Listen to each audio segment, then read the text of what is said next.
Good morning. Coffee in hand, ready to go.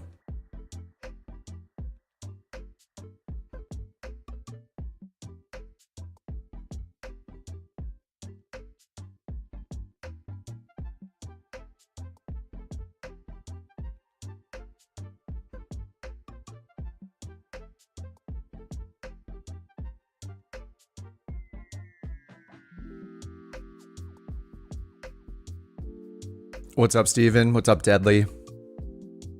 What's up, Michael? Hey, Brian. Good evening. Yeah. 11:17 here. Today, it's all about grinding. Oh man, I feel like that's like every day. Anyway, today it's all about grinding for the couch captains. I gotta put in some actual work.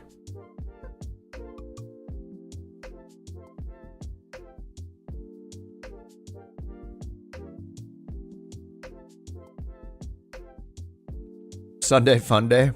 This is my Sunday fun day.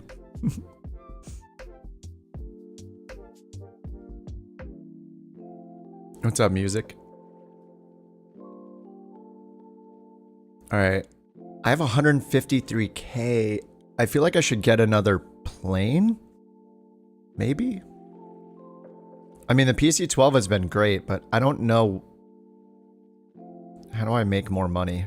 Bigger plane. I have the Sky Courier at Thunder Bay. Maybe I should start with a Sky Courier. Sounds like video game music. Next. What's up, BY?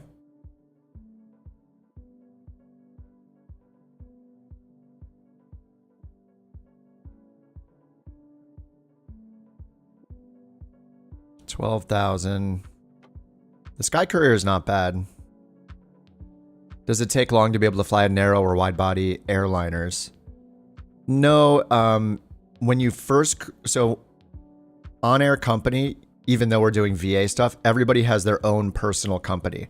It basically acts exactly like the VA does, except you're the only one in charge of it.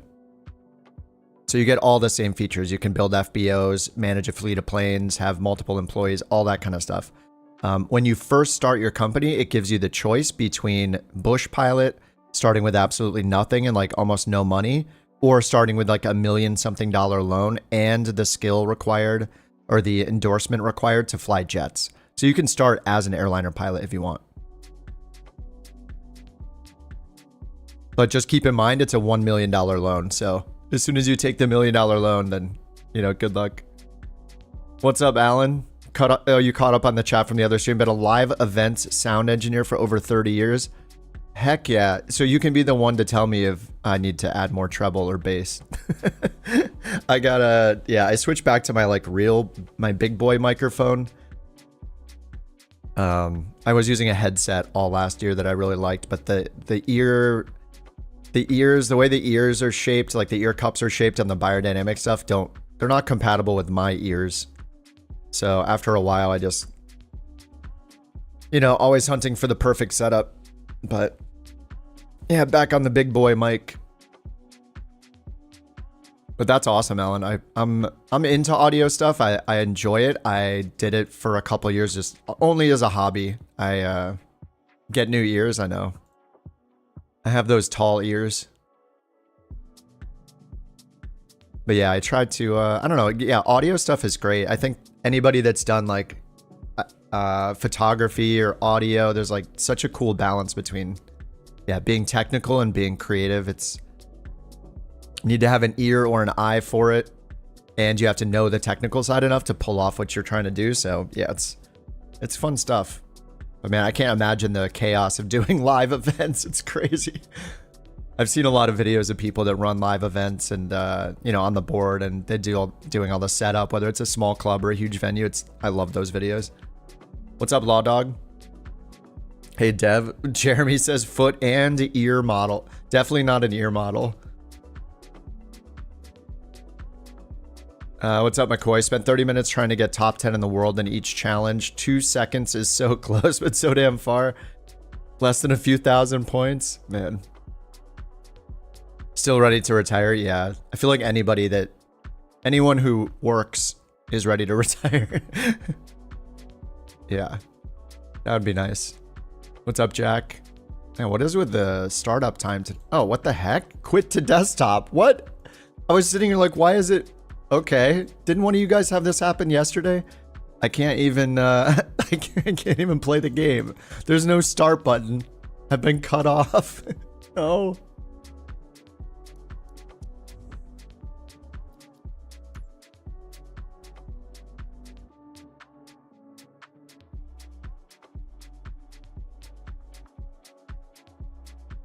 All right, let's start it again. This has been the theme the last few days. I feel like I have to start multiple times. What's up, Alert? What's up, Ken? That happened to you too. Yeah, just restarting. 10 attempts before your max. Is your max before diminishing returns? Yeah, you gotta like take a break. What's up, Wiggles? Steven? Oh, a whole PC restart? We'll see. I'm just gonna start the sim. I mean, I could do a PC restart without ending the stream. It just will spin in circles for a bit, but I won't have to delete the stream or anything. Twitch, on the other hand, you do have to end the whole stream. Server thing, yeah. Seems like it. All right, quick coffee update. I got the classic cold brew. Cold brew, splash of oat milk. That's it. Though it is a little chilly here for us. Well, it's 57 Fahrenheit for us, which is, you know, other people, that's warm right now. But for us, this is a little chilly.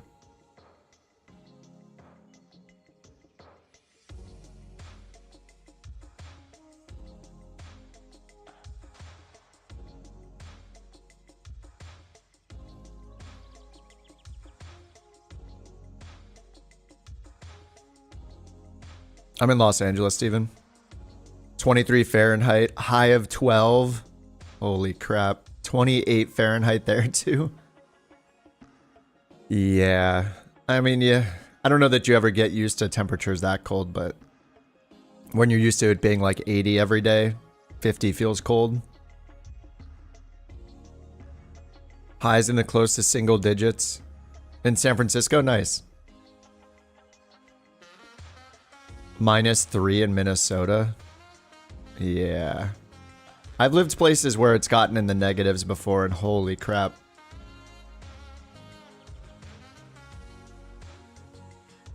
Three with a feel of -6 in Wisconsin. Wait until it comes on sale. They haven't done about Xbox controller problem. What about the Xbox problem, Dev? I have it on Xbox, but I've only played it a few times. -14. -14 in the Canadian prairies. Too cold. All right, maybe it'll start up. Oh yeah, I should be. I don't know why I'm not tabbed out looking for a mission. Last time you had wildfires was never. Yeah. Well, I mean, Canada gets lots of wildfires. I don't know where you are though, Jeremy. Yeah, I mean, there's a downside to everywhere you live in the whole world. It doesn't really matter. You pick your poison. There's going to be something. I'll take 72-degree average temperature and a fire every now and then. But I mean, the fires here are unprecedented. It's like a once-in-a-lifetime thing, which does seem to be happening a lot lately. These once-in-a-lifetime things, like once-in-a-lifetime pandemic. It's like, oh, weird. Interesting how all these are happening in my lifetime. Oh, Western New York.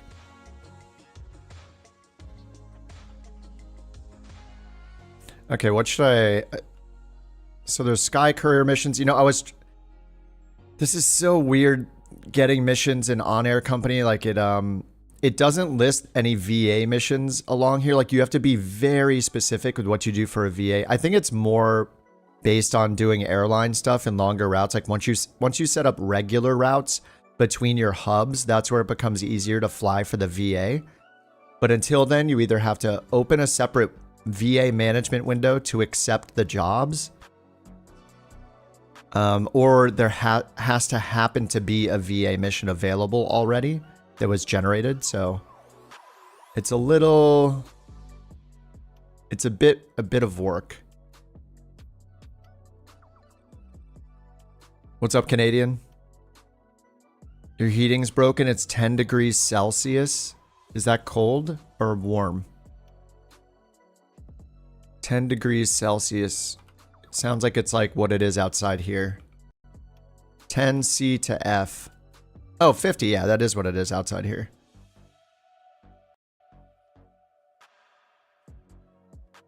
$60 degrees.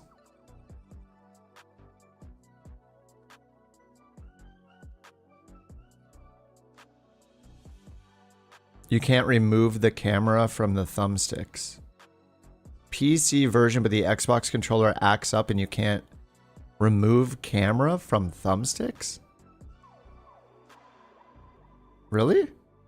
So you're trying to remove the thumbstick bindings so it does not control the camera? And it's just not shown in the controller settings?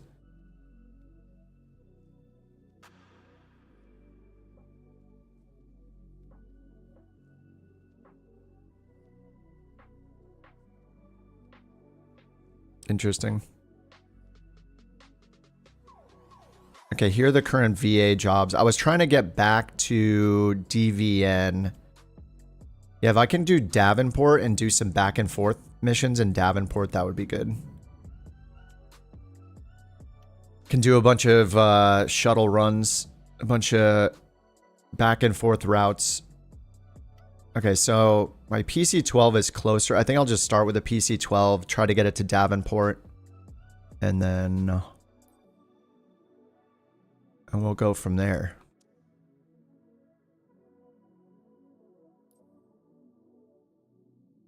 They took out planes from the Xbox. They did? What planes did they take out? The only one I know that was removed was the TBM. All right, let's go VIP. I guess I could do a passenger variant too. Probably is compatible.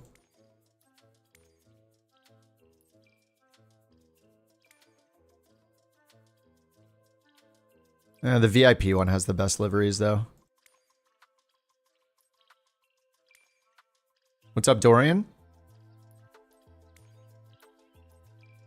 Happy Sunday. Here in the States, we have a paid holiday tomorrow, so I'll be on again tomorrow.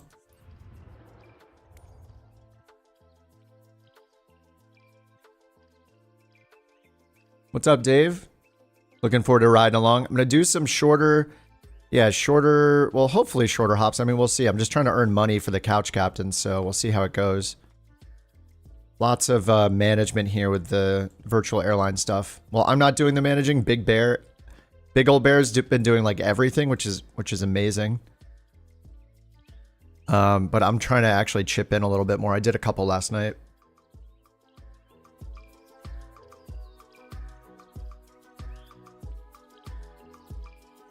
But yeah, I can't be the guy that's like just off on the side like, hey, let's start a virtual airline, and then I'm never doing missions for it. All right, the PC-12's at 4IL8. 4IL8.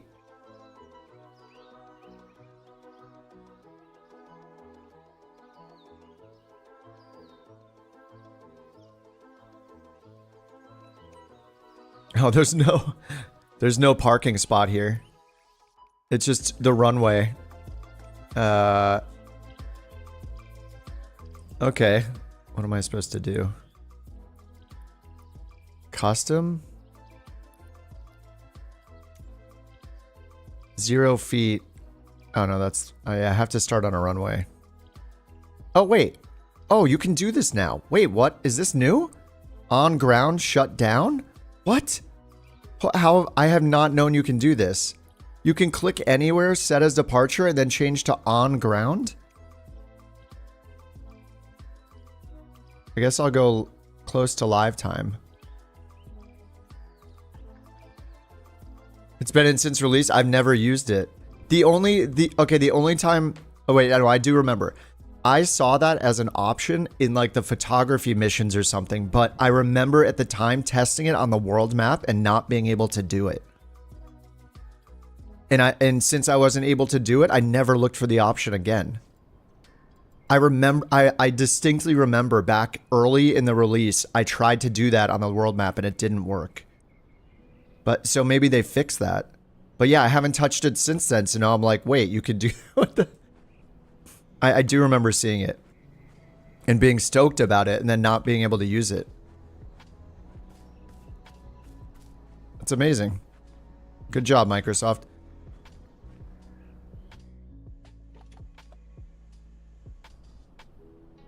Just pick anywhere on the ground and start. Love it. Okay, 4IL8. So let me find some missions and see where I can go here. I think I need to go... Mount Comfort is nearby, and then to the west is Davenport. So I have to just figure out where I can find a mission.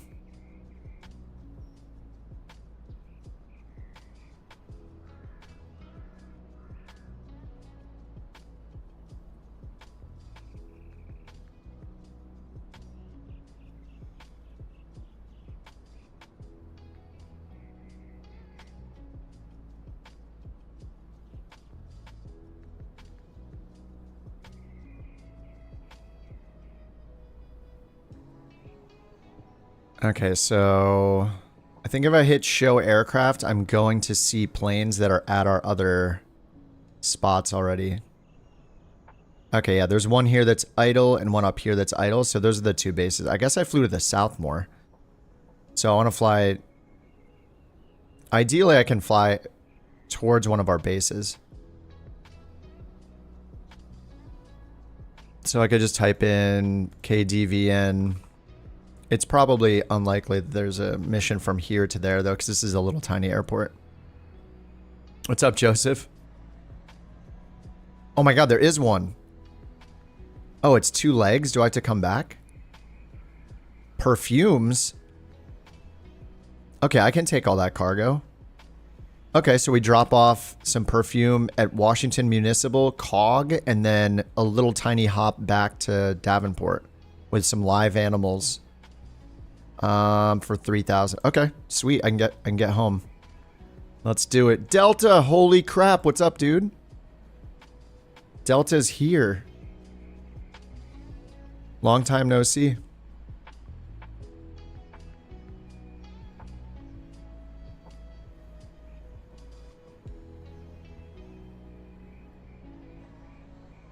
All right, I accepted the job. Let's go prep the plane.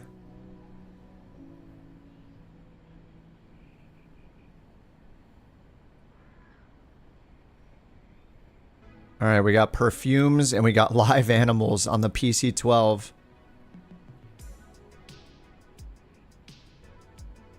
I'll check SimBrief dispatch, I guess.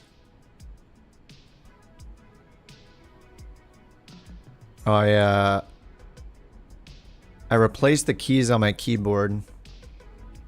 I got some new keycaps. I don't know if anybody does keyboard stuff. I barely do. It's very... I haven't changed the keycaps on this forever, but these looked cool, so I got them. They look like this.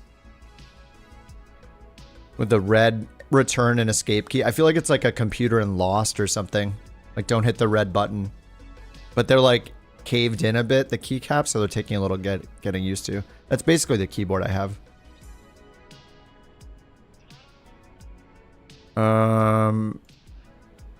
Couch 323. Okay, unknown departure airport, so we're just gonna make it up on our own. So miles, it's 236 miles to COG, K-A-W-G.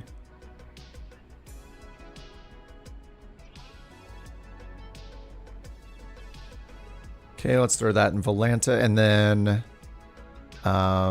yeah, 236 miles. It says we have enough for 177 with reserves. Oh my god, no! What is she even? There's nothing here.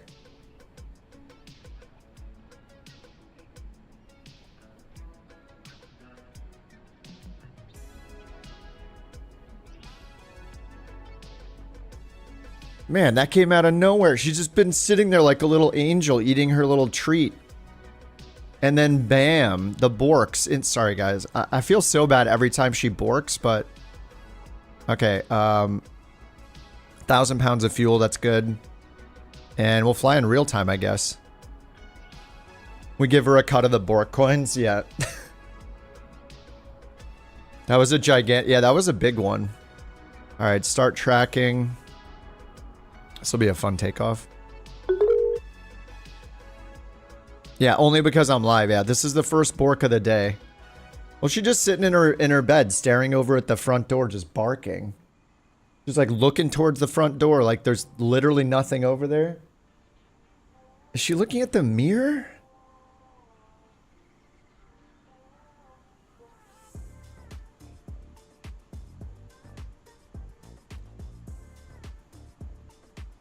I have no idea. I have no idea. Okay. Okay, we're on. We're going to COG, KWG. I'm just going to do the EFB planning. COG, find route. We're going to Fash and Camu. Let's see what those on route waypoints look like. All right, pretty much directly there. All right, let's get this thing started. AV, standby, AV, batteries, nav, beacon. EPS is armed. Wait, how's the engine starter on already? What? This was already set to run. I didn't do that. All right, let the fumes flow.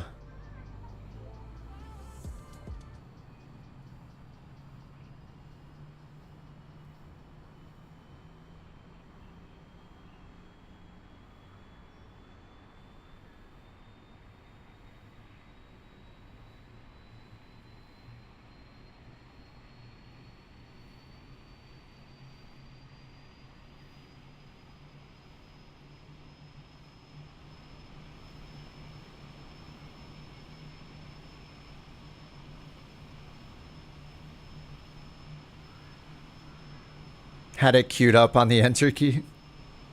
Ours did that when they were the puppies. They grow out of it. Yeah, she's about to be 2 years old in a couple months, though, so... She probably just heard something. Yeah. Neighbors. Whoa. It just turned the... Did it just turn live weather off? What? Look, live weather has no checkbox. What is happening? I don't understand. Live weather is no longer a thing?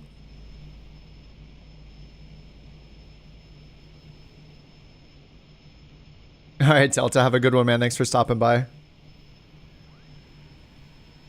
I don't understand what's happening here.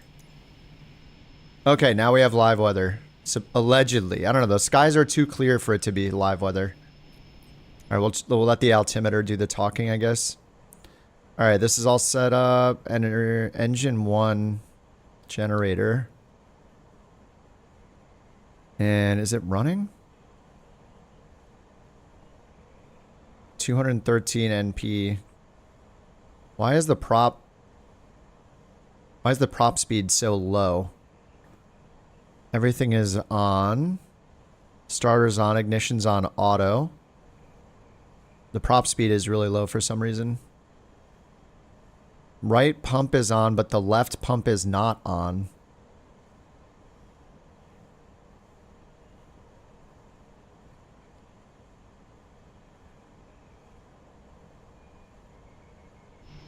Oh, there, it went away. Dude, was prop speed low stuck on? It wasn't saying prop speed low. Yeah, and why is the left pump off?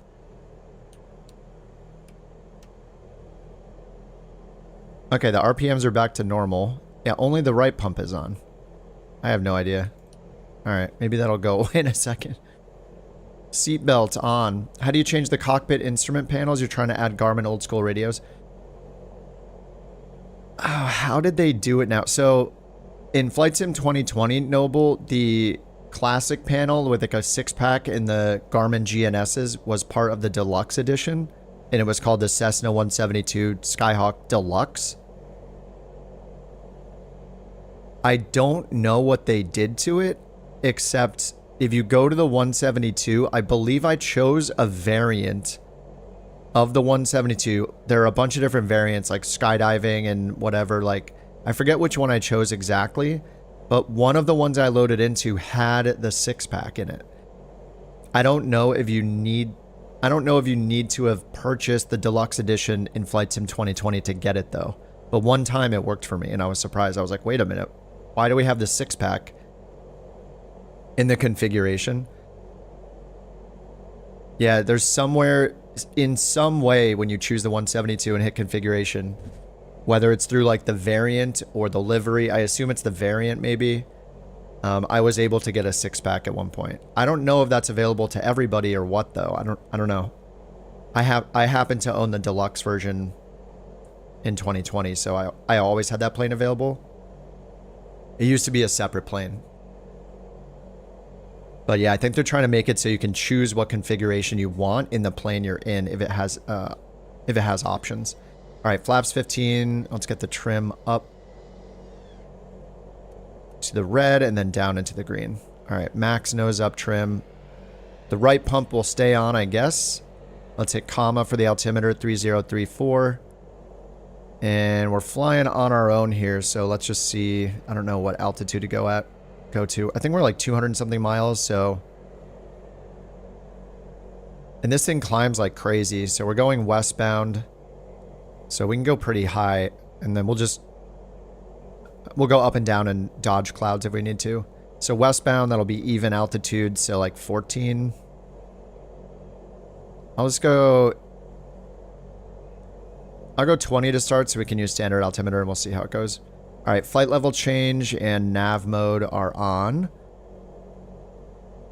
The speed is handled by the FMS, so it also handles our climb speed, but we're not going to use auto throttle. And all of that is set. We'll need the inertial separator on. We'll get the probes on. And let's get the flight plan in. I'm just going to go here and send route to avionics. Activate. Runway 28. We got a discontinuity. We'll delete that. Oh, did it put in an approach? Oh, it did. Oh yeah, it's giving us an RNAV 36. And let's see if there is a chart for that. Charts, approach, FAA, RNAV 36. Airport chart. All right. We got approach charts, but we have no airport chart. Always weird. All right, and then MSA. So we can look up the MSA, minimum safe altitude. So if we're coming from the south, we're safe at 3,000 feet within 30 nautical miles of the Betty waypoint. All right, let's go to takeoff and send our V speeds over to the PFD. All right, I think we are good to go. On-air company is tracking. All right, we'll just get landing and strobe on now. And which runway did it say to take off from? 28. So that's on the opposite side.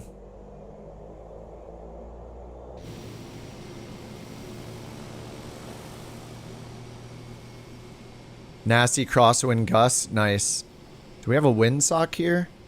This is a cool little airport right next to the right next to this river here, and there's like a little pond over here too. We'll go ice skating on this when it freezes up in the winter. Well, it is the winter. Crap.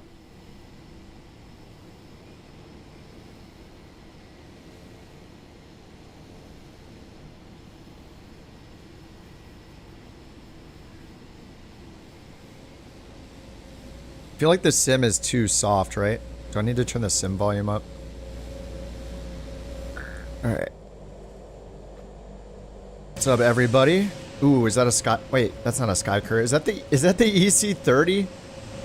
Oh no, not the EC30. Tristan's here. Mr. Giraffe, 69420. Amazing username.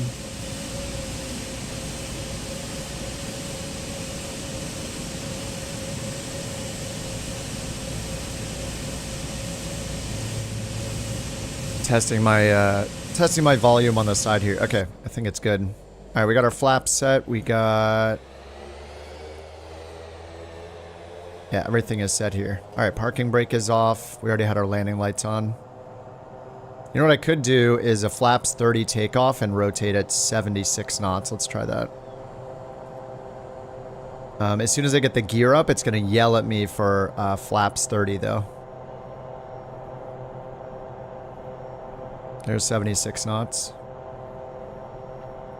So I basically need to put the gear and the flaps up at the same time, or I'm going to do the gear. There's the beeping because of flaps 30. Just want to get up a little bit here. There's 100 feet. All right, now I'll get the flaps up. We'll pull the power back. I don't even know if the MCT detent works. I just pulled it back to MCT. All right, we're at 700 feet AGL. And we're going to get the next flaps up. Flaps fully retracted. Now let's head to the northwest. All right, flaps are up. Oh, prop low speed. So I did turn it on the ground. Whoops. All right, now we'll get it back up to 1700.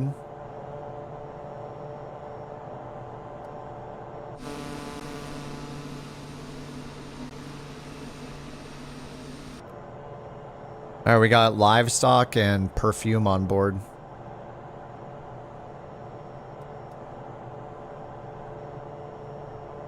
Yeah, this is like 200 and something miles, so I think, yeah, getting up to like 20,000 feet would be good.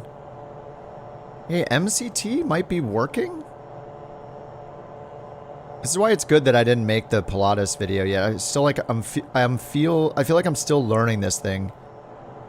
Like MCT detent seems to be working now. Or MCP, I guess.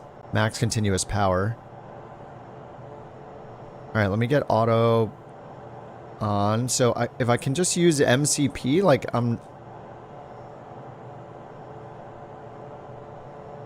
Corvallis is 25,000. Same as the SR22. Yeah, is this gonna get it? It looks like it's gonna get into the red. It's ticking up. Because there's this little detent for MCP, but it kind of stops there just for a split second. But I'm not sure if that is actually like treated like a detent. Oh, maybe it is. 832. Alright, I'm gonna have to keep trying this as we fly the PC-12 more. Marketplace? No idea. Nobody knows. Alright, let me get nav mode on.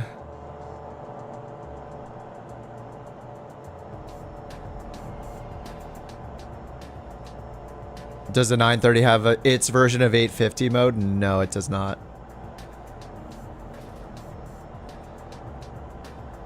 Yeah, that 850 mode is a pretty unique thing.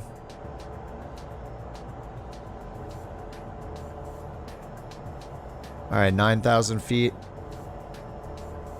And I'll just switch to standard now. We're going up to 20,000.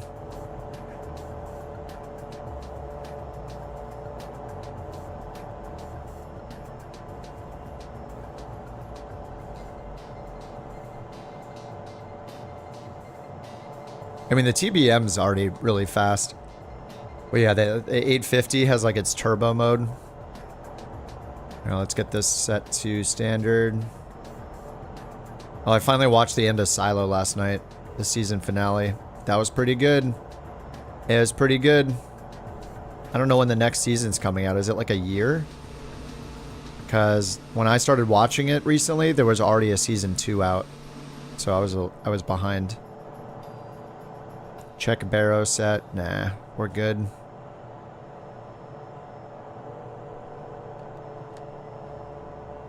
Oh, I didn't even open the inertial separator. Heck yeah. You know, I should probably set a switch for inertial separator at this point.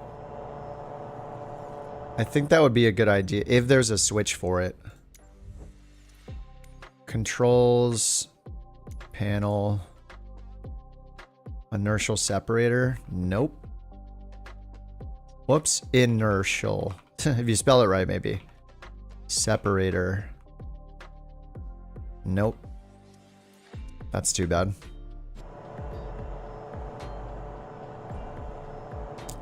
Severance. I've heard Severance is really, really good. I think I watched like the first episode and for some reason it didn't stick for me. I probably need to give it another shot though. I've heard it's really, really good.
New Severance episode. Is that show in like 5 seasons or something? I feel like it's been on for a long time. Yeah, I only watched the first episode. I don't watch a whole lot of TV, so when, I don't know, if I don't get like super into the first episode, I just don't watch it again, but yeah, I should give it another try.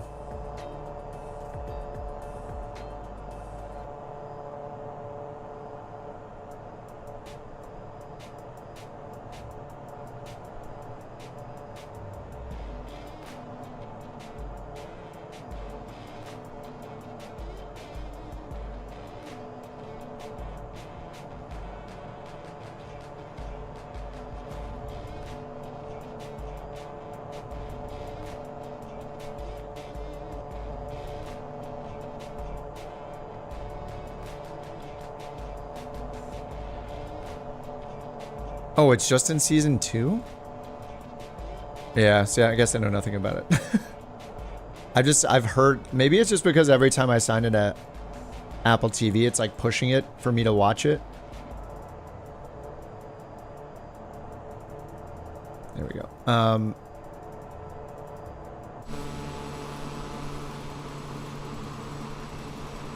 I'm sitting here tweaking the progress bar on the top right. It's like too dark, it's too light.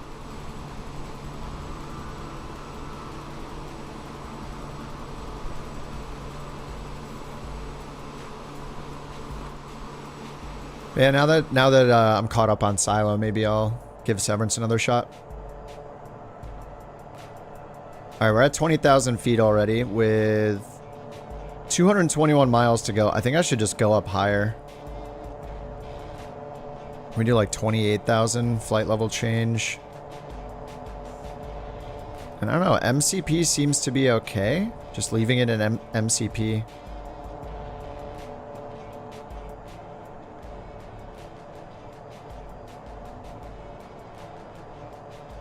And we got a 50 knot crosswind, 50 knot headwind.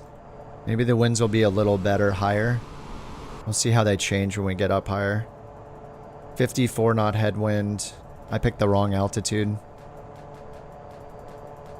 Oh, you want to watch but don't want to wait a week for the second episode? Yeah, it's always that balance between like having to wait between episodes and you can't binge them, or do you watch the current one, have to wait, but then you can avoid spoilers?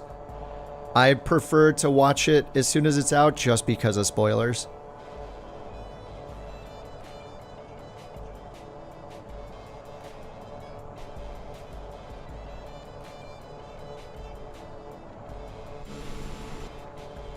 Alright, the winds are getting worse. We're at 63 knots now. True airspeed 198. We'll see what it is when we settle at 28,000. And these winds are just horrible.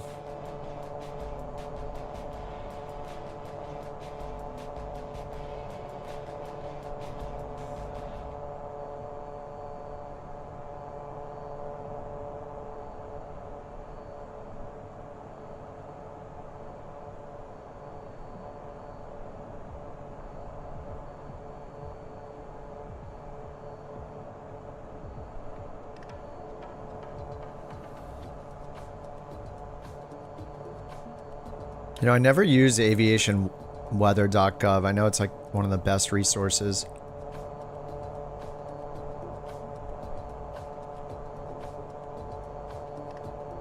Like if I don't use a Simbri flight plan, I could use the official aviation weather site. This is under weather winds. Can I put in an airport code though? Because that's the hard part is I want to... And is this live? I assume it's live. And how high are, like... Oh, this is the altitude over here. Okay, surface. Alright, right. So we're going up to 20... Almost 27,000. Then I need to find... The hard part is finding where we are, right? So I need to like... Oh, there we go. KDVN. Oh, I wish it like showed an icon for it. Do I have to turn that on?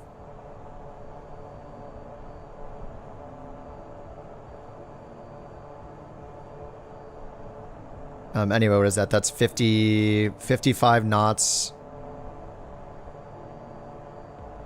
All blowing east 55 knots. So if I want to, I mean, we're not going to get a crazy tailwind going north to south.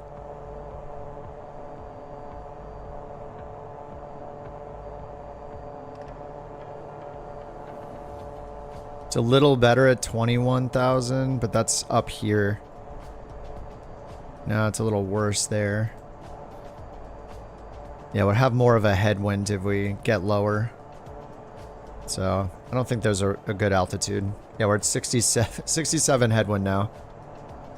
Really already, bot? Okay. Before your next flight leg, do a quick set of crunches to keep your course strong and steady. Wow. Crunches? Oh, we're overspeeding. Nice. Ooh.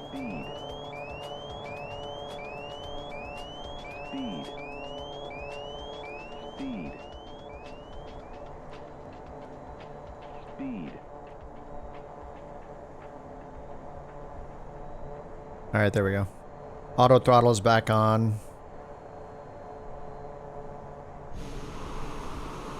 Crunches sounds like too much work.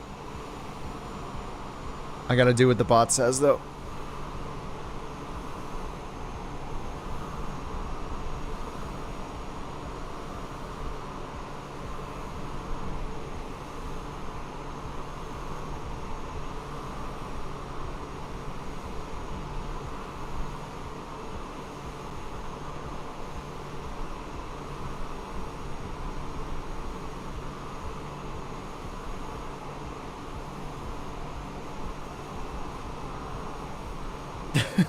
Okay, I did it. I did the crunches. You happy, bot?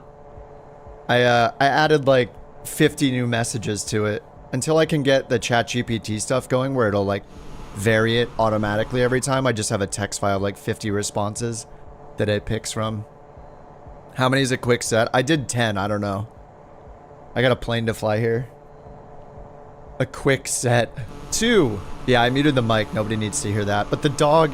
As soon as I laid down on the ground, the puppy runs up, jumps on me, and starts licking my face while I'm doing it. She just wants to be involved.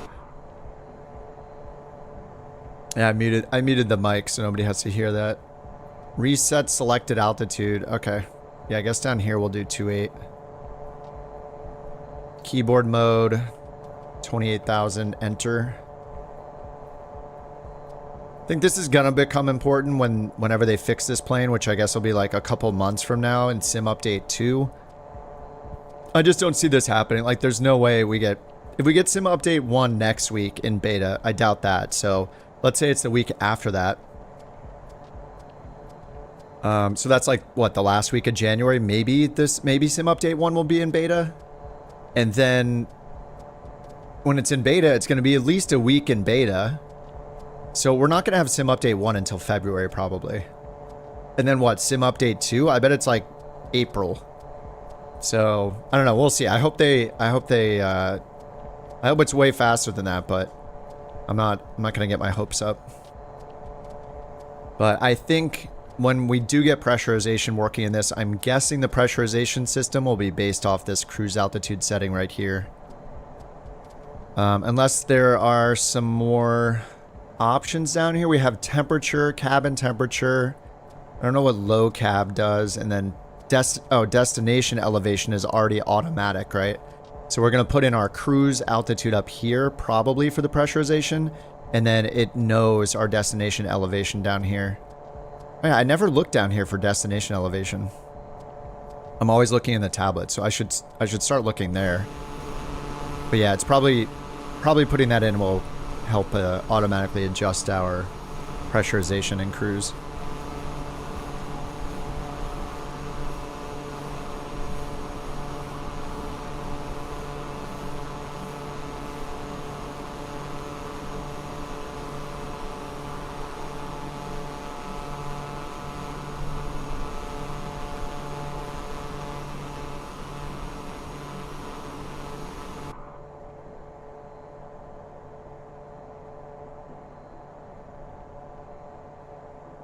Who's right behind me? Nobody. I see orangutan over here. It says somebody's right behind me, 1,500 feet down.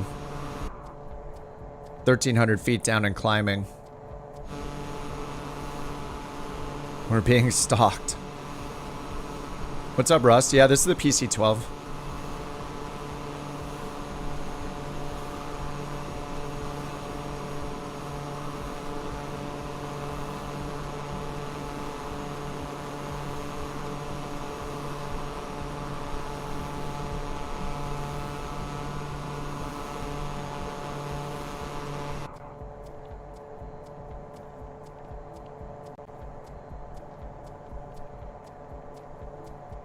Alright, maybe I can pull it up by a couple knots. I can't do it when it's set to Mach, though, so I need to right-click and change to knots.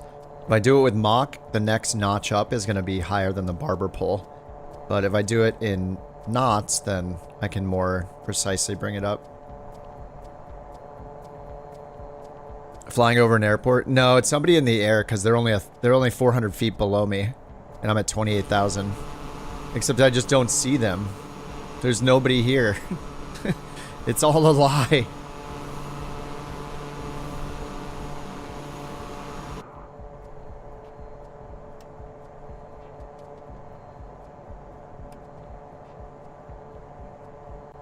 This plane's actually really easy to get started.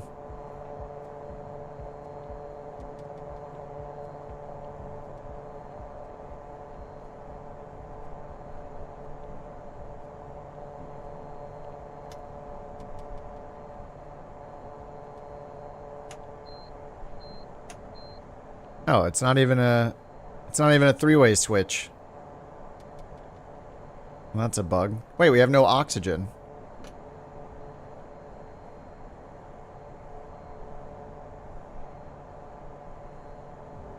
Zero oxygen. No wonder there's no pressurization.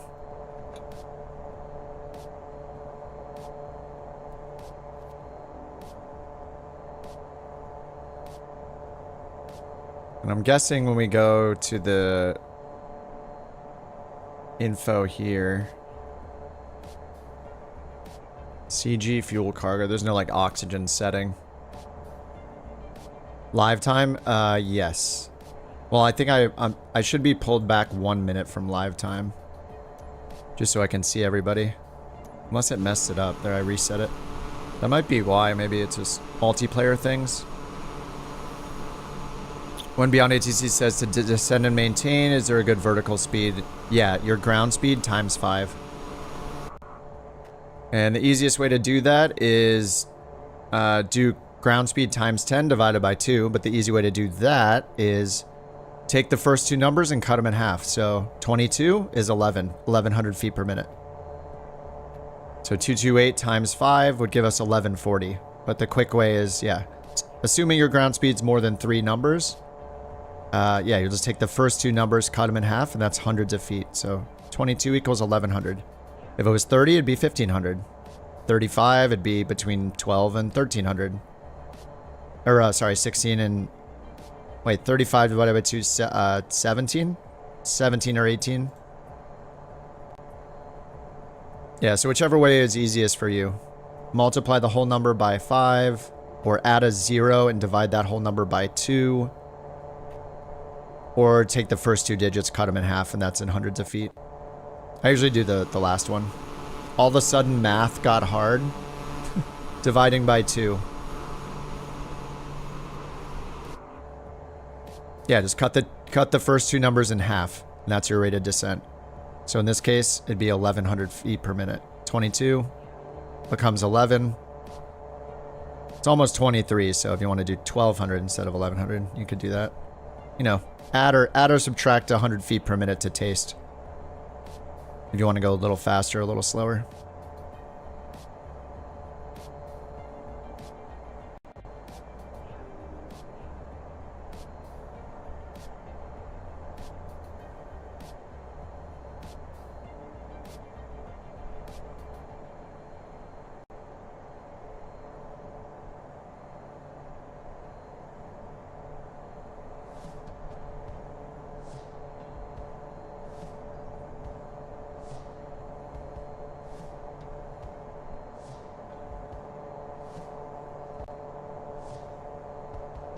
Alright, top of descent is between these 2 waypoints. So Fash is here. It's more towards Camus.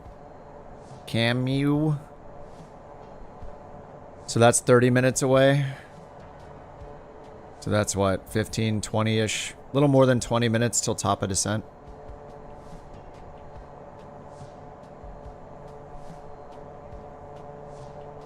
Let me check the airport operations map.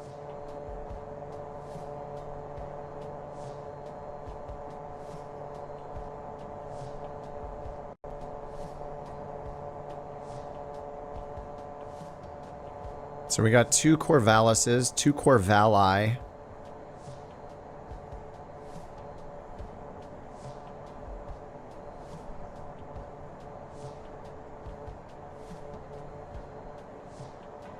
What the heck, big old bear? Are you trying to get shamed? What? The dog didn't bark. What's happening? Is he rewound in time? There was definitely not a bark. He must be rewound or something. Yeah, he was delayed. Uh-oh. Let the shaming of big old bear commence. It's only fair. Shame. Shame big old bear. Shame. I'm gonna have to take those those coins away, sorry. Big ol' bear's just getting a 1-minute timeout because he's too nice and he helps with all the VA stuff. Alright, let the shaming begin. Unbelievable.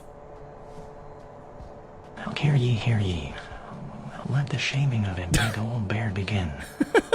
Bonk. Shame. Same. Shame. Same. Shame. Same. Same. Now, straight to jail. Bye-bye. Alright, we got him out of here. The stability of the Bork economy has been restored. Now that he's been shamed. Yeah. Let what? the shaming of big old bear begin. Wait. Oh, Brian did it too, that's why. Shame. He's getting a second shaming. Shame. Oh, I need to put a cooldown on it, I guess. Shame. We're getting to hear a different voice. Now, straight to jail. Double shaming. Bye.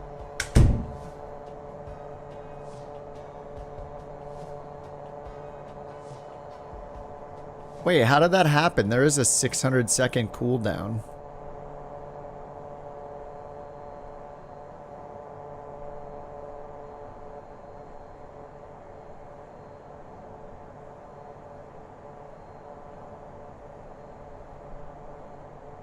I don't know how it happened a second time. Maybe we're just too fast. We did it at the same time.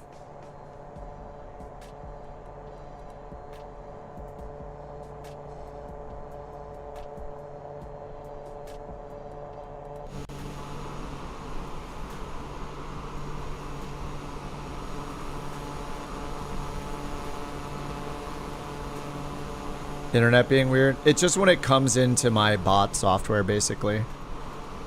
Oh, you're right. I'm exempt from the cooldown. You're right. I am exempt. Yep. That's why. The aircraft. This is the PC-12. Yeah, I should probably set the plane. Pilatus PC-12 NGX.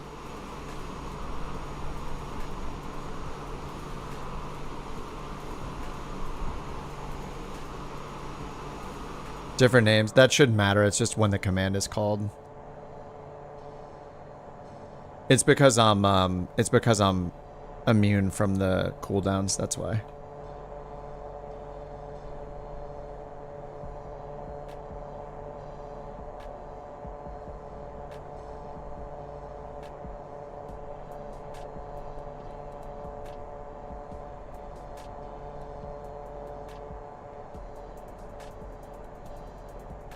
All right, Camu is 25 minutes away. So like 15-ish till top of descent.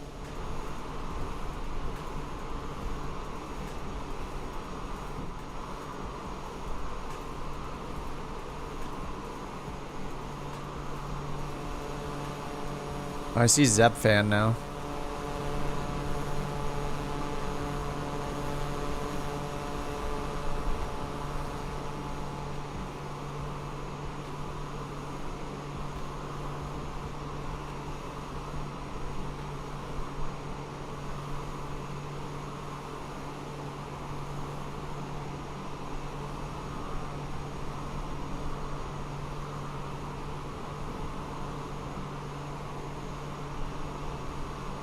You're on my tail right now.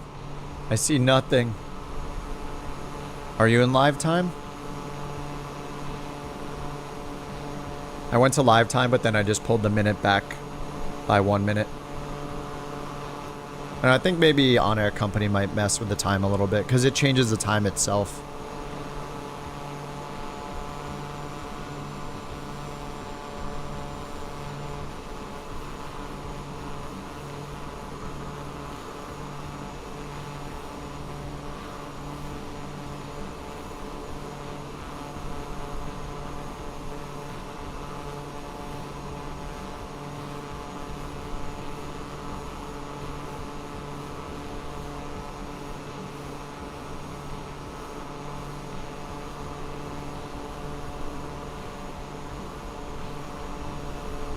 What configuration? What do you mean?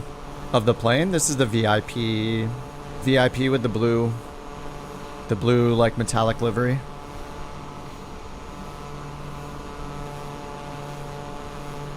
It's the best one.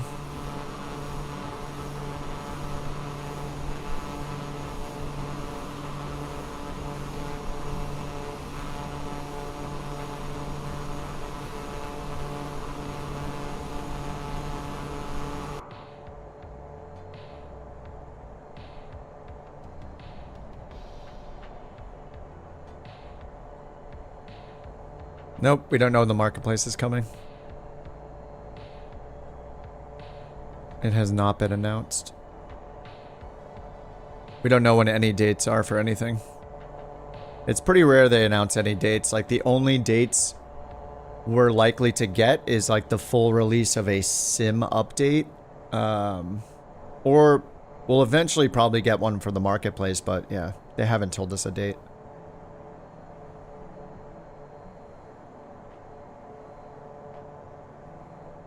And they said Sim Update 1 is going to be the beta, so... A bot for the marketplace, yeah.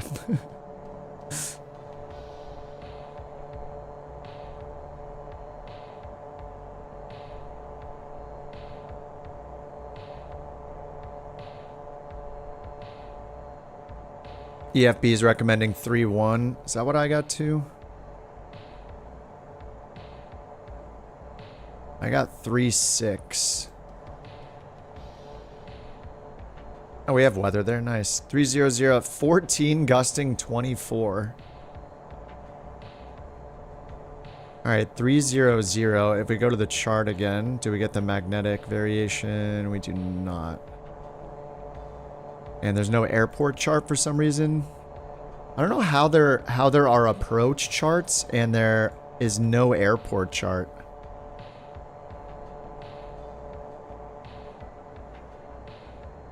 We can try to get the ATIS. I guess not. It says runway 31 recommended for me.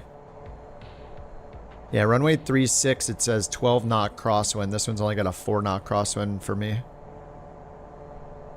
How often would they update Flight Sim 2020?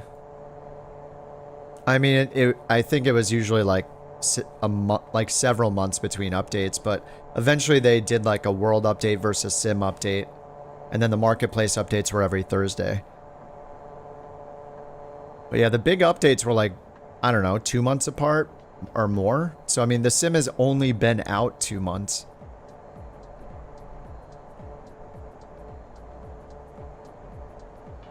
Xbox mouse issue? What's the mouse issue? The mouse on top of other issues has you taking a pause. Yeah, I haven't hooked up a mouse to my Xbox. Wait, we're 87620 on the tail number. It'll be nice when On Air Company can change it again. What is it? I'm 5850 Mike.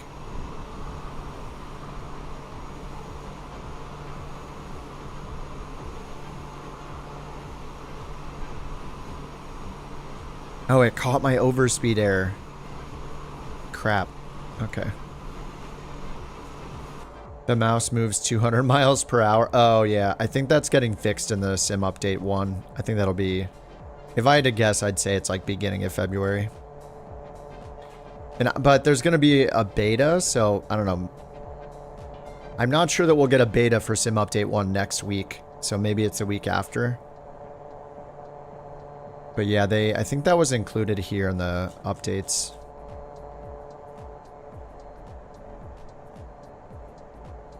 Sim update 1. Yeah, mouse free look axis crosstalk overly sensitive. I don't know if that's the Xbox specific one or not. But that's in the list for sim update 1.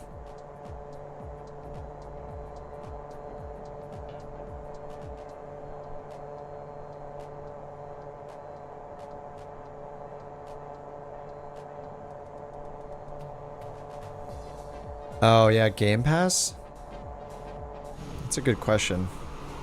I don't know offhand. Yeah, I don't think I've ever looked that up. Xbox Insider Program Game Pass?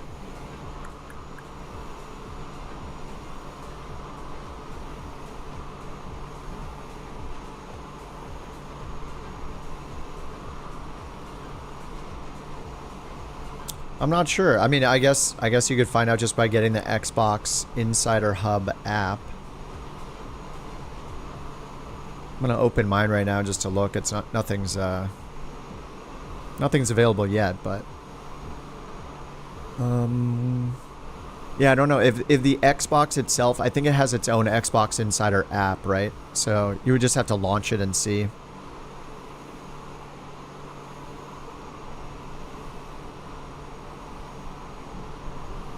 And there's nothing available for Microsoft Flight Simulator right now. I guess if you have 2020, you would see the one for 2020 in there. Yeah, the last one was Microsoft Flight Sim Update 15 preview was the last one that I see in the app back from when Sim Update 15 came out for 2020.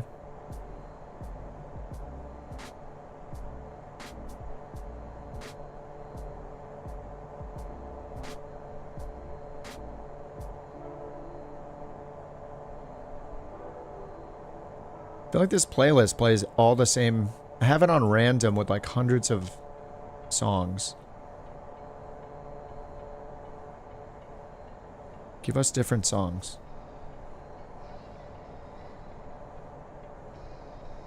I know what I should do is sort by newest, not by popular. I know I do have it sorted by newest.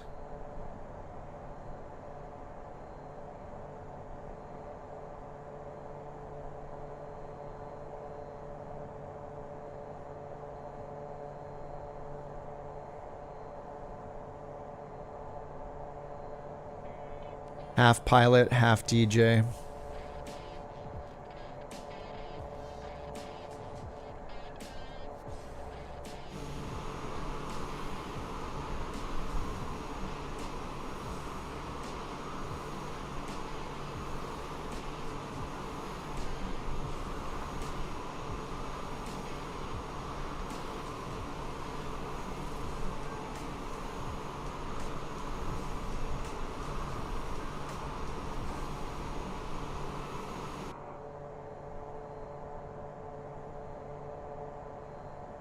Yeah, I hope Flow comes to the marketplace too.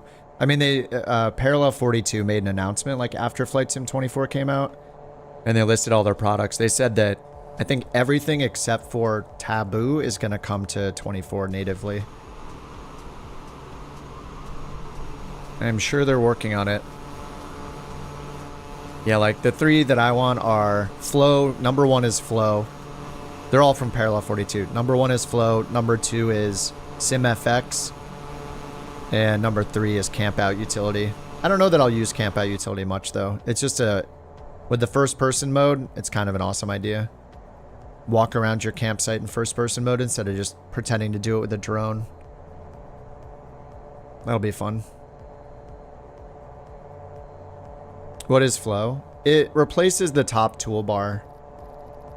And it has a bunch of features in it. So like it has a little like location map. Essentially, instead of going to the top toolbar and also having the top toolbar like interrupt you from pointing at stuff at the top of the screen, you hit a shortcut to open Flow, and it's a big circular menu. So wherever your cursor is, you hit the button and it opens a wheel of options. And you're not just limited to what's up here. It's basically an entire shortcut menu, and you can configure it however you want. So you can put sim uprate up and down buttons in it. You can put in gear up and down. Like you can put in like almost any command that the sim supports in the radial menus. So they'll be like, and then the menu, they're like multiple menus. Yeah, it's multi-page. So you have like whatever, 6 or 7 menus. And then the last menu is specific to the airplane you're flying, which is really useful. So if, for example, say the inertial separator has a command for it, I could put that available just for this plane. So whenever you open it, there's one of the menus that's specific to the plane you're flying. So if you find yourself having to hit shortcuts for that specific plane, you can put them there. But then it also gives you, you can disable the top toolbar completely. So then it doesn't come up when you're trying to point at things at the top of the screen. Like that happens to me all the time where I'm like doing this and then this comes up and it blocks me from clicking what I want to click. So I have to move the camera. So you can have it disable that. And then it also had a nameplate customizer. So you could change the colors of the nameplates, what data is on them, if they're in capital letters or not, if it only shows your friends or not, or if it highlights your friends. And then, yeah, there's a landing rate calculator. There's a better like weather menu that shows you the real-time weather. It'll show you the wind direction and speed and the altimeter setting and whether it's freezing or not outside. Like, there's a lot of little utilities it comes with too. There's one called like Portal where you could teleport anywhere you want. So if you're on the ground and you don't want to reload the sim, you can just teleport to any airport and it'll just put you on the ground there. Obviously, a career mode, that would be illegal, straight to jail.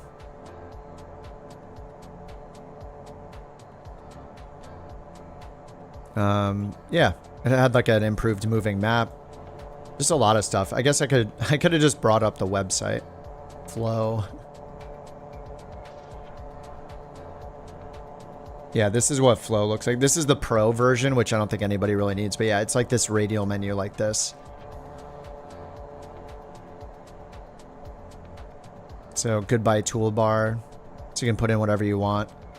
There's ones just to like have it change the time to dawn or lock the time. But yeah, it's aircraft specific. So here they have specific commands just for the model 407. So every time they fly that plane, they have their command specifically for that plane. And then, yeah, there are these kind of widgets like Portal. It shows where your friends are. You can teleport. It shows you runway information. Different camera views like this. It redoes the camera menu so they're easier to use. Camera presets. Here's the weather presets. It has live wind. I had this one up pretty often. Just more visual ways of setting things, like the time of day. It shows you when sunrise and sunset is. Little moving map. Yeah, radios, lights, like there's just tons of stuff. The quick refuel. And then yeah, here's a custom nameplate, so you can change the colors. You can have your friends highlighted. You decide what data it shows, how big it is. And then streamer tools. Oh, I should use this. What? ATC bot. Maybe I should use this. Look, you can do plane. Oh, I don't have to make my own plane thing. It'll just tell you guys. And the weather. And the server. Holy crap. Okay, I actually paid for Pro. I have Pro. I haven't been using it. I need to use Flow Pro. I didn't know the bot did that. Now that I have a like kind of a bot going. All right, well, there you go. I'm going to have to get that. Yeah, $30 one time. Yeah. Well, that's the Pro version. The other one, Flow Pro, is the highest end one. The Essentials is like $15 or $20. Oh, you're right. It might be Twitch only. Yeah, we'll see. I'll take a look at it. Maybe it is Twitch only. Yeah, I think it's top of descent time. Just going to pull that down a little bit. Hit VNav. Before I miss the top of descent. So we're going down to 24, then 1300, and then the runway. So I'll just put in 1300. 1300 is set. And we do have the approach for this, so I can put in the minimums. We have an approach plate. LPV, nice. 1002 on the baro minimums. So roll the baro knob, the minimums knob way up here, and look way down here to set the baro to 1002. So I'll just go 1010, round up.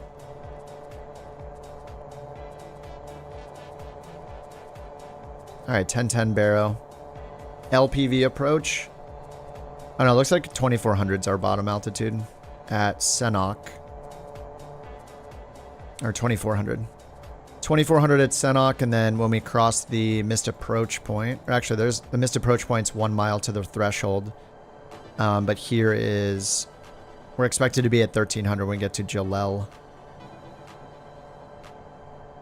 So that's where the approach vertical guidance will take us down to that point though. VNav will just take down to this point.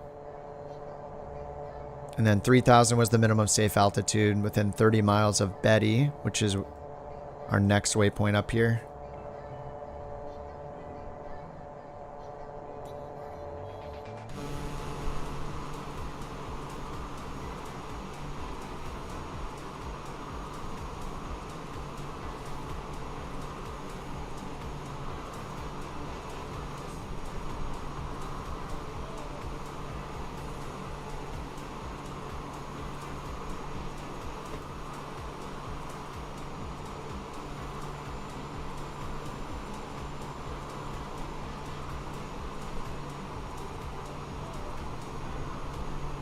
They shut off TikTok, yeah.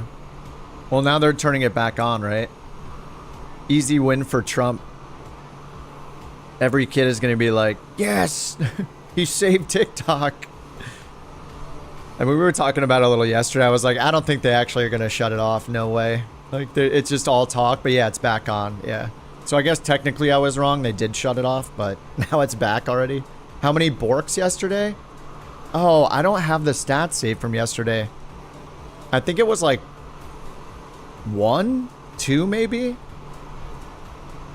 You knew they weren't going to shut it down. Yeah, there's no way. It's not actually a security threat. Like, it's just a bunch of BS. Like everything. There's only been 1 bork so far today. She's sleeping in the sun right now in her bed. She had her breakfast and she's passed out in the sun right now. She looks very happy. Cause the problem, solve the problem equals hero. That's what I do in flight sim every day, man. That's flight simming in a nutshell. Oh, hey. Whoops. How did we get to this low altitude? Must be the avionics. There we go. I've wrangled the autopilot. Saved. It was all me. Let's ignore the fact that I caused the problem, though. All right, we're in the descent. 26,000 feet.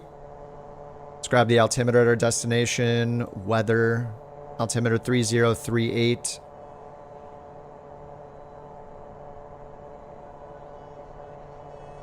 All right, 3038. And I'll wait for 18,000. Other people sad there's only one bork. Yeah. I mean, but people aren't really using their BorkCoins very much, so. It is back.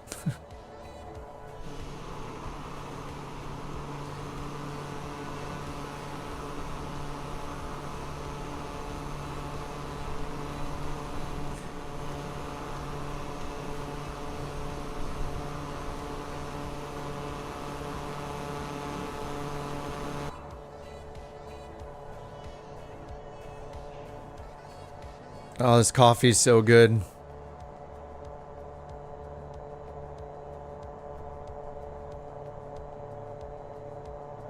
Is anybody in here like a coffee expert, aka coffee snob? Where like you'd never drink Starbucks and you know about like what coffees are great?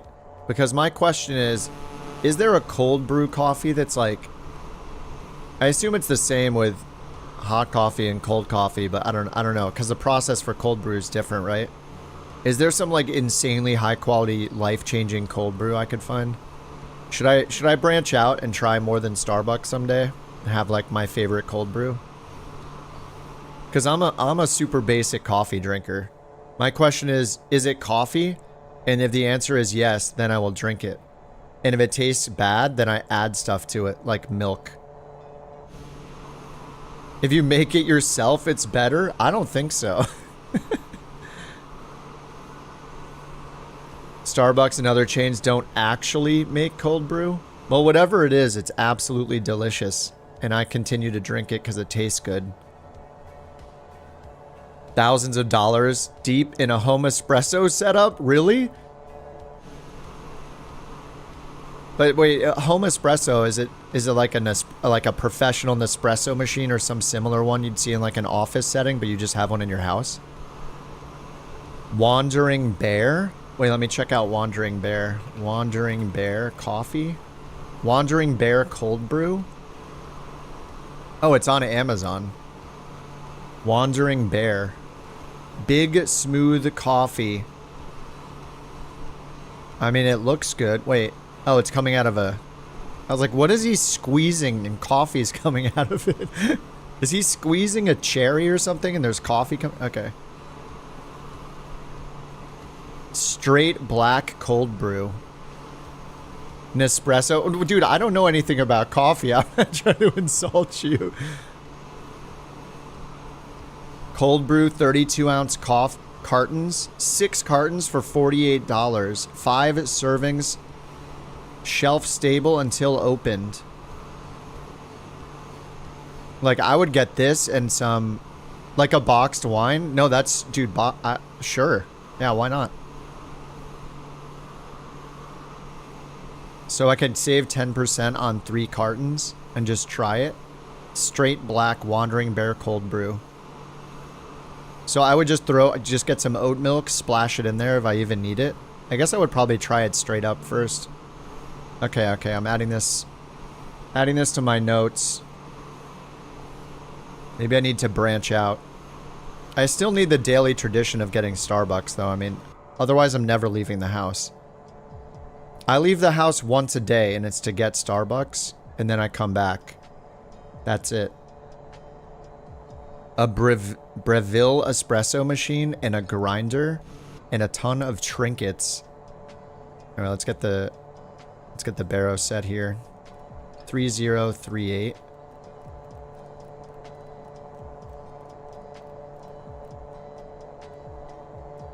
Breville espresso machine. Starbucks cold brew is great. You get both.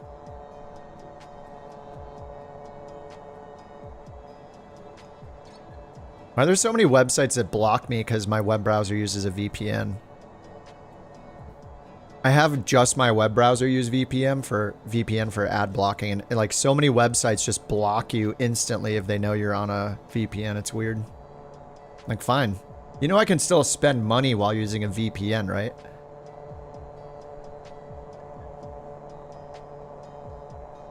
What, this thing? Yeah, this looks very professional. Foot modeling from home? I do. Yes.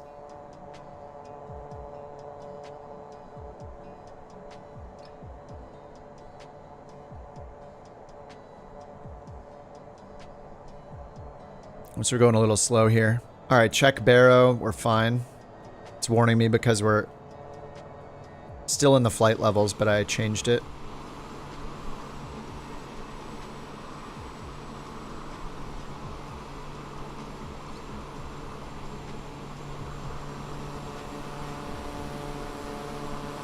Yeah, but you don't use the built-in grinder on top. You have a separate one that meets your snobby needs. Nice.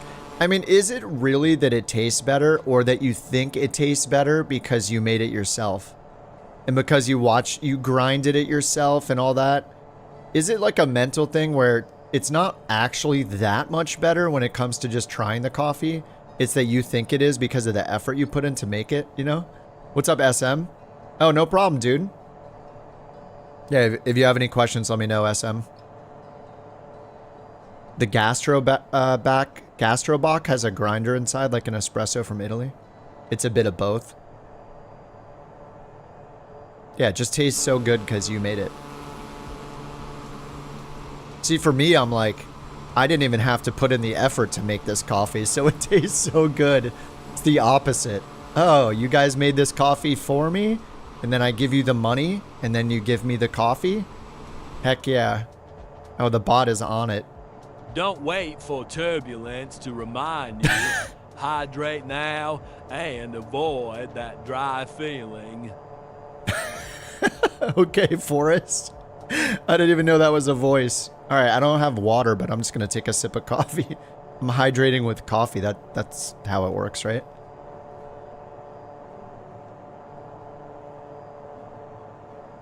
At Cog, waiting for the PC-12 coming in hot. What's up, Pete? Trying to come in hot. I got the auto throttle on still. We're at 17,000. We got the RNAV. Oh, activate vectors does work. Okay, so I haven't used this before. Let me hit activate vectors. Okay, so it cleans up the map, reverts us to pitch. We're still on nav mode though. Oh, it's turning to intercept the vectors, isn't it? We're still in nav mode. It turns slightly left to intercept. It's trying to intercept vectors to final. And we're in pitch mode. So let me change it to vertical speed mode so it's a little more accurate. Just another hobby. Oh, yeah, for sure.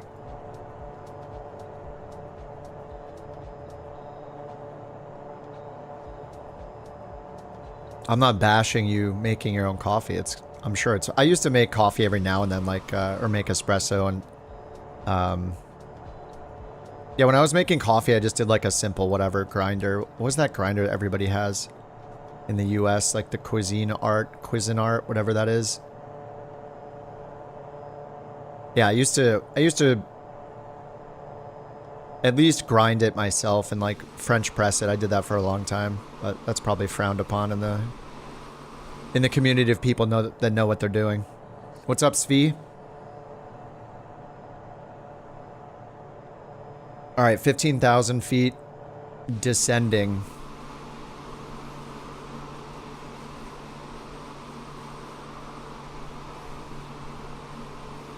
Yeah, I mean, I just replaced my keycaps on my keyboard.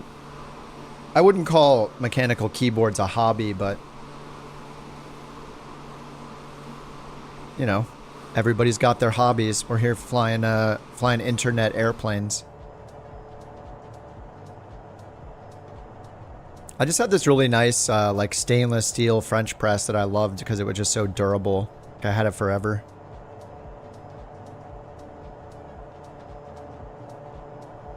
HHK? What's an HHKB? I have the GMMK Pro is the keyboard I have.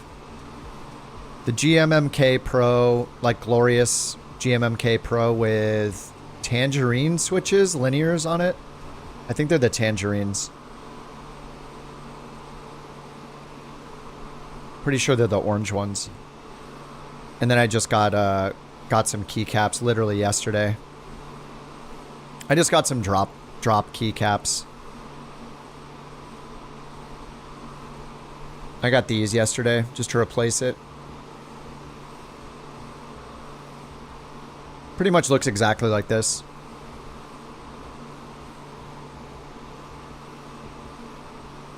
Oh, happy hacking keyboard. A snobby keyboard worth more than a verbal setup. Yeah, I'm happy with my keyboard. I've had a 75% for a while now. I never really need the numeric keypad, but the function keys definitely come in handy. I had a 65 at one point, but yeah, I think 75 is the best. Most important is fresh coffee beans.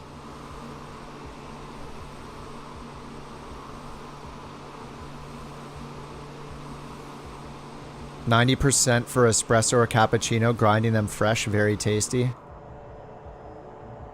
Oh, you had a ducky for seven years, yeah. Yeah, the duckies are cool. I just have a friend that's more into it than me, and he told me, I think this was his, yeah, this was his keyboard, I'm pretty sure. I think I just bought this keyboard from him because he changed to something else. He was like lubing his own switches and all that. Now you want coffee? Hey, you know the solution. You go out to your local Starbucks or Dunkin' Donuts or whatever. I don't know what kind of coffee spots you have, or your local one. Whatever's closest. Just go there. Or you make it at home like a man. Yeah. I do not. I don't do that. You get a coffee, it's almost 4 p.m. That's not too late. I just do one a day, though. I almost never get a second coffee. I just have 1 cup of coffee. Only espresso for you? Yeah, I go back and forth between like I'm a Starbucks dork that gets Starbucks every day or whatever. It's my morning thing. But yeah, I'll go back and forth. I usually just get a cold brew, but sometimes I'll do one of their like espressos, like a shaken espresso. But those are really sugary. It's not like a simple just cappuccino or something. Taco Bell does coffee. Taco Bell. Do we have Pete's? I think we do. I don't know the last time I've been to a Pete's coffee. We have, there are a few Phil's coffees I've seen. I know they're up in San Francisco too. There's some of those in LA, but I just pretty much go to Starbucks. All this coffee talk convinced me to make a pot. All of a sudden, Mech does like 35 flights in a row. Yes. Everyone that's in the virtual airline, make sure to drink coffee right now. It's best for the bank account balance of the virtual airline. Target used to sell popcorn and coffee? No, they did? Popcorn and coffee? Sounds pretty good. 4 cups a day.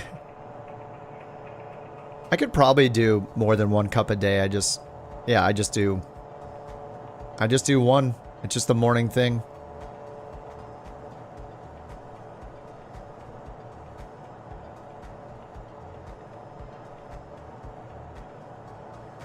Popcorn at the door?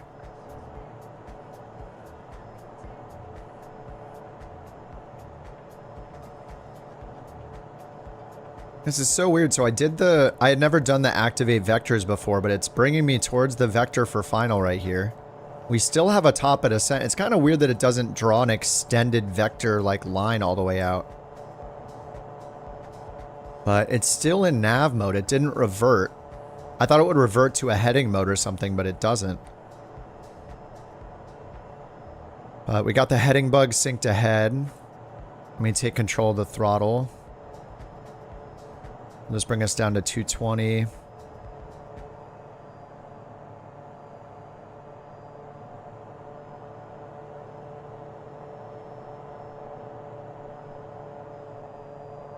And then we have our missed approach. So it's still showing Senok as the active waypoint, even though we've activated vectors to final. So I'm curious if it's going to turn and intercept the final approach course. I mean, it seems like it's going to. Kmart.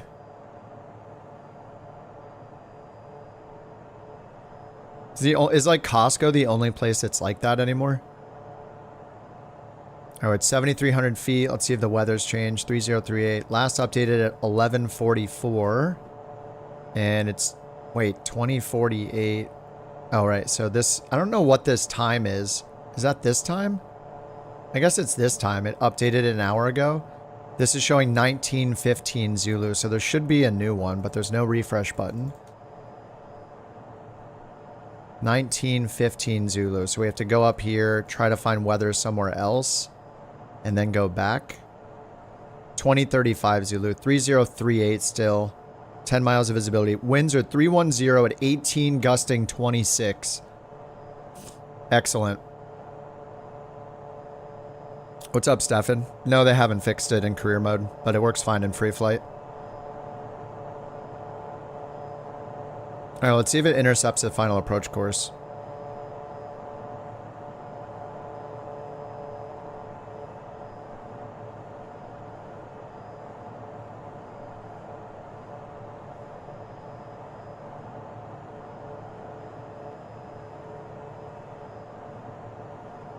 The pressurization issue. Yes, it's still in career. There's still a bug in career mode. They said that it's not even going to be fixed in Sim Update 1, which is kind of surprising.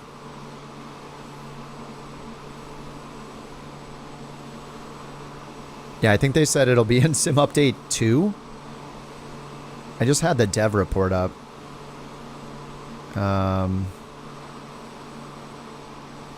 Yeah, PC-12 oxygen system is still broken is here. This is in their latest... This was in the Thursdays... Was it Thursday or Friday they did this? January 16th. So on Thursday, yeah, right here, number 11. PC-12 pressurization oxygen system broken. In progress. Sim Update 2. So I don't think we're seeing that until like March or April, if I had to guess. It's surprising that it's not a Sim Update 1 fix when the entire plane can't be used in career mode.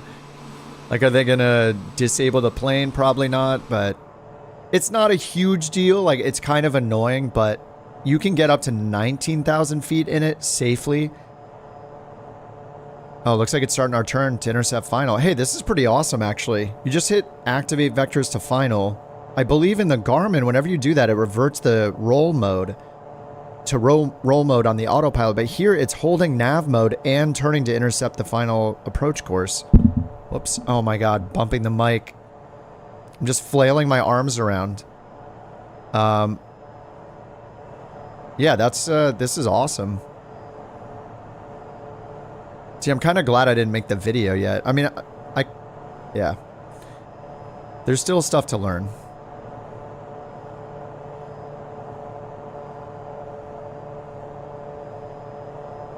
The Mike Bonk token. We'll have to genericize the coins to just be... So it's probably that? Is it this or is it this? It's looking like this right now. No, we're still turning. I think it's that right there. They really need to make it so runways are full quality at all distances. Alright, we're at 2400. Let's turn off the autopilot. And auto throttle. We have a 17 knot crosswind from the left. And a 13 knot headwind. I don't know if that's the runway or not. I mean, it kind of looks like there's an airport. It could be over here, too. Or it could be this.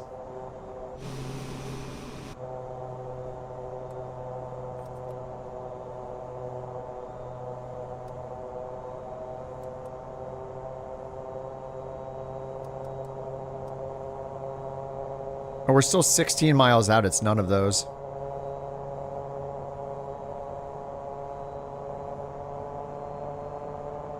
Just a long final approach course.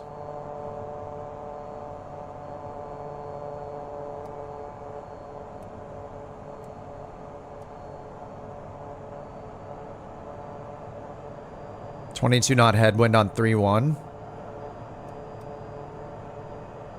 I wonder if it changed the recommended runway here. Oh yeah, 3-6. Yeah, 3-1 still recommended. It says 18 knot headwind 2 from the left.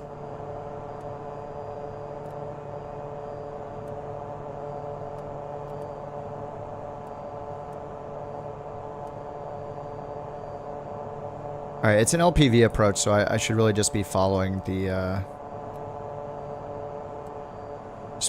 flight director, but I need to turn on approach mode.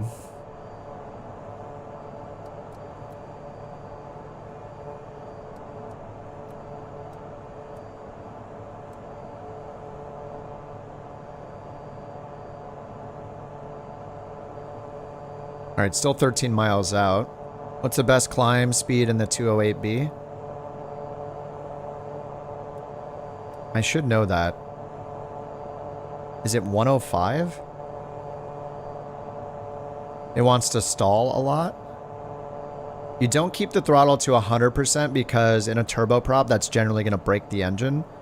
But as you climb higher and higher, you add more and more power. You just want to keep running it up to the top of the green arc. If you see any red numbers on your engine information, then pull the throttle back.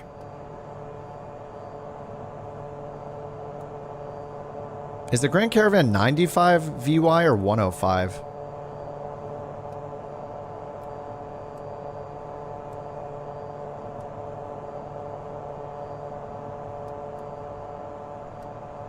Flight level change bug?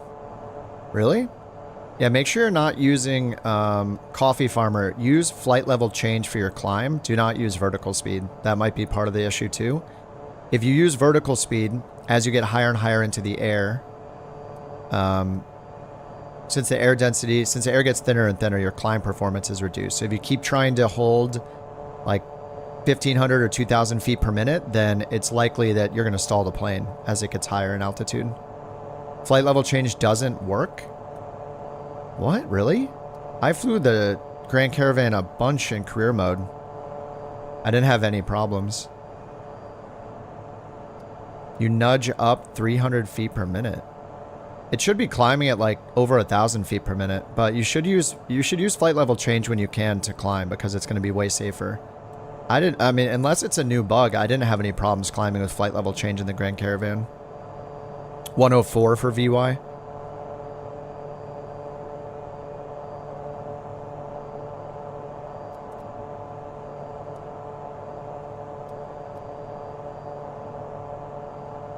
There's a throttle issue in it now? I mean, there was always like the idle throttle issue. Also, make sure you have the fuel condition lever in high idle when you're in flight. You should only use low idle for taxiing, for startup and taxiing.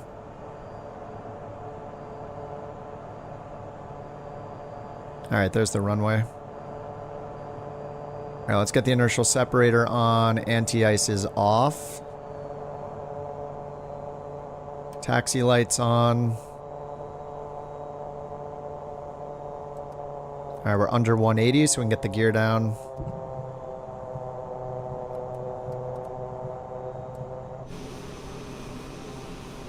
Alright, gears down, 3 green, flaps 1.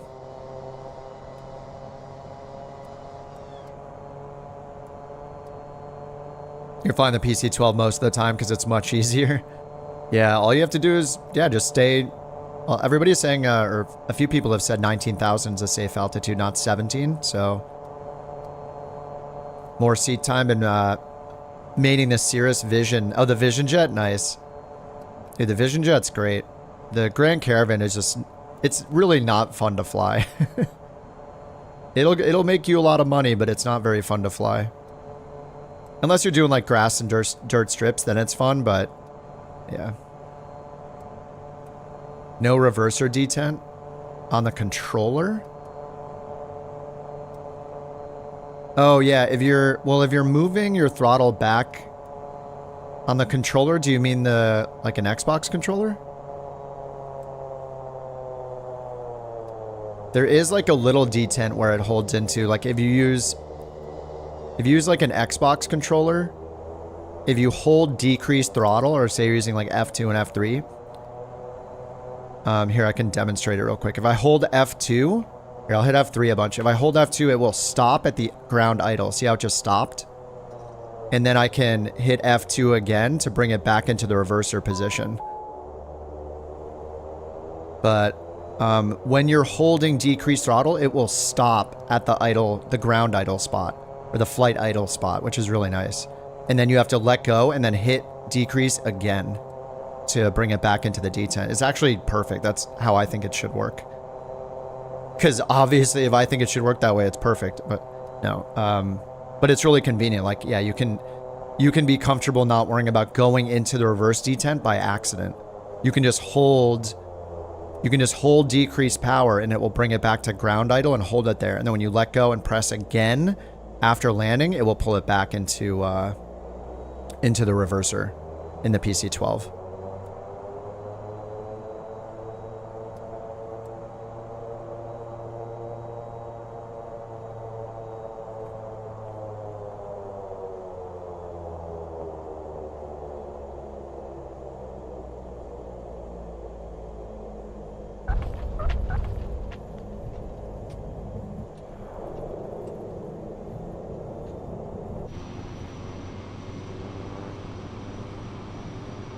You don't like the extra button needed for the caravan? Oh.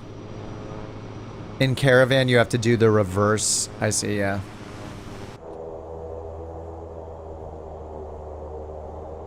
Yeah, it's annoying when they all work differently. The PC-12 is really nice, though, how it just stops it in that detent automatically.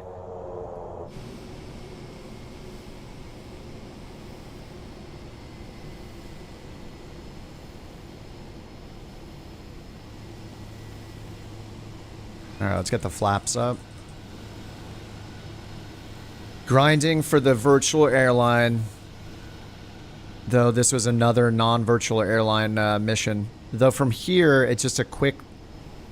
It's probably like 50 miles or less to get to Davenport. So I'm going to get back there.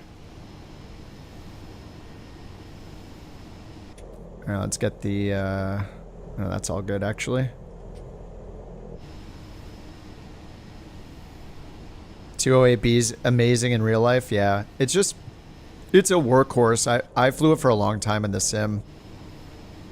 It's just one of those things where after flying it forever, it's nice to be in something different.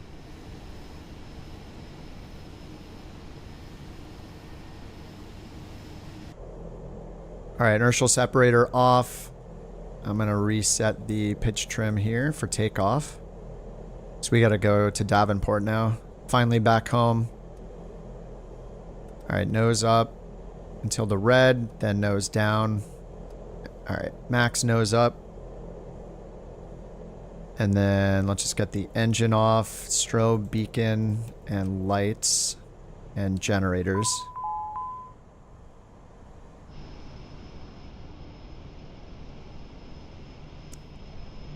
Ooh, the PC-24. Beautiful. What's up, Lith? Just got done being an official at your kid's swim meet. Oh, nice. Hope the day is going well. So far, so good. Just did one mission. And now on the way to Davenport soon. I should be able to hop over to Davenport now. So, flight tracking in progress. Wait, how's the engine still on?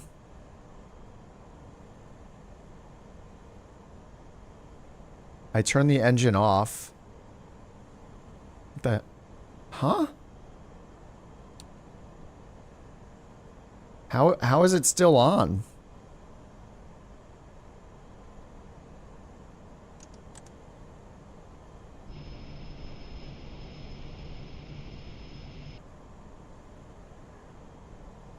I don't know how it's still on. We're still getting 200 pounds of fuel flow. The whole thing is turned off. It's a bug. Control E and then shut it down again. Is there a fuel cutoff switch somewhere? Prop speed, trim interrupt. Happens once every 1,000 flights. Oh, the fuel. There's no emergency shutoff for the fuel. Try turning the standby bus off. Let's turn everything off.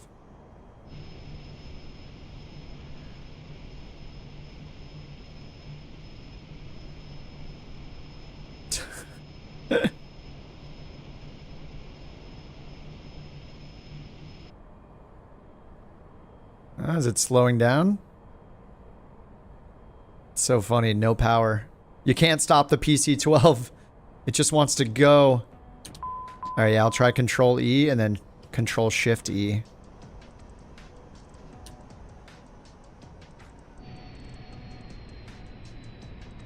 Yeah, that did it. Control E, Control Shift E. Campbell's right. What's up, Zyle? What's up, Zill? You want to see me fly bigger planes? I do every now and then. Probably during the week I'll do an airliner stream. Or maybe tomorrow. But I have done plenty of airliner stuff. Game is so good. I think it's good. Alright, made a little more cash, right? Did that 8,000 pay. Oh, I didn't even look at the... Oh, I didn't look at the synopsis. The summary of the flight. Tomorrow off? Yes, I do. I will be streaming during the day tomorrow. For some reason, my Apple thing is talking to me. What do you say to the A400M? Yeah, not today for me. My landing, the A400M is really cool, but when I flew it a few days, my landings were really bad. And obviously not my fault. Okay, PC-12. Let me just double check that we don't have anything in here. Okay, we still... Okay, the perfumes got dropped off here, so we're bringing the live animals to Davenport. Alright, so we're going to load the animals. Davenport has fuel. It's only 53 miles away. We have enough for 300 miles. Adulting, yeah, it's the worst. Less adulting, more flight simming.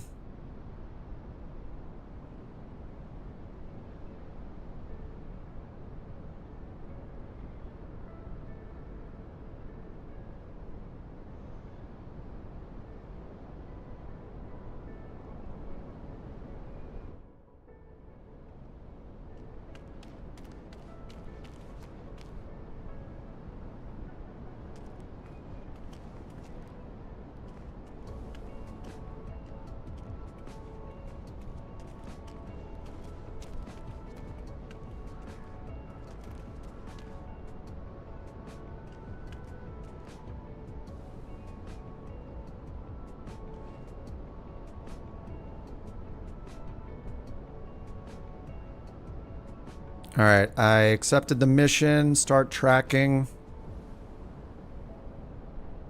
There are a lot more planes here.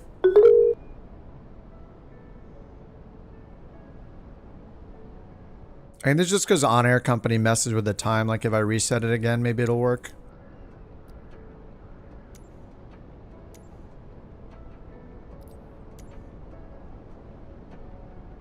Oh yeah, there you guys are.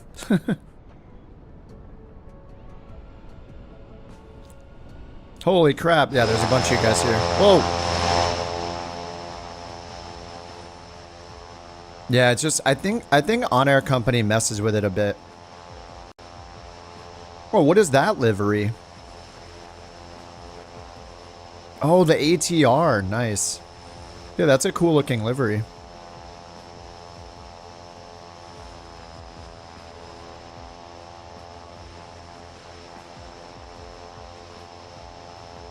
All right, time to fly to Davenport. Let's go just do the EFB reset from COG to KDVN. I mean, I kind of love how fast it is to do the flight planning in this, though. It's like a couple button clicks, you're good to go. It's just direct. We're just going direct KDVN.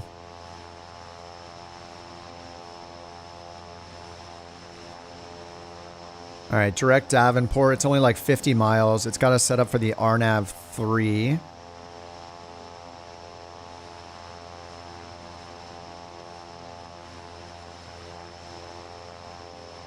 And the weather's showing VFR.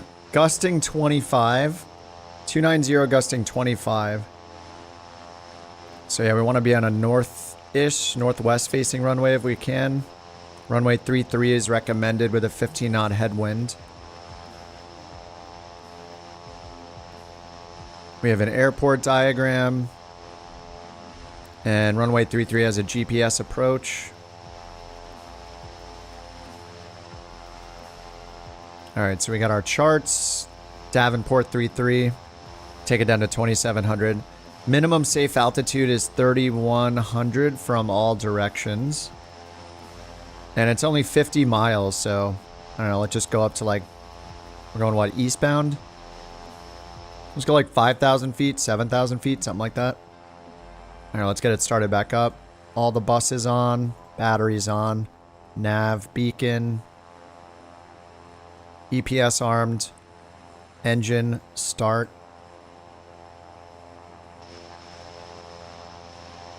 Look at that M500. Tristan, what do you think about the M500 now that you've been flying it for like a week or so? Good? Bad? It's just slow, that's the downside, but the tech in it is so fun. It's a small guy, but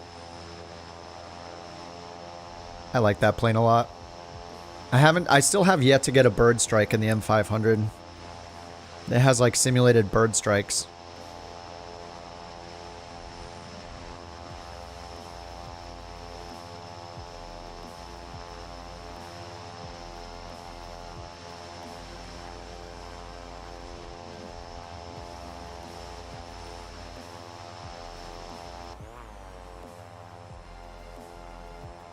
Enjoying it? Nice. Yeah, it uses G1000. If there's anything I can help with, it's the G1000.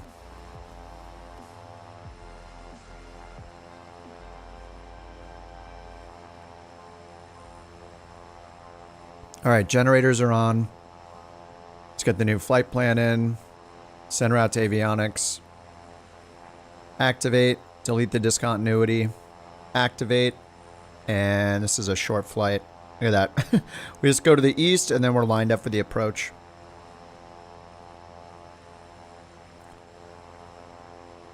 It's kind of really nice how you just hit vectors.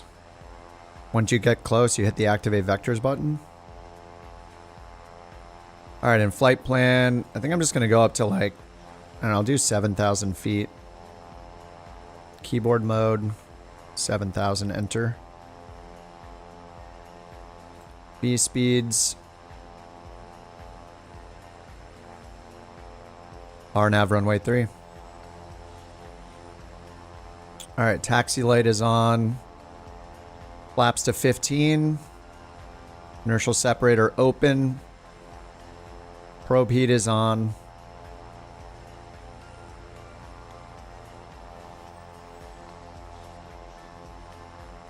And then on our route, it says use runway 31. Let's go over to 31.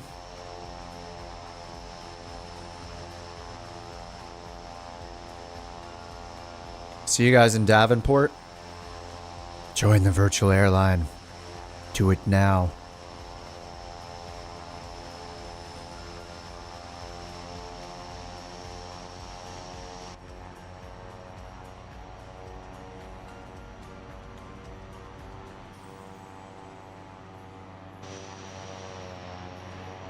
Is it air show time, Deadly? The felons with the smoke yesterday was awesome.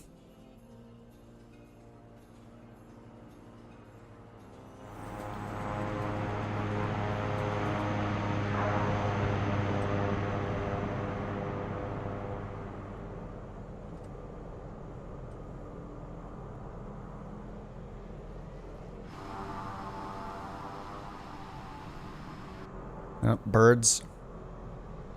That's the FS Birds add-on from Flight Sim 2020. You can't hit them, but it's nice to see birds. Are these birds over here? Nope, just rocks. Same thing.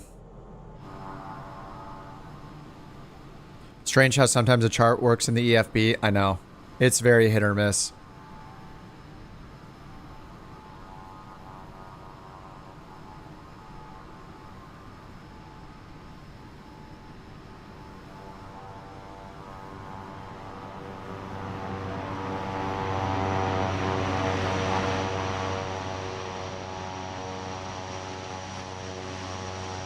All right, we're going to our home base at Davenport. A whole 50 miles away. Let's see this ATR's turning radius. That differential braking. Ooh, oh my god. It just rotates completely around. Thank you. Thanks for moving that ass. All right, let's go.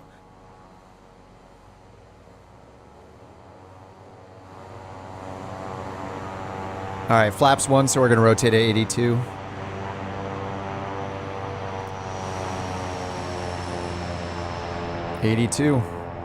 And that was fast, okay. All right, positive rig, gear up. What's up, William? How's it going?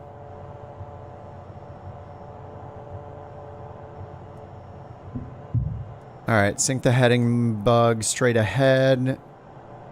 And flight level change, FMS mode. Follow the flight director, over 100 knots, 700 AGL, flaps up. All right, flaps are up. And let's get the inertial separator off.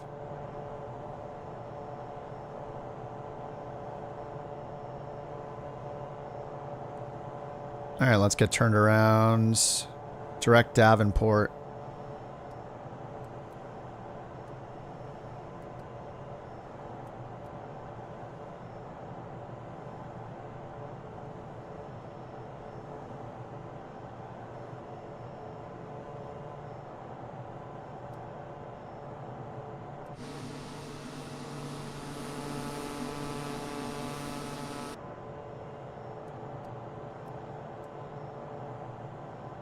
All right, and I want to set selected altitude. What do I do? 7,000. All right, flight level change 7,000.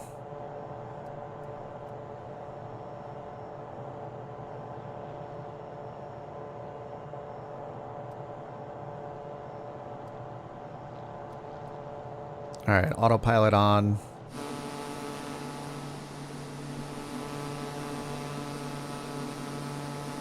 Thinking about transferring to the 850. Yeah, you just have to do like, there's like a sound bug fix you have to do or something, but the way to do it is you have to have 2020 installed, so I just don't want to deal with it. I don't know, maybe someday if I get impatient.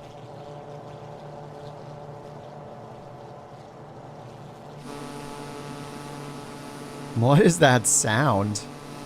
Oh, is that the Mustang? Oh, that's the Mustang. This is the PC-12.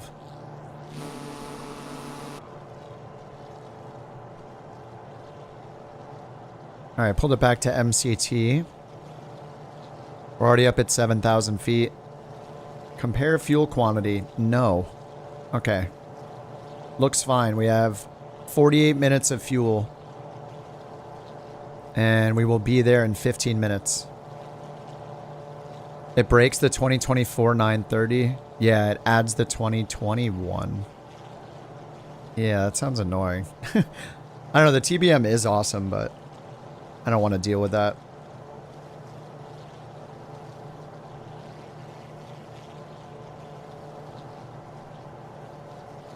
My favorite plane? Still the M500. I really like the Pilatus, though. The PC-12 is, especially for a default plane, and I think hopefully they're going to spend more time on these avionics. Like, if this is the version 1 of these avionics, it's pretty good. There's some weird things that happen when you try to program a flight plan in manually that I've run into, but yeah, I mean, for a V1, I'm pretty happy with it. They'll fix the pressurization bug for career mode. But whatever, it doesn't have an effect outside of career mode, so no big deal. But this thing is really fun to fly. It's fast. The climb rate is crazy. It's cool having new avionics to use. It can go up to 30,000 feet. The liveries look pretty awesome. This one, the PC-12 is growing on me for sure.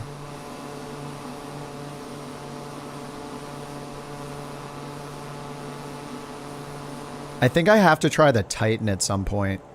Is the Titan available in On Air Company? Because I kind of want to learn the Titan. Aircraft market.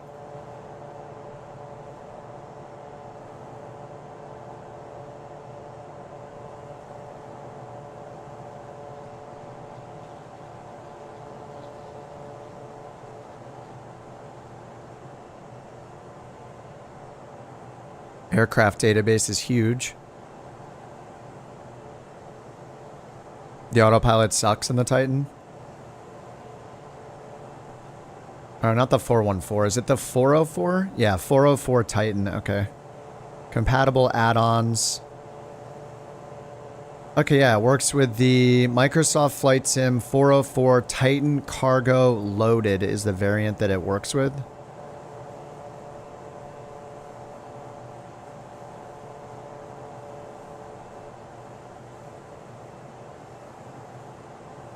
See the lease offers. Oh yeah, this is totally rentable.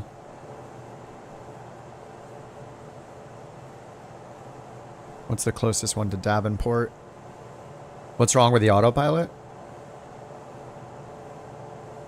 I'm guessing he just means that it's more, oh, that's not the route. Sorry, Arthur. I should delete that. The route's just, we're just going direct Davenport. It's in the top right. He's probably just saying that it's limited compared to like other more full-featured autopilots. So I don't know that it sucks. It's probably just doesn't have all the features that other ones have.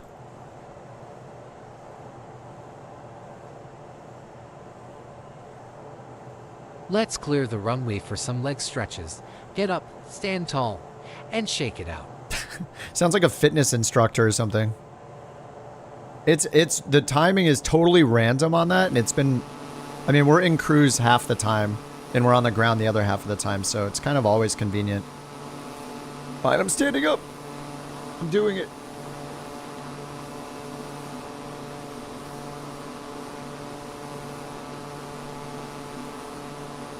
All this standing up is hard work.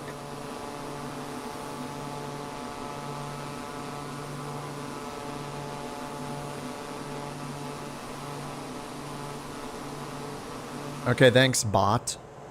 Richard Simmons, probably, yeah. Alright, let's sync the heading bug and HSI back to the... I kind of like the full compass better.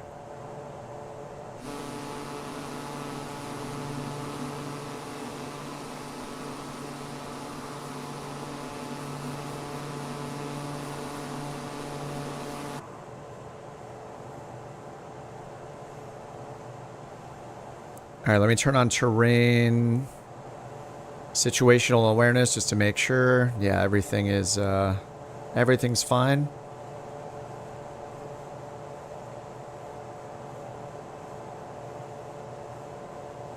All right, so 3,000 at yoded up, vectors to intercept.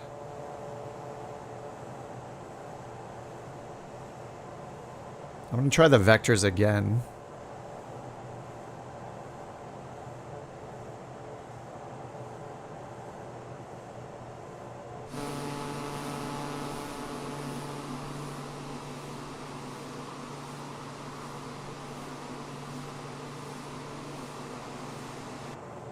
Get low speed prop on.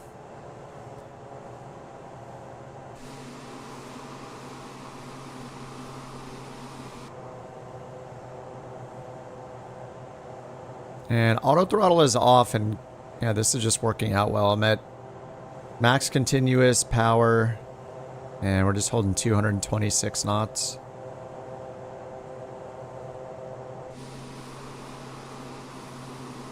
Oh, where are you going, puppy?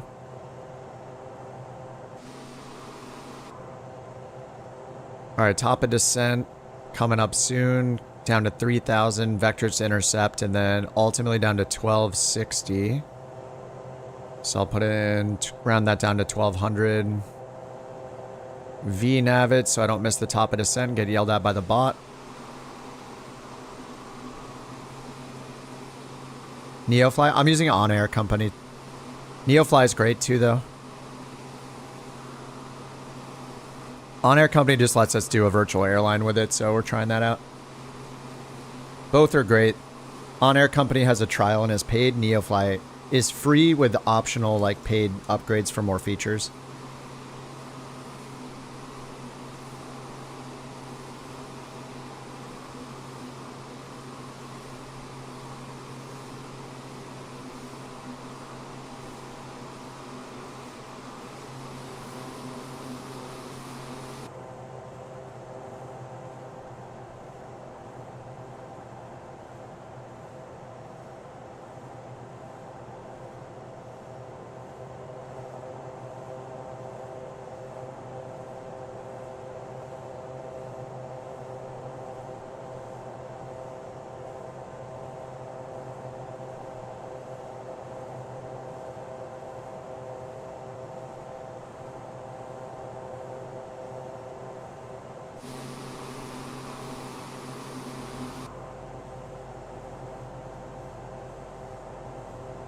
Oh, your mom's taking YouTube off your tablet. Well, if you find us in the sim, you can still find us in the sim if you're not on YouTube. Maybe we'll see you flying around with us. If you're allowed to fly the sim still. Alright, 7,000, top of descent. Looks like it's right now. Alright, there's VPath. Took it down to 1,200, and then once we get closer, I'll hit that vectors button and try that again. I actually didn't even realize that the vectors button showed up. I think it's because I'm so used to changing the flight plan and putting in an initial approach fix, so I didn't even see it. Normally I would come in here and choose one of these waypoints. Like in this way, Yoda makes a lot of sense. It's already on our list. So, but there is a little discontinuity here. But I want to try the vectors thing.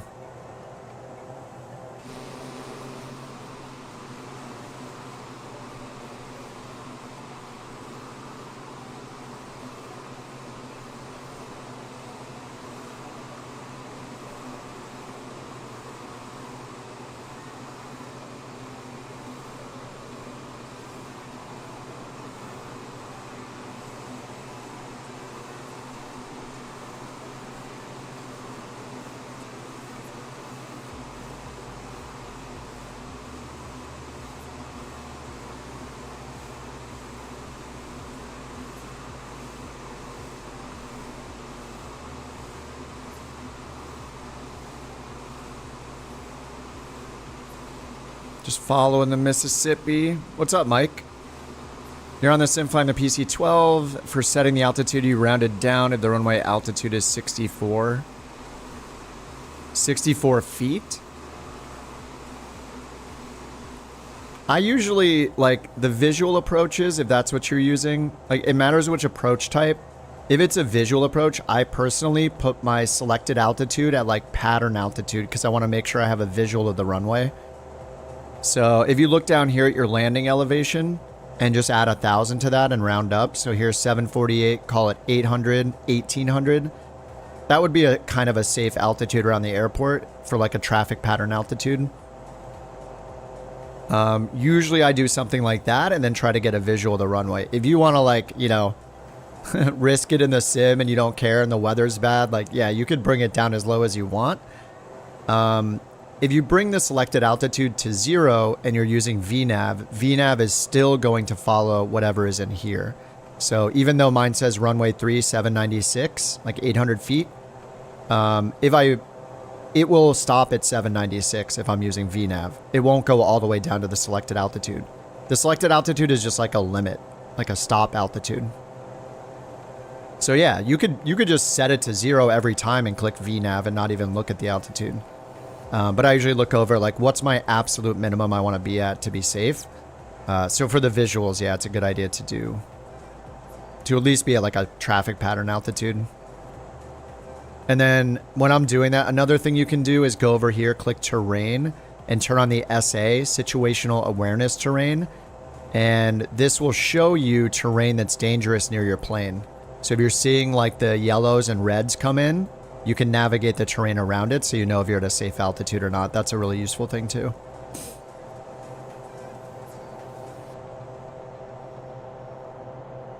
Beyond ATC kits giving you visuals. Yeah, if you're flying in the US, especially, visual approaches are really popular in the US. So I think there's logic to give you visuals very often if the weather's good enough in the United States. It's just something that real world ATC does a lot in the US. And when they give you a visual though, they're probably going to tell you to intercept the localizer. But then they clear you for the visual, and it kind of relieves both of you from some workload of needing to follow the approach like to the T. All right, I think I see the runway right there. So I didn't click activate vectors, and it still turned me onto them because it's so close, I guess. I didn't even pick an initial approach fix. Yeah, down here we just set for RNAV 3 vectors, and because it was close enough, it just turned onto the course anyway. So that was kind of nice. All right, I'll hit approach mode now. And we got LPV approach, and this is the guidance coming down right here. This is our VNAV guidance. This is our actual vertical guidance for the approach.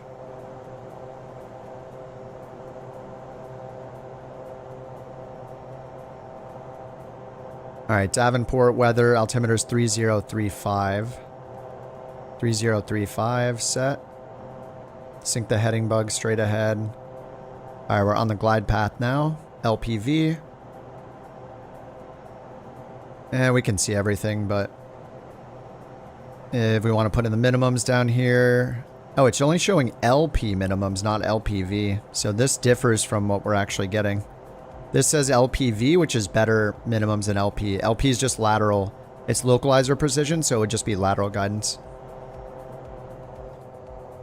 All right, let's pull the power back. Let's get the autopilot off. Yeah, the thump with the gear. Yeah, it's so satisfying. The Vision Jet does that too. It's wonderful. All right, 21 knot crosswind from the left. 7 knot headwind so far. All right, gear can come down.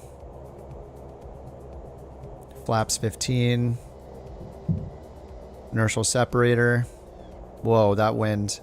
Yeah, 21 knot crosswind. All right, I'll go flaps 30, but not 40.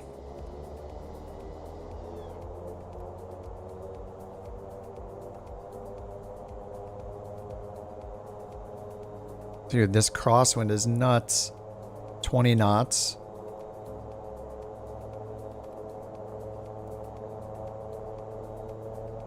Pass an IFR check ride? Yeah, not when it comes to actually flying the plane, though. I don't think so. I mean, there is so much knowledge you need that I probably don't have. Like, I would assume I would fail everything.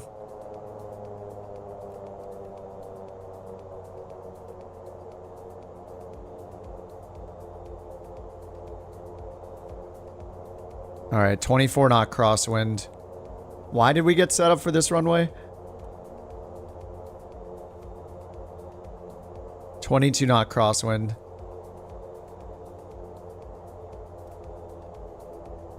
Made it back to the US. We got to the very southern tip of South America. We went north a little bit, like around the Andes, and then I ferried my plane up to the US to help with the VA.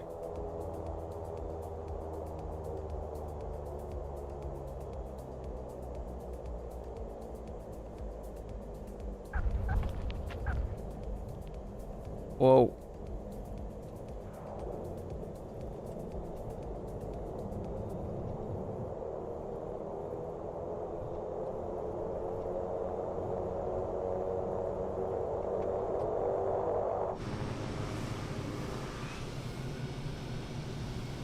All right, home sweet home. Let's get the flaps up. I'm finally back in Davenport. Yeah, we ferried the plane back from South America because it would have taken me like another week to get it up probably, so I wanted to help the VA, and my mission was get to the southernmost part of South America, so did I say South Africa? South America, so we did that. You were supposed to be on your Discovery flight? Oh, the clouds made you reschedule. Yeah, that sounds like flying. All the times my girlfriend's had to reschedule flights because of the weather. That's why instruments is, getting an instrument rating is so huge, right? Way more opportunities to fly. Alright, let's turn the engine off. Oh, I forgot my landing light. Alright, I got the money.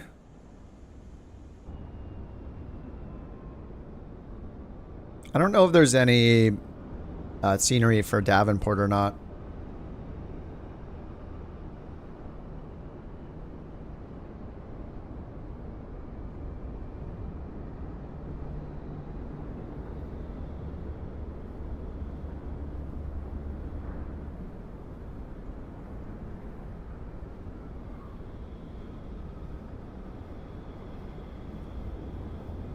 Couch captains into Davenport. Home sweet home.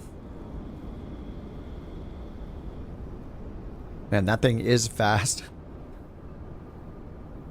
It says speedy on the side of it. He's drifting. Are the Orbex sceneries good? Yeah, generally Orbex stuff is good.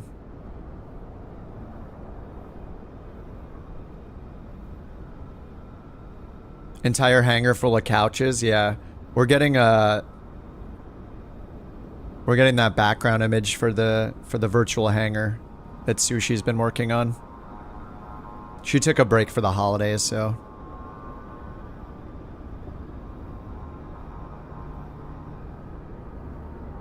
Alright, here comes Tristan in the Meridian. The best plane in the entire sim. Yeah, I want like a souped up Meridian. If the Meridian could just get like a super version or whatever, like a Grand Meridian that's just like 50 to 100 knots faster and can go a little higher, it would be even better. Buttered.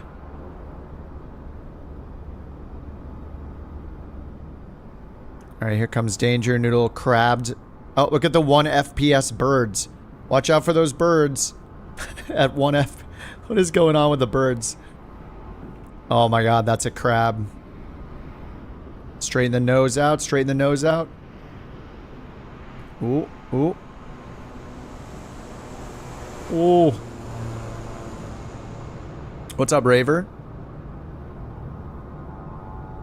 Yeah, LA, we, luckily we didn't have to evacuate it all ourselves, but yeah, I know some people that did have to. Yeah, the fires are still being worked on. The air quality is not as bad as it was last week. It's like slowly improving, so it seems to be getting better. Whoa. Those crosswinds.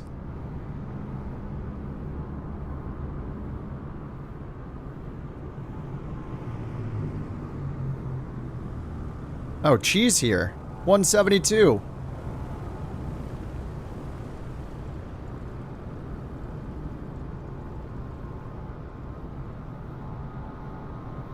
It's kind of cool to have a base of operations. We come back here and just there could just be random people flying for the VA in and out of the airport.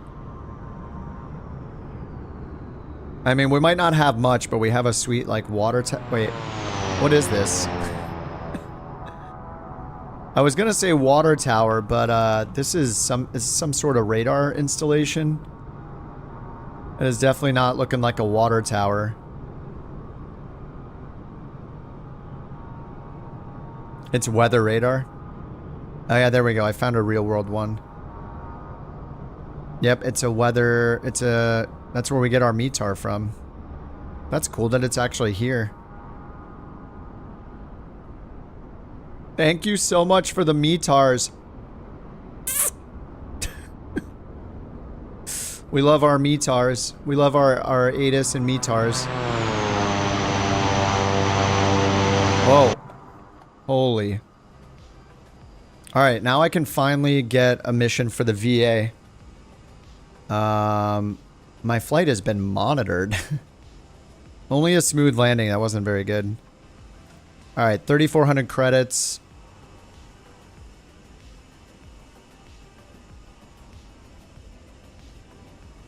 And if I looked at the VA jobs, let's see if there's one that I can grab here. I might need to generate more of them.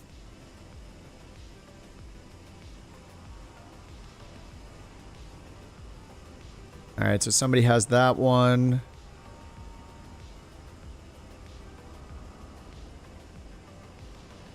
Should probably try to take one that's going to expire at some point.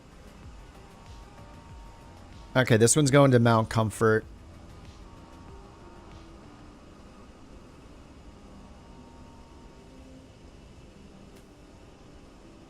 And I don't know if I've flown to Mount Comfort yet. Oh, this is going from Mount Comfort, so I can't take that one.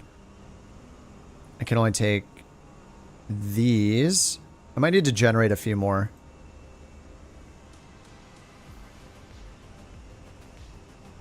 Dav Airways has taken... Oh, he's delivered one of these. Okay.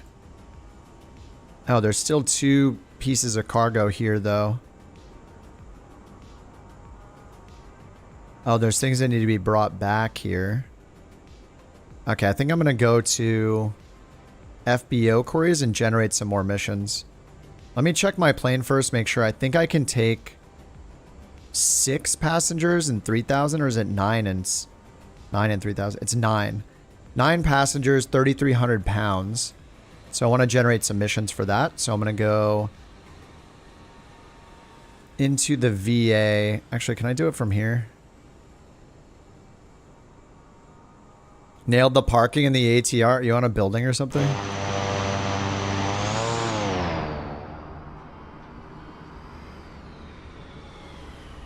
Oh, you backed it up? Oops. Nailed it. The ATR is such a good looking plane though. I love high wing twin turboprops, just always look awesome. Like the MU2, the ATR, even like the Saab. Isn't the Saab high wing? I forget actually. Yeah, I mean it must be if it's with turboprops, right? Oh, the loading config. Did On Air just load it all in the back like that?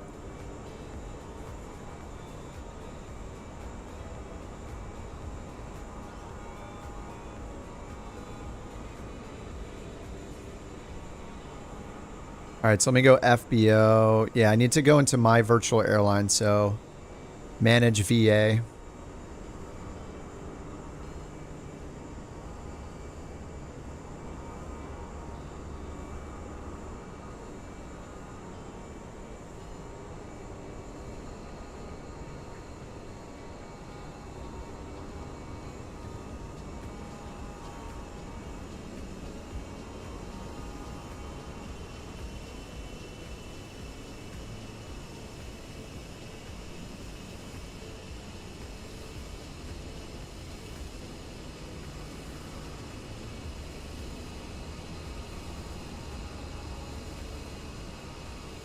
All right, there I have the VA management console. So here I can go virtual airline FBOs.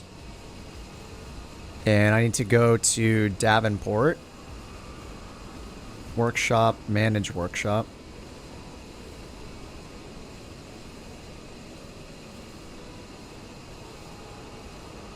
And then here we have the FBO. So I can go to logistics queries and... Let's see, new jobs in 39 hours, 47 hours. Oh no, 23 hours. So we don't have any more jobs that we can generate, I don't think.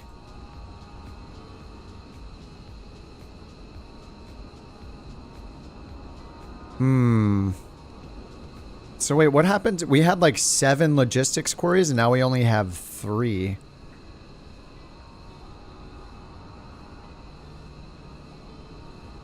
No skill points. Fuel seller. Oh, that's why.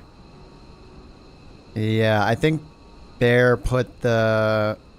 Is that what happened? You reset it and put more into this? Because I think I had this up to like 4, so we got a lot of queries, but now we only get 2 a day.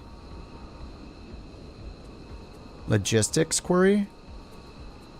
Logistics center? It's not going to give me VA jobs, though. CCX, yeah.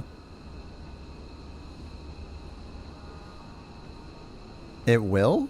Wait, it didn't yesterday.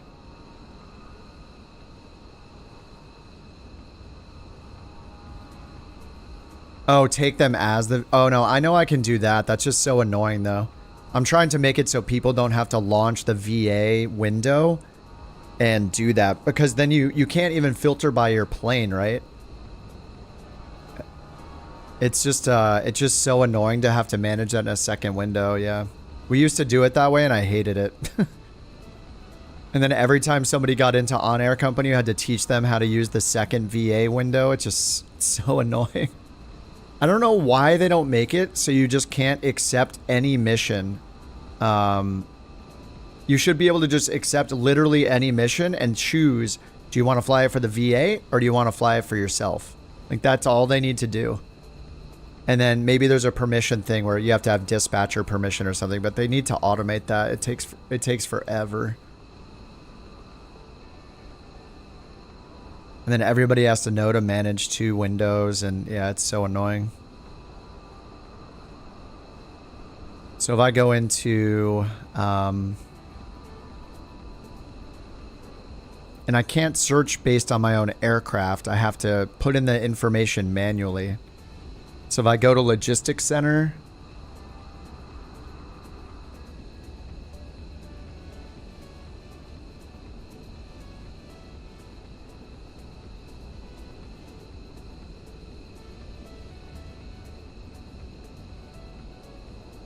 so I go into Logistics Center and I try to find a job. There's no airport filter, so now I have to go in and put all of my numbers here. Oh, it looks like maybe I put them in before. Okay, so I guess that's fine. But yeah, you have to go in. Oh no, what's legit? Yeah, it is here. Now I have to put in the airport code. Filter preset. Yeah, it's not going to show my plane though. It only shows VA planes. So now I also have to put in Davenport. Like, it's just so annoying. They really need... I can't believe they haven't improved this in like the 2 years it's been or whatever since I've used On Air. This is the most annoying part of it. To fly a VA mission, I have to go into a VA management mode, search for everything myself manually, accept the jobs, then go back to the other window and then load the jobs. Like, it's pretty crazy. I think how this will get easier is when we get to the point of doing regular routes. Because I'm pretty sure when we define regular routes between all of our airports we fly to and from, then those will just become available here in our pending jobs list, just like the in this pending jobs list here, just like the FBO queries do. But until then, it's just a huge pain in the butt.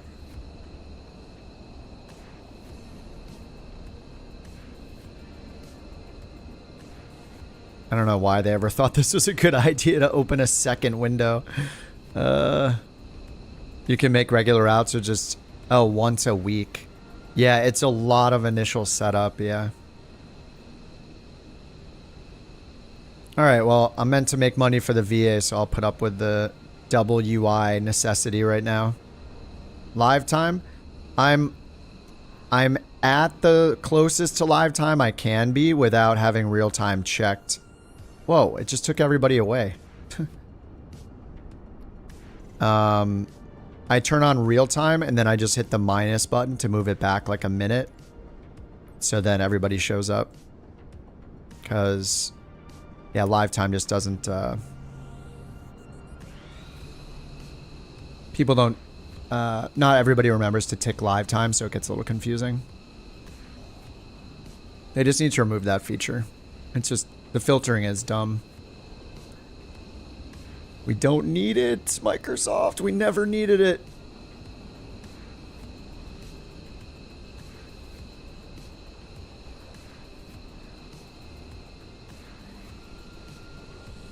Okay, so let me pick a mission.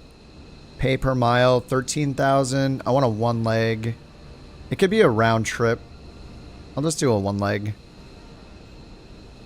One leg. This one's 15,000. 400 miles. I'm going to limit it to 300 miles. 400 miles sounds just too much. What's our best paying job at 300 miles? All right, 8,000. Over here to the west, KPEA. 9 passengers. 681 pounds of cargo. Oh, it's only 107 miles to KPEA. Okay, I'll accept that one and then see if there's more to KPEA.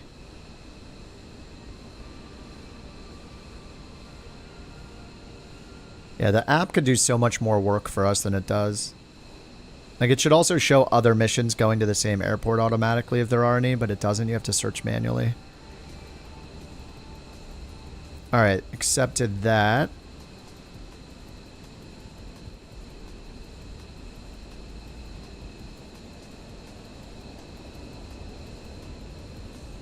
Alright, so now I need to go back to the normal one and prepare that mission.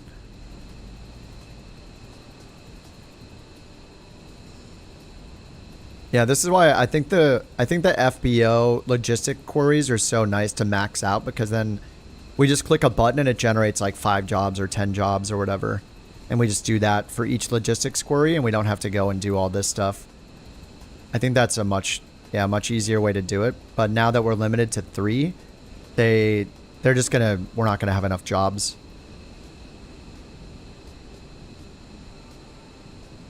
But there are some from MQJ. Okay, so which job did I take? It was like 8,000. Is it this one? Yeah, KPEA. Okay, assigned to me.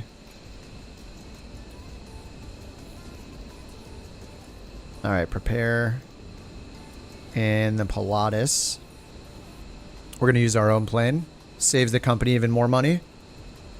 Alright, there we go. KPEA, we're taking servers, students, and missionary. Oh, wait. We're taking 7 students, 2 missionaries, and 681 pounds of computer servers. What are they up to? What are they doing?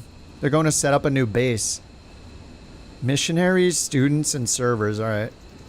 KPEA. Let's see if SimBrief gives us a route here. Looks like it does. A very simple route. Couch 323 ready to go. We're just going direct to Vogs. You live close to there, Brad? Nice. I swear we're just always near somebody's house. It's awesome. Alright, it wants me to go to 20,000 feet. Alright, there's the route. SimBrief is loading. SimBrief is imported. Alright, we got 900 pounds of fuel. I assume it starts with a K. I assume there's going to be fuel there.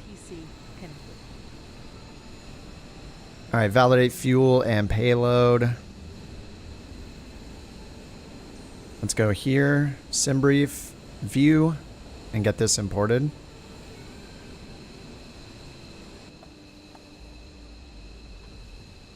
Import route. Oh. Alright, activate. We just go to Vogs and cruise altitude. We're supposed to do 20,000.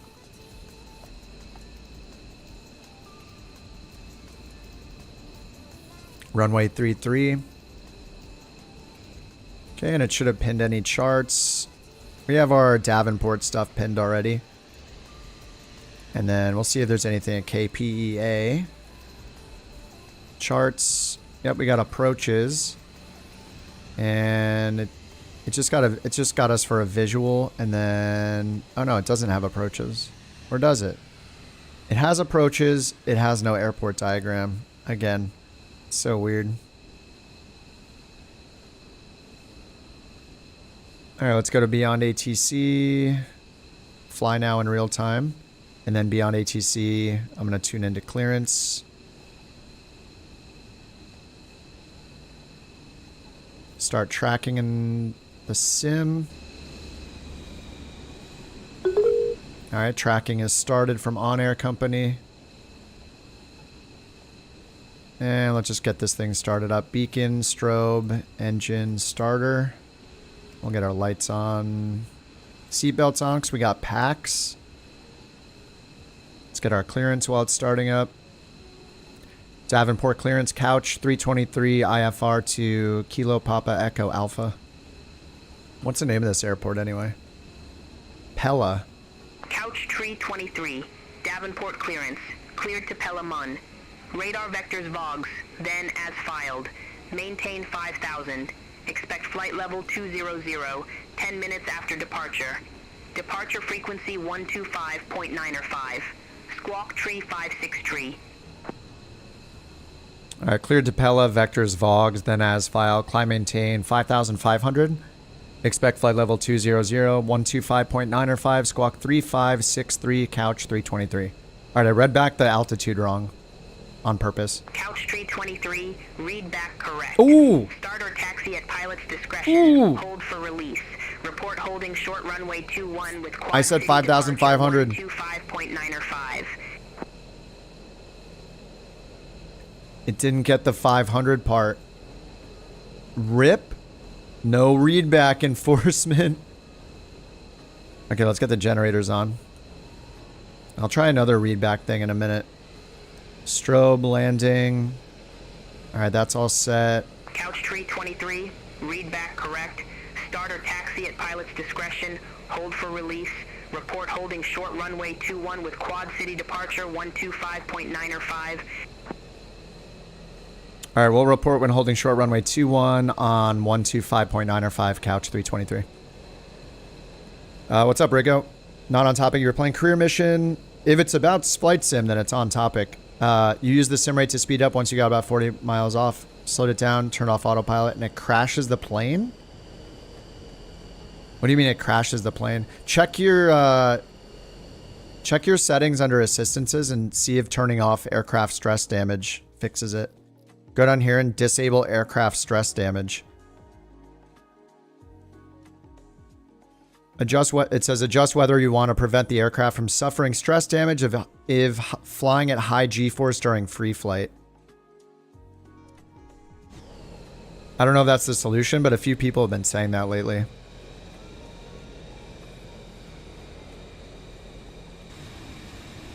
Yeah, I'm surprised it didn't catch that readback. It's normally really good. I'll have to try it. Keep trying it again. Keep reading things back incorrectly. Make sure that we got readback enforcement still.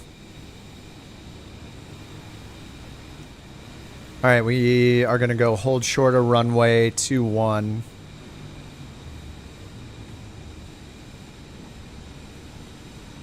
Oh, which is right next to us. Beautiful. Can we sneak over there? No readback enforcement. Wait. Yeah, I'm surprised they didn't correct me on... Is this 2-1 right here? Okay, yeah, this is 2-1. Alright, they said to do... Let's see, 25.905 to let them know we're holding short. So 125.95 on comm 1. There we go.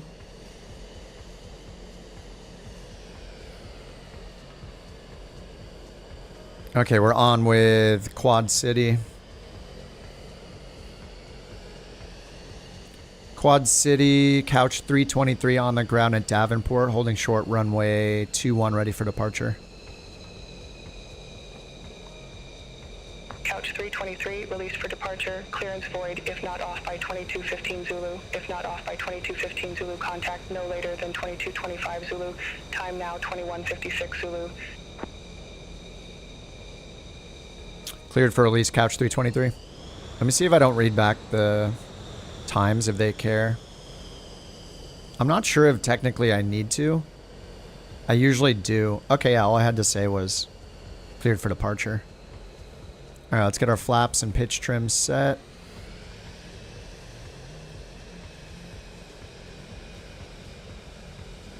Just need the nose in the green. There we go. Oh, we got our lights on. Generators and everything are on. No cast messages. Whoa! I had my brake held. What the heck? Holy. How did that happen? I'm literally holding my brake. Alright. That was lucky. Alright, we're going to 5,000. And we'll get heading bugs set. Flight level change set up to 5,000. Alright, let's go to Pella Municipal. Pella?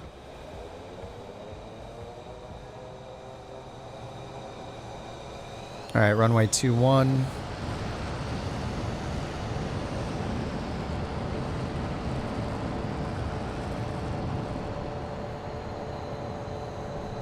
Looking for 82 knots. 82. Rotot. Whoa. Crosswinds, man. Alright, gears up. Oh, the skyship. Watch out for that tower. Is there a tower right here to our left that I just saw?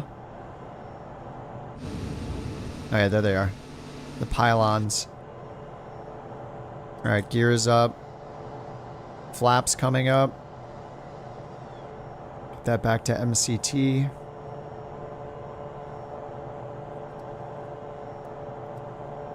Quad City, Couch 323.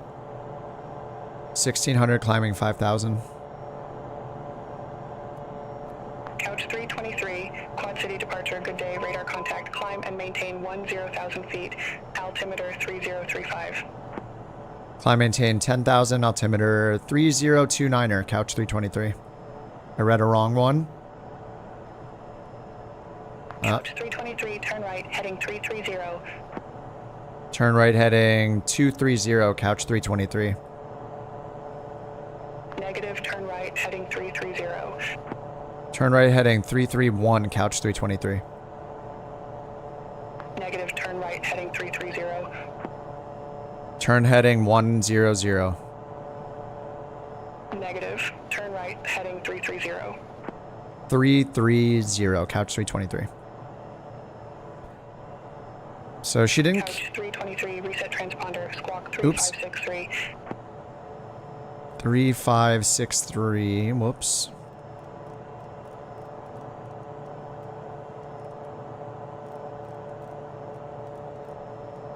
Alright, 3563, Couch 323.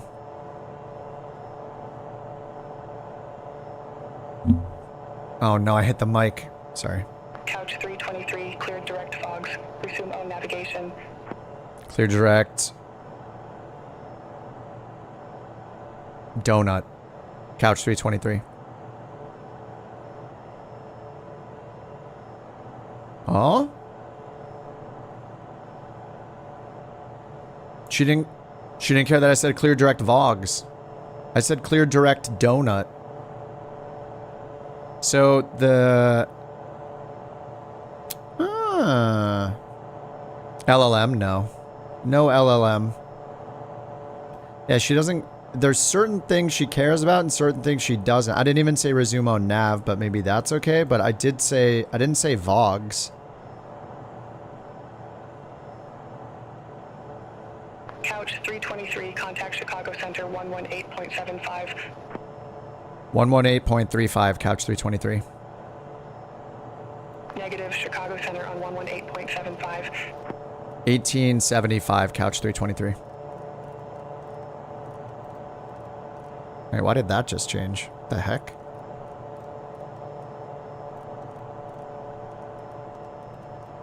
Alright, 7.5.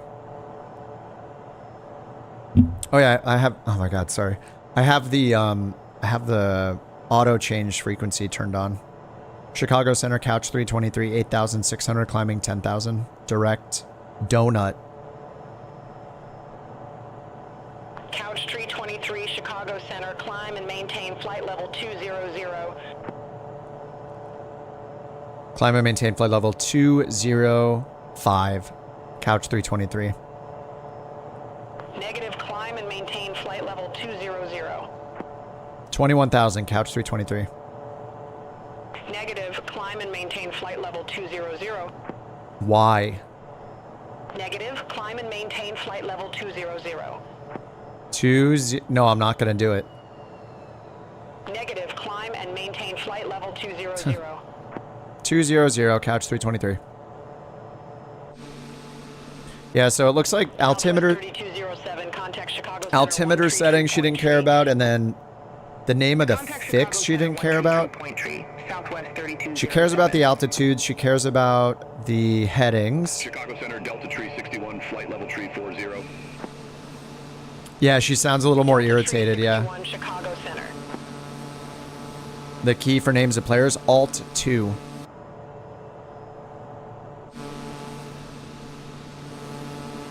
Southwest 3918, contact Chicago Center 135.6.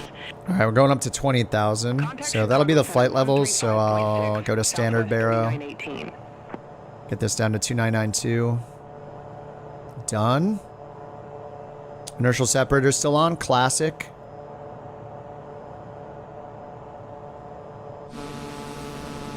And let's try the auto throttle now that we're getting higher up. I feel like, yeah, auto throttle at 10,000 seems safe. 132.8. 132.8, Skywest 3710, have a good one. Couch tree 23, Chicago Center, expect radar vectors, runway tree 4.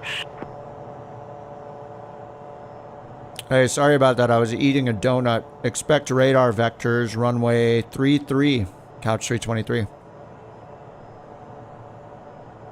Up. Uh-oh. I said runway 33. She accepted it. Uh-oh.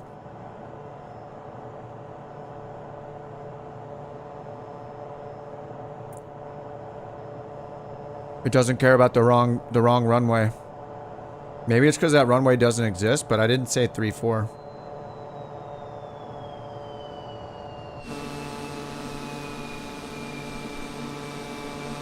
United 1698, contact Chicago Center 133.9 or 5, see you. Contact Chicago Center 133.9 or 5, United 1698. What did I read back? I read back the wrong initial altitude on the clearance too.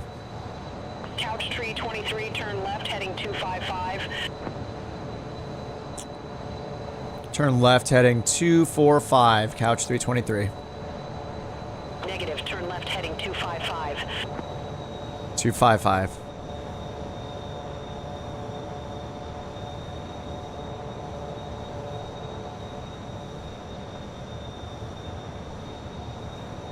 Alright, I mean, they definitely care about the altitudes, the headings. She didn't care about my initial altitude in the clearance, though.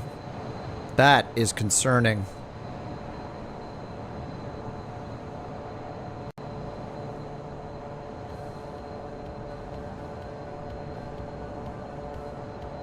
JetBlue 2628, contact Chicago Center 124.55.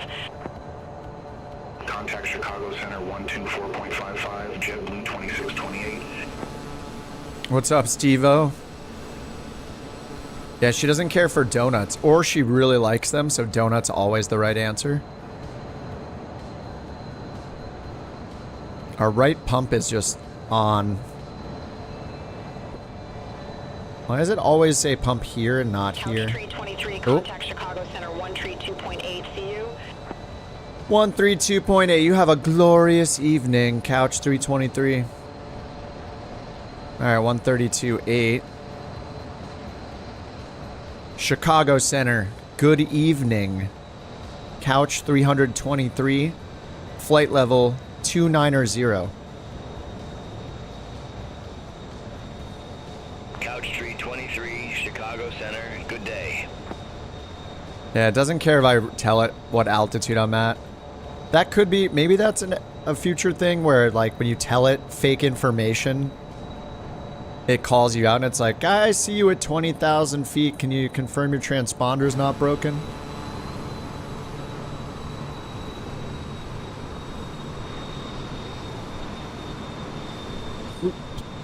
Please confirm that you're not 10,000 feet higher than you should be, please. American 1253, contact Chicago Center 118.15. Contact Chicago Center 118.15, American 1253. All right, outside air temp negative 35. So any clouds we get into, we're gonna get our anti-ice on. Everything's off right now except for our probes. We can get the low prop on. Oh. Can we get the low prop on? Let's try it again. There we go. Now it's working. All right, quiet cabin.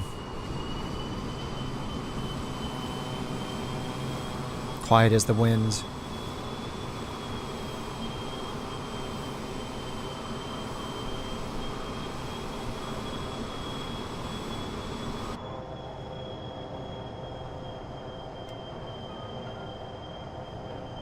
Passengers may move about the cabin. Alright, all we have is runway 34. She said to expect vectors for 34. So let's just choose RNAV vectors. Activate to lead the discontinuity. Alright. There we go. Mayday! I just crashed, so we're going to slew modem. Slew modem. You just crashed, puppy? Slew mode time?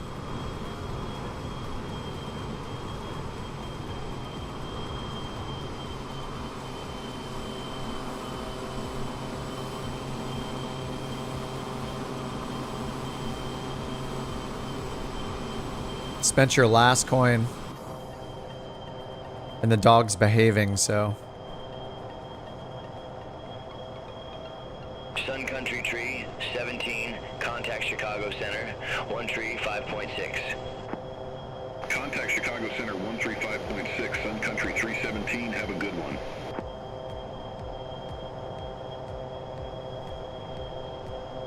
Chicago Center, Envoy 3835, good day, 9,000 feet. Envoy 3835, Chicago Center, radar contact, continue climb to 17,000 feet, altimeter tree 036. Continue climb to 17,000 feet, altimeter tree 036, Envoy 3835.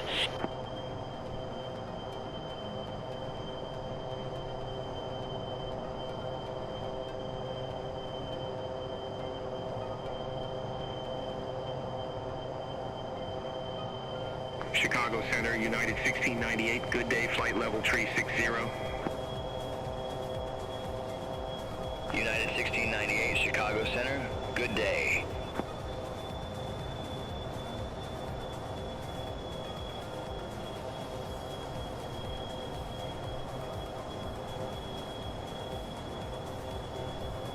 What's up, Rich? Is the virtual hangar gonna have Davenport? No, probably not. Just because we've done, like, we have different headquarters. Chicago Center, Delta 702, descending. It's gonna be kind of, like, generic-ish, so I can put stuff in there. I could put it in myself, though, actually. I could just overlay it on top with text, so... There's gonna be some, like, portraits in the background, like, hanging artwork that's blank, so I can put what I want on it. I should be able to put in, like, somebody's avatar or something, like latest member, throw in their profile picture from YouTube, that kind of stuff. You did something on your flight plane, you took control, flight plan, you took control and it spun, couldn't take back control.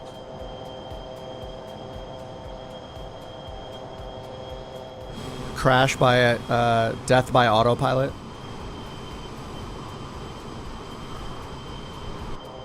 Oh, we're coming up on Iowa City over here.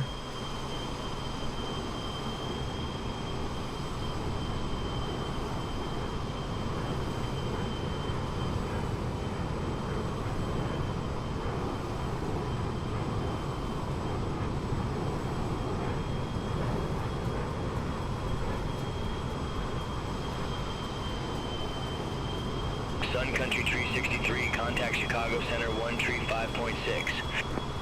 Contact Chicago Center 135.6, Sun Country 363. The detail looks pretty crappy right now. Yeah, auto FPS has the detail at 80.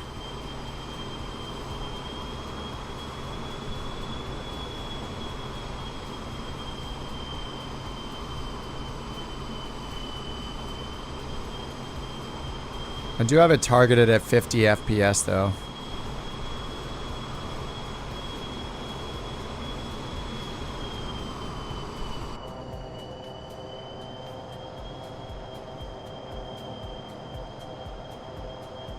Chicago Center, Sun Country Tree 84, descending via Balloon 4, flight level 257. Alright, top of descent's coming up here soonish. Yeah, I mean, we're direct VOGs, but now that I put in the approach, we got OF off-kek, I guess. 3,000 there, and then eventually we got 2,500 after that, and then down to about 1,000. Landing elevation's 879, so let's bring it down to like 1,900 feet VNAV.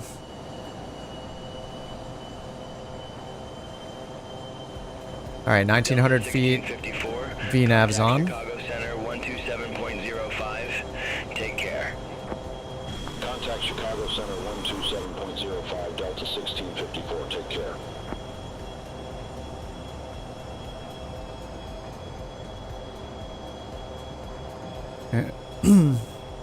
And we didn't have any charts here, right? We just have approaches.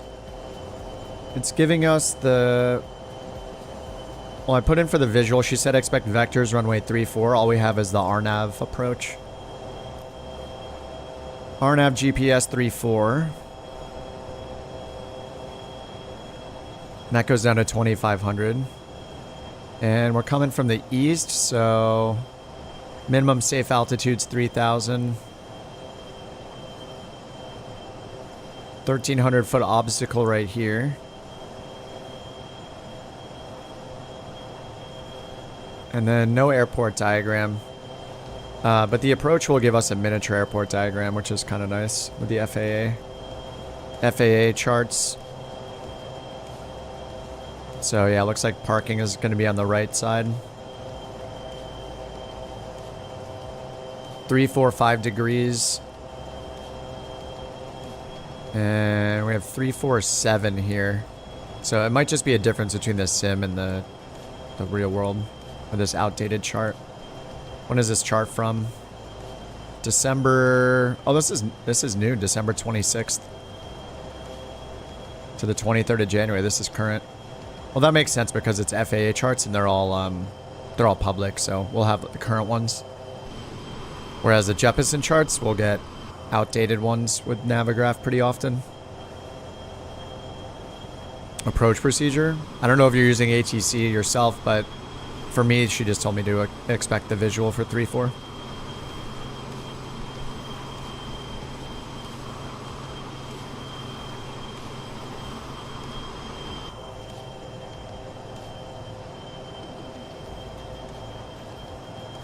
Alright, prop speed's low. We're about to hit top of descent. I'll just turn that off.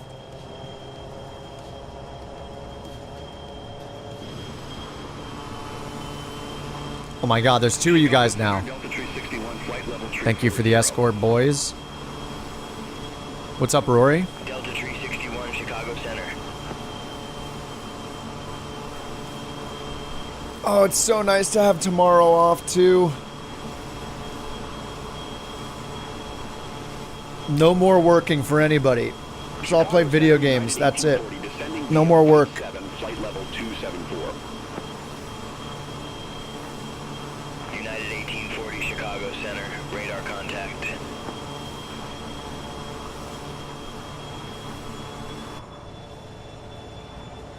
Working is for chumps. No more working allowed.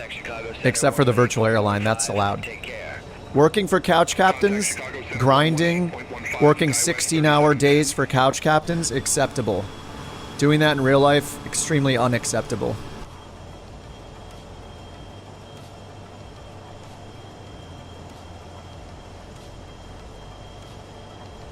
Oh yeah, side of Taco Bell, absolutely. What's up, Grumpy Batman? How you doing, man? Couch Council. Yeah, unanimous decision. Rub it in. It's Monday morning. Sorry. It's a rare thing that people in America have a day off that, and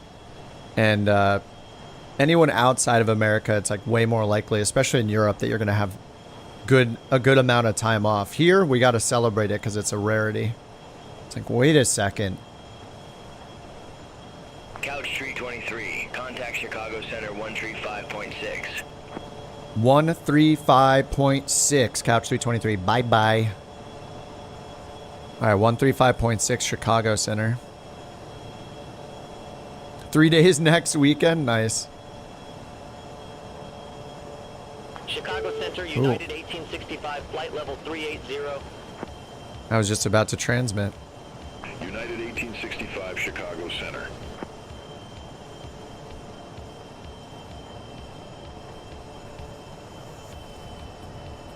Next UK public holiday is April. I feel like we have the same thing here. I'm not sure when the next one is. Like Easter or something? I don't even know. Is that a holiday that people get time off for? Chicago Center, Couch 323, flight level 200. Couch 323, Chicago Center. Oh, I didn't say ready for descent. VNAV isn't working? Ready for descent, Couch 323. Couch 323, turn right, heading 260. Descend and maintain 3,000 feet, altimeter 3041. Peliman landing, runway tree 4. All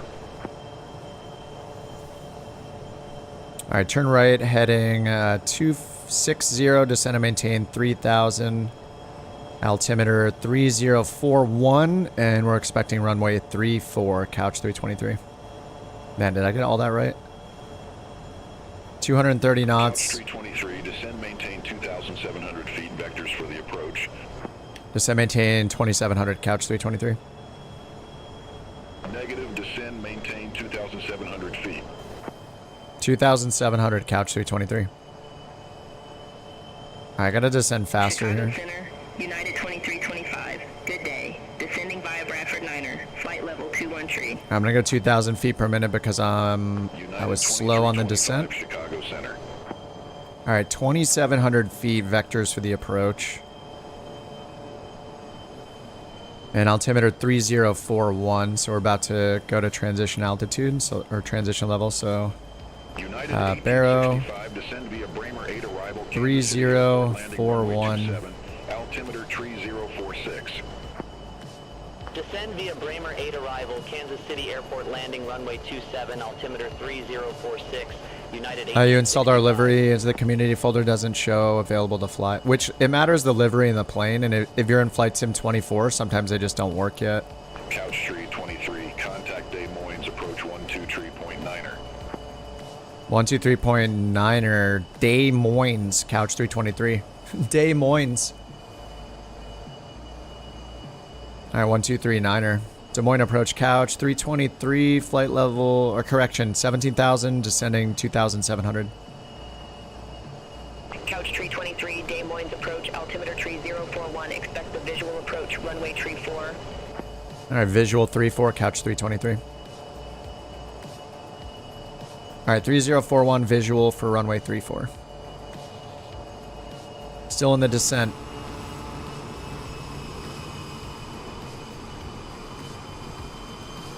God, I love Microsoft flights. Well, the problem is like their like encryption or whatever they did with the whatever encryption thing they did with the liveries, because of career mode, people can't even make their own liveries right now, and they're like investigating how to undo it. It's just, yeah, I don't get it.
What's up, Native?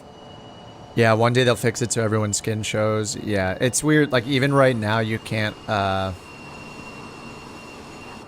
now, you can't even see somebody picking a skin, like a livery from a default plane from the liveries that everybody has.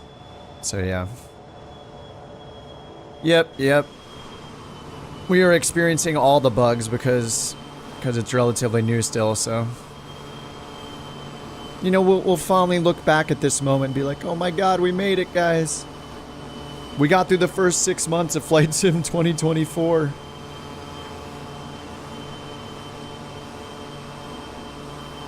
Swed, thanks for the follow on the twitch.tv, dude.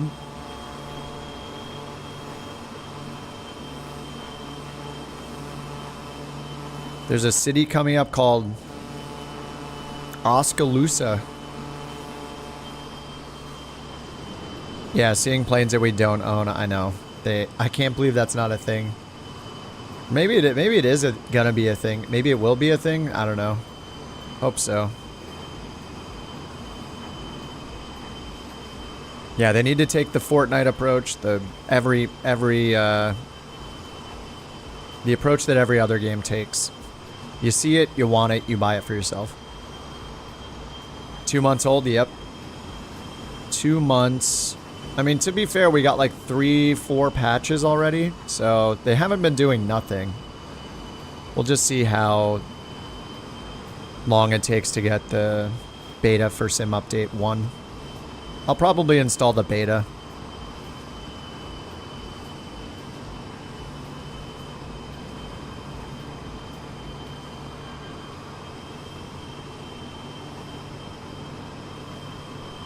Yeah, the patches and over the holidays, yeah. You know, they just want to slack off in December.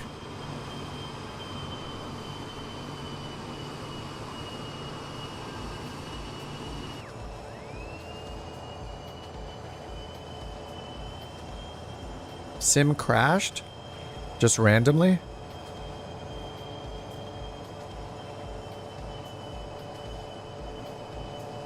Check your event viewer.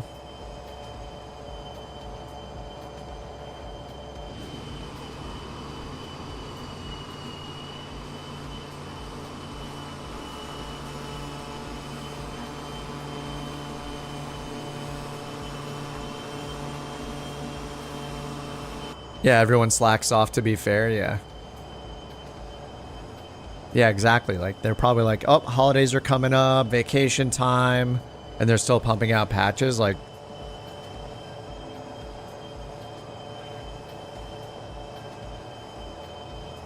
You switched to exterior view, looked around. She gone. That's happened to me just loading the camera, this camera button kind of scares me now. A couple times, or yeah, once or twice when I click that button, it just, the sim crashes, so I'm a little worried every time I hit it. Yeah, what was your RAM problem, Jack? What did you fix? 2 weeks without a CTD. And how did you even diagnose it? It's probably a really long explanation. Did you just use software and you found out you had like a faulty RAM stick or something? Oh, you did. Okay, faulty RAM stick. How did you diagnose it? So special software? Doesn't Windows have a built-in like RAM checker? I think I've run that before. Or maybe my BIOS had one and I ran it. When you were talking about it, I remember running mine. Dude, I was looking at my RAM. I opened up my case and gave it a good dusting the other day. And when I was looking at my RAM, I was like, why did I install my RAM in 2 slots with one in between each one? And I remember a friend told me to do that for dual channel.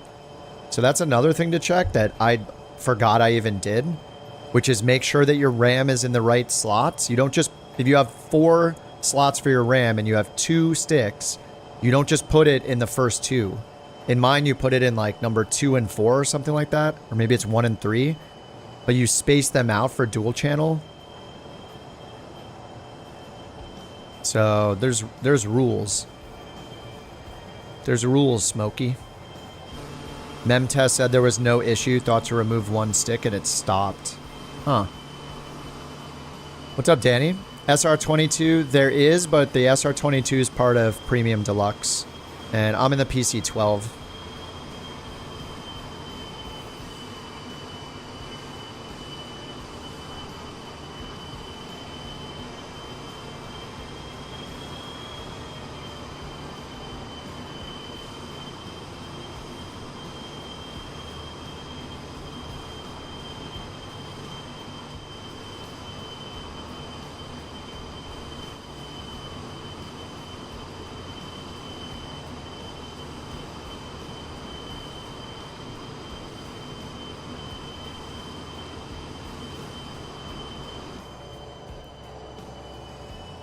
Brass, I'm using On-Air Company. It's a external career mode that lets us have a virtual airline and stuff. So I haven't been using the built-in flight sim career mode recently. Probably for a few weeks now, but because I kind of did everything. Airport is at your 1 o'clock 15 miles. Report the field in sight. 15 miles? She thinks I'm going to see the airport 15 miles away? Oh, is that it? No, that's a river. Never mind. We're looking, Couch 323. Yeah, we're not going to be able to... 23, turn right, heading 290. Okay, there we go. Turn right, heading 290, Couch 323. Alright, 290. We're going down to 2,700 feet. And the auto throttle changed us to 150 knots. Yeah, river in sight. If we need to land there, let us know. Airport's still off to the right over there somewhere. Oh no, not right now, bot. Even pilots need water breaks. Stay hydrated and keep your mind sharp. Yeah, okay. Alright, I took a sip of coffee. You happy? I think the bot's doing that too often.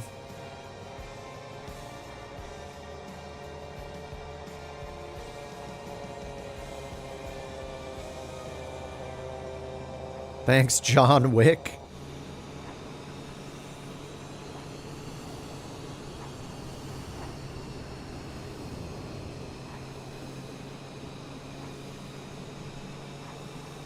Alright, we're gonna need another vector soon.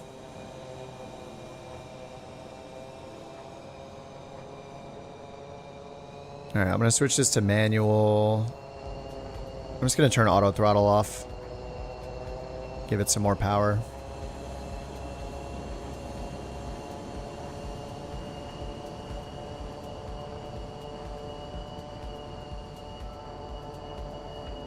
Now we're at 3,400. 3041 is the altimeter they gave us. And here, yeah, 3041 is good. 2135 Zulu. This is about an hour old. Let me try to get the newest one. They really need a refresh button here. Okay, yeah, this is 2215 altimeter 3041 still. Windsor 300 at 8.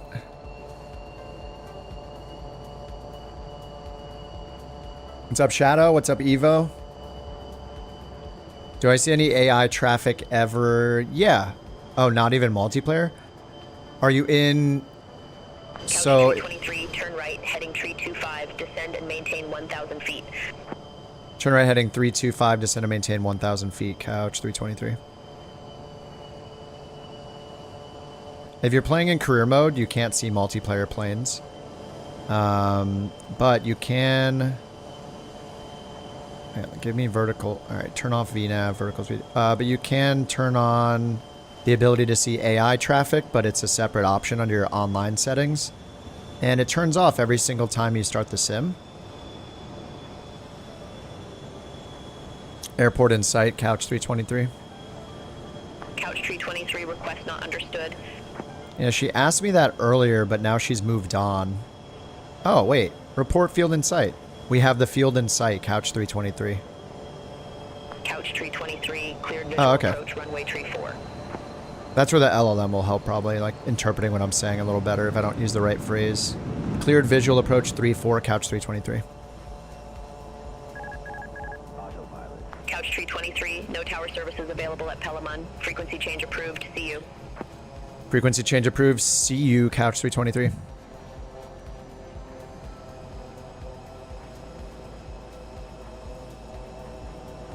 Wait, that's not... Is that the airport? Why does it say 18? Oh, because it's back on the vectors, that's why. Yeah, this is the airport. It says 18 to go because it hasn't sequenced to this. So if I go up here... 3-4, direct to... Alright, there we go. Alright, we got flaps 1 and gear down.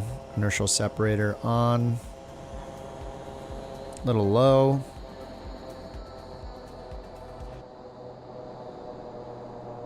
Alright, 2 whites, 2 reds. 30 degrees of flaps. 22 knot of headwinds, 5 knot crosswind from the left.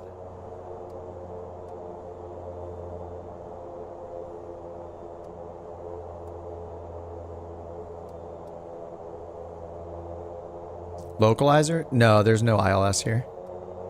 There was only RNAV approaches, but we're just doing a visual because the weather's great.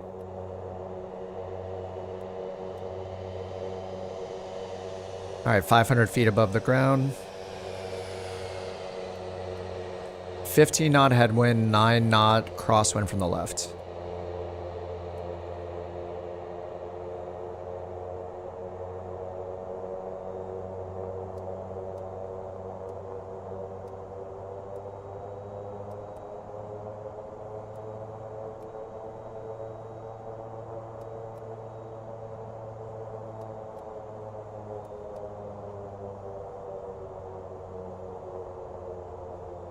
Alright, 10 knot crosswind from the left.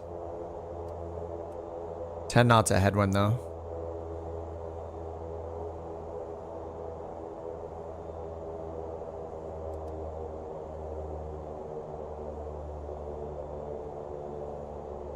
When do you add a rudder? Right when I'm about to touch down to straighten the nose. So right now, I'll straighten the nose and then left ailerons to compensate. Yeah, just try to straighten the nose right before you touch down. Because otherwise, if you land crabbed, then as soon as your nose wheel touches down, it's going to pull you, you know, you're going to be aimed left or right, going to the edge of the runway. So you just want to straighten it out. So whichever rudder you need to use to straighten it out, you're going to need to use ailerons on the opposite side, almost like you're slipping, to compensate for it, to keep the wing down and to keep flying the right ground track.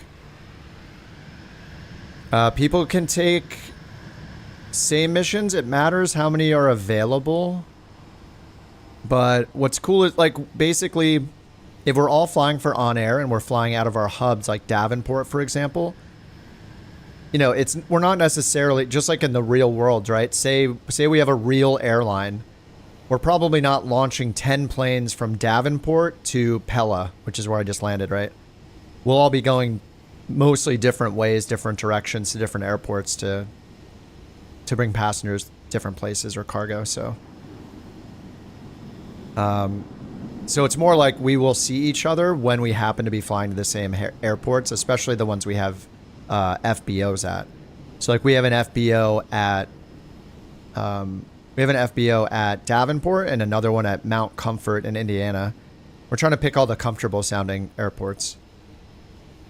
So as we grow as a VA and as more people are flying and doing jobs, we'll just happen to run into each other doing these regular routes and being at regular hubs, you know?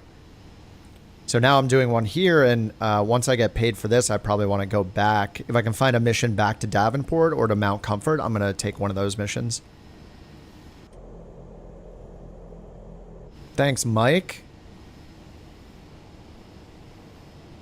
But on-air is just, you know, it's cool. I wouldn't call it fun in a way. Like, I don't know. There's something that, like, it's kind of fun, but the problem is it feels like work. Like, there's so much, and that's what's cool about it, though, right? It's like there's so much going on with it. You have to think about everything. Like, you could land somewhere and not have fuel at that airport you're going to. You have to, you know, have enough for a round trip or be able to get to an airport where you can fill up. It's just more hardcore than like Neofly and the other modes. Couchavel. Yeah, we'll need to expand for some European ops. The downside is that seeing each other out there will be, mattering where people are flying. It might be harder to see each other, or less likely you see a fellow couch captain. Wait, did I have low prop speed on? No, I didn't. Okay, that was off. Alright, let me get the flaps up. Pitch trim reset into the green. That's done. Inertial separator off. Engine cut off. Generators off. Strobe beacon off.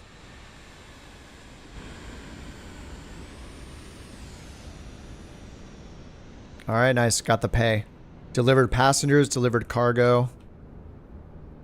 The couch captains will take their cut. Couch captains takes 30% right now.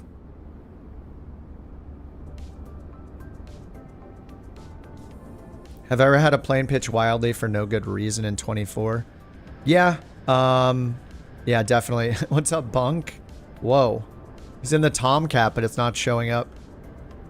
Yeah, there have been times when it, maybe not pitch, but definitely rolls kind of wildly. If you're in free flight mode, like, I think I'm on realistic turbulence, but a lot of people, like, coming back from 2020 days, or, people are still on 2020, but most people, I think, use medium turbulence instead of realistic turbulence because of things like that. Like, just, like, absolutely ridiculous, like, exaggerated turbulence. Especially when you're on final. I feel like I've always joked that Flight Sim, like, spawns an invisible tornado right before the threshold of every runway in the entire sim is how it feels like, is what it feels like. It felt the same way in 2020. Turbulence is bugged. Yeah, I mean, if you're doing free flight mode, you can go into your assistant settings and turn the turbulence to medium. I think I turned mine back to realistic just for extra hilarity while flying, but a lot of people turn it to medium.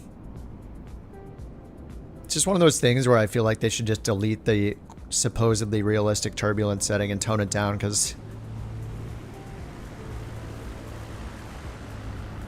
I don't know, we have to listen to some real pilots give their feedback on 2020 versus 2024 when it comes to those two settings, but I remember in 2020 a lot of them were like, yeah, this is ridiculous. And that windsock. It's not too bad, I guess. It's like, what is it, 3, 6, 8 or 9 knots, something like that.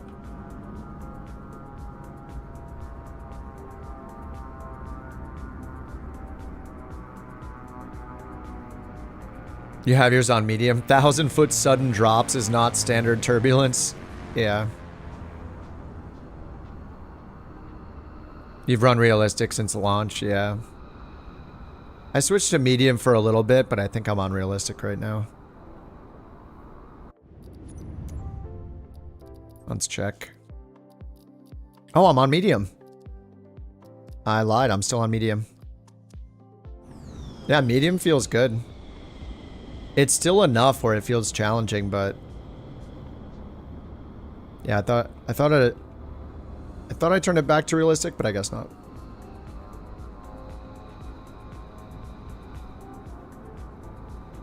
Always flying in the mountains? Yeah. Oh, it's always bumpy as hell in real life, so it works for me.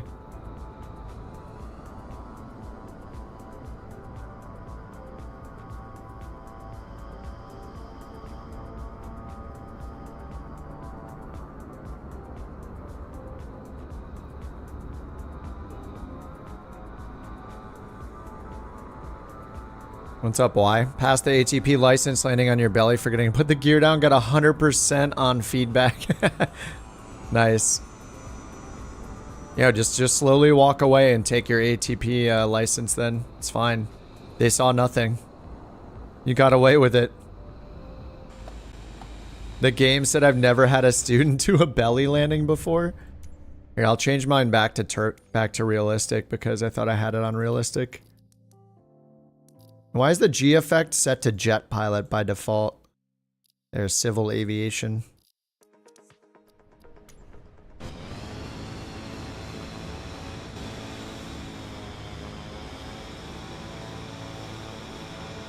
Alright, mission is done. 8,000. Very smooth landing. Good reputation. Flying solo with a bork. Yeah, the mountain will be back. I don't know when. I don't know when she's getting on the road. She'll be back today. Okay, so I got VA pay for delivered cargo. So it was 8,000. I got 5,600 worth of that. Contributing to some VA funds here. Alright, so now I have to find a new mission. I need to go in and find it myself manually. I wonder where our third FBO should be. Alright, manage VA. It's going to pop open a whole new window.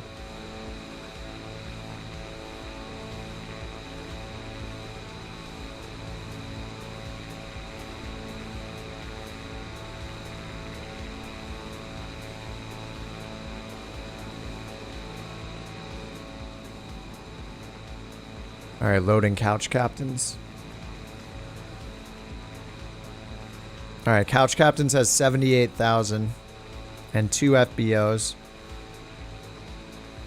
So I just need to find a job that goes... Maybe I can find one that goes from here to Mount Comfort or something. I'll see what's available.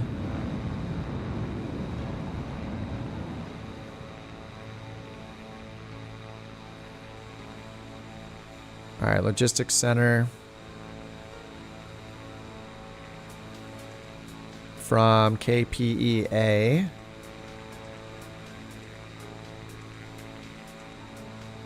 Up to 400 miles. Back to the CJ4. Is the CJ4 okay in 2020? Or 2024? It's just got the livery bug, right? I think that's the main thing I ran into is a livery bug. Ooh, 17,000? That is quite the payday. 16. Do any of these go to Davenport or Mount Comfort?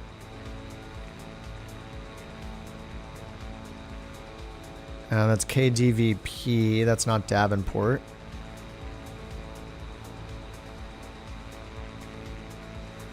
And what is Mount Comfort? KM... Mount Comfort. KMQJ. Okay, neither one of those are available, so... We'll just pick something that makes money. Single leg, 361 miles. This is a 2-leg. That brings us really close over here to where Mount Comfort is, though. I think right here, this plane... Yeah, this is at Davenport. This one's at... Oh, KCEV.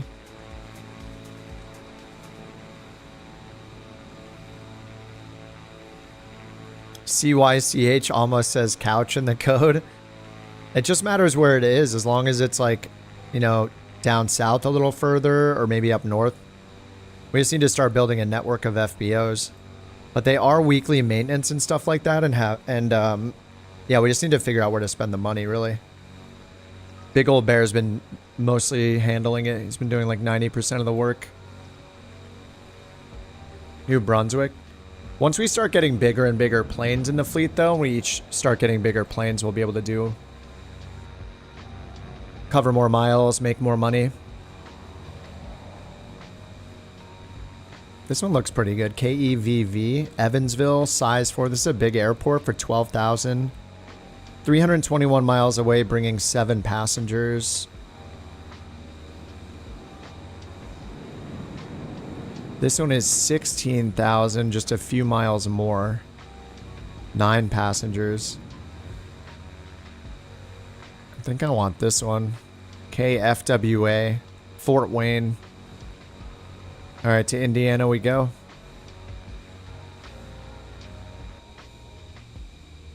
All right, now just go back here and accept it. P to Fort Wayne.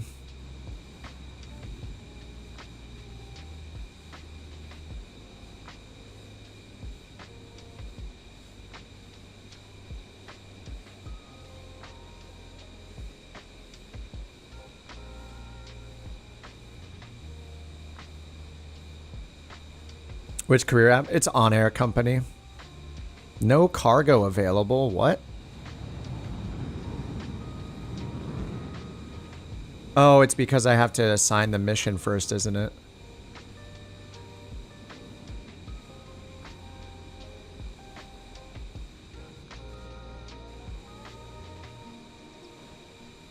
Oh, that is why.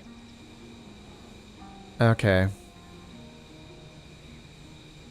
There's a setting to change for that, where people will be able to see all of the cargo available and where it needs to go. We should probably have that open. It raises the potential of them taking cargo to the wrong place, though. I'll just leave it alone for now. Alright, let's hit SimBrief Dispatch. Fort Wayne, we should be able to get a good route for that since these are two larger airports. Couch 323. Memphis. No, what's Keckham? Keck M. Sounds like a Twitch emote. Okay, we got 2 VORs. It's got 9 passengers, which is inaccurate. It should be 17. Over here, 1710 payload.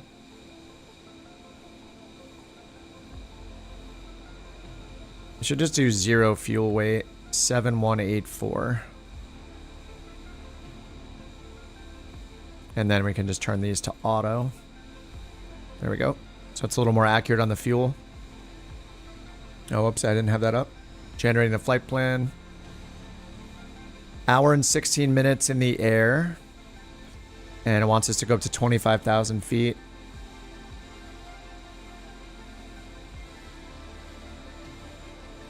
All right, let me set the route in the chat.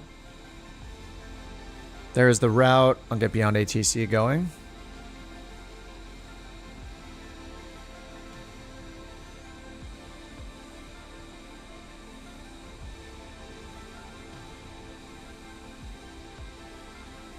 Beyond ATC connected.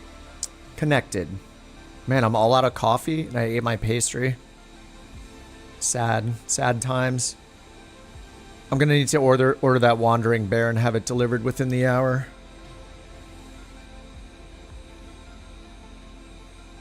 And don't we have the technology yet, like when you order something where a drone just picks up your package and flies it all the way to your house and drops it off? Isn't that how it works now? I thought we were in 2025 and I thought this was America. Where's the innovation? I need to wait 3 days? Like, unbelievable. In certain areas, yes. Only if you fly the drone in Flight Sim. That is our future. I mean, like, being honest, everybody here flying Flight Sim, we're just here training for our future job of flying drones in real life, right? You get a call from top secret military in your country. We've heard about your escapades in Flight Sim.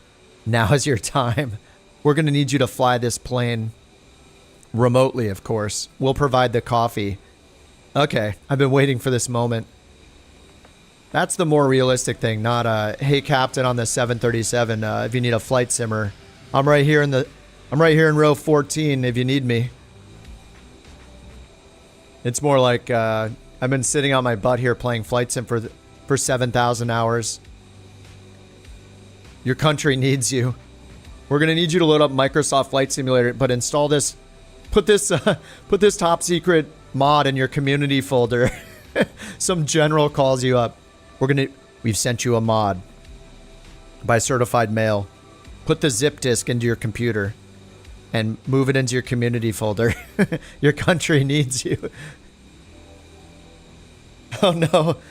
Oh no, he loaded the PC-12. The pressurization bug. He can't accomplish the mission because of the bugs. We need to wait for Sim Update 2.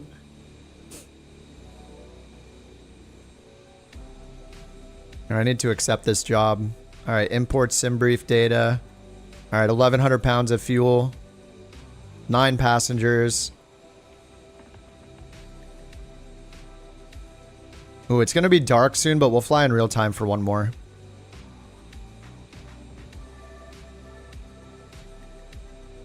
All right, start tracking. We'll wait for the sound. Beautiful. Beacon, run, starter. Get your seatbelts on. SimBrief EFB app, home and view to refresh it. Let's hit comma 3041, still the altimeter. 25,000 is what we're expecting, but we'll get IFR clearance. Import route.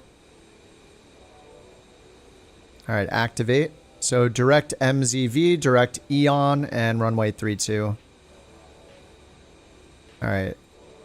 We're going to go set our cruise altitude, 25,000, even though it doesn't do anything yet.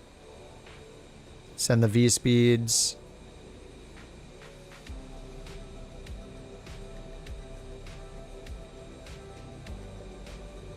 All right, see you, Tobias.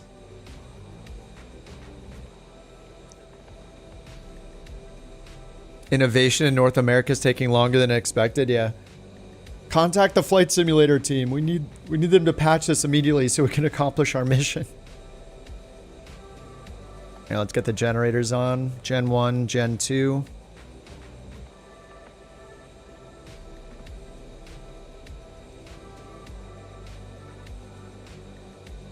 Let's get our flap set. Trim was already set, so flaps 15. All right, and then let's go beyond ATC, get our clearance from... Looks like we have to go to a Tracon frequency. Oh yeah, Des Moines approach will give it to us, I guess.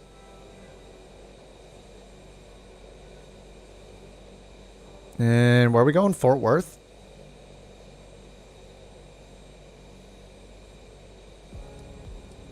I mean, Fort Wayne.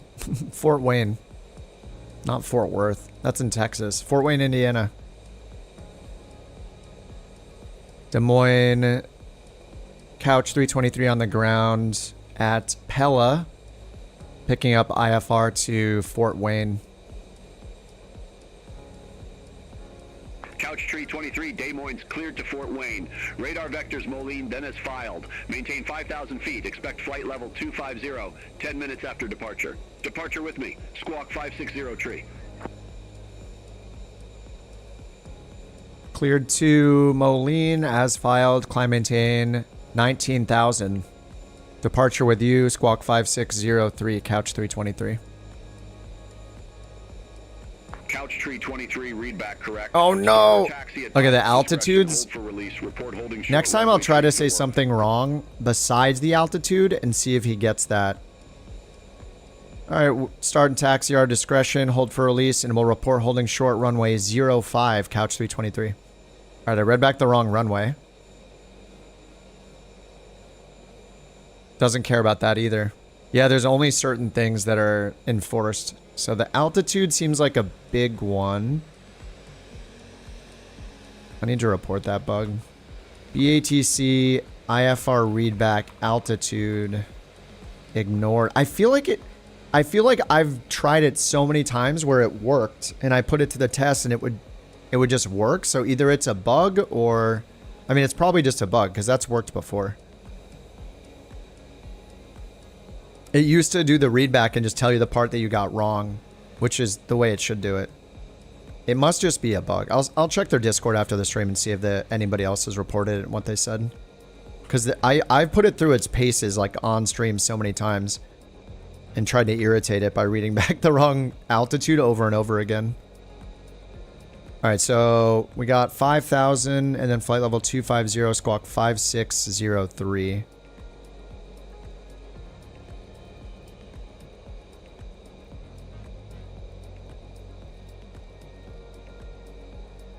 .5603 is set. Said the wrong runway. Yeah, it seems like the runway doesn't matter either. Maybe it's just a regression and like all this. Yeah, I'll keep testing it. I feel like, especially with the IFR readback, it used to be so strict. Anyway, maybe it's a known issue. We'll see. You know what I can almost guarantee, though? If I tell them that the readback isn't working, they're probably not going to tell me that people don't expect ATC to enforce readbacks, right? There is no way they would ever say that to me on their team. Oh, you think that's an expectation? It's totally not. People don't need that, or whatever. Yeah, right. Crazy. 3041, 5,000 feet. Alright, heading, flight level change. Okay, and then up here we got FMS for our throttle, for our defined speeds. Let's get inertial separator on and taxi. Taxi light is on. Strobe and landing, we'll wait for the runway. Alright, we got runway 34. Alright, sunset. We're going to land at night. This is a big airport, though, so we'll expect lighting and everything at Fort Wayne.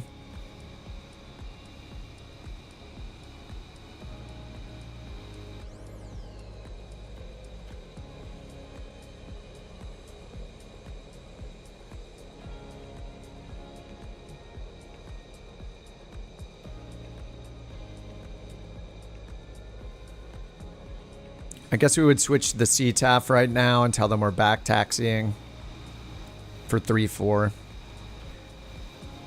Back taxiing runway 34.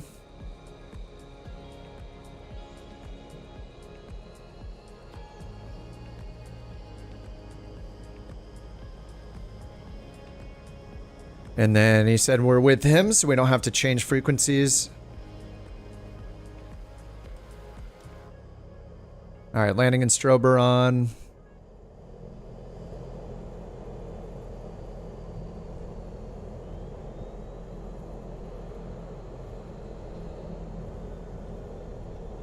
Alright, direct Mike Zulu Victor.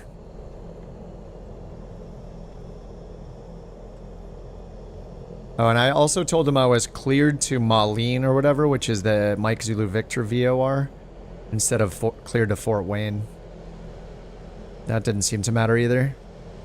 Why do you always crave Chick-fil-A on Sunday? Because it's delicious. Are they closed on Sundays or something?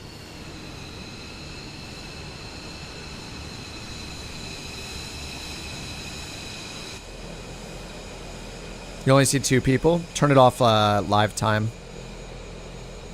Go up to your cloud menu and just hit the minus button once. Whoa. It did this to me last time too. Why does this happen? Maybe it'll recover. It's the Lord's Day. You can't make chicken sandwiches on the Lord's Day. That's a horrible rule. Does anyone agree with that rule? Not me. Give us the chicken. Yeah, look, it just turned everybody off completely for me. So now if I go up here and I hit the minute again. Okay. I think on air is maybe messing with it.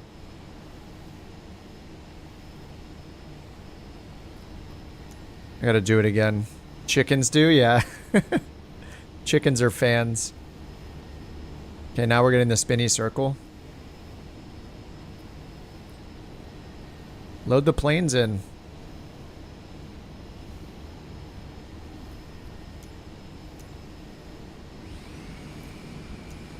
Okay, there we go. Now it's working.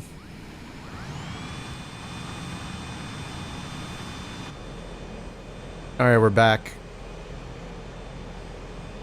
Couch 323 is holding for release. Runway 34.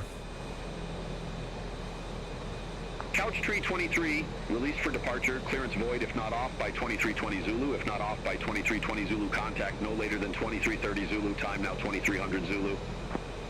Clear for release, Couch 323. We'll call you back by 2320 Zulu. Alright, let's go. Maximum power. Heading mode is on. Sync the heading bug.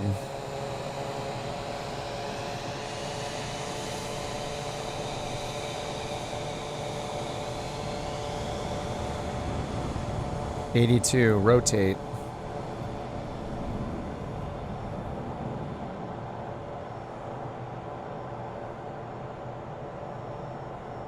Lots of right rudder here because of the crosswind. Gear up.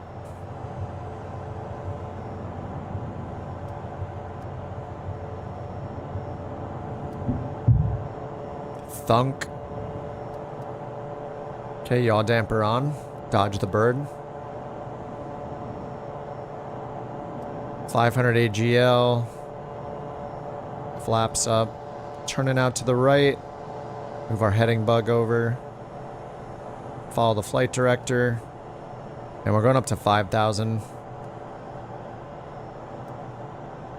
Quad City, Couch 323, 2,300, climbing 5,000. Couch Tree 23, Des Moines departure. Radar contact, whoops. climb and maintain 12,000, altimeter tree 042. Climb, maintain 12,000, Couch 323. 3042. Couch Tree 23, cleared direct Moline VOR, resume O navigation. Clear direct Moline VOR, Couch 323. Nav mode, autopilot. Direct Moline VOR. Alright, nice. That was fast. Alright, we're going up to 12,000 so far. Inertial separator can come off. I remembered it. Let's turn these lights down here in the center pedestal.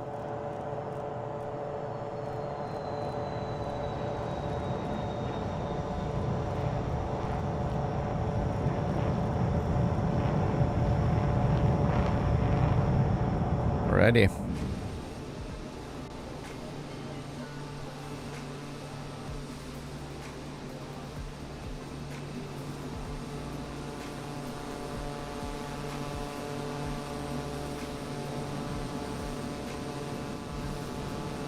It's beautiful. Chick-fil-A, canards. Couch 420 holding short. Forgets runway number. They clear me anyway. Yeah, I feel like the readbacks have taken a bit of a snooze. Let me see if they said anything about it on the Discord.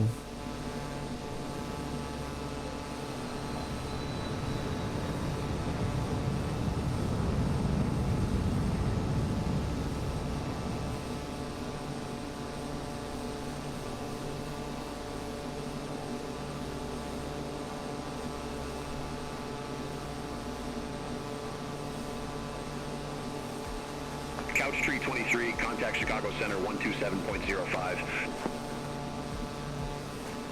127.05, Couch Tree 23. Alright, we're on with Chicago Center. Chicago Center Couch 323, 10,000, climbing 12,000. Alright, we should get a climb to 25. Hello? Chicago Center. Chicago Center Couch 323, 11,000, climbing 12,000. Couch 323, Chicago Center, climb, maintain flight level 250. Alright, he's awake now. Climb, maintain flight level 251, Couch 323. Negative, climb, maintain flight level 250. Send us a carton of donuts, please. 18,114 feet. Negative, climb, maintain flight level 250. No, you climb and maintain. Negative, climb, maintain flight level 250.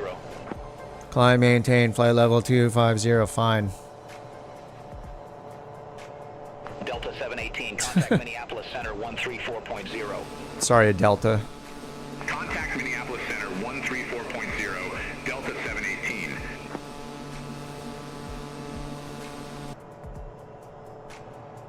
Alright, we're over 10,000. I'm going to hit the auto throttle.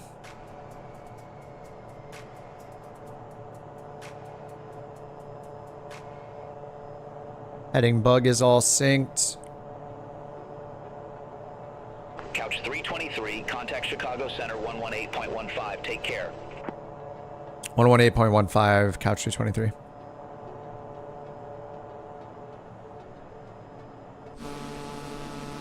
Chicago Center, Allegiant 436, flight level 193. Wait a minute, that sounds like the controller from the last... Allegiant 436 Chicago Center, good afternoon. Radar contact, continue climb to flight level 270. How'd that guy go from controller to being a pilot? Allegiant 436. Whoa. Allegiant 453, contact Kansas City Center. All right, Allegiant, chill. We gotta. We're an important Pilatus here. Let me check in. It's his brother. Oh, that's that. I guess that clears up that mystery. Oh, come on, Frontier. Frontier flight 3178, Chicago Center. Radar contact. Continue climb to flight level 310. Continue climb to flight level 310, Frontier flight 3178. Chicago Center, couch 323, 18,000, climbing flight level 250. Standard. 323, Chicago Center, copy. Copy. Southwest 1249, contact Chicago Center 135.6. Contact Chicago Center 135.6, Southwest 1249. See ya. See ya.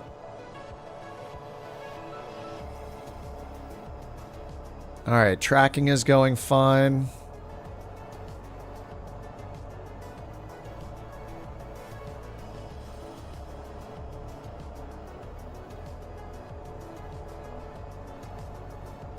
United 1183, contact Minneapolis Center 125.65. Wow, Steven. Contact Minneapolis Center 125.65. My traffic's on, I think it's on 5 right now, which is the default. Yeah, I'm on 2555. So fewer on the ground, but then departures and arrivals. 10 for everything? It just matters where you're flying, so if they don't have data between the airports you're flying between or nearby airports where the traffic will like cross in front of you, then you won't see any. I mean, if you're flying out of a major airport and you load it and you're not seeing anybody on the ground, then that sounds like a bug. 10 for everything scares the crap out of me. Like, we're going to Chicago right now, or we're in Chicago Center going to Fort Wayne, but it's like, yeah, there's already so much traffic. It took me like, anyway, what, 3 transmissions to get a word in? Coming in hot? What are you flying? Danger noodle incoming.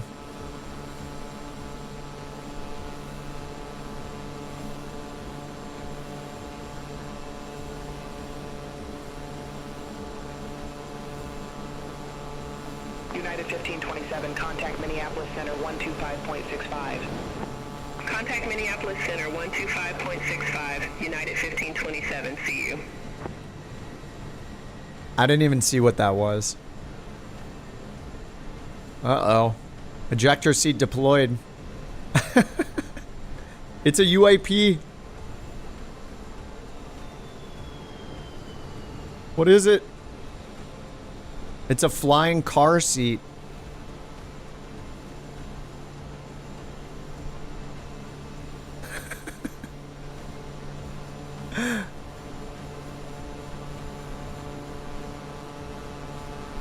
I'm impressed that thing could even get to this altitude. Holy. Look, it just disappears. So silly, dude. How did they not see this? They have to know about it, right? Contact Minneapolis Center 125.65, UPS 66 Heavy, take care. All right, leveling off at 25,000.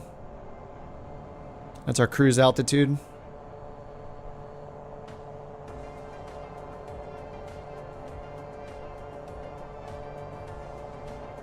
Compare fuel quantity. We're good. All right, let's get prop low speed on. Beautiful.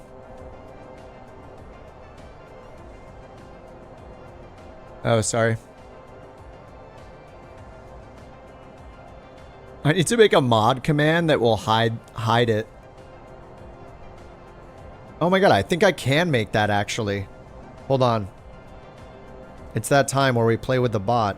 I think I can make that command actually.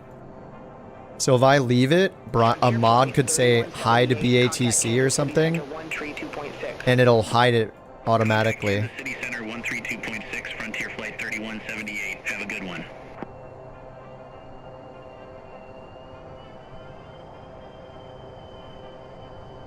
The power.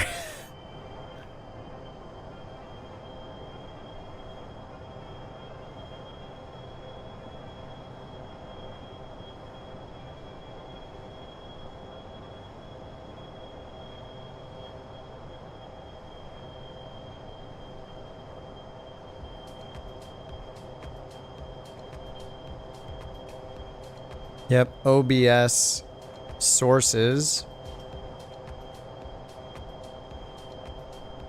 What is beyond ATC? It's a window.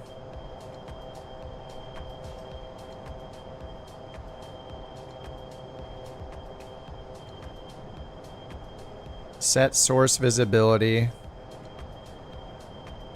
Beyond ATC hidden.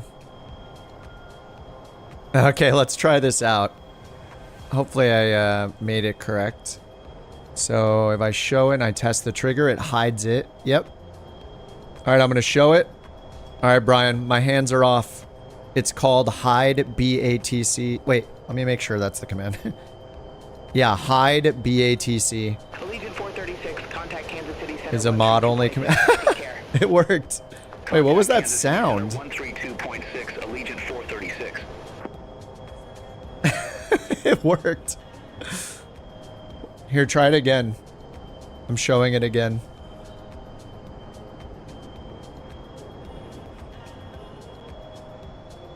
Hide the mods. The mods are in control. Oh, I put a 30-second timeout on it. Why did I do that? I don't know why I did that. I just always put on a cooldown by default, but we don't need it for mod command.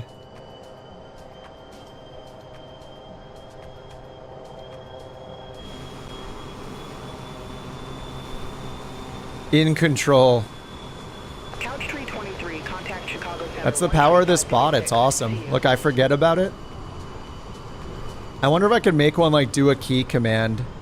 Oh no, that's gonna get dangerous. Like somebody spends 20 BorkCoins to shut off my engines. There are things like that where you can mess with a streamer, like donate $20, shut off the entire plane. Couch 323, Chicago Center. Going down the rabbit hole, yeah, exactly.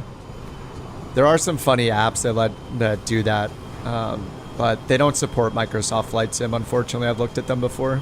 Because those could be kind of fun when we're doing free flights. Say again, Couch 323. Couch 323, Chicago Center. What are the other things I always forget to do? I couldn't make it work for, like, setting the route in Volanta. Couch 323. Negative, Chicago Center on 135.6. 35.6, Couch 323. You want to show beyond ATC?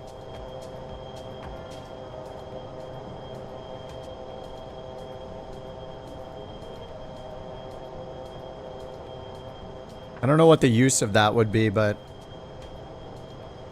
sure, why not? More control. Now the mods are going to start asking for everything. Yeah, inertial separator. Show beyond ATC.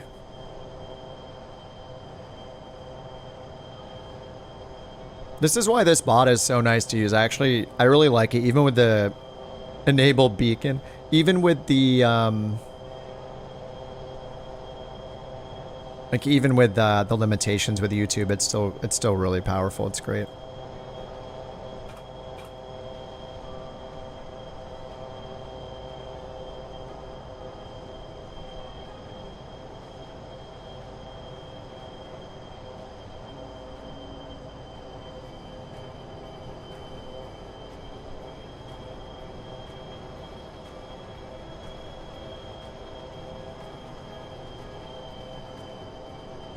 Okay, there we go. There's now a show beyond ATC command. And then hide. All right, there's both now. There you go. Alt F4 command, yeah. Well, it has to be able to actually do something. Like the bot can interact with like my streaming software. It interacting with Flight Sim would be a pretty niche thing. Flying the plane through command. People set stuff up like that all the time. Like people run channels that do that. Like people will beat like Tetris or whatever, or you know, beat certain games using chat commands. And they just let it go and let people start, like people have to start self-organizing and make sure that only one person's in command, or like, you know, they have to like work together to do it through chat commands because of the delay and because they could override each other's commands and all that. It's pretty crazy.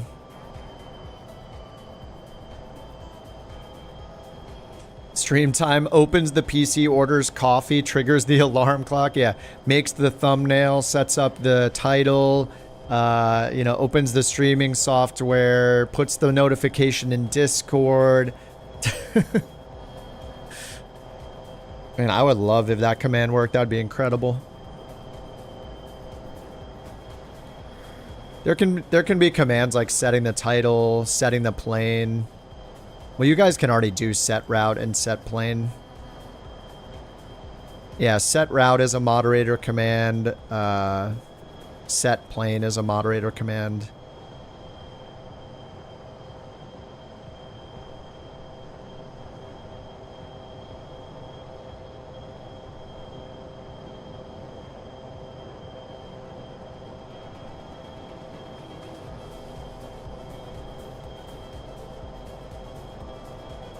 Train it on my voice and jokes.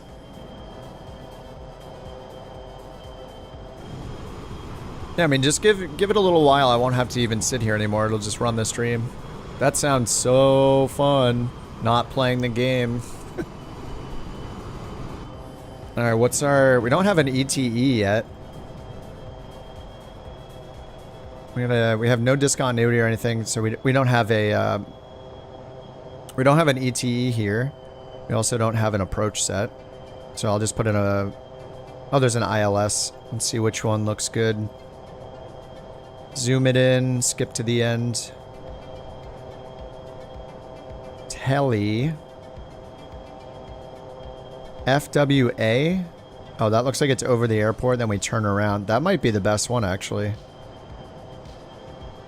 It's either that or... Contact Chicago Center 124.55. Contact Chicago Center 124.55. Where is this one? Where is Lilry?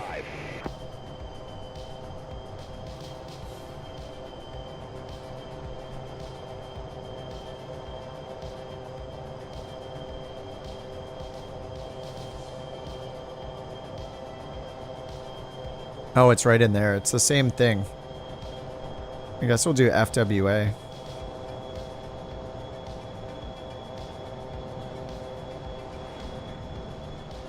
And now we get the ET. Alright, yeah, we'll do the Fort Wayne VOR, which will just fly right over the airport.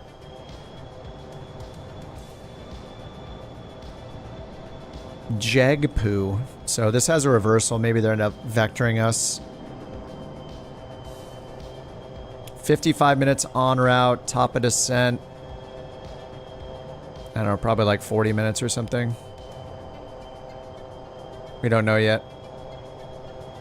Actually, this is a case where removing the en route waypoint is not good because we're probably going to get vectors. And because this one has a reversal in it, the track miles are just huge. We're going to fly over the airport, then around. Like, more than likely, we want to descend way before the airport. Do a traffic pattern around, basically, with their vectors, so...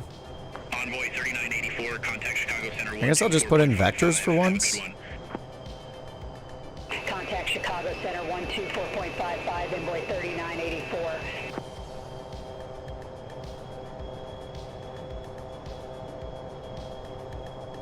Yeah, then we'll get a top of descent earlier. Out here instead of over the field.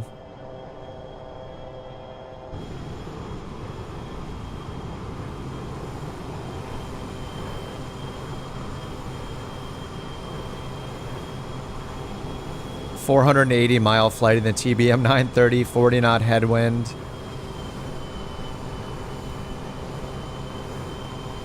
Yeah, what do we have right now? I got, ooh, 67 knot tailwind because we're going east. Ground speed, 347 knots. Beautiful. I think I can get the speed up a little bit more here. And it's holding us at 470. We're going 473. It's fine, I'll leave it. Finally got a tailwind. That's the hack, only fly east. Like, sorry, you want me to get back to Davenport? It's gonna take a few months. We gotta make it to the end of the flat earth, defeat the guardians at the ice wall to get through to the teleporter that'll take us to the other side of the flat earth, and then keep flying east from there to get back to Davenport. Have a good one.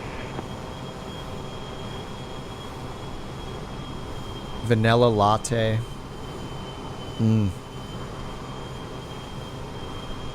Alright, I think it's time for in-flight snack. I'm gonna go grab a snack. Be right back.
Alright, I'm back. What did I miss? What did I miss? Probably nothing. Yeah, this bug splatter is disgusting. I don't think I can do anything about it except reload the plane. Top of descent is between Eon and the next waypoint. Eon's 20 minutes away, so we probably got like 25-30 minutes till top of descent. Until then, sunset.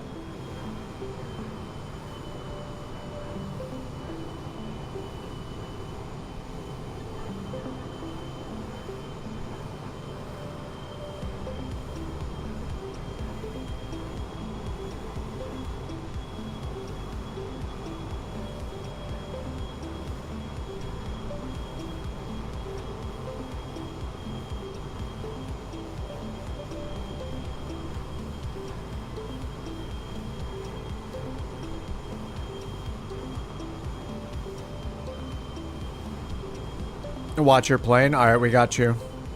Who's closest to deadly?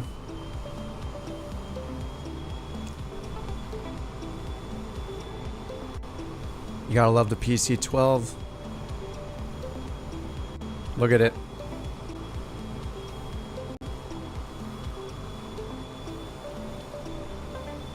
Oh, it teleported.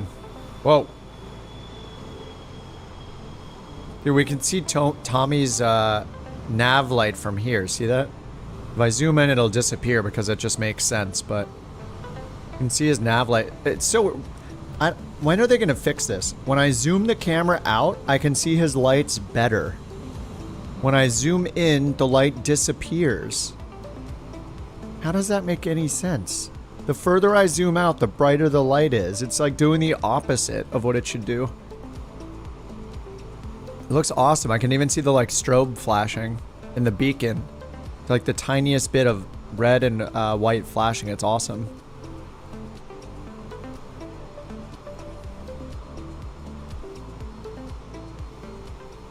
Just so weird.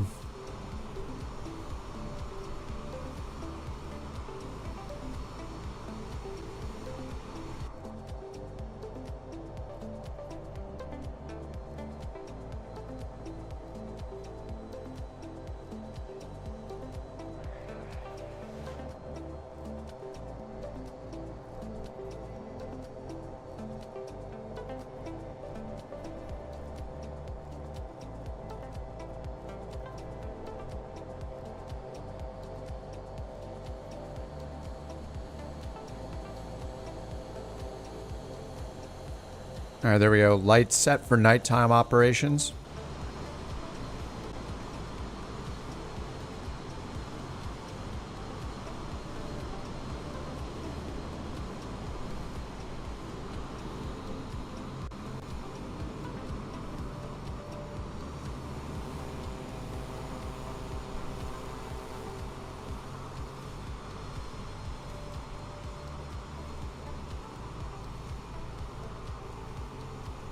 The city's called Kawani.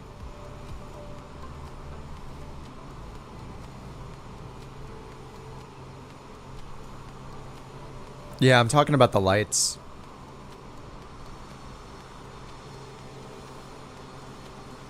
Yeah, the lights are like less visible the more you zoom in. It was that way in 2020 as well.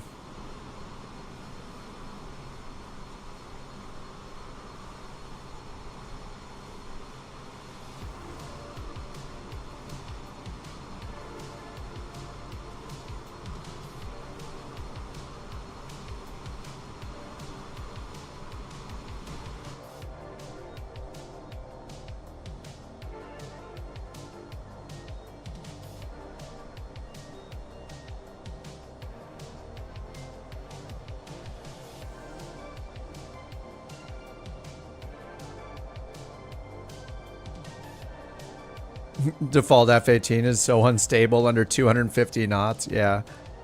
Yeah, I don't know how you guys fly along in those when we're not doing airliners. Like the Bronco's a good choice.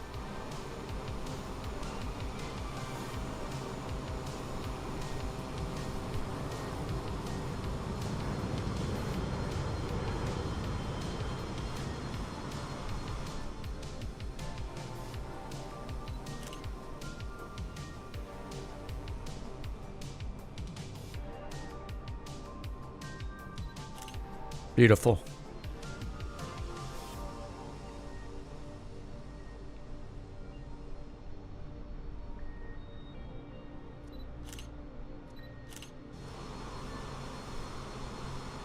Thanks, you were off course.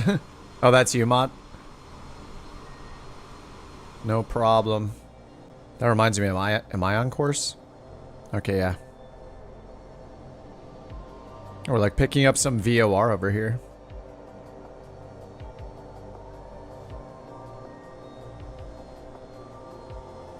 Passing by another localizer with the same frequency as the one we're going to. So we're 226 miles out.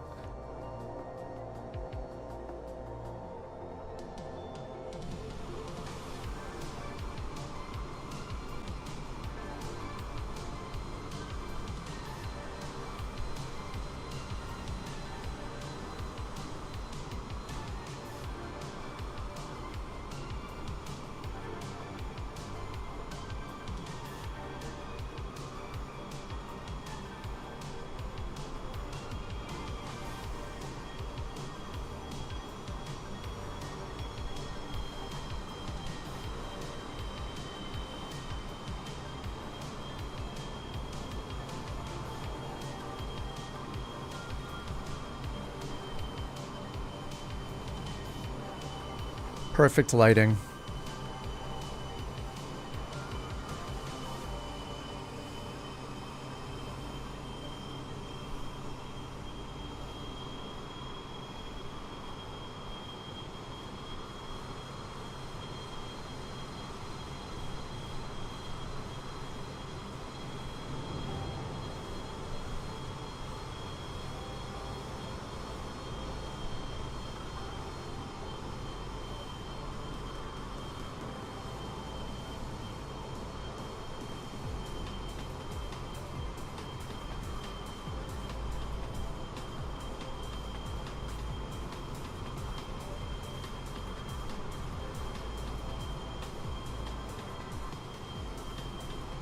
Three tanks of fuel.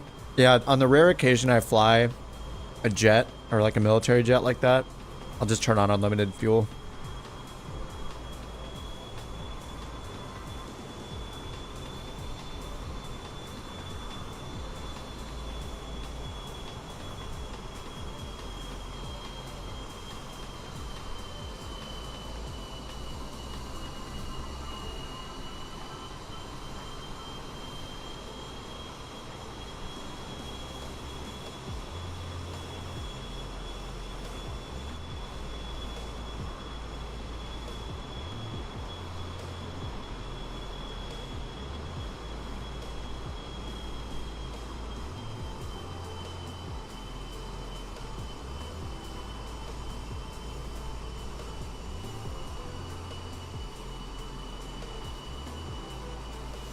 Wonder if we're going to see the lights of Chicago from here as we get a little closer.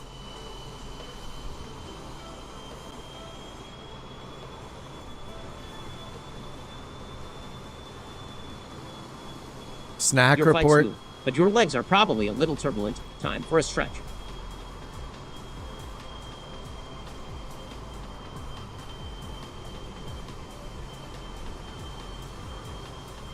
Time for a stretch. Fine.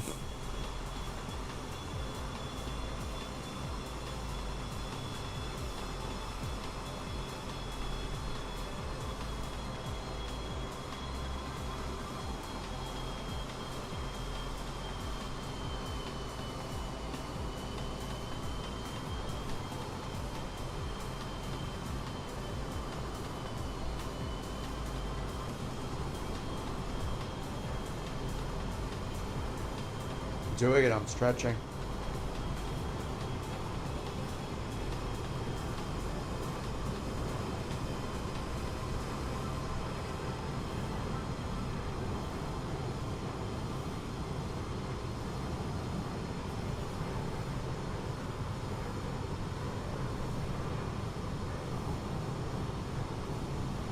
All right, bot, I did it.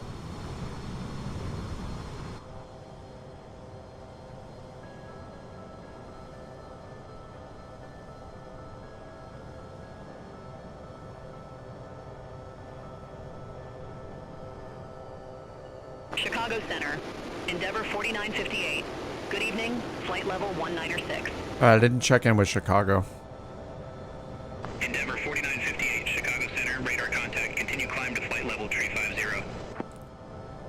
Continue climb to flight level 350, Endeavor 4958.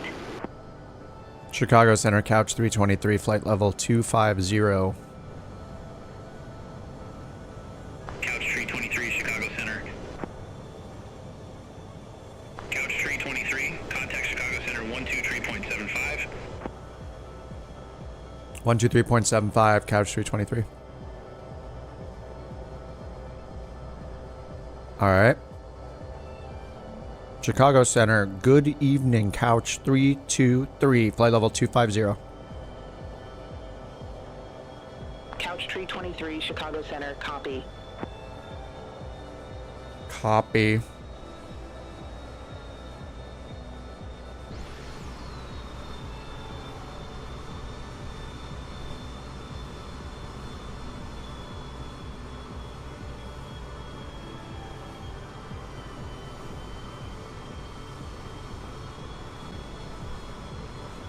All right, well, Chicago's out of here.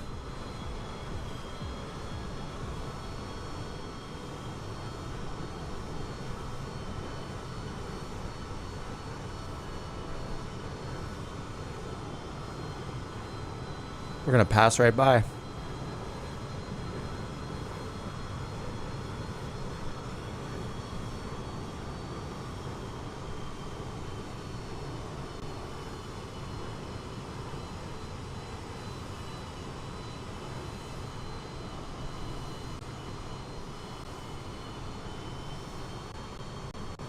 American 1235, contact Chicago Center 124.55. Take care. Contact Chicago Center 124.55, American 1235.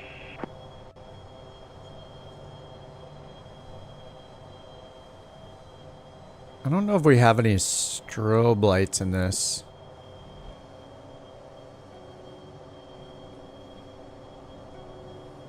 We have map lights. Southwest 1249, contact Chicago approach. Oh, cockpit dome. 122.95.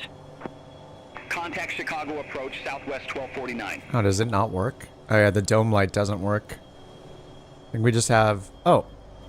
Oh, it does work. There we go. Just the map light?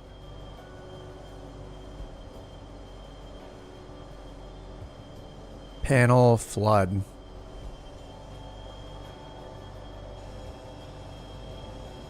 Oops.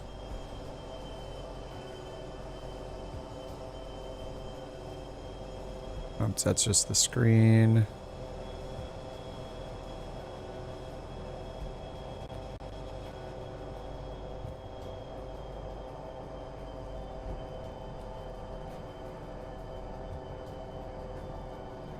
Oh yeah, there is another. There's like a floodlight here too. Okay. Alright, that's pretty good then. We got these, and then we got a floodlight, like an overhead. Not bad.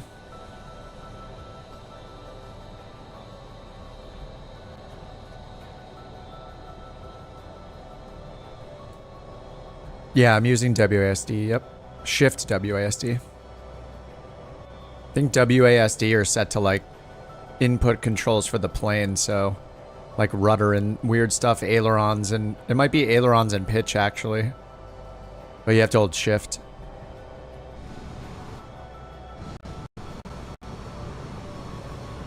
Yeah, the nighttime views, pretty incredible.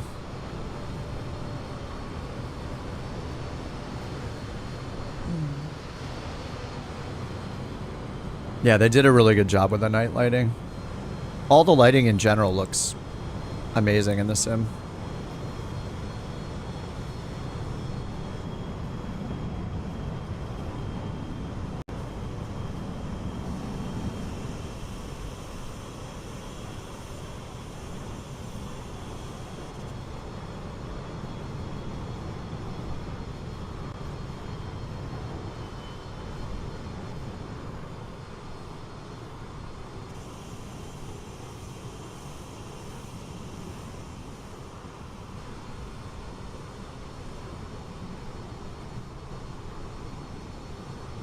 The settings. I'm using auto FPS, so it's raising the terrain as best it can when we're at altitude to try to keep a target frame rate.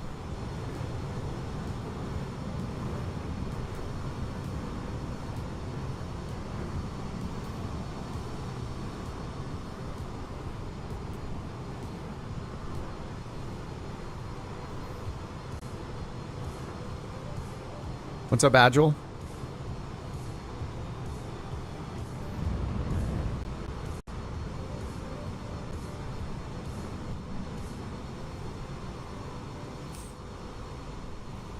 Natives like bouncing all over the place.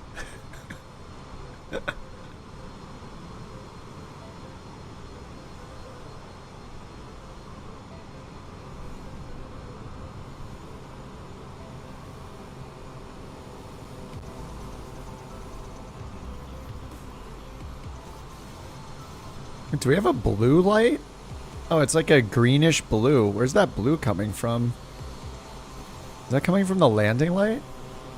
Oh, the landing light shining on the blue paint is like reflecting blue light over here or something? Is that what's happening? What's up, Eve? Night flyer? Yeah, well, we ran and sunset happened, so we just let it happen.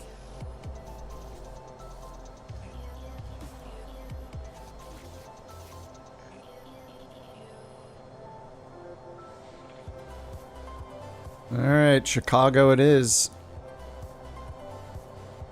There is the Chicago area.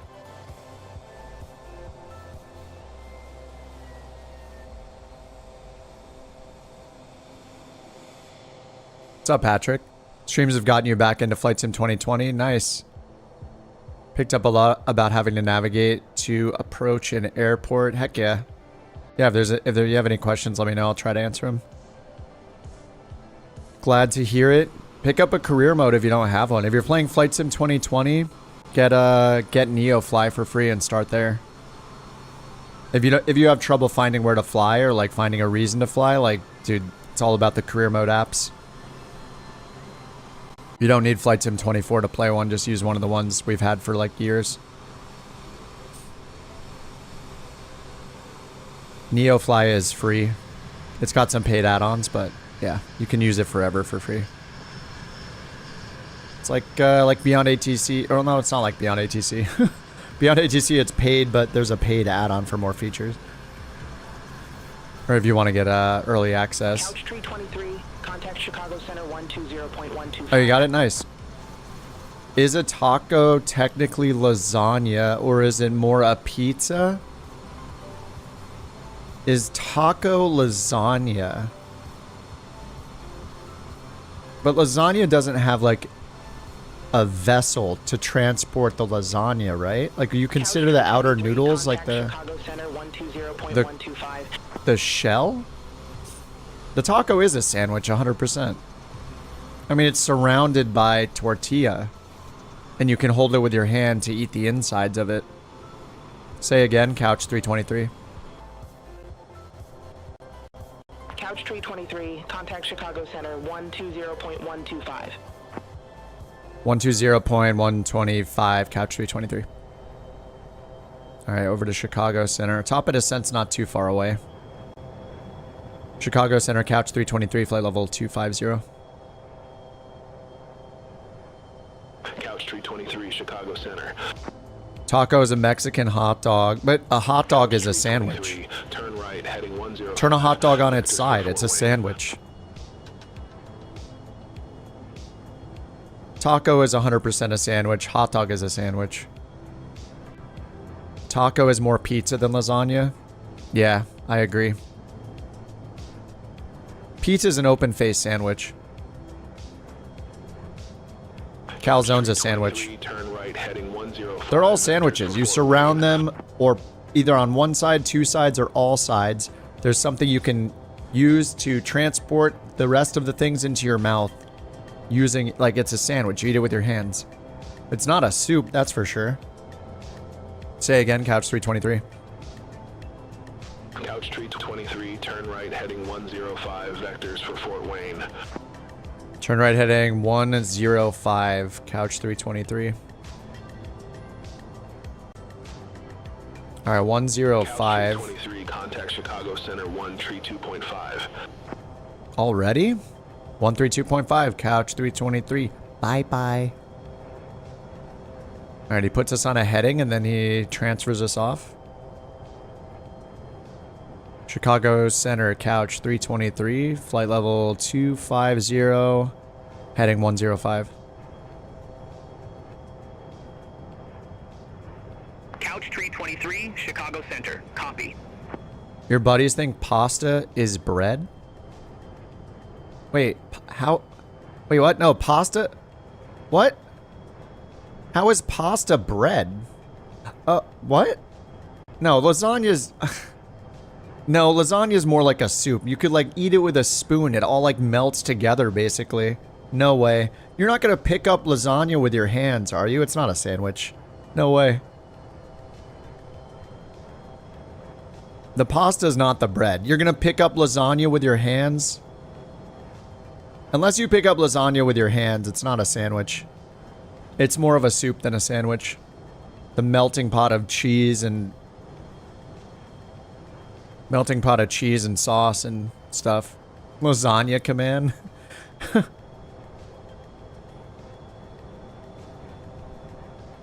know what I'm gonna have to do when I get the ChatGPT integration working? Is we'll be able to... We'll have a super sandwich command. And then you can feed it, you can ask it is this super sandwich and see what it says. I'll let the co-pilot handle that one. Contact Chicago Center 132. Lasagna is a cake. Couch 323. Have a good evening.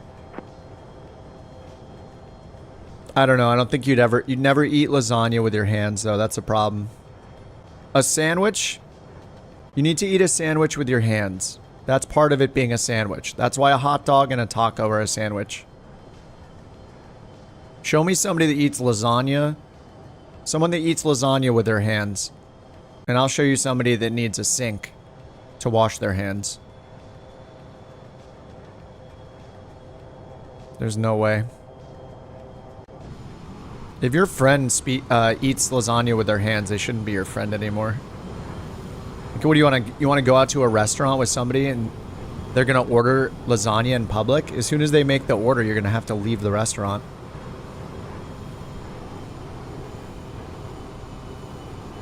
Garfield slides the whole tray into his mouth.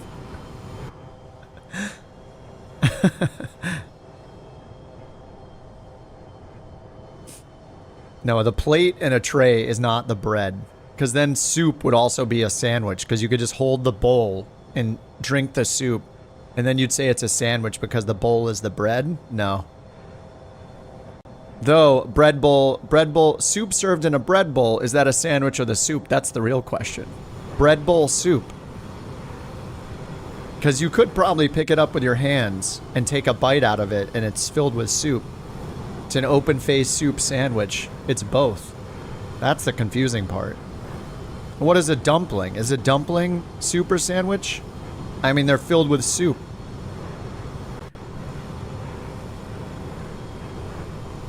Bread bowl soup is a sandwich, but you don't eat... The problem is you don't eat it with your hands. You're gonna... Even though the soup is in bread, you're not gonna pick it up. You're gonna use a spoon. So I think that's criteria of if something's a sandwich is if you're gonna eat, you have to eat it with your hands.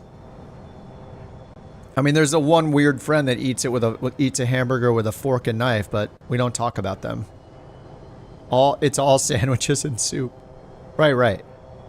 Yeah, everything is a sandwich or a soup. Sushi, for example, is a sandwich.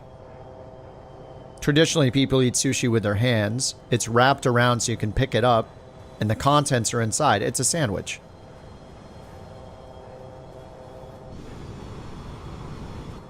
You do take chunks of the bread off and dip it in the soup? Yeah, sure. But primarily, it's a soup. I mean, people dip crackers in every soup. Does that make every soup a sandwich? I don't think so. You still got a spoon there. Glad we're having the important conversations here.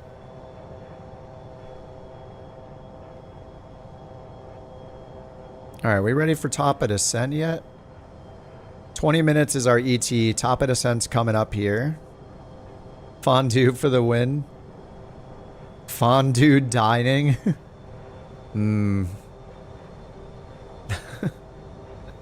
Okay, we're gonna get down to 2,300. And do we have a...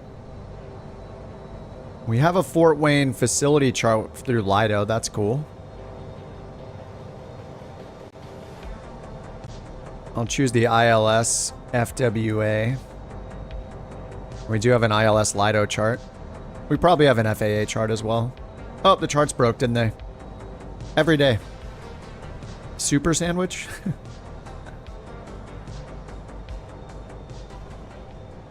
Alright, I don't know why the charts break like every day at a specific time. They just turn off the charts and they break for everybody.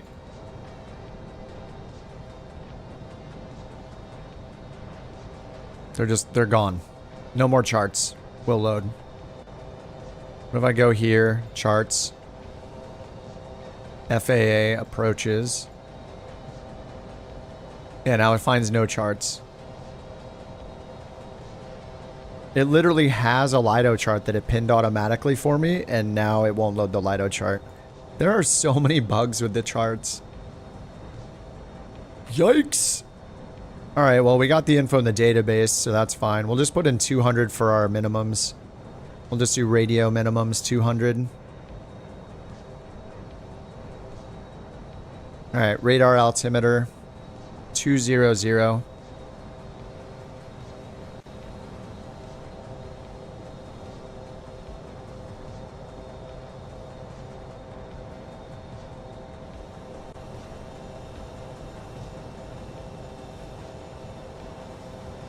Pizza is a pie, lasagna is a casserole.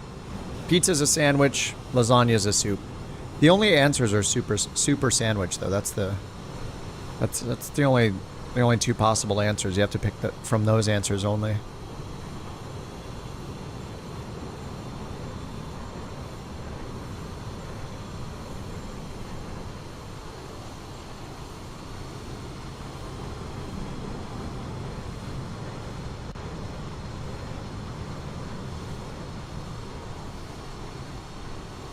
Pizza's a pizza? No, you have to categorize everything as either a soup or a sandwich. A salad's a soup. You put it in a bowl, it's a ton of assorted things, you eat it with a fork. It's a soup. You can eat it with a spoon if you want, but it's pretty much the same thing as eating soup. It's a bunch of random stuff in a bowl. The vessel, you can't eat it with you're not going to eat it with your hands, so. Yeah, chili's a soup, 100%. Yeah, of course. It looks just like a soup. You put it in a bowl. You put it in a bowl, you eat it with a utensil. There you go. It's a soup. Rice, steak, and eggs. Soup. Yeah, I mean, you don't eat it with your hands. There's no edible outer part that holds all the things, and you pick it up and put it in your mouth. That's a sandwich.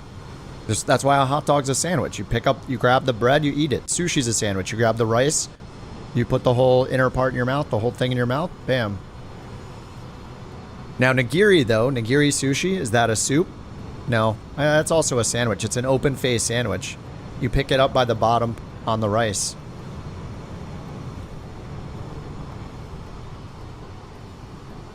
What if the pizza doesn't identify as a sandwich? It doesn't matter. We're not talking about that. We're talking about if it's a soup or a salad. You don't eat soup with a fork, but you eat it with a utensil. Heli Fuzz, thanks. Is that 2 months? Why doesn't it tell me how many months it is? It says welcome to the Couch Captains. I think it might be month 1. Thank you for joining the Couch Captains during this extremely important conversation that relates to flight simming. Much appreciated. Cookies?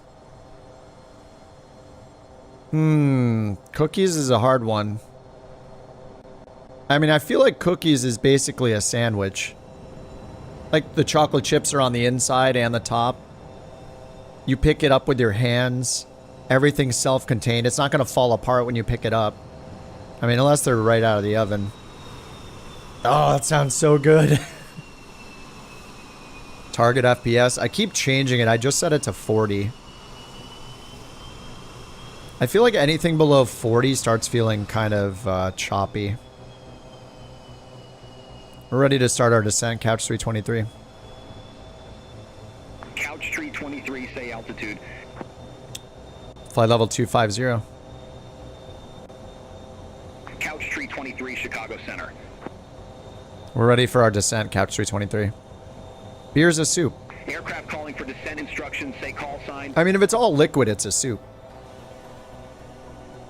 We're talking about meals, though, you know? Couch 323, ready for descent. Couch 323, turn right, heading 115. Descend and maintain 7,000, altimeter tree 017. Fort Wayne landing, runway tree 2. I forgot the altitude. What's the altitude again? Negative, turn right, heading 115. Descend and maintain 7,000 and runway tree 2. Right heading 115, runway 32, descend and maintain 7,000? Question mark? Couch 323, contact Chicago Center 119.85.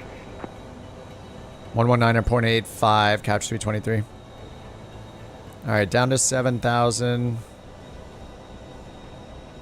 Vertical speed. 34 divided by 2, 1,700 feet per minute. I'll do 18 because I'm late on the descent. Chicago Couch, 323, flight level 240, descending 7,000. Couch 323, Chicago Center. Alright, 7,000. Landing runway 32 at Fort Wayne. So we did set up for 32 already. Let's turn prop low speed off.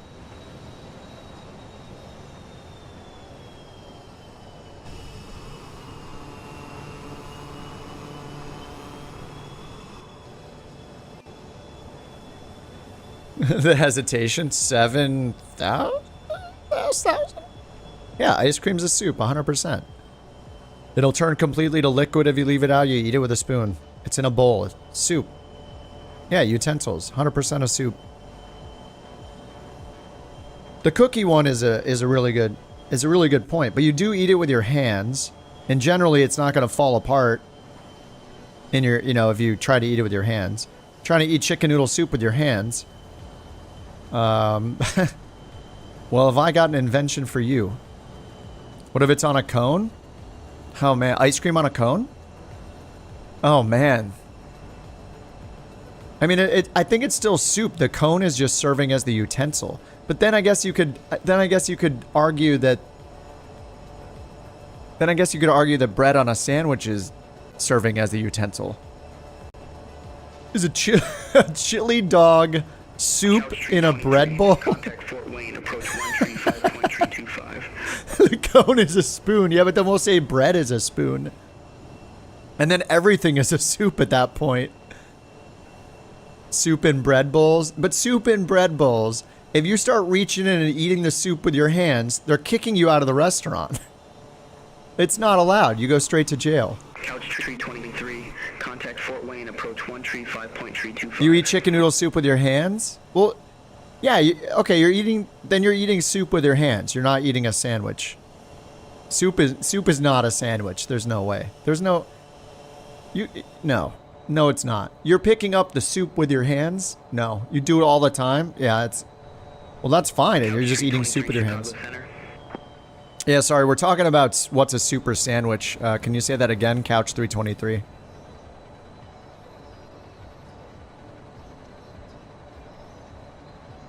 Say again. Aircraft calling request not understood. Oh, they changed controllers. Couch 323 checking in. Couch 323, verify information whiskey. Oh no, we do not have whiskey, Couch 323. What is that? Couch 323, lights in the sky. Whiskey. I'm gonna have to get information whiskey. You joke?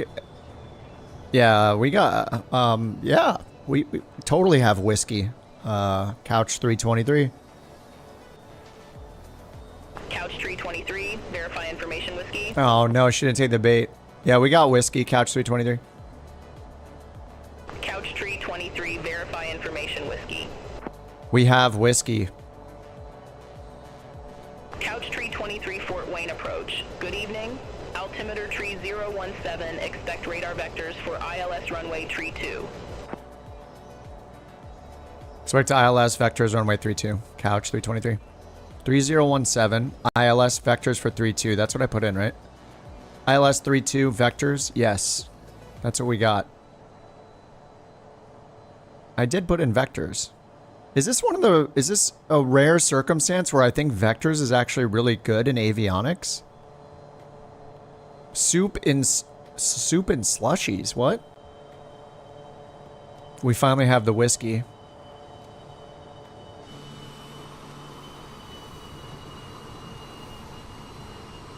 You could do for some whiskey right about now?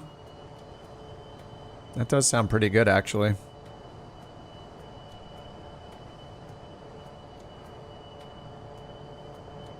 Alright, we're at 16,000.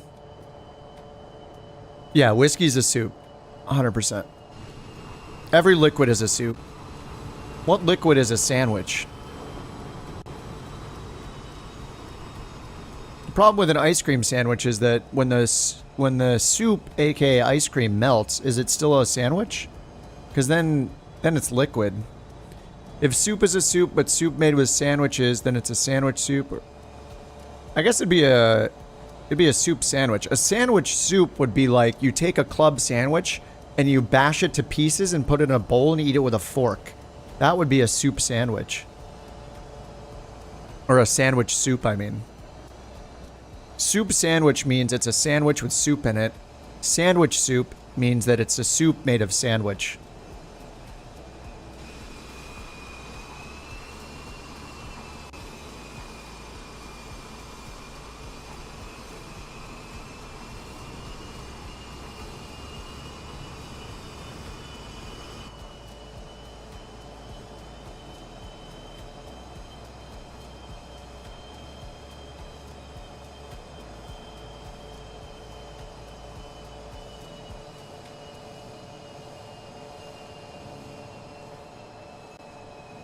$2,400, and then we're gonna get vectored around.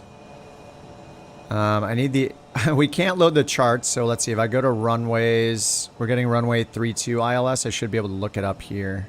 All aircraft be advised information X-ray now. Current altimeter 3019er. 3019er for X-ray. Okay, and then runway 32 ILS is 1099. Oh, it did put that in automatically. Nice. Alright, so let's do nav preview, loc 1 right there. 321 was set automatically, so I think we're good there. Bork checked? Oh, she's good. She only did 1 today so far. Alright, I'm going to take control of the throttle. Let's bring it down to 230 for now.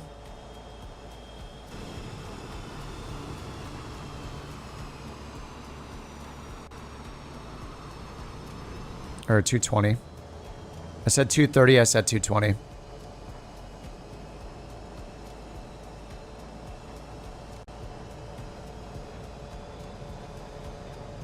Lettuce wraps are not a soup. It's a salad. It's a sandwich. It's a salad sandwich.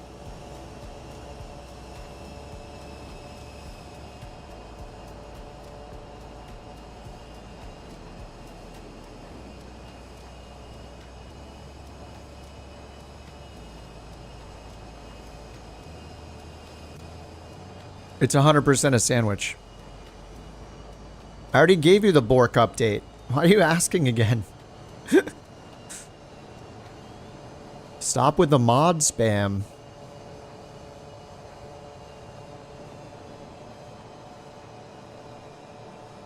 Peanut butter and jelly? It's a sandwich. Alright, where's the airport?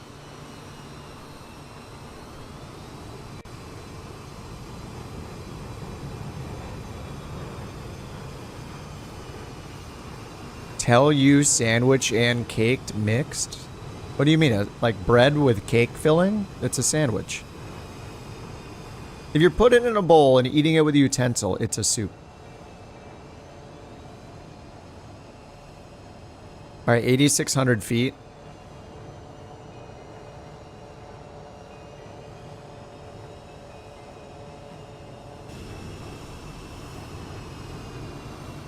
There's a giant, beautiful runway out there.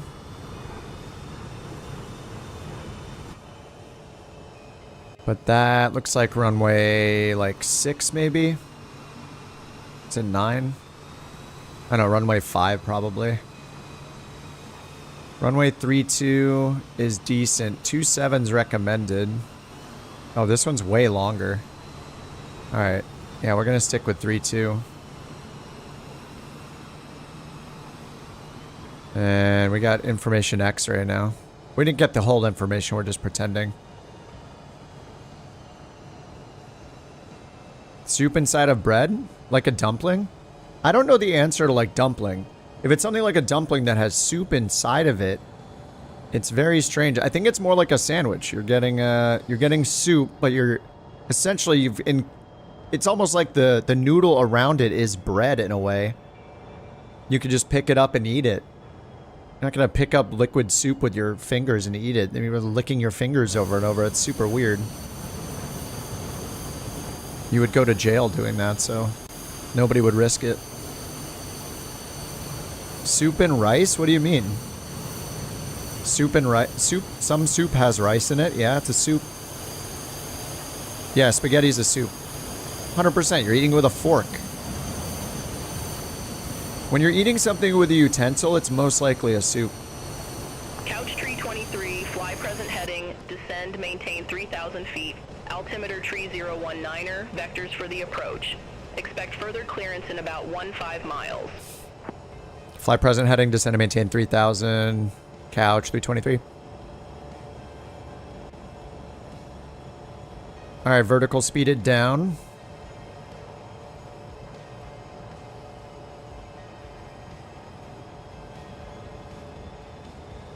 Um, 25, so that's 1,300 feet per minute.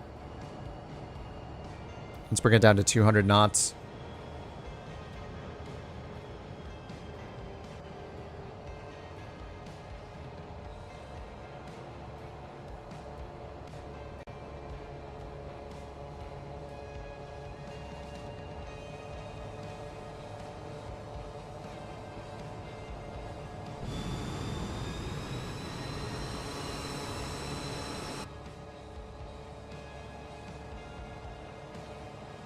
Oh, are humans a soup? No. I mean, it matters what we're talking about here. It's been a while since I've watched The Walking Dead, but I think in some moments they're a sandwich, and in some moments they're a soup. I guess it depends on which episode you're watching. Most of the time, I'd say they're probably a sandwich. No utensils required.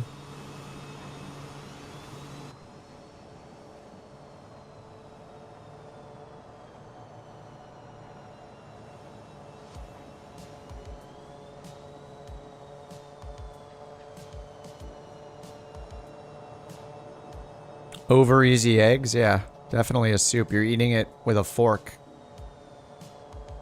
If you're eating it with utensils, it is like 99% a soup. Just like a salad is a soup. A soup's a soup. Ice cream's a soup. Depends on how you cook them. It's 100% a soup.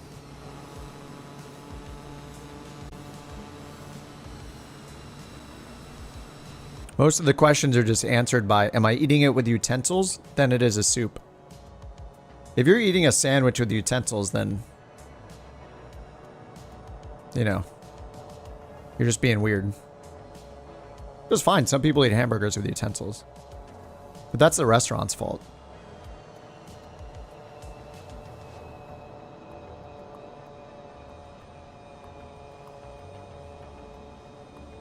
Yeah, drinking soup from a mug. But you just answered the question. It's a soup because you're drinking the soup from a mug. We're not asking if we're drinking a sandwich out of a mug. What's up, Jack? Oh, it's just a classic conversation about every food is a soup or a sandwich. Snickers bar with a fork and knife. Now, Snickers bar is a sandwich. The bread is chocolate. Eat it with your hands.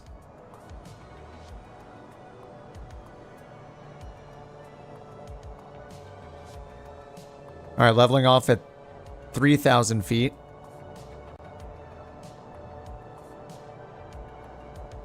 Fried chicken.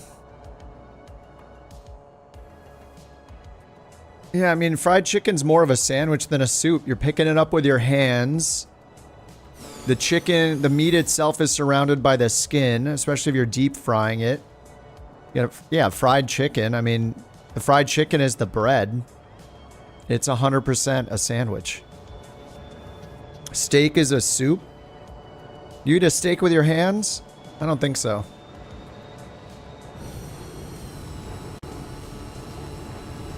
All right, ATC, we're ready. Couch tree 23, oh, nice. 2 miles from Jegpu. Turn left, heading 025. Maintain 2,300 until established. Cleared ILS runway tree 2. Turn left heading 025, maintain 2,300 until established. Cleared ILS runway 32, couch 323. What did they tell us to maintain? Zero what? 025? 025, there we go. Until established, so let's hit our approach button. Oh, we can't yet? Wait, we got the localizer. Approach. We don't have the glide slope yet. All right, we're still on nav mode, so that's fine. Oh no, we're not on nav mode. There, nav mode. We can't hit approach. All right, we're gonna switch ourselves over. Nav select. Loc 1. Nav mode's on. All right.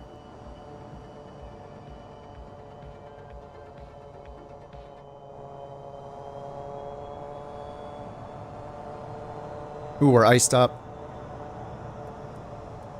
Inertial separator. All the anti-ice on. See, outside air temp. Minus 17.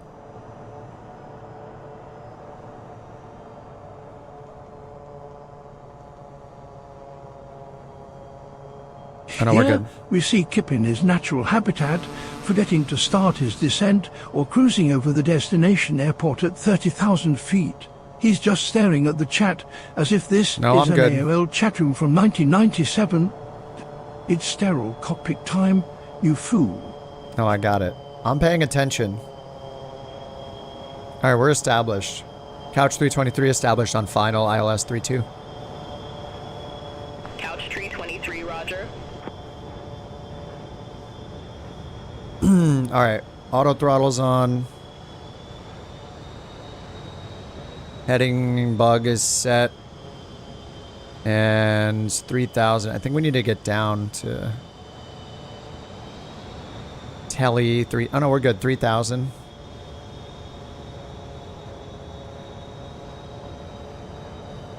All right, so we're on Loc 1, 321. I mean, the runway's right there. No glide slope yet, though. We're still 15 miles out. I know, we got glide slope right there. Can't turn on approach mode yet.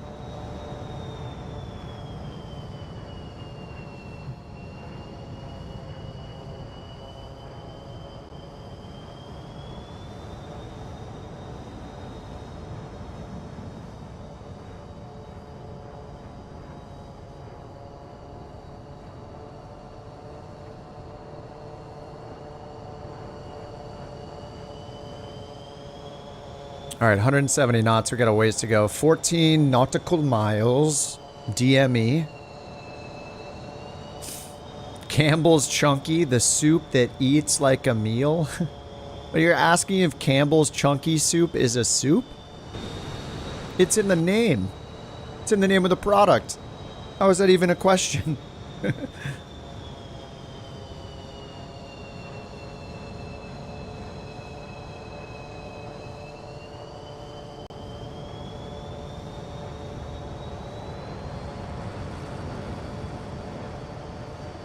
Taxi lights on, landing lights on.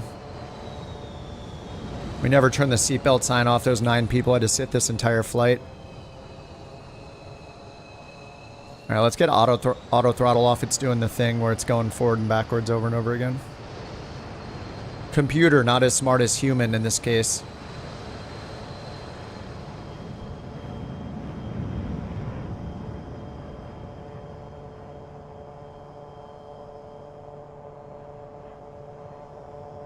When does a stew become a sandwich? When you put it on bread, like a sloppy Joe or hot dog, like a sloppy Joe or something. You got to put it between or on top of bread. Contact Fort Wayne Tower 119.1.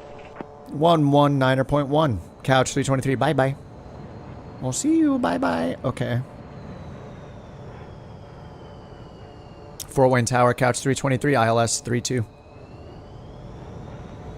Couch 323, Fort Wayne Tower, wind 295 at 14, gust 24, runway 32 cleared to land. Runway 32 clear to land. Couch 323.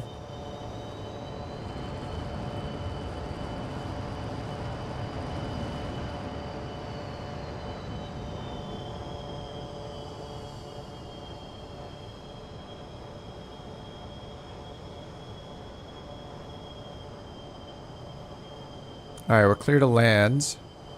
Was it Trump? No, he's in the TTS though. Use your bork coins. You could roleplay as Trump ATC with the BorkCoin TTS. Yeah, that was the in-game ATC. Yeah, he sounds messed up. He sounds like maybe he should take a break. All right, here comes the vertical guidance. I still can't arm approach mode. I don't know what's going on. Let's rotate this around. Yeah, I can't get the glide path.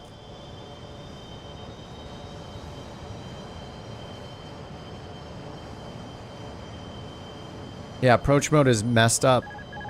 Alright, we'll just get autopilot off. Gear down, flaps 1. And we have no glide path, so I'll turn the flight director off. Luckily, we can just see everything.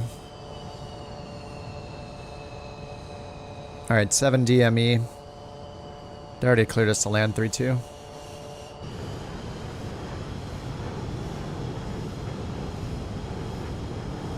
ILS wasn't working for you last night? 21 knot headwind. Well, we still have the vertical guidance, so I'm just... We're at 6 miles. Yeah, and then PC-12 approach mode. Maybe this needs to change to FMS?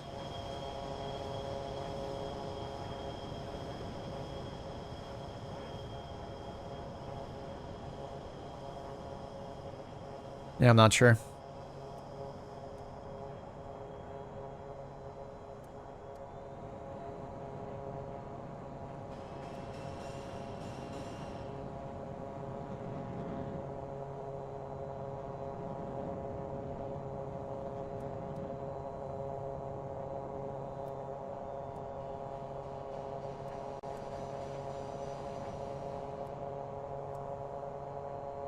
The winds are great though. 18, 19 knot headwind right now. I think they said gusting 24, so we'll keep our approach speed at like 100.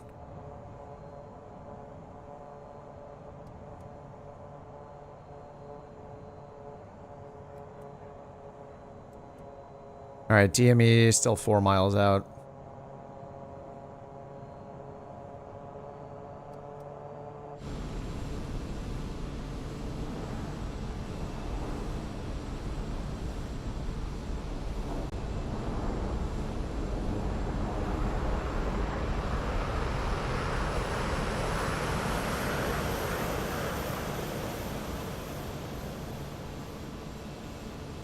Yeah, Jack putting together the Around the World tour.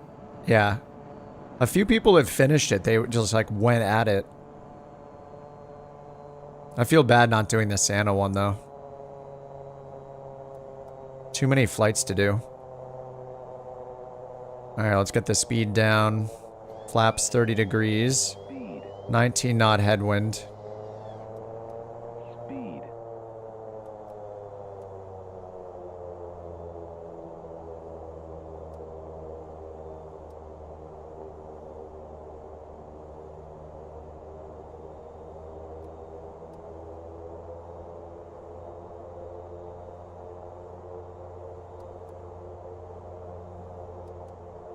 Alright, 6 or 7 knots from the left and 19 knot headwind.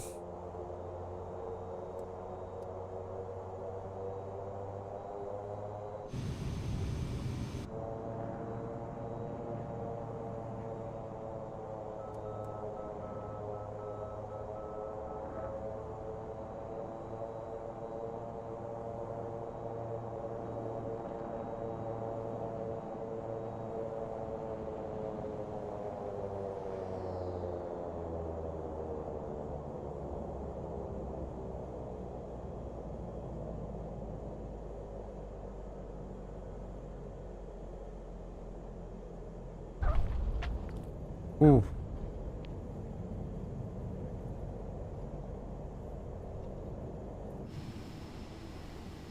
Couch tree 23, exit left at Kilo.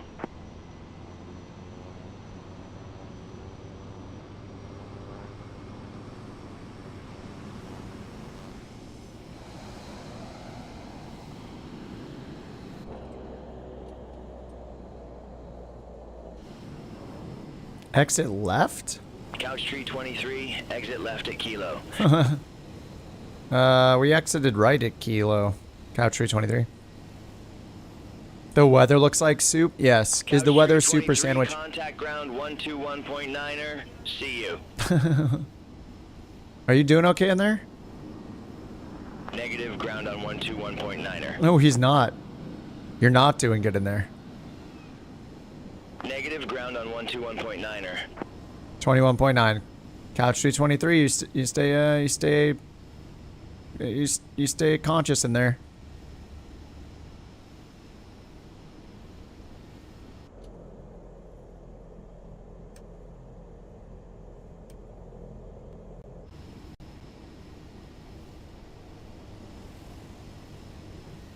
All right, this is my parking spot.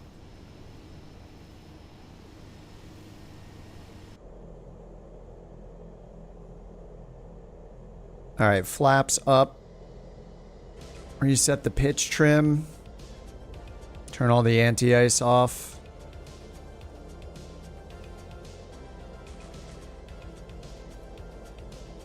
Okay.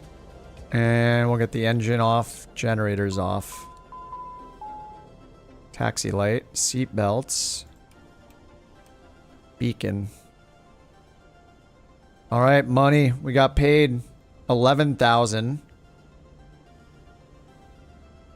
We got 16, or it was 16. We got paid 11,000. The VA took their 5K cut.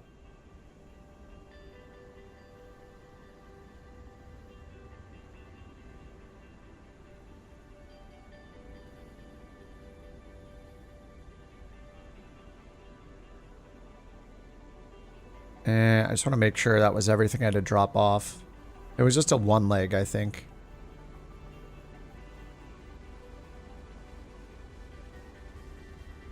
Okay, we don't have anything else in the plane. Alright, Fort Wayne. Let me open the VA window and let's see if we can go Fort Wayne to Comfort, maybe. Manage VA window.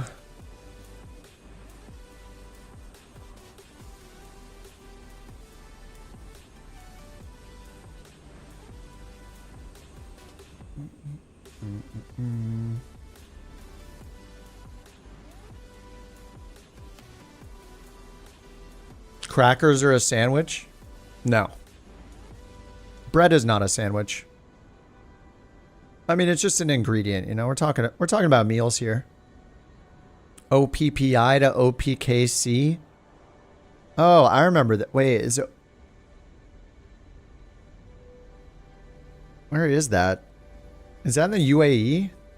Where's OPPI? Was that in Pakistan?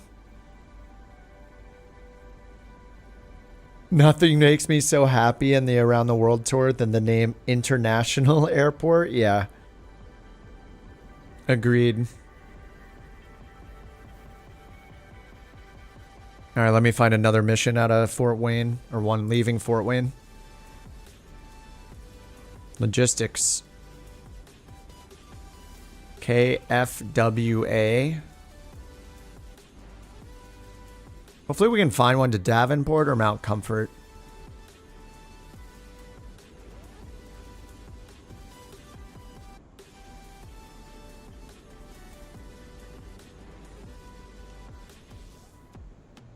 Got some going up to Canada.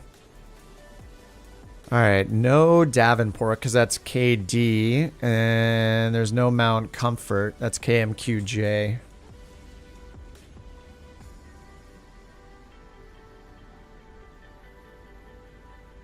Oh, who's that? Who is it? It's Gohan Turtle. Sorry, my flashlight's on. Is that rude?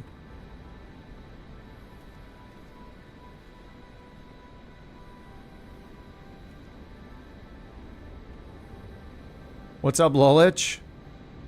Oh man, we done some flying. We had to stretch the legs.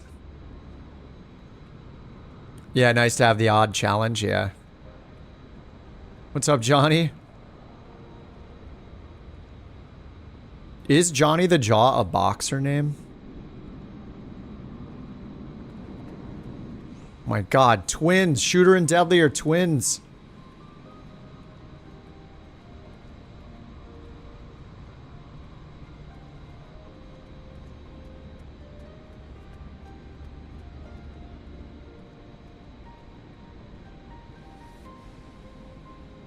Alright, let's find a mission. Ooh, 16,000. Oh, it's 2 legs. That's a good payday, though. What's K-Chew?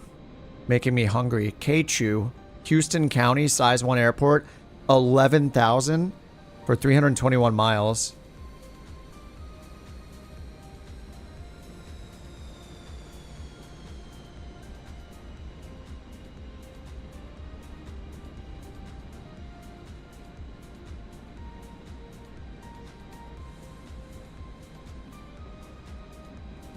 Yeah, the 16,000 one, it's a 2-leg though. We gotta go from... Gonna drop some passengers here and some passengers here. Chippewa County and Drummond. Maybe our next FBO should be a little north up into Canada.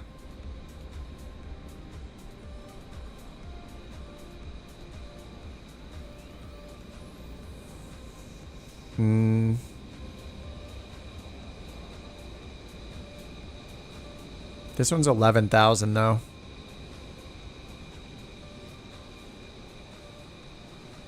Let me see what kind of planes there are. This is a huge airport. Let's check what they have. Maybe it's time for a plane upgrade. I also have the Sky Courier that's sitting in Thunder Bay. Oh, those are the VA's planes. See my planes. What are the chances we both landed in Fort Wayne? Well, we're here on the stream together, so probably like 99%. Wait, did you just happen to land here? Are you doing VA missions, Shooter? Were you not watching this stream and you just happened to land here?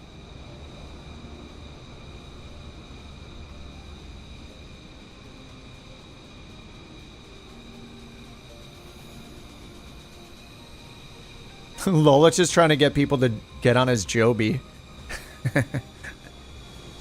Launch me. Oh, it's working. Holy crap. Oh, keep going, keep going. Oh, dude, it was working.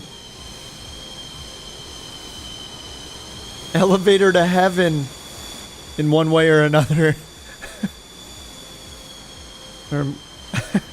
Get on. Let's go.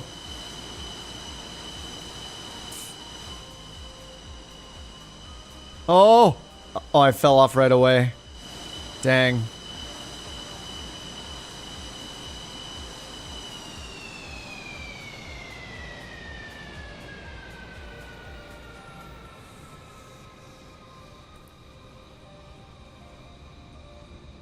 You see it as a bonanza? You probably need to turn your air traffic setting higher so it'll load in more models. Otherwise, it'll limit how many models of unique planes it loads in. Oh. Aw.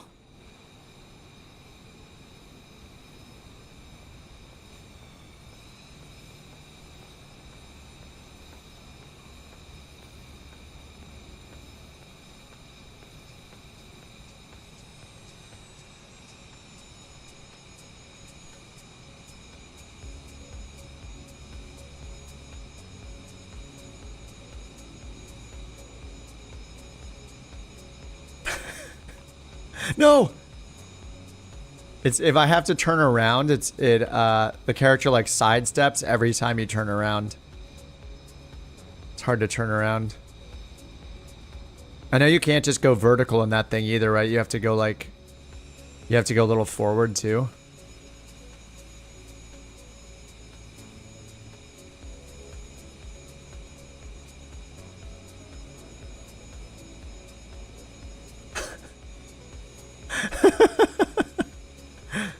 Take him up, take him up.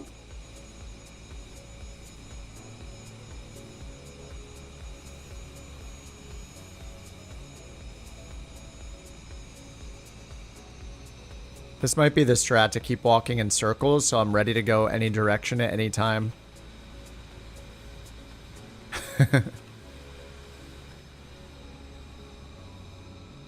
No! Oh! Deadly's still on. Launch him. Oh my god, he's still on. Deadly's a professional. Look at this guy.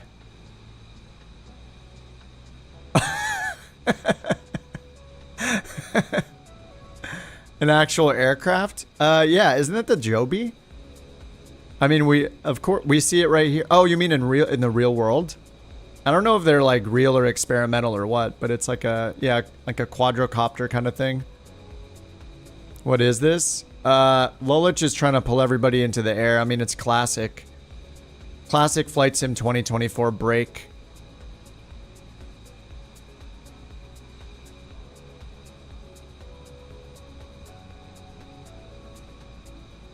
Oh. Yeah, it's hard because your character turns around. Oh, he's just shaking us off.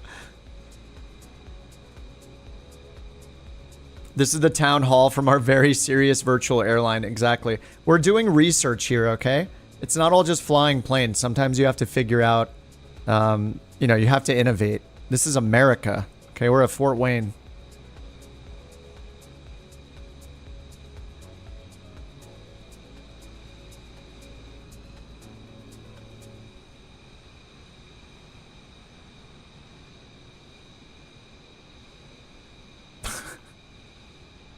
It's really difficult. Yeah, every time you try to change direction with WASD, your character like turns sideways. He like sidesteps every time. So it's really hard to stay. Deadly's a professional. Oh. Oh, don't worry about me. Just keep, if somebody's still on, keep going up. Want to see how far anybody can get. All right, bring us up. Oh.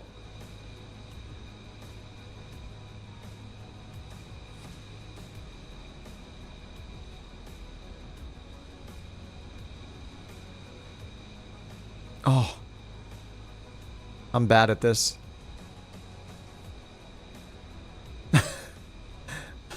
He's going full sideways. All right, let me pick a mission now. Oh yeah, I was going to check what planes are available here at Fort Wayne. You Googled it. It's supposed to be a 4-person, 1-pilot ride-sharing platform. Be cool if we get it one day. I assume they just have prototypes right now. All right, search aircraft. The only aircraft here are the ones that we've got leased.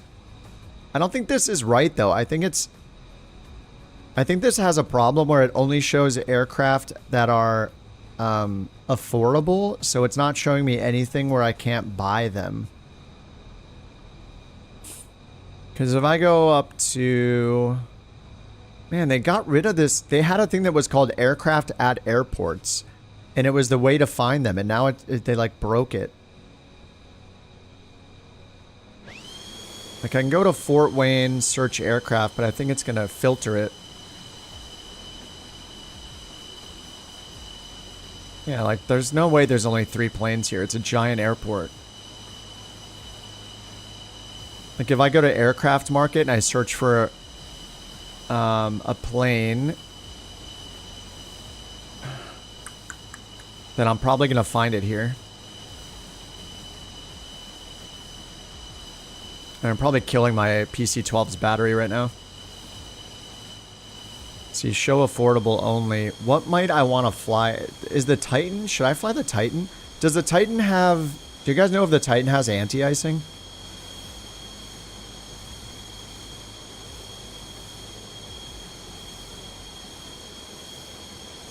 So now I'll show aircraft near Fort Wayne.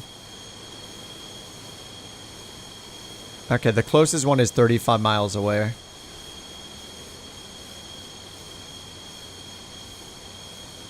I should probably get... Can I get like a... I need to upgrade like significantly though. I can't just be in another turboprop. So should I get... Oh man. What can I afford? I have like 150K. I need to be able to lease something or...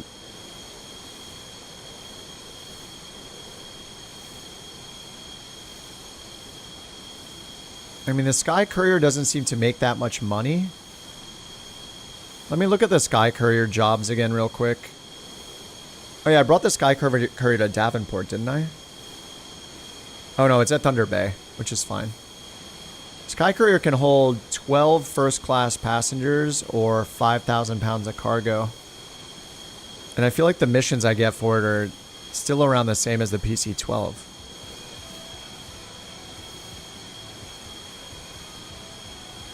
Yeah, see, they're all like 12,000, 15,000, like... Oh, these are only 8 passengers. That's why. Look, these are all limited to 8 passengers. 8, 5, 9. This one has 12, but it's only 7,500 and it's 2 legs. I think I might need a business jet or something. Maybe I can afford... Can I get like a CJ4? I'll need to get my jet endorsement, right? Oh no, I have jet because I have Vision Jet. Whoops. Sorry. It's about time I bumped the mic stand. Alright, let's go to aircraft market again. Oh yeah, the flickering of the CJ4.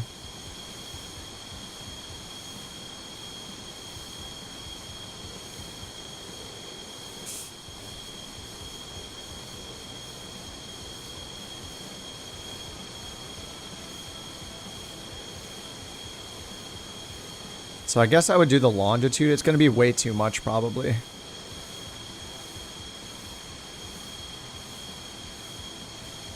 Cessna longitude jet. Display offers. There's one for... Oh, why does it say 0 miles? I'm not at SB... What? Why does it keep putting in the airport I'm not at? So weird. Rent price 10,000. How much is the lease for this thing then? The 510. I don't think I have them. Is that the Mustang? Oh my god, the lease. I need 231,000 to lease it for 3 weeks. Go. I need a lot more money to be able to rent, or I need to take out a loan.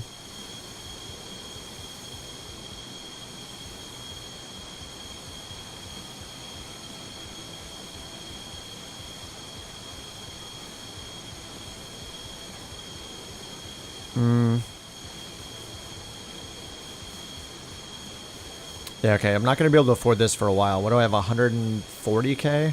150k? Oh, I got 170 now. It's just kind of weird that the PC-12 and the Sky Courier take, like, they earn kind of the same amount of money. Maybe it's because of distance? Take out a loan. Spend it on virtual gambling. Get a virtual divorce. You've been banned from the couch captains.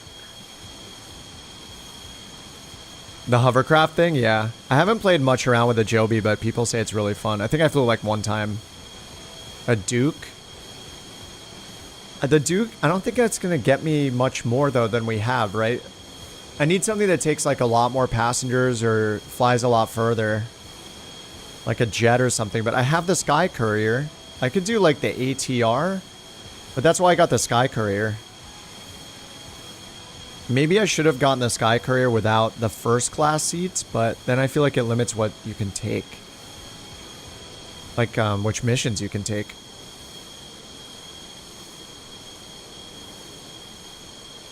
Longitude, yeah. The longitude I just need to get...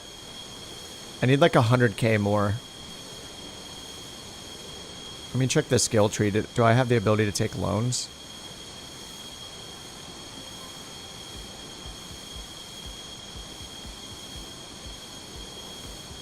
Enhanced queries.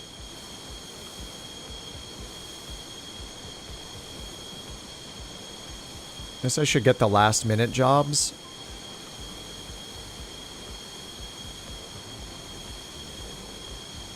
ES-30. God, I hate that plane. Yeah, here I can take out a loan for 190 grand. 22% interest rate. 190 grand, I'd be able to get the longitude.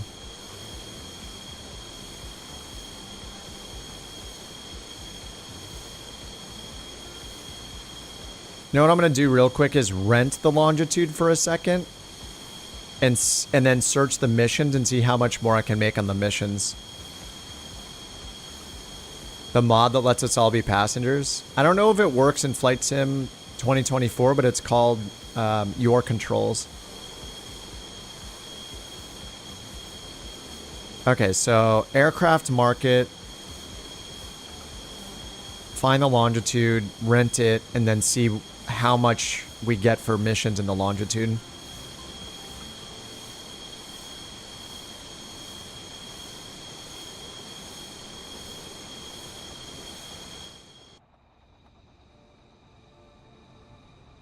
Probably get this shut down, killing the batteries.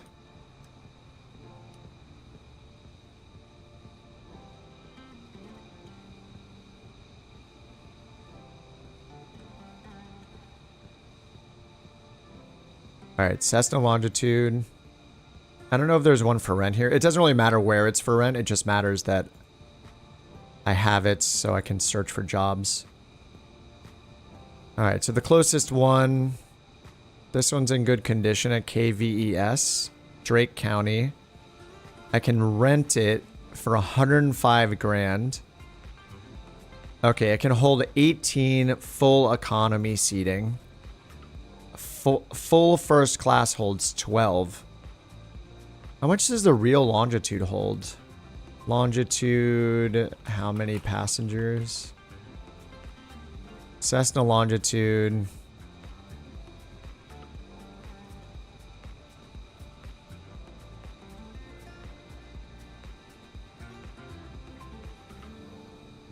It holds 8?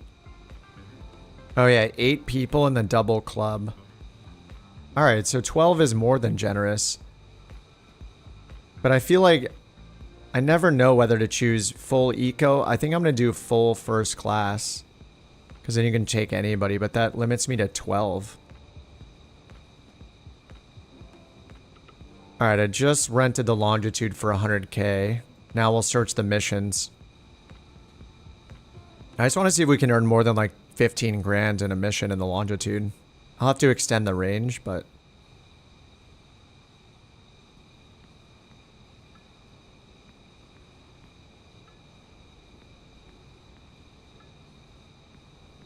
Yeah, the pay is still like the same, right?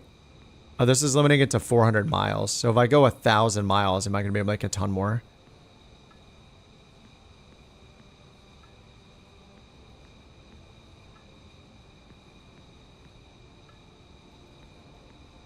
Alright, 42,000. Holy crap, what? It's 2 legs.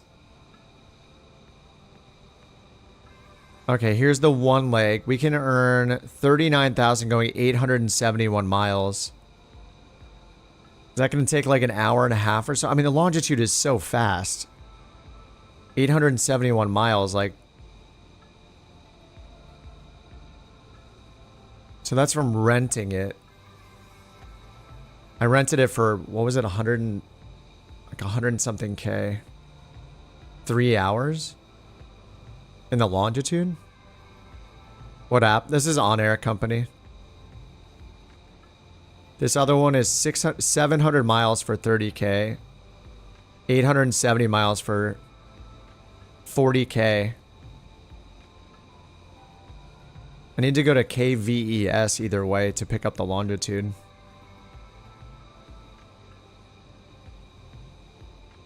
If I stop the lease on the Sky Courier, it's going to cost me 34,000. Hour and a half, okay. That's only 3 passengers.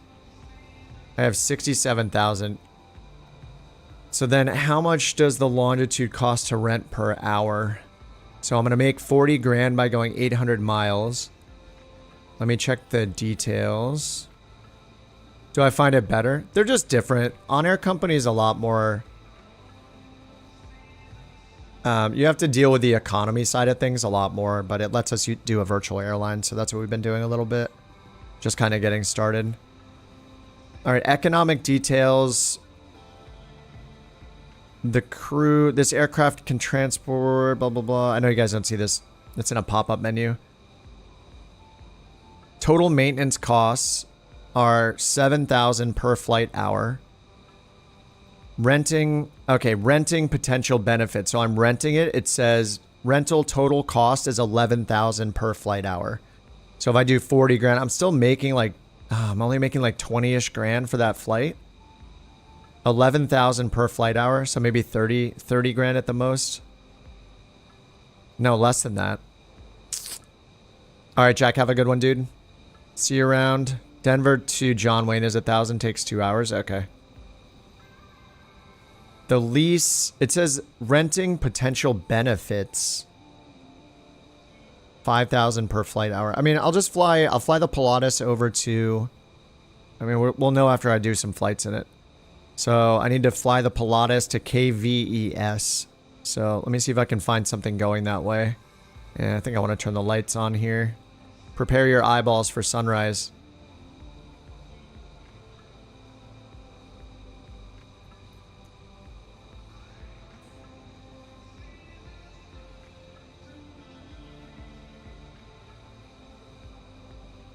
Okay, what are the chances we can go to KVES from here?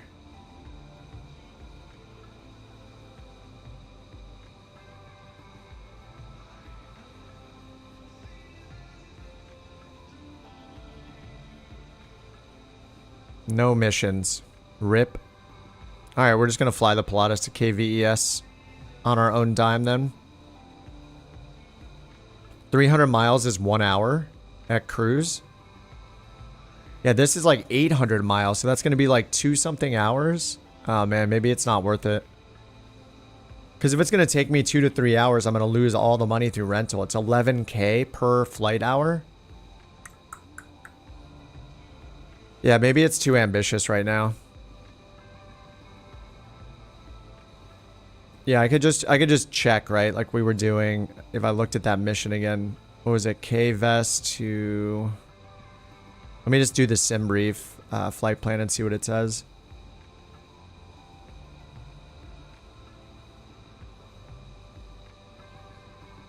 KVES in the C700. And it was this mission to KMIB, 871 miles. All right, so if I do KMIB,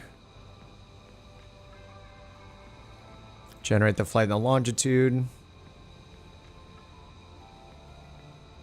Airtime, 2.5 hours. Block time, 3 hours. So rental costs alone, that thing costs 11,000 every hour. When you take into account maintenance costs, sorry, it's just a rental cost. It's like 11,000 an hour. So I'm gonna only make 10K from doing that flight until I can like lease it or buy one or something. But then the maintenance cost is kind of crazy. Okay, I think I just stick to the Pilatus for now. Too much thinking, not enough flying. All right. And that's why I rented it, so I can just stop the rent, get my money back. 10K profit, yeah. But right now I'm doing the Pilatus. Didn't I just... I've done ones where I'm earning 15K in the Pilatus. And the Pilatus is...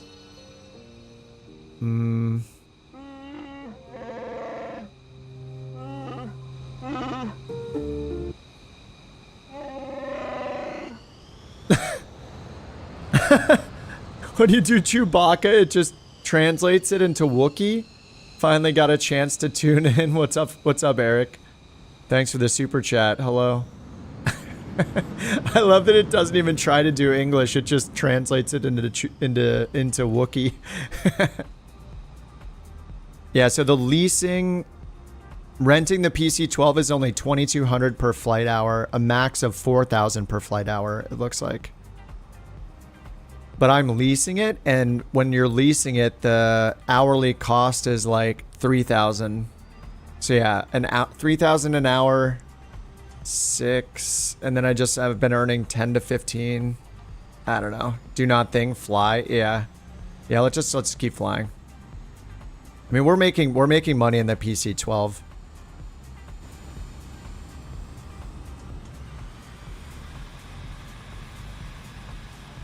More flying, less looking at the spreadsheet.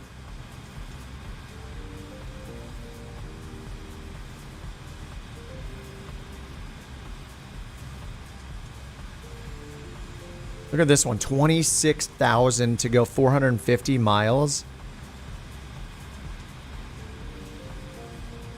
I don't want to go 800 miles though. I think let's go 500 max. It's a long time in cruise, but especially if we're going west.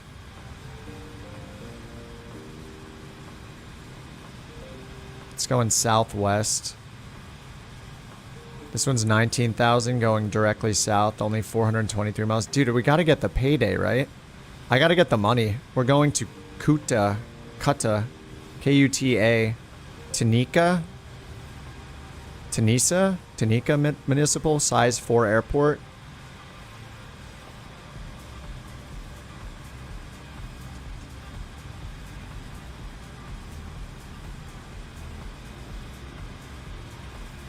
Let's clear the runway for some leg stretches. Get up, stand tall, and shake it out.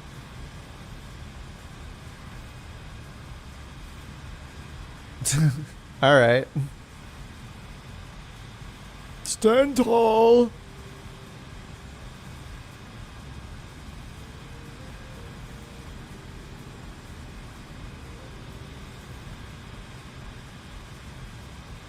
I thought somebody did a TTS. That voice was so weird. All right, I'll stretch it out in a second. PC-12, prepare for the flight. All right, we are taking... Oh, yeah, only 3 passengers. Okay, so if I can find anyone going towards Tunica, Tunica, K-U-T-A, 2.5 hours block. I'm gonna make so much money though. All right, K-U-T-A. Can I take more passengers in this?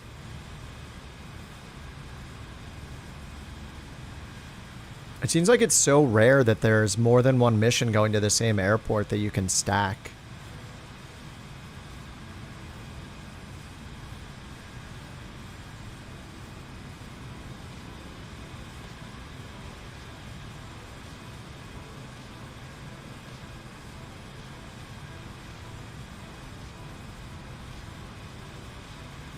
Loading jobs forever.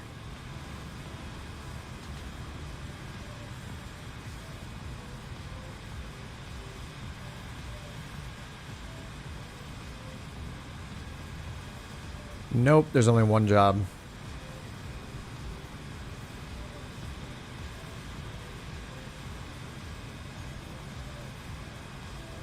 So I could try to find somewhere to stop along the way. Find something going towards Tuca, K-T-U-A. Tunica.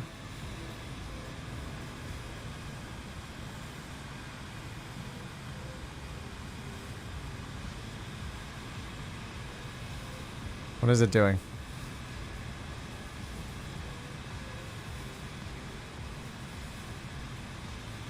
All I did was tell it to center on the airport. Why is it loading jobs? Okay, can we center on the airport now? Okay, it's down here near 21 MS. So that means there's something going to Memphis. 3,000 pounds of car. I can't take that much. If there are passengers along the way, not there, maybe here. 2 more passengers, only for 2,000 though. 3,600, 4,800, JBR 1,200. Man, that is nothing. That is so far for. I mean, it's a small amount, I guess. 8,000.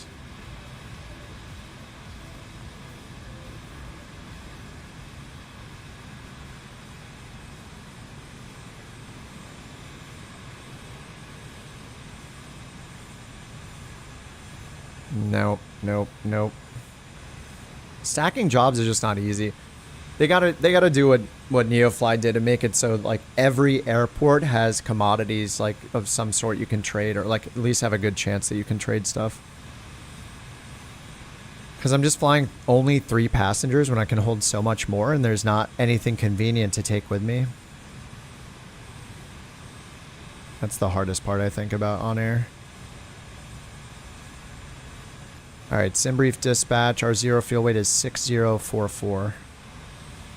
6044.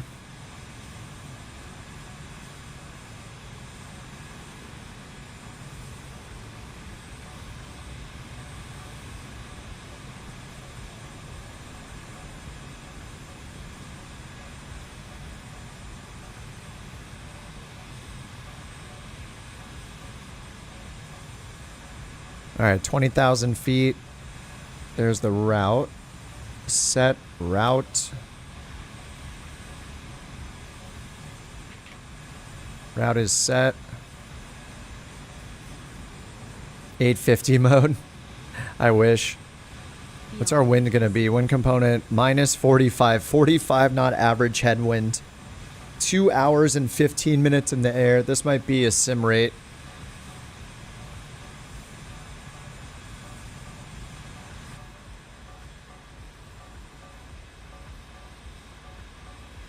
Kind of want to clean the plane. I'm going to clean the plane by just reloading in.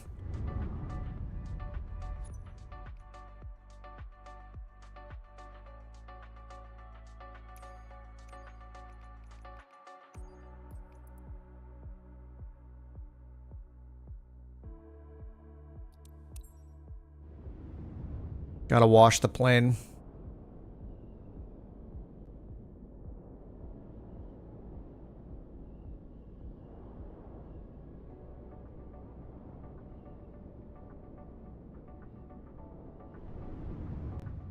All right, we're going 12 hours in the future.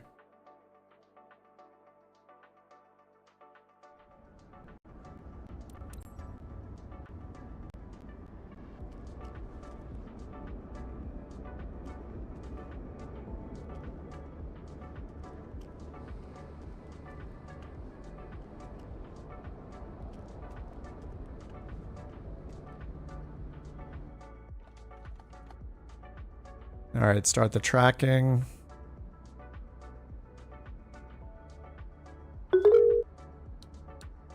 Buses, batteries, nav light.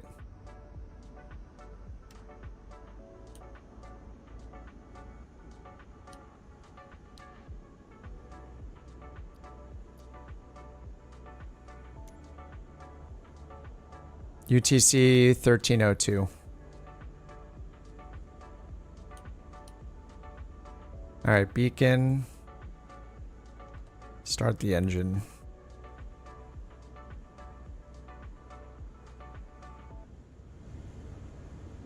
And we're tracking an on-air company. All right, beyond ATC, I'm tired of talking to them, so we're going to get a co-pilot to do the work. Who is our co-pilot today? Let's do FSFO, I guess.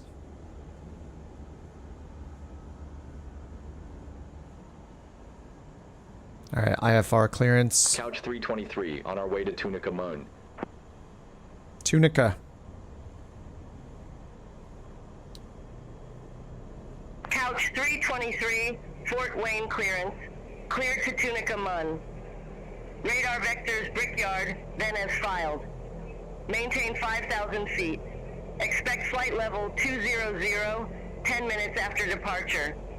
Departure frequency 135.325. Squawk 1241. Cleared to Tunica Mun. Radar vectors Brickyard, then as filed. Maintain 5,000 feet. Expect flight level 200, 10 minutes after departure. Departure frequency 135.325. All right, 5,000. Flaps. Squawk 1241, Couch 323. Couch 323, read back correct. Contact ground 121.9er when ready for start or taxi. Ground 121.9er. Approach. We don't know the approach till we get there. Couch 323. Yeah, approaches. You don't know the approach you're gonna get until ATC gives it to you, but you can guess based on the weather and the ATIS. So we're just gonna get the rest of the flight plan in. It's all good. Yeah, I don't know if we have a departure and arrival though. We'll just check that. So yeah, departure procedure, arrival procedure, those, the SIDS and stars are going to be part of the flight plan, and they could change it on you, but that's part of like your filed flight plan. And then the approach is assigned when you get close. All right, so let's import and activate Tillman PXV. Okay, there it's pulling in all of the waypoints from the airways. PXV MEM, and then runway 35. Okay, that looks right. Maybe we can get direct so we don't go to Tillman. All right, then it said 20,000 feet is our expected altitude. Nice, that's what we have by default. Send our V speeds over, runway 27.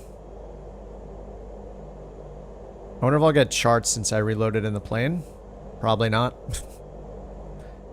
Never get charts. Even at a giant international airport. Maybe we'll find FAA charts. Yeah, the charts are just broken. And I think SimBrief is still, or Navigraph is probably still broken. Let's see. Oh, did they fix it? Come on. Nope. Still broken. Reload. Okay, I'll reload. Then it just doesn't work. Alright, still broken. I'm just gonna pull up Navigraph over on the side.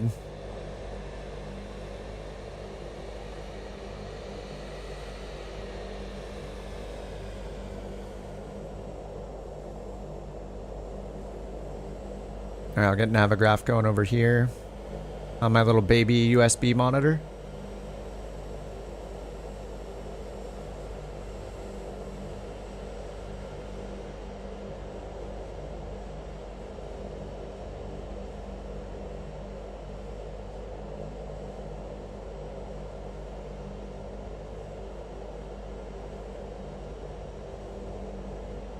Alright, ground clearance, and then we're ready for taxi.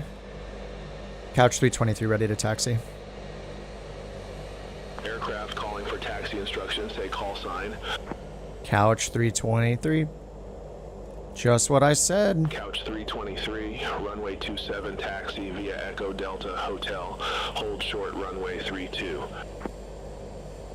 Runway 27 taxi via Echo Delta Hotel.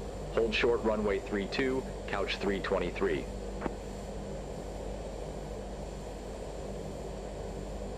Yeah, there's no... Is there an echo? Anyway, we're going to runway 27.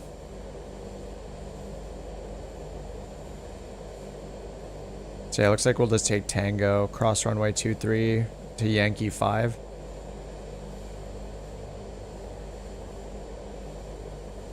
You're stuck at 20%. Just restart beyond ATC if that happens. That happens to me sometimes. Alright, we got flaps, pitch trim. Let's get our lighting. Taxi light is on, and we're good. Alright, let's go. Turn left.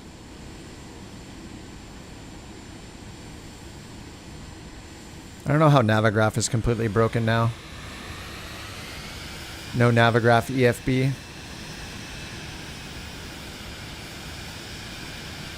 If the main EFB was loading charts, I would probably use it like all the time.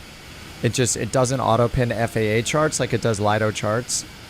And the charts just break after a couple hours of using it. Like I think I have to restart the sim to get the charts back, so I don't really want to wait for 10 or 15 minutes to restart the sim. Runway 32 at hotel.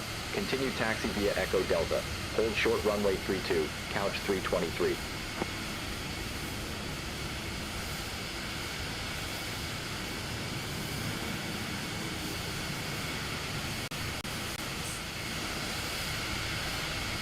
This is a runway for ants? 23, cross runway 32 at hotel.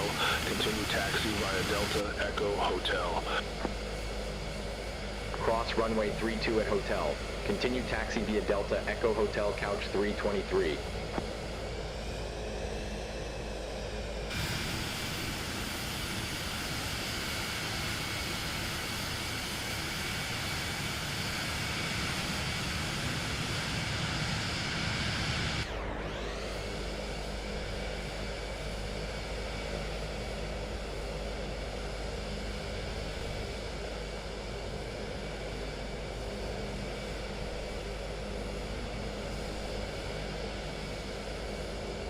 All right, now we did cross. This is 3-2 right here. We need to cross it to get to 2-7.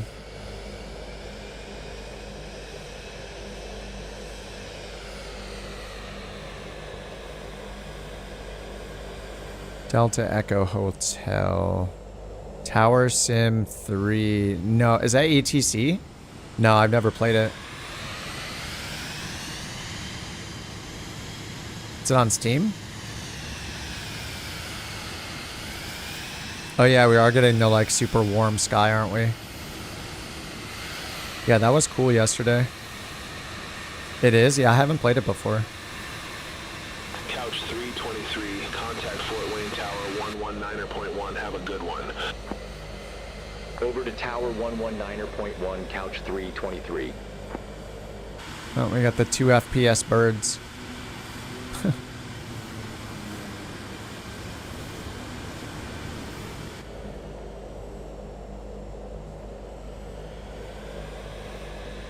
Fort Wayne Tower, Couch 323, holding short runway 27, ready for departure. Couch 323, Fort Wayne Tower, wind 295 at 14, gust 24, fly heading 280, runway 27, cleared for takeoff. Heading 280. Fly heading 280, runway 27, cleared for takeoff, Couch 323. All right, 280, strobe landing light. Flaps are set, and inertial SEP is on, pitch trim set. Oh, you spawned it with no engine sound? Yeah, that's a fun one.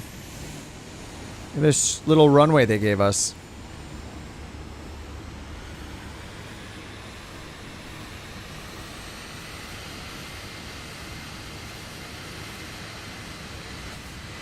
Who's in the longitude? Lulich in the longitude in the grass. Dudley's back in the, back in the RJ.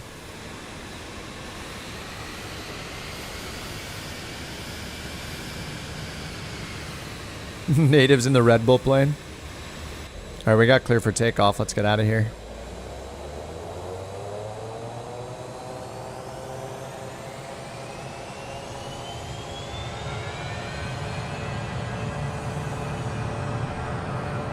Doesn't have flaps or a parking brake?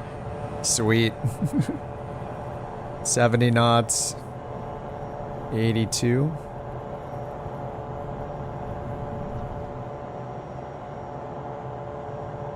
Gear up.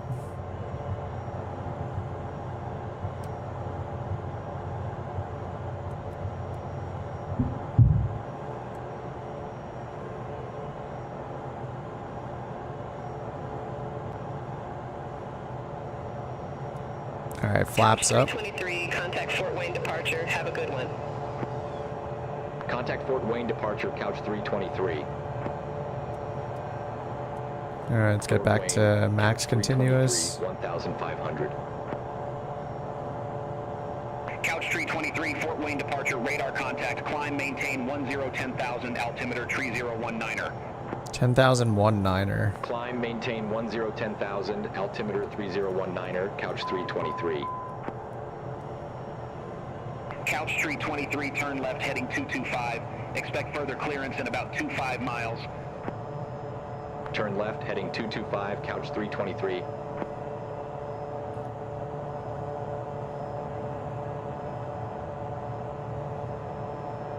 All right, 225, 10,000. Climbing at 140. Outside air temp is -14. Let's get Windshields, ice. We got the prop de-ice and inertial separator still open. While we go through this crap. Ugh.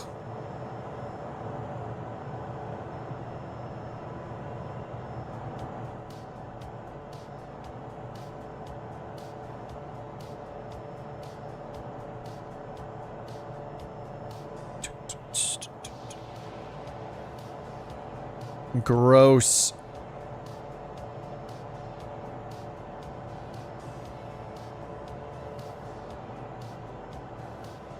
Broken at 3,000 and broken at 45, or sorry, yeah, 3,000, 4,500.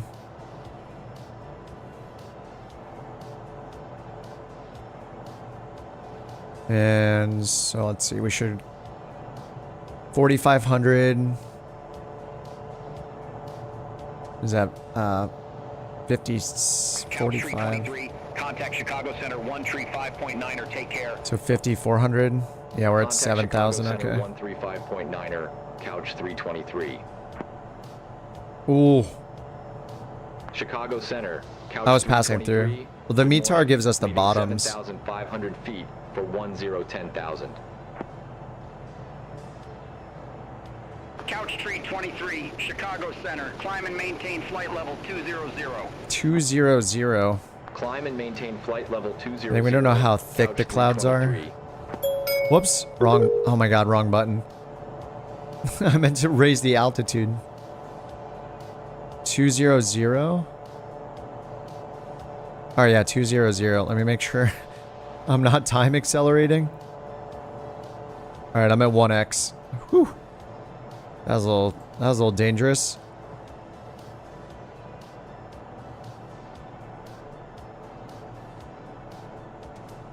Look how little tiny that plane looks against the clouds. Insane.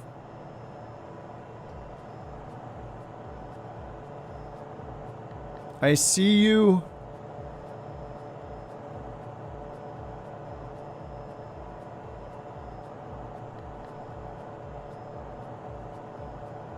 The clouds are so good.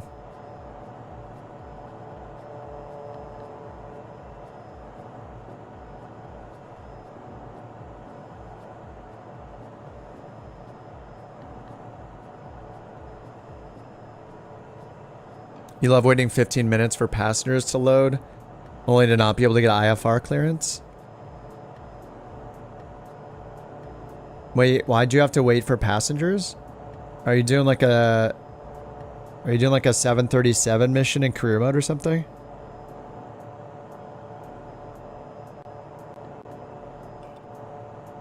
If you skip even after loading everything, it says it broke your landing gear? What? Oh man. Yeah, it sounds like it's Neofly, On-Air Company, and a pilot's lifetime. Alright, I'm gonna get the inertial separator closed.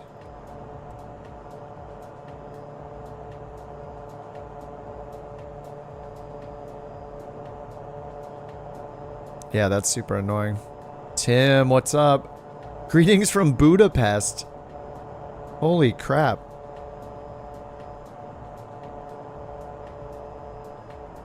Good to see you, man. Thanks for hopping in.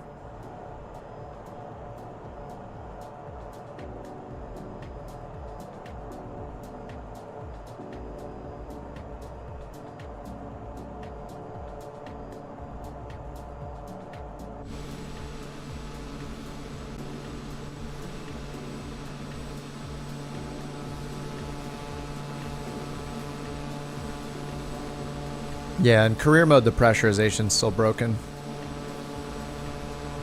Or at least that's the only place you get a consequence for it being broken is career mode. I'm in free flight. Or at least this time we have the fuel pumps on, both of them this time. I don't know what's going on with the other one. Maybe I broke the left fuel pump or something.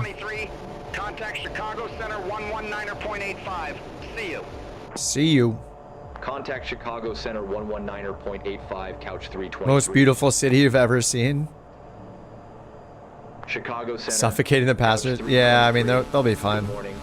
We're not failing, so. For flight level 200. Couch 323, Chicago Center. Why is your magenta line pointing backwards on your compass? You have the right departure and destinations. It's hard for me to say without seeing it. Pointing backwards? If it's pointing down, like the opposite way you're heading, then that's where your current waypoint is. Check your map, check what your flight plan, and check what active waypoint you have. Make sure you have the right waypoint active. You could try to just go direct to the waypoint that you want to get to. So, I don't know what plane you're in. But mattering which avionics, there's a way to go direct to a certain waypoint to cycle it to draw a new course from you to that waypoint. And then you could use nav mode for that. Alright, let me get auto throttle on since we're up a bit.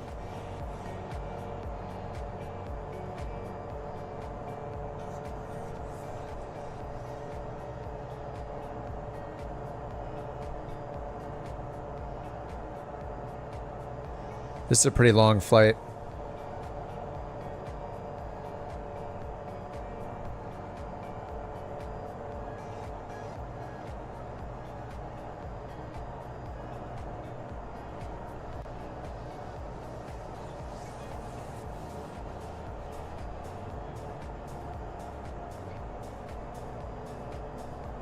Bug where nav doesn't work? Yes. The way to fix it, or the reason why it's not working is it might be a bug, but if you look on your left screen over here, see where it says FMS?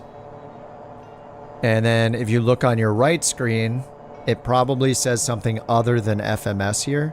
If that happens, you want to hit the nav select button on whichever screen, like assuming you're trying to use GPS.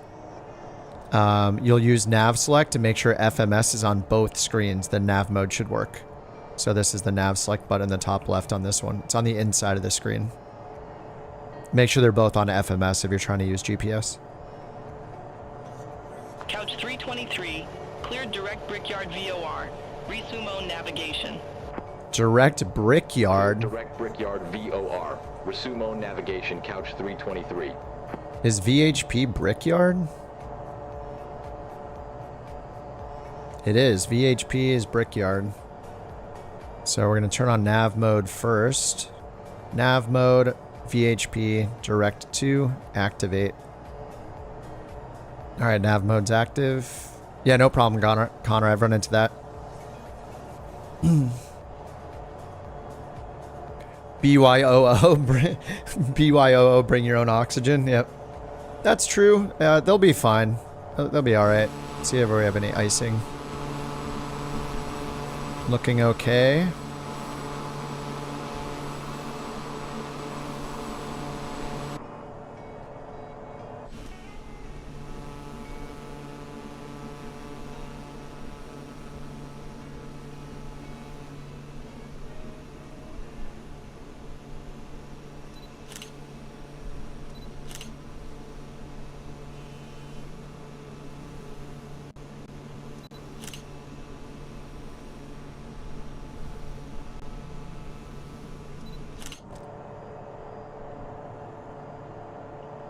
Do I kind of want to risk setting, oh, that's probably why my frames are bad. I'm at like 90%. I'm almost running at 4K.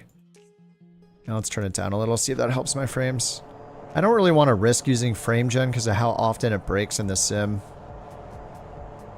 Tristan says, does anybody know if there's a toggle to remove the grid or the HUD from the camera? Not that I know of, no. It gets caught in your Xbox screenshots? I haven't taken a photo on Xbox before, but in mine, when I look up my screenshots, the grid is not in it. All the UI is gone when I bring up my screenshots. Are you sure you're... If you hit the take photo button, like for mine, see how it says take photo at the bottom? When you hit take photo, it's not removing them. If you're doing like an Xbox screenshot where it takes a photo of whatever's on the screen, is that a separate thing? Like on PC, if I hit take screenshot right now, like full screen screenshot through Windows, I'll get everything that I see, including the UI. If I hit take photo down here, then the game removes that stuff and I just get the photo. Yeah, exactly. Make sure you're not hitting the Xbox screenshot button. Yeah. It sounds like it's a similar thing. Like if I hit my Windows screenshot button, it just takes whatever I see. You hit both the shoulder buttons for photo mode. Yeah, are you using photo mode? That's what I'm using here is photo mode. So you get quick access to like, you can like change the exposure. You can change the focus. You can zoom in and out to get the depth of field effects. All these things you get with like a traditional camera. And then when you take the photo, it goes into... You press take photo and then press the screenshot button. Oh, you're hitting the screenshot button. So it sounds like there's the ability to take a screenshot using the Xbox no matter what game you're playing. When you're using the photo mode like this, you need to... Whatever button at the bottom says take photo, that's what you need to be using. See down here it says take photo? Well, I'm guessing that I'm guessing you can take them, just test it. I'm guessing you can get it from the Xbox app, but it's going to give you the camera mode in the sim. When you hit take photo down here, it will not include the UI. It sounds like you're just taking a full screen screenshot of what your screen is showing instead of using the actual like camera itself in the sim.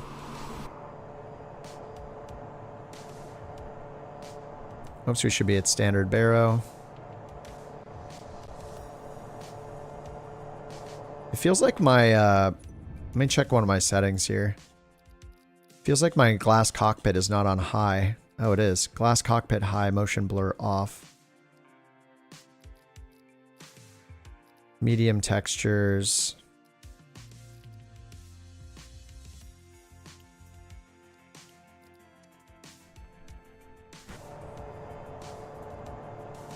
No, it's all good, Jeremy. I'm not as familiar with Xbox. Yeah, it sounds like you're hitting the regular screenshot button, not the camera button to take the photo.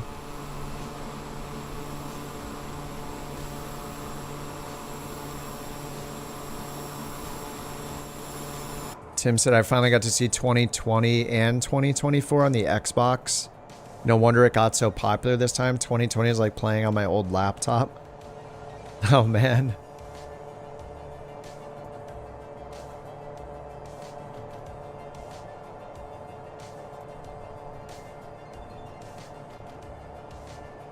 Yeah, I never tried 2020 on the Xbox. I don't know, with all the problems people say that they're having on 2024 on the Xbox, I keep thinking it's like a disaster. I've only done it a few times on ours.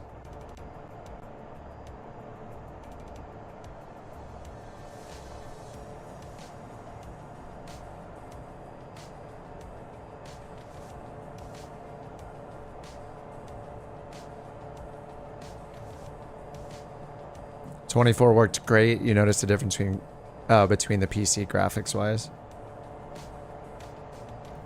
All right, the puppy's being really good. I'm gonna give her a couple treats.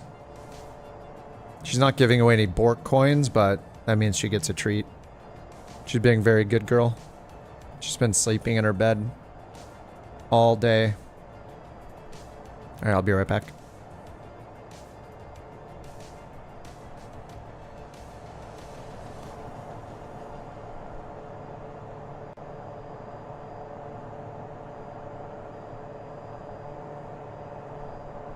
Couch 323, contact Chicago Center 123.85. Contact Chicago Center 123.85, Couch 323. Chicago Center, Couch 323, flight level 200.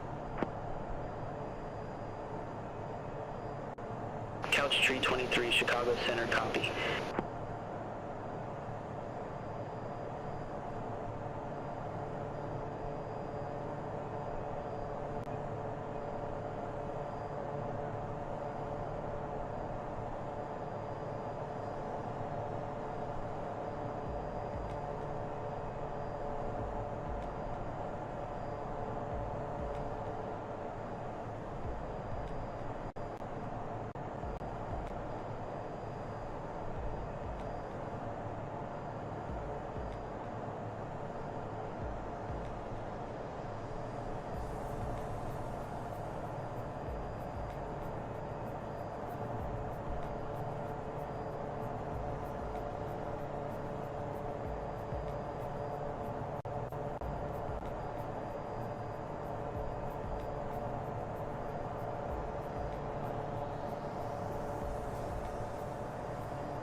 All right, puppy has received her treats.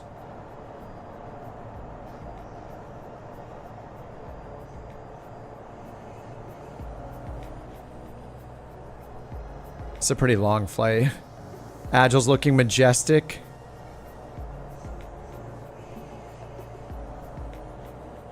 With this music, it's like Lion King music.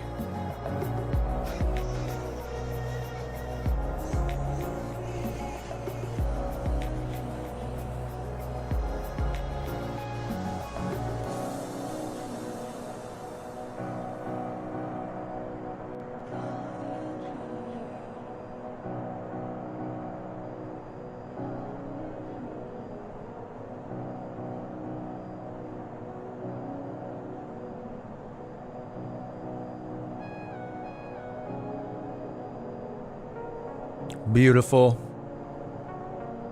Remember who you are. If they give the Xbox 4 gigs more RAM.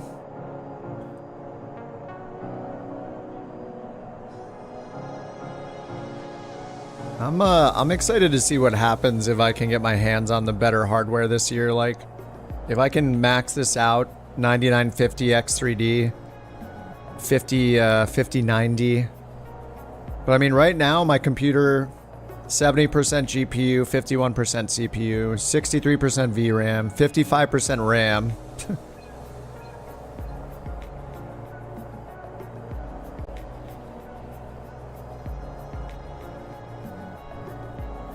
It's only at 30 FPS right now, though. Oh, is it because I backgrounded it?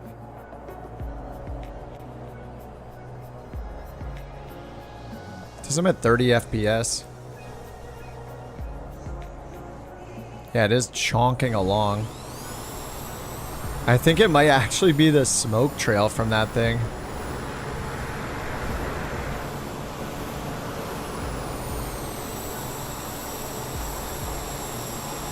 We have double smoke trails. What are you doing, music?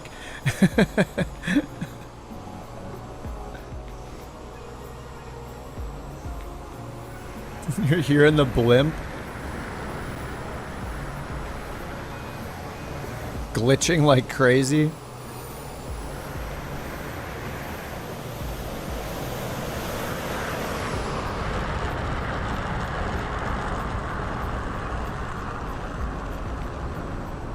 Yeah, I'm still at 28 FPS right now.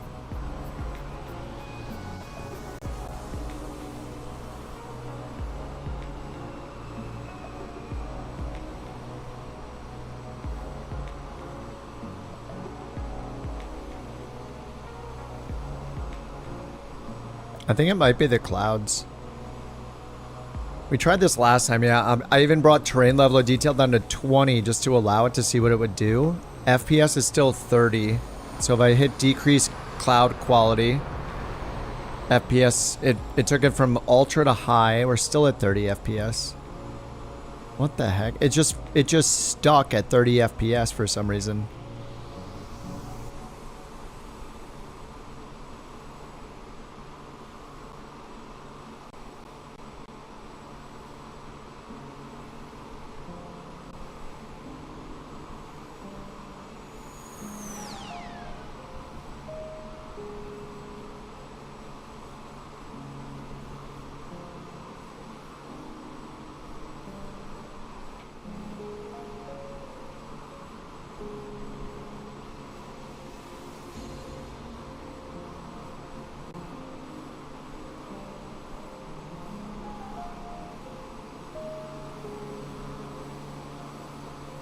Yeah, it still says 30 FPS. I have no idea what's happening. 31 FPS. It's got terrain level of detail and object level of detail at 20.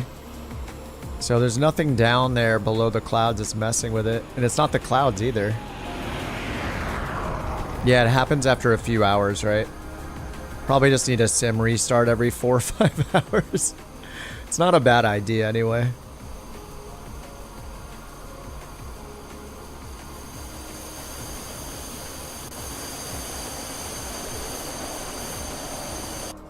But I mean, if there's any game that needs to be able to run smoothly for like 8 hours, it's a flight simulator. Like, what if somebody's doing one long haul flight? I think it's actually a use case. Do I find 24? Do I find in 24, even if I turn the settings down, it's not a massive performance increase? Yeah, it depends which setting. There were a couple people that posted on Reddit a while back. Some like investigations people did on what settings affect like your CPU and GPU the most. And there's only like certain ones that are the huge offenders, like, you know, terrain level of detail and trees were like the two biggest ones, and then like maybe contact shadows. Sim rate? I don't know, probably. Let's see if we can get direct PXV over here, because this will be a nice shortcut. Pocket City Vortac. Couch 323. Can we get direct Pocket City Vortac? Couch 323. Confirm direct to Pocket City VOR. Affirmative.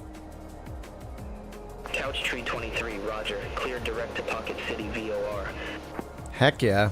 Cleared direct to Pocket City VOR, Couch 323. Direct Pocket City. All right, direct PXV.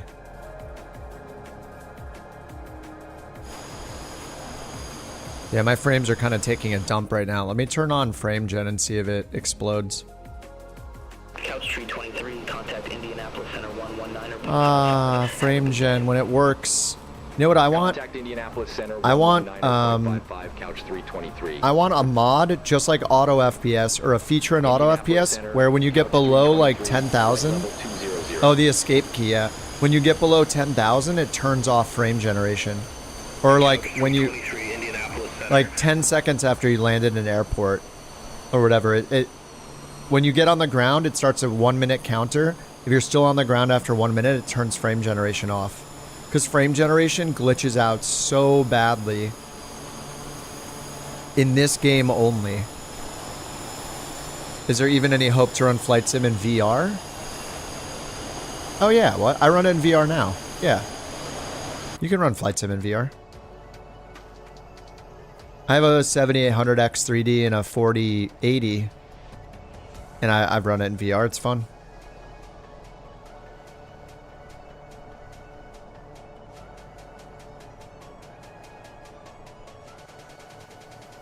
Better performance, just not as big of a jump as it used to be. Oh, you mean like the graphics qualities aren't as bad? Like you can run high instead of ultra? Is that what you mean?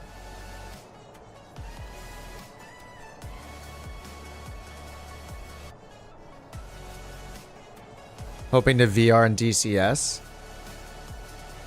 Yeah, I mean, there's not much more that can be better than a 9800X 3D, 64 gigs of RAM, and a 4080, like 4090, 9800X 3D, like you can't get anything better than that yet. Until the 5090 comes out, and then the 9900 and 9950X 3Ds. Yeah, I mean, you're like running a top of the line machine.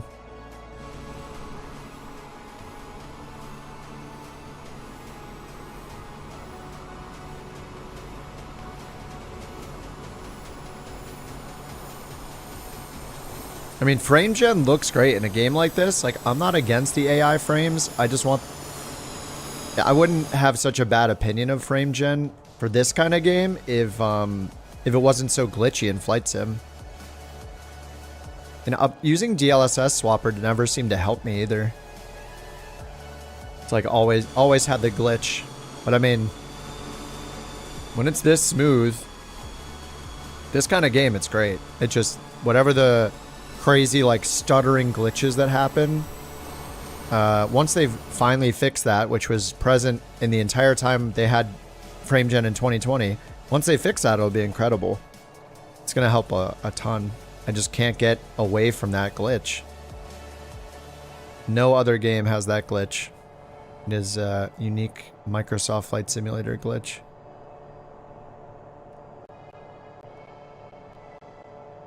You get it with both versions of FrameGen. Yeah, it's the game. I've used FrameGen in plenty of other games, and DLSS in plenty of other games, and the only one I get the problem in is Flight Sim. So if they can get somebody to work on that knows how to implement it or whatever, that would be incredible. Probably save people a ton of money too by fixing that, because like I'm excited about getting a 5090 just because I'm so tired of the problems with frame gen, and I'm hoping that the raw frame increase I'll get by upgrading even more will help me not have to run frame gen, and then not run into the and not see the frame gen bug again, because I don't have to rely on it anymore, you know.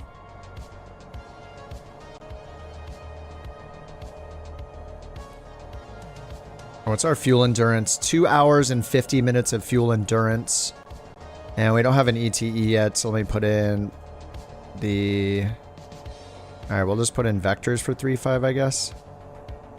Hour and 30 minutes. This isn't too bad of a flight. Hour and 40 minutes. Vectors to intercept. 140.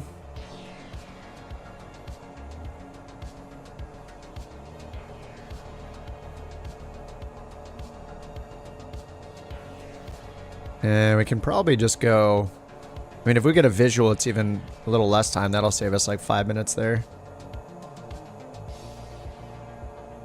Top of descent's not until after Visca, which is in an hour and 3 minutes. Current airspeed, we are at 281 true airspeed. But we got a nasty 55 knot headwind, so 227 over the ground.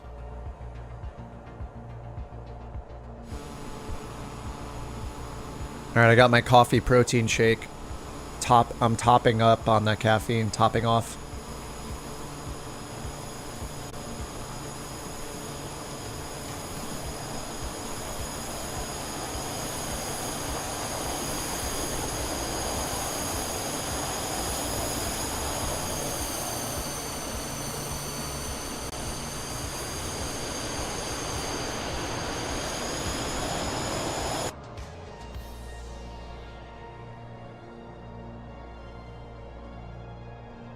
Look at the artifacts on the clouds. Is this a frame gen thing? Look at that. Like weird artifacts on the edges. Here, let me turn off frame gen and see if those go away. I am curious. No, they're still there.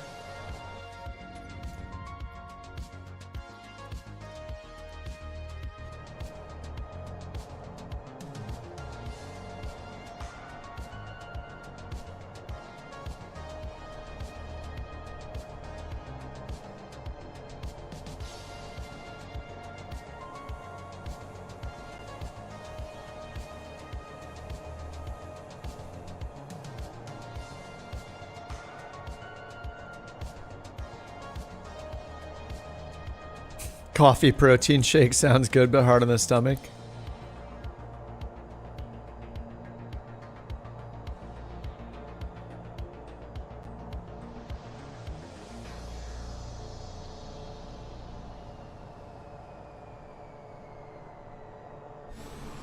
It's just like coffee flavored with like a little bit of caffeine in it.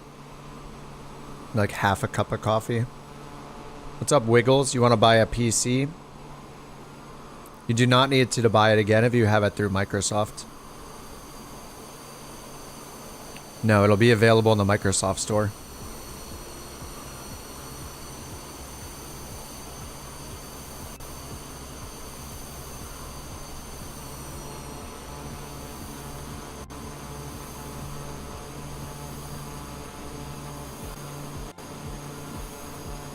Yeah, the livery, it's stock. Pilatus VIP variant has this livery. Everybody has it. I agree, it's pretty sweet. Anything shiny is good.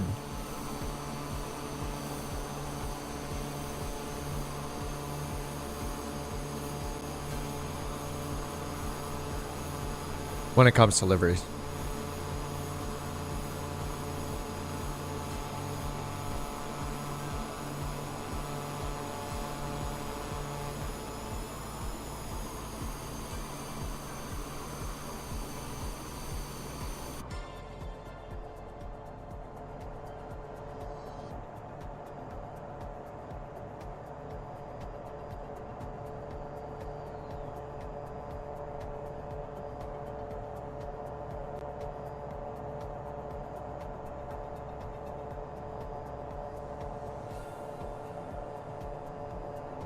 Alright, we are looking good.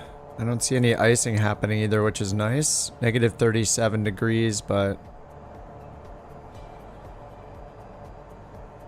And we just washed these too. Look at this. Gross.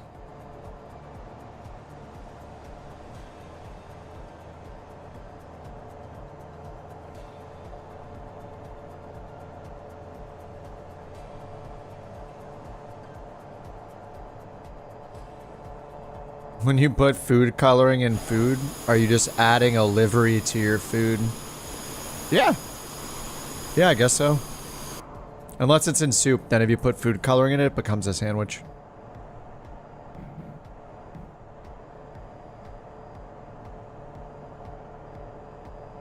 Thank God for autopilot, you have to land with a cat in your lap. Nice. Good to go. Autopilot saves the day again. See, everybody should always use autopilot all the time. Always. It's only a good thing, you know? So what if we don't know how to fly the plane by hand? It's, you know, we're good. Look at these accurate flight paths we're following. Our flight plan, our flight path. Absolutely perfect.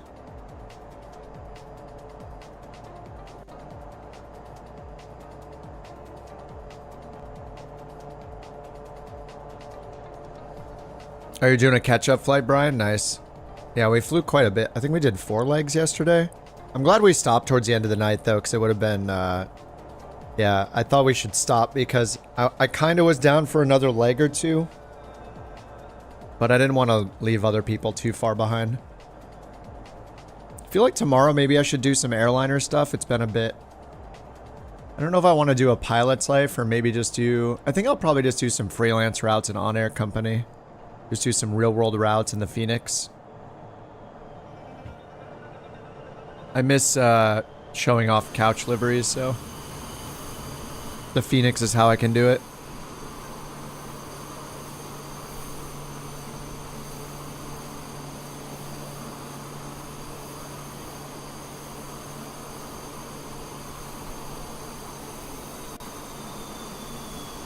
Nap blocked? What, the cat?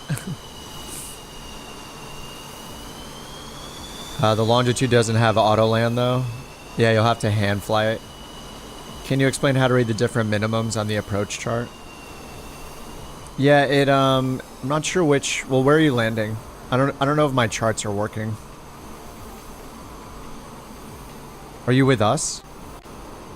You switched over to the Longitude?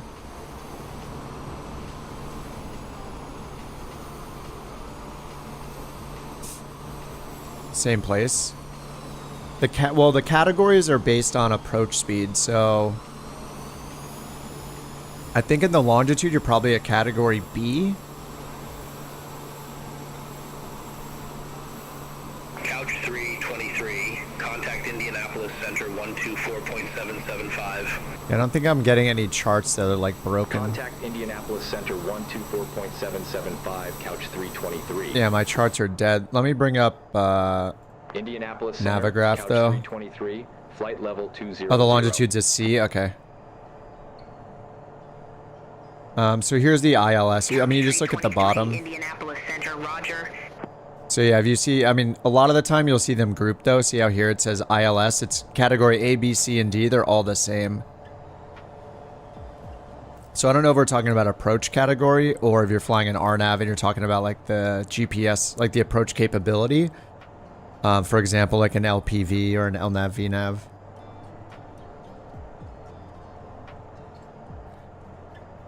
You see 394 minimums for 200 knots. It says 394. No, so the 200 is AGL. So it's kind of the equivalent of this. So generally the bigger or bolder number is going to be your barometric altitude minimums. So that's the minimum as you'd read it on your altimeter. Because your altimeter shows MSL, which is mean sea level. So this is height above average sea level, essentially, not height above the ground, right?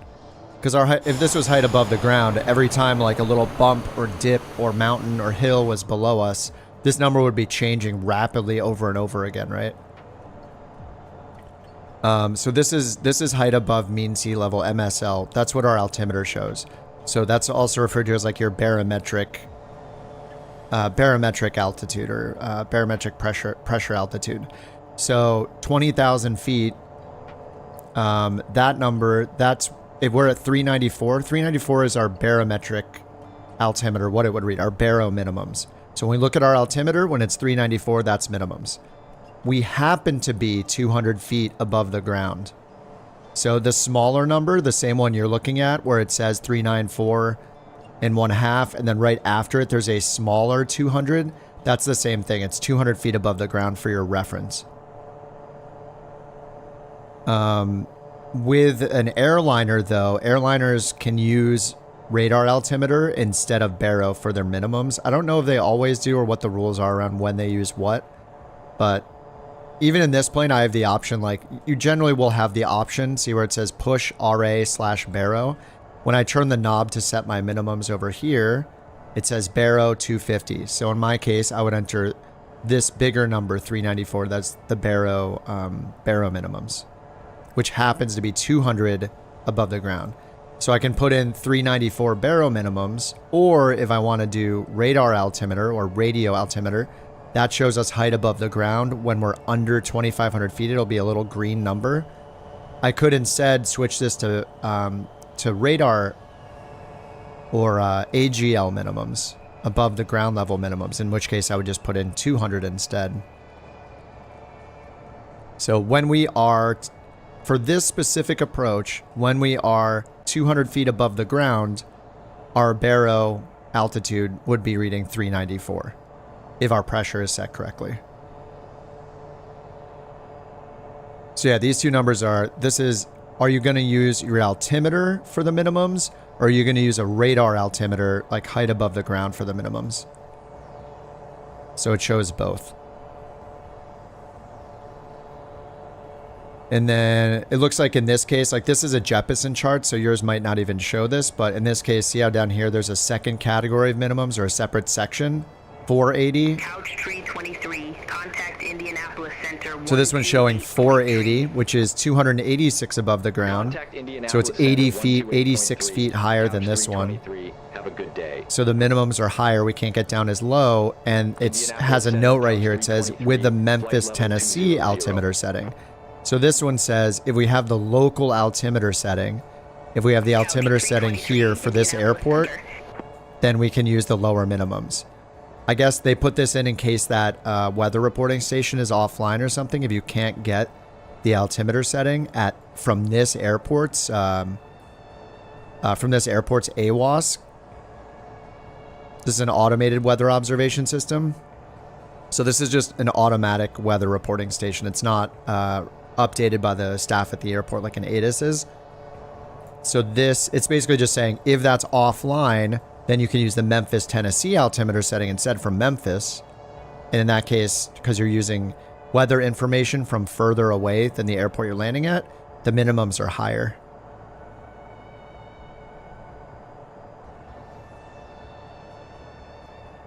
The flight sim charts. Yeah, I would like to bring up the flight sim charts, but they're just broken for me right now. It seems like I get the 60 FPS or the 30 FPS problem and the charts dying around the same time, so yeah, something is messed up. But yeah, it'll look very similar whether it's a Lido chart, an FAA chart, or the Jeppesen chart. The minimums charts are at the bottom in a grid format on all three of those.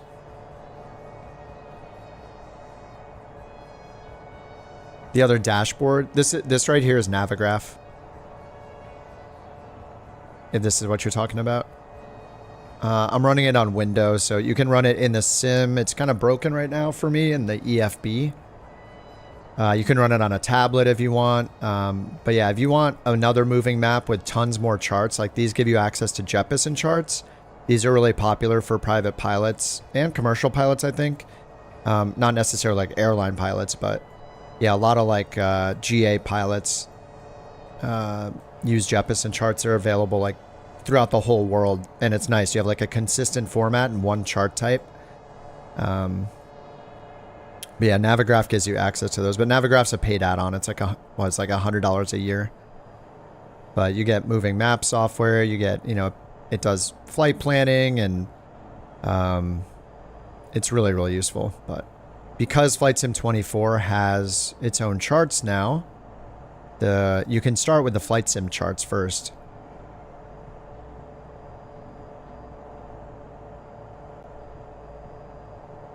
And then, you know, if you want the Jeppesen stuff, or you just got money to burn and you want to use the really nice stuff, then yeah, Navigraph is great. You can also have Navigraph on the side on the tablet. Oh yeah, yeah. I used to use ForeFlight too. Not flying right now while studying. Navigraph looks awesome. Yes. Yeah, instead of paying like $120 to $360 a year just for ForeFlight and only with FAA charts and having to pay extra for Jeppesen charts. Yeah, for sim use, you can just get Navigraph. Connects to your sim. I mean, ForeFlight can connect to your sim too, but yeah, if you're just using it for sim and you're not going to, and you're not flying in the real world, yeah, just use Navigraph for the sim. And you can run it on your tablet, your phone. I think they have a web browser version. They have versions that open in the toolbar up here at the top you can install. The EFB version here that I've tried to open is like broken for some reason. Looks like there's some bug, it's not working there. But normally you can bring up the in-sim tablet and use the same thing through here. But yeah, if you have a separate monitor, what I'm showing here is just the Windows app. So I just have it on a little tiny monitor, little USB monitor on the side. And this one performs really fast. And you get like, you know, you have to, you know, with like ForeFlight, you have to pay to get the geolocated charts where you see your position on the charts. You get that on every chart here. You can overlay them onto the map. There's like this little layers button. So it'll overlay it on top of the map too, where your flight plan is. There's like, it has VFR sectionals for the US, high and low. It's got VFR and IFR high and low for the whole world, I think. And then you can do satellite or world map if you want. Yeah, there's just a ton of options. They even, if you're using like IVAO or VATSIM, I think there's even a way to turn those on now. You can like turn on, yeah, there's even weather. You can also turn on telemetry at the bottom to see like we have like distance to go, ETE. There's a crap ton of features. It's, yeah, it's the Simmers ForeFlight.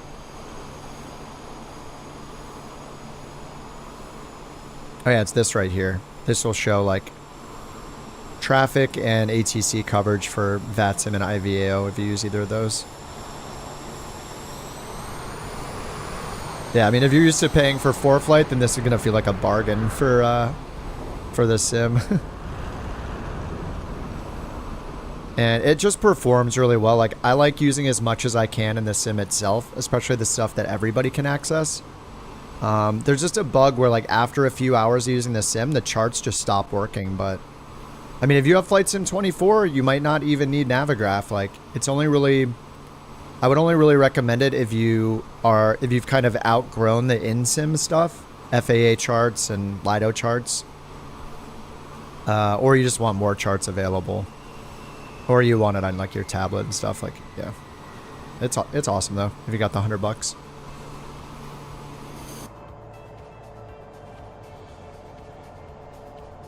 Hashtag not sponsored. Okay, right before MEM is when we have our top of descent, so that's a good hour away. I'm going to go 2x speed, double speed it.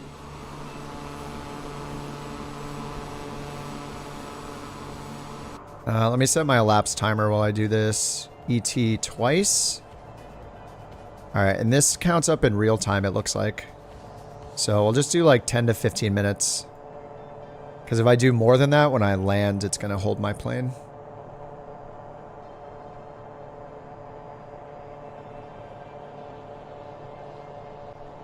I don't know, it could be the last flight, I'm not sure yet.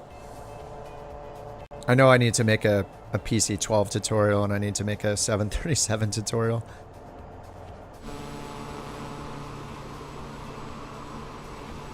Maybe like 7.5 hours of flying for the VA is enough for the day.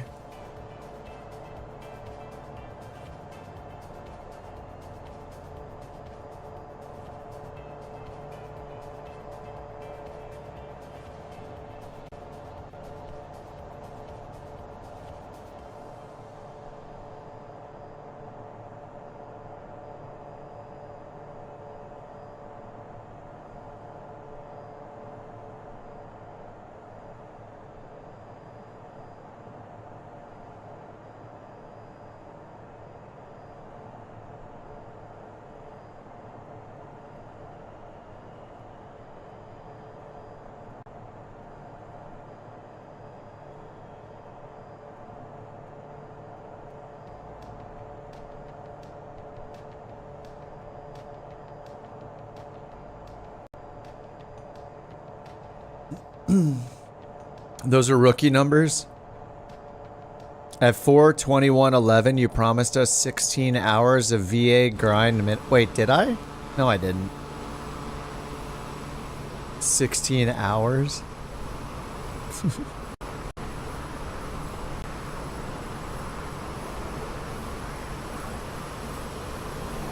No overtime.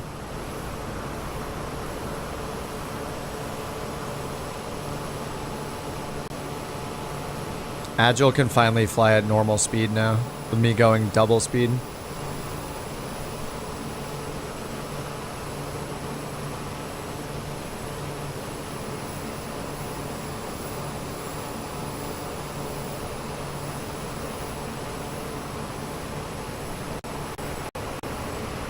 Getting a lot of sound glitches on this flight too.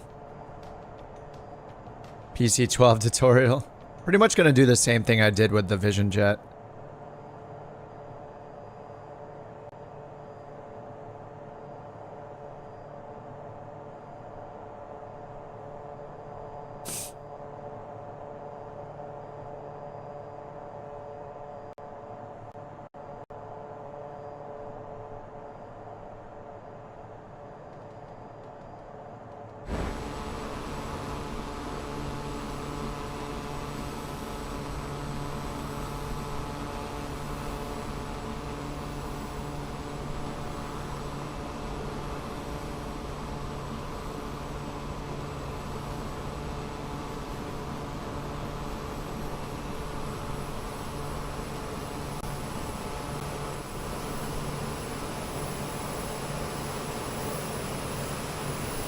And she's been so quiet today. See how good she is when the mountain's out? When the mountain isn't here, she's just a little angel. She just sleeping, looking super cute.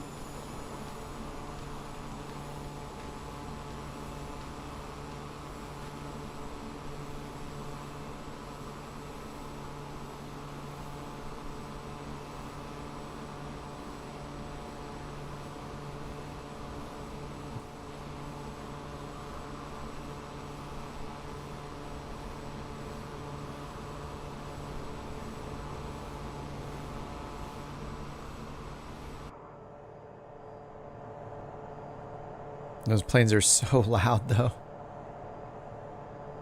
Compare fuel quantity. Okay. Is this just a timed message, I wonder? I think I have the PC-12 bookmarked somewhere. Let me find the manual again. PC-12.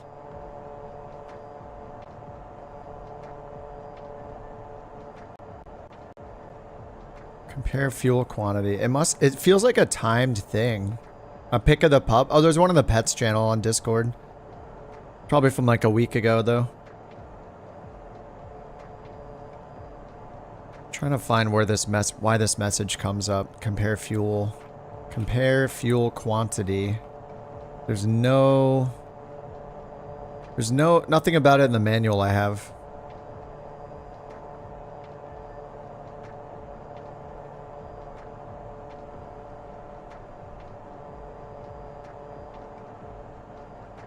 Here, I can pull up a picture of her. Hold on. I have to scroll back and find it.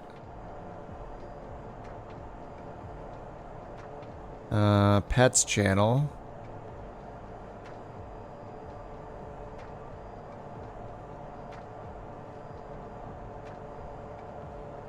Oh yeah, there she is. Okay, I found her.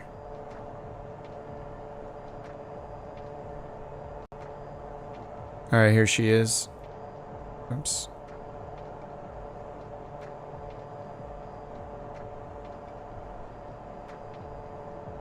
This is the Borker. The bork.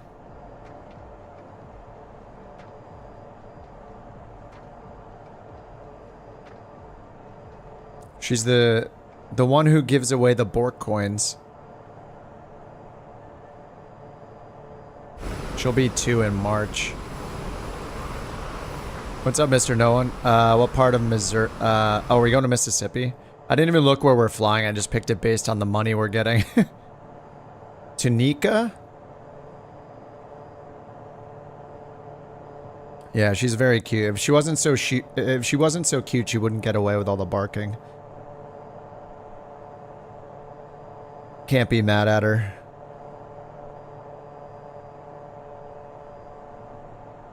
The bearer of borks, yeah.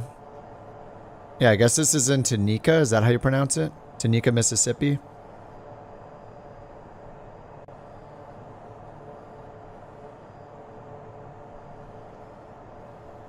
Just south of Memphis, I guess.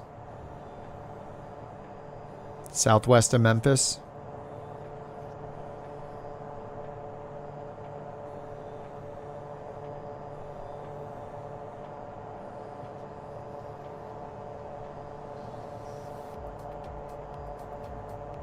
Hollywood?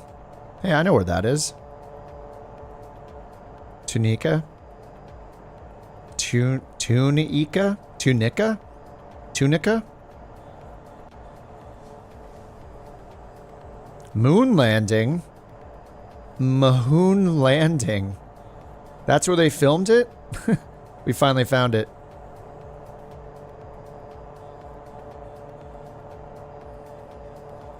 Tunica? Like a tunic? The last one? I don't know which I said last. I got it in there somewhere, I guess.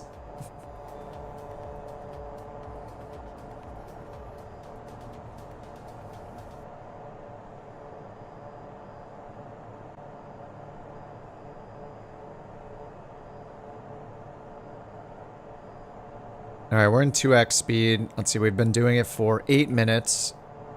I think we can do it for maybe up to 15. I mean, we can do it for as much as we want. It's just going to hold the plane longer. What's up, Slippin'? Is on-air work stepping into... Oh, worth stepping into from NeoFly if you're just flying mission, have no want of an airline? No, I don't think so. I think on-air is... Or I think NeoFly is better. I think... NeoFly is better if all you want to do is just fly the routes. On-air is better if you want to do like the crazy advanced building MMO style stuff, like running a virtual airline, owning FBOs, you know, renting planes, building base camps, and hauling goods to your like mining facilities. Or doing, and in both of them you can do like the tycoon style, run an entire airline with AI employees thing. So in general, I think for most people, NeoFly is more than enough. And if you get the itch to fly airliners and you want it to be more realistic with the airliner routes, then a pilot's life is the way to go. I mean, you can do that in on-air company as well, but it's just like, I think for most people, it's probably not worth the subscription price if all they want is something that's kind of like a route finder. NeoFly is great. I mean, you can't beat $0 for what you get for free. It's incredible.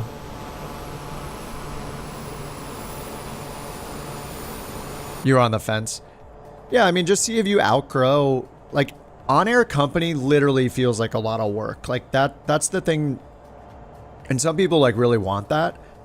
But sometimes you just want to, it has the freelance routes and stuff you can do. You don't have to be focusing on the economy, but every time you leave your plane parked somewhere, whether or not you fly that day, you're going to be charged parking fees unless you pause your company. So, like, there's that kind of realism to it. It's definitely a very, you gotta micromanage it, kinda. You gotta be on top of things. NeoFly is more like, turn it on and go. Contact Memphis Center 133.65, couch 323.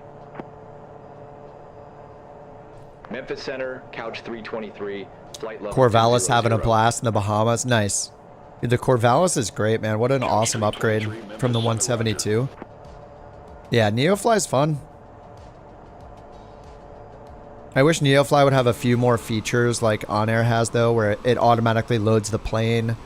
There seems to be a bug with the fuel sync, so you can't auto-load your fuel. That'd be really nice. And then it doesn't really score you on that much. But that could be a good thing. Like, some people don't want a strict scoring system, but yeah, the scoring that On-Air company does is a lot more advanced. I think with a few more improvements, I wouldn't have many complaints about NeoFly. Like, I would love to be able to do the hazardous missions and the illicit cargo missions in NeoFly because they're great, they're hilarious, but the criteria is just not right.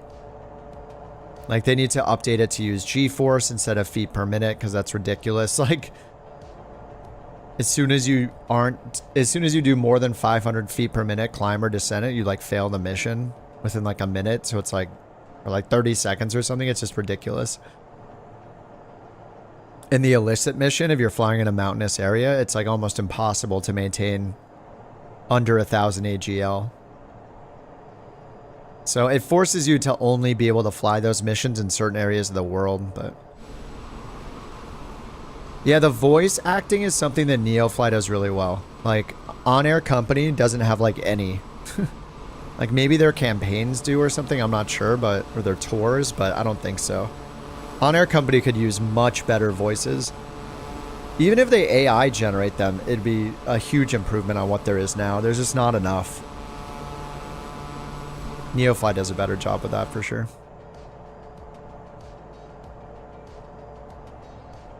But the thing that's cool about the virtual airline though, like if there's enough of us doing it, you'll just run into people flying for the VA when you're going to like, oh, I'm going back to Davenport or going to pick up a mission at Davenport, or from Davenport you load in any day. If there's enough of us, you'll potentially just see people there flying, you know? And it's even better later when we'll be able to have couch captains liveries working for the planes again. Seeing, you know, you load in and you see a couch captain's livery next to you and someone else is getting their plane ready. That like home base, like all in the same airline together is kind of cool. You need to find better friends to fly with. A guy you flew with in sim last year. What? Oh my God. Yeah. Big yikes. 20 FPM? Nice. Did you know I didn't know it right away, but in Neofly, you can do your certification to get up to that 3-star rating for the certification to get bonus money and XP. It's like a 20% bonus or something. On-Air Company is just like so hardcore. Totally be a cool dude and get the couch liveries in the marketplace. There's just a lot that goes into that. Like, there's the financial side of it. I'd have to like register maybe a business. I don't even know. Like, I guess you could do it individually, but then there's like tax stuff you have to deal with. United 1015, contact Memphis Center 134.65. I don't know. And then like, I'm not the one that makes the liveries, you know, like Av and Chase and Manny made them. I don't even have the ability to go fix them myself, you know? So I'm not the one that makes them, so I don't know that I could be the one that sells them. And then they couldn't sell them either because like the artwork we use on them from the channel, I don't have like a commercial rights to that to use it to resell. I'd have to talk to Sushi and come to some legal agreement with her or you know, pay her a bunch more to have like commercial rights to it, or maybe she wants percentage of profits, or you know, who knows. It just gets so complicated that it's easier to just give them away. Like, I know that we would like them in the marketplace so people on Xbox could get them. Like, that's the goal, right? But it's just so much work just so people on Xbox could get deliveries. Yeah, it would be a lot.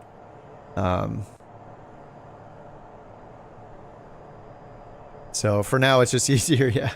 Unless they're going to let people put free stuff up, like community uploaded things. But I don't know, that's a whole moderation thing. I don't even know if they would ever do that in the marketplace. They have to like approve everything. But yeah. That would be sweet. A couch livery for the Corvallis, yeah. Yeah, a Corvallis livery would be sweet. And a PC-12.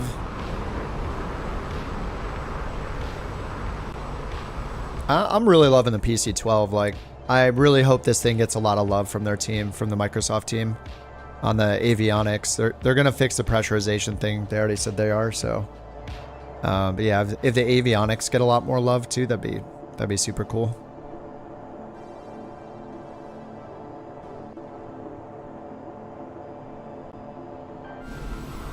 How do you put freeware? The only thing I know about the freewares, a while back the Parallel 40 team, the Parallel 42 team made a blog post talking about it and saying how difficult it was to get free stuff put on the marketplace. Because they made a few things. Wait, was it Parallel 42 that made the things that was like the star highlighter, like colorizes the stars in the marketplace, and they had to charge $5 for it because there was a minimum and you couldn't do anything for free? It seems to be like a big deal. You have to like work with the Microsoft team directly and they have to approve it. And yeah, there was like a whole process that was apparently difficult to do to get something in there for free. So it's pretty rare that anything is in there for free.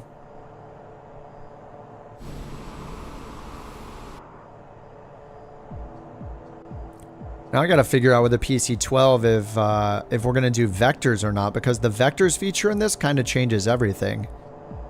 In the other avionics, it's easiest to choose an initial approach fix.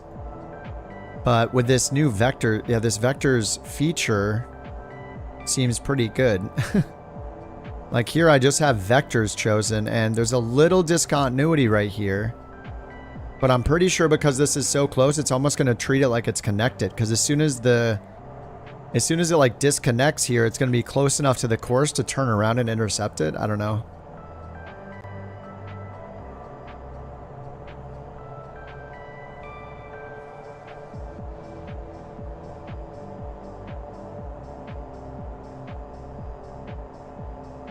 Picking the initial approach fix is probably the easiest though. Memphis to pay it? It's a little weird. Oh, what the heck? Look, 2 nav 1, 2 nav 2? That is such a good feature. What? I didn't know that was in there. Look, so this is a VOR. If you click the VOR, you can... for some stretches, but let's add a few leg lifts to work those abs while you're at it. Stretch and leg lifts time. Okay. You can click to tune the nav frequency for the VOR in nav 1 or nav 2 right here. So if I click Memphis, tune nav 1, it just tuned it in. There it is. Now I can go up here and turn on a bearing pointer to it. VOR 1, 110 miles away, that direction. That is pretty awesome. Oh no, we're going to have to do VOR navigation in this thing. You're going to stretch too? Yeah. You got to listen to the bot or he's not going to give BorkCoins away. Add a few leg lifts. Contact Memphis Center 128.05. Alright, that's us. Have a good one. Contact Memphis Center 128.05, couch 323. Memphis Center, couch 323, flight level 200. Couch 323, Memphis Center, roger.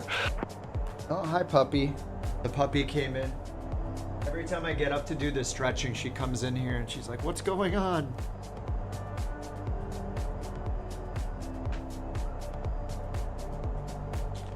Good shake.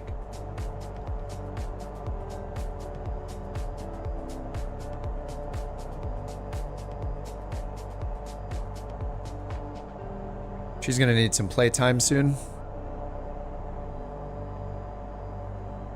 After this long flight. Alright, we've done 20 minutes. I'm going to bring it back to real time. Well, if this is the last flight, it doesn't really matter, I guess. Alright, I'm going to keep it in 2x.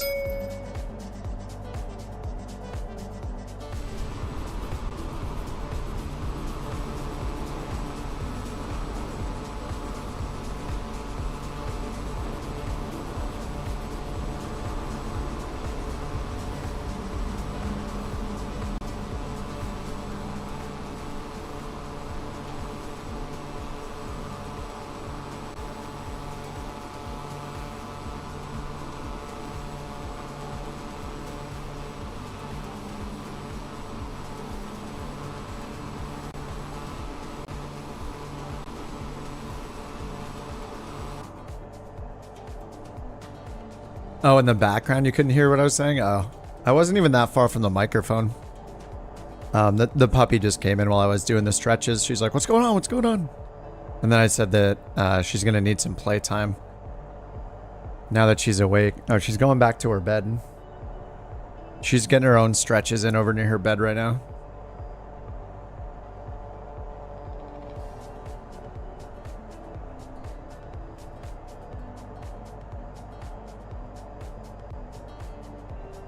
What's weird is when it tunes these nav radios to the ILS frequency.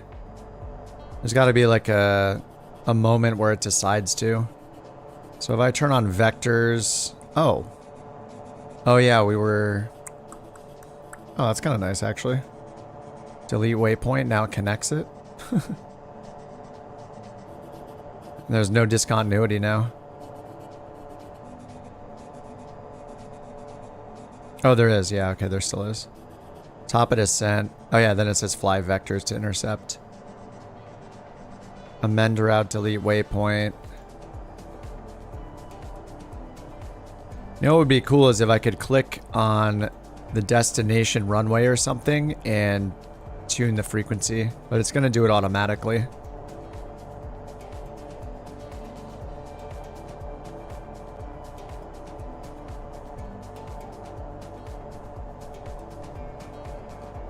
All right, 33 minutes until arrival.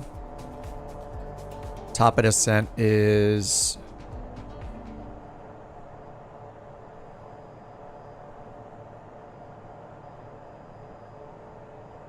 Those are runways?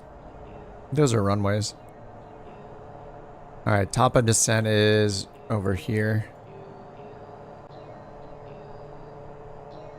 So mostly towards Memphis. I don't know, that'd be like 10 minutes or so. Couch tree 23, contact Memphis Center 134.65. Contact Memphis Center 134.65. Thanks, co-pilot. Couch 323, have a good day. Ran out of fuel before pressing add more. Couldn't restart the engines. Couch 323. Sim rated to the destination for a crash landing. Wait, did you make it? Did you get it to the airport? No, there's no TOD countdown on these avionics. Like maybe it's just something they didn't implement, but we only have an ETE until we get there. And then we have a... Yeah, I don't know why. It seems like right here, there should be a mile counter and a timer. Like it should have this information right here on the TOD line. I don't know why it wouldn't. I mean, it clearly knows where the TOD is.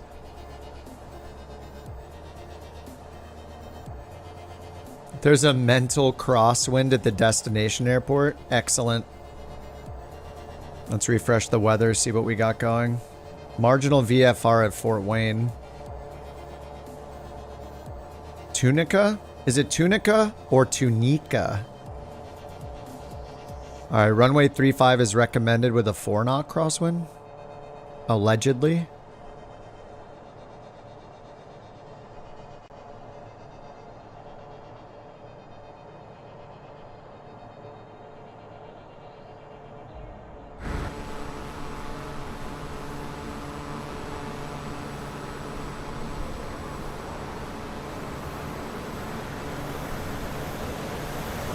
The second one?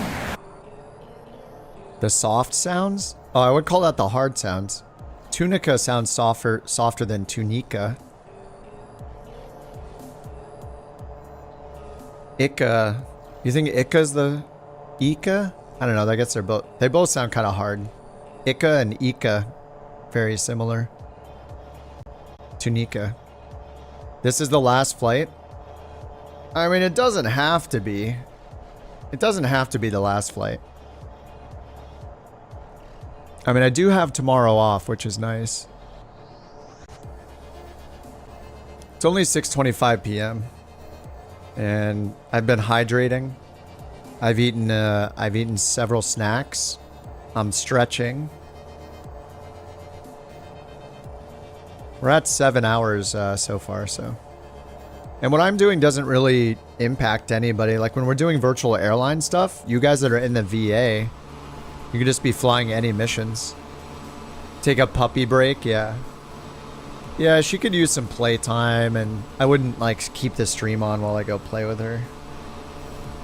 Oh, the mountain might be back soon enough though.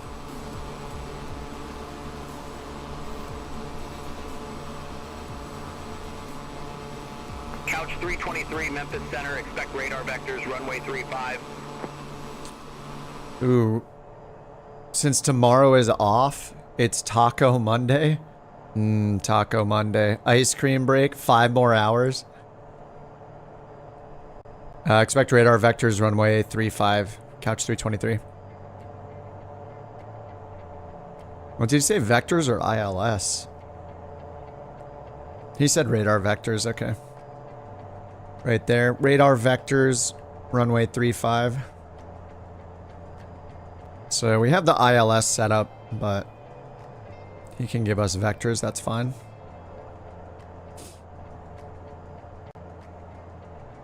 Alright, well, let's go. If we're going to do another flight, I need to go back to 1X. Because it's going to hold my plane for a while. I've done like 20, almost 30 minutes of sim rate increase. I should be back to 1X now. Let's see. Yeah, it says 1X. Incoherent date time detected. Automatic time correction will be applied at the end of the flight. Oh, that was like 30 minutes ago. You went to simrate X8, your frames went down to 5. Yeah. I could do a sim restart probably at this point too. But yeah, usually when it gets to this point, I mean, I've been on 7 hours already, so. And I got tomorrow off. The longer I'm on the stream, the less the less time I have to spend on tutorials, but I just like doing both. But it has been almost 2 weeks since the last video I posted, which was part 4 of the Vision Jet series, so. And a lot of people have been asking for a Pilatus tutorial, the PC-12. It's just, there's a lot to learn still. There's just, I think I could, maybe I need to show doing the vectors. Choosing an initial approach fix is still going to be the most surefire way to do it though. Just because the entire flight plan is already determined. But this vectors feature is kind of cool how that one time I just kept it in nav mode. It didn't revert to a heading hold or anything. Or pitch, or a roll hold. It just stayed in nav mode and then it intercepted the final approach course. I might have just got lucky though. You know, the discontinuity might have just been at the right angle so it could make the turn. This one that's coming up, I'll just try it again on this one, but this angle, this turn angle being like a, you know, 200 and whatever, 200 degree turn or something. Maybe more than that. I mean, this is, it's almost, or it's like a, yeah. What, 180 degree turn would be that. So that's like 110 degree, 120 degree turn, whatever, something like that. I don't know that I'll get lucky with this one. Like if it flies this direction, over here, it's, as soon as we pass this heading this direction, is it going to turn around and intercept that? Like, I don't know. Couch 323, contact Memphis Center 120.075. Have a good day. Contact Memphis Center 120. I did already do a bunch of editing for the flight plan, or for the video, though. Memphis Center, Couch 323. The takeoff was not the smoothest, but... Couch 323, Memphis Center, copy. Copy. Couch 323, turn left, heading 215, descend maintain 2,000 feet, altimeter 304 Tunica Mun landing runway 35. Turn left, heading 215, descend maintain 2,000 feet, altimeter 3043, Tunica Moon landing runway 35, Couch 323. Alright, heading 215. Couch 323, turn left, heading 215, vectors for the approach. Expect further clearance in 103 miles. 215 and was it 3,000? 2,000. Descend, Descend, maintain 2,000 feet.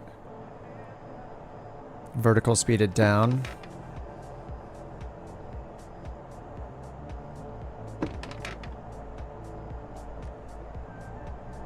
Vertical speed. 237, 224 is 1,200 feet per minute. Lith, thanks for the 5 Couch Captains gifts, sir. Much appreciated. Welcome to the 5 new Couch Captains. courtesy of Lithona.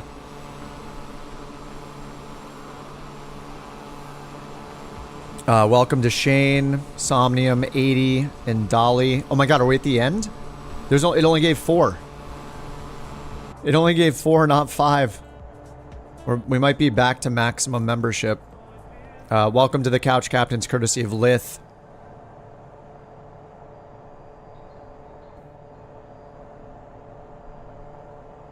Am I getting the error with the stream bot? Hold on. I know we're good. Oh, you guys see 5? Who did I miss? Well, I have to check a different chat to see it. Oh, Rams and Roses got one too. Nice. Welcome, Rams and Roses. Yeah, my little Streamlabs alerts only shows 4.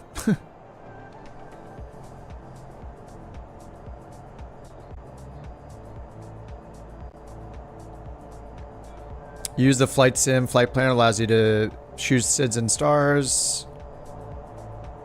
Yep, once sent to the avionics, you just have to press approach. No. So if you send it, so what you're doing is you're going here, you're hitting load flight plan up here in the top left, right? And then you're choosing your flight plan that you did from the website. Look, even the website doesn't load. It's just everything breaks in this thing. So if you hit load flight plan here, it's only going to load it in the tablet. It's going to load it in this section right here. If you want that into your avionics, you need to scroll down and hit send route to avionics. And that will like push it into your avionics, into your flight plan. Couch 323 Memphis Center. It matters which plane you're flying. In this one, you have to like hit the activate button to kind of accept the flight plan. And then it really depends on, what approach you're flying. So like, in general, when you get close to the final approach course, yes, you can just hit the approach button. The planes in general, like if you're flying the PC-12 or you're flying something with a Garmin in it, it should automatically switch to like intercept the correct guidance if it's an ILS approach. As long as you're descending to the correct altitude, it should generally work. Where the challenge comes in is if it doesn't work automatically, like if it doesn't switch to follow radio navigation guidance from an ILS, or you're not at the right altitude at the right time and you need to make a turn and adjust. So it's good to be able to recover from those situations where the plan doesn't work out. All right, 3043, but it really depends on which plane you're flying and what the type of approach is. But yeah, if everything just works perfectly, nothing bad happens and nothing unexpected happens, and you're descending down to that that bottom altitude, like in this case, like right before the runway, it's 1900. So I could just use VNav and go down to 1900. Once I get close enough, hit the approach button. Contact Memphis approach. A lot of the time that will be enough. Contact Memphis approach, couch 323. Memphis couch 323, 15,000 feet. Memphis couch. All right, temp is minus 23, so get that ice protection on. Altimeter tree 04. Tree expect the visual approach. Runway tree 5. Visual approach 35. Expect the visual approach runway 35, couch 323.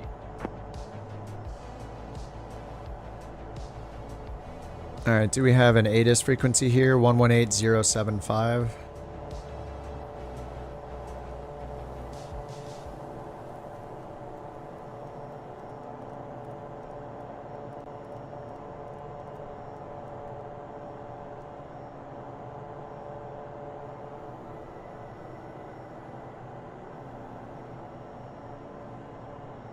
$118075. Maybe I have to turn on monitoring up here.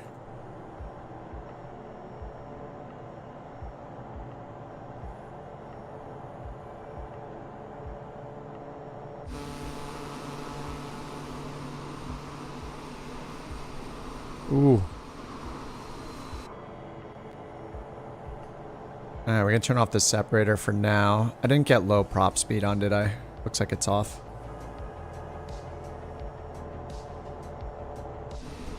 The clouds are crazy right now. The clouds just look too good all the time. But yeah, Rams, if you're having specific problems, like tell me which plane you're in too. I might be able to help out. 2300. Present heading, descend and maintain 2300, couch 323. Say Intentions posted a video thanking Beyond ATC for sending a cake to them. Wow, really? That almost sounds like a human-like response. That's very surprising. I did not see because I don't look at anything that they do.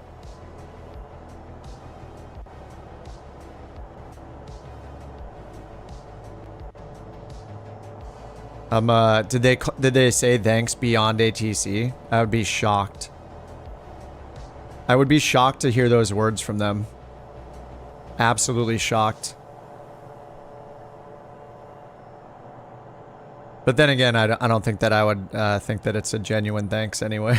Based on how they kind of started this spat about like saying Beyond ATC is like on rails and banning people from their Discord, like that talk about Beyond ATC and the other stuff you guys have said about that stuff happening in the chat here. Yeah. Becoming human? Playing nice with the community you're a part of? He said thank you. Amazing. They've had a lot of playful back and forth. Yeah, is that what that is? I don't know about that.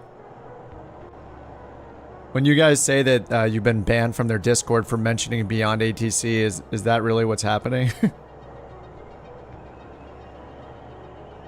The impression I get from them is that they're scared of competition and do anything they can to make sure people say stay away from their competitors. But yeah, okay.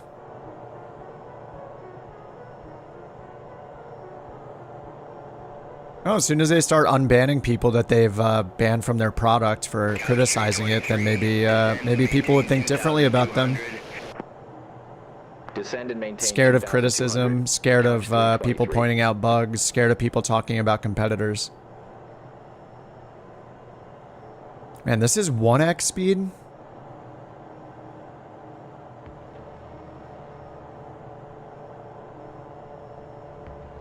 Yeah, I am in 1x speed.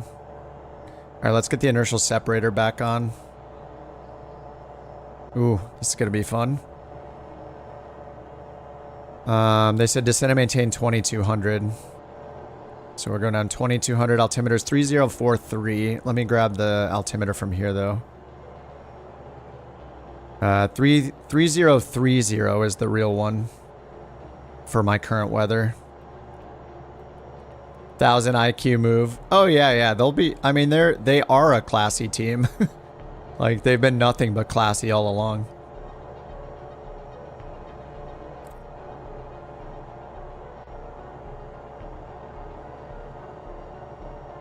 Their impressions of the teams couldn't be any different. From my perspective, they're totally, the way they're run is polar opposite. So the red gate, it's the RA resolution advisory. So because there's a lot of us flying together, it's trying to tell me to descend or climb to get away from the other traffic. So TARA mode is on, traffic advisory, resolution advisory. I could hit transponder, detail, and then traffic, and then turn this off, turn it to altitude reporting mode. So that would,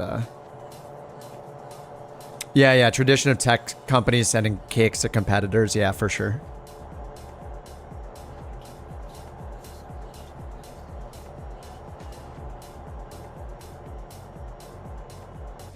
The way you treat your competition is something. The way you treat your customers is something entirely different. And Beyond ATC does not have Say Intentions does not have a good track record of how they treat their customers. People that criticize their product, people that even suggest features for their product, and their Discords in here have said that they've been banned for just for suggesting features, asking one of the features going to be there. So yeah, if you're banning your customers because they criticize your product or something, like you just, yeah, that's a different kind of person. That they're very different. Couch tree 23, turn right, heading 235. All right, 235. Turn right, heading 235, couch 323.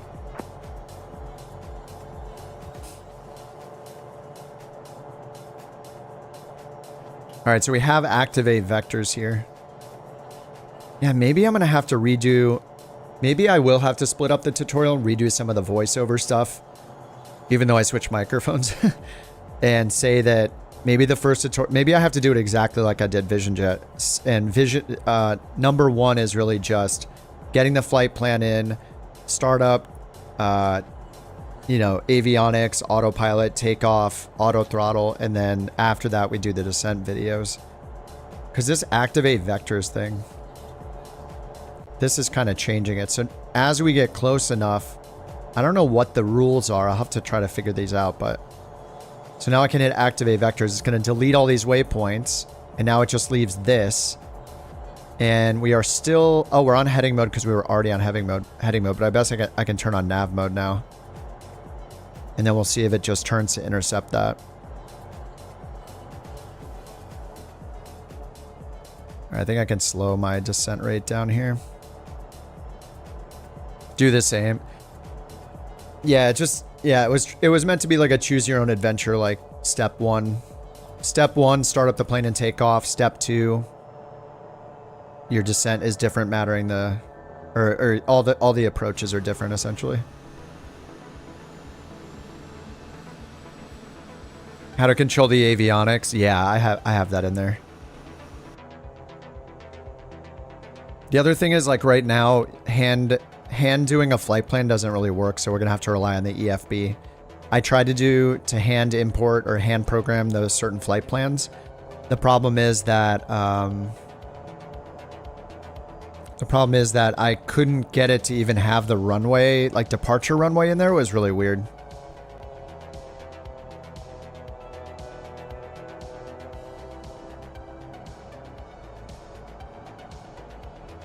The auto throttle is bringing us to 150 knots, so I'm going to bring it up to 180.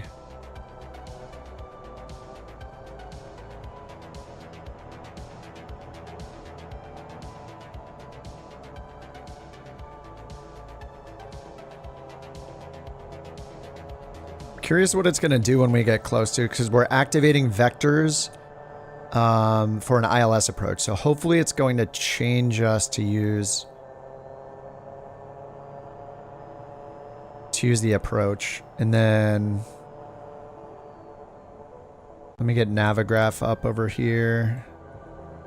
Make sure we have the right 1109 or 5 is the approach frequency. And it's got 119 or 1. So I don't know if it's going to put that in anytime soon. All right, I'm going to get the auto throttle off. Let's get the music off. Garmin was much easier. Yeah. Yeah, these aren't too bad, but it's not, at the same time it's nice to have something different. Like if we had another G1000 this plane, it would be annoying. It's like, oh great, a G1000 again. Another G3000. It's really nice that we have another manufacturer's avionics. All right, Loc 1 showing... It's got 347, and that is the correct approach course. And 1109 or 5 is the frequency, though, and it doesn't have that in. It's got 119 or 1. Oh, whoops. What am I doing? I'm looking at the comm frequencies. 1109 or 5 is in for both. Yeah, and we're what am I doing? ILS identifier IUTA is correct. Okay, we're good. It's like, wait a minute. How's it showing DME? Ugh. Wake up, dude. More coffee, more stretching. Take a break. All right, so we're good. Garmin or Honeywell?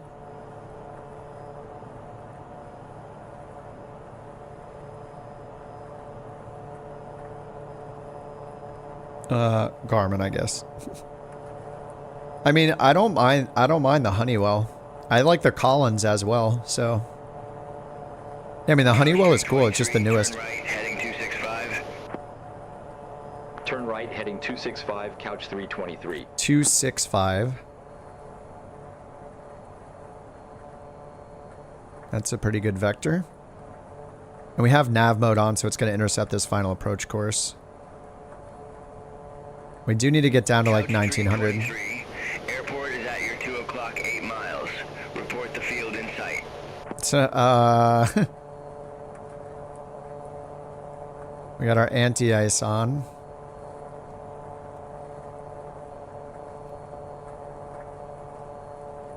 Looking, couch 323. Couch 323, turn right, heading 285, intercept the tree 5 localizer, descend, maintain 1,000 feet. 285, 1000. Turn right, heading 285, intercept the 35 localizer, descend, maintain 1,000 feet, couch 323. Ground speed's only 143. 14 divided by 2, 700. 7 to 800 feet per minute. We'll do 800 to intercept the localizer, so we have nav mode on, so that this is one difference, I guess. We're in FMS, so I could hit nav select, loc 1. Nav mode says nav. Okay, it says nav instead of localizer. So if I switch back to FMS, I have the heading set and I have nav mode on. Let's just see if it automatically switches us over to loc 1.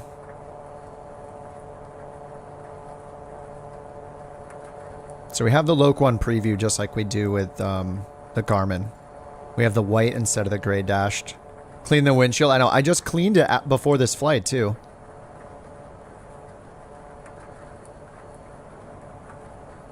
Alright, still on FMS. This is the FMS final approach course. This is not the localizer yet.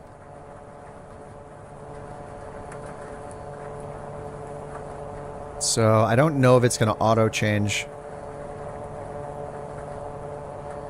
So like if I hit approach right now. Oh, there we go. Okay. We can use approach the same way. But look, the vertical guidance is gone again.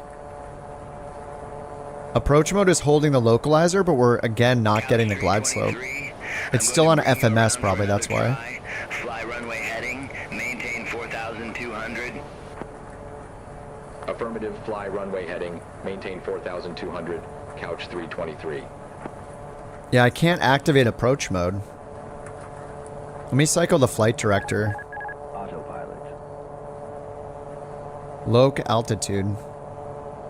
We're supposed to be descending now.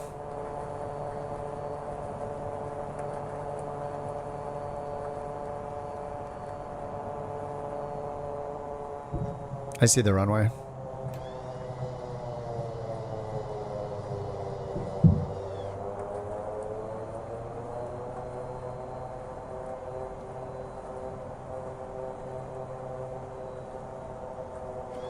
$19 knot headwind.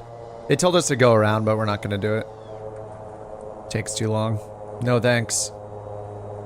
Yeah, there's still a problem intercepting the vertical guidance on this. I have loc 1 turned on. We have it tuned.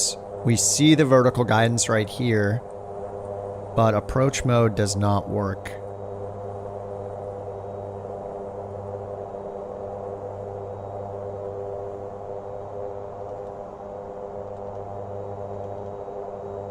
That's weird. Autopilot.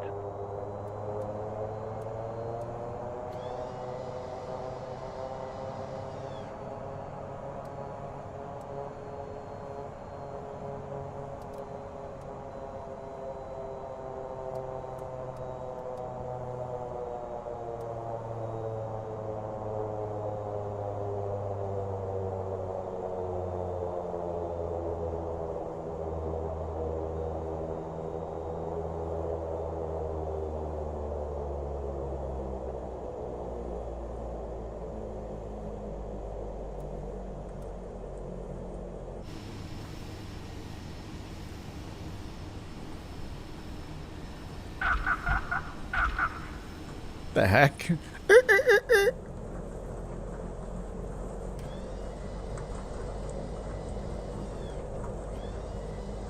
Yeah, it seems like maybe ILS just can't be done in this yet.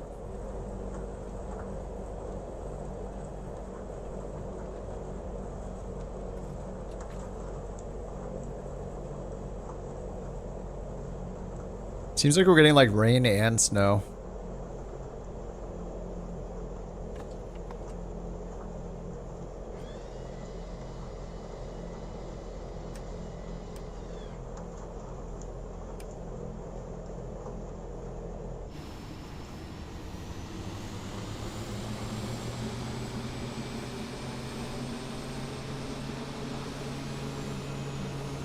Yeah, this plane is better over the Caravan for sure. I mean, it'll show the glide slope. You can still follow the glide slope right there, the little white indicator to follow it down.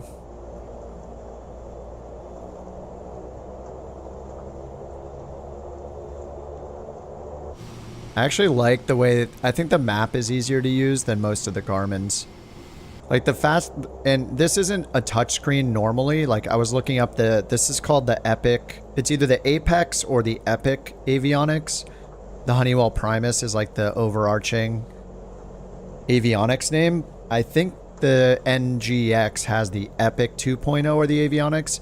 Their new one that's called like the Anthem or something like that is the touchscreen. This one's not, but I think the flight sim team just added in the touchscreen capability because the real way to do it is with this like trackball down here. You like lay your hand over this and you have a mouse button, thumb button, a wheel, and a little trackball, and you move a cursor around on the screen. So rather than doing that, they just let us click, which is really nice. But that makes like using this so easy, like zooming in and out and the skip waypoints button. It's actually really nice. It's like easier to use than the Garmin's. You're not reaching around for all those knobs, you know, like trying to find a range knob and then have your camera in the right spot. That's also why the GTN is so nice in the sim too. Just all the touchscreen stuff is great.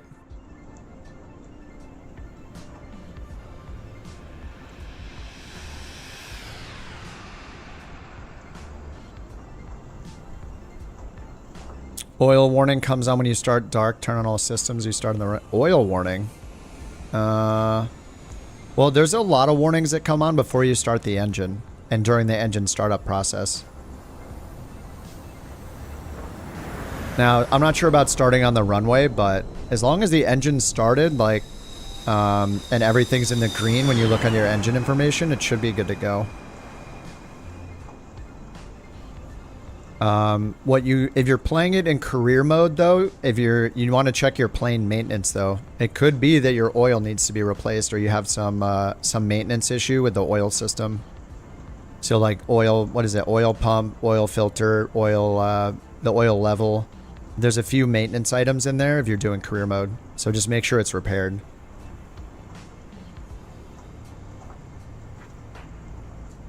The flight plan, if you use the Microsoft Planner, you can share the link to people.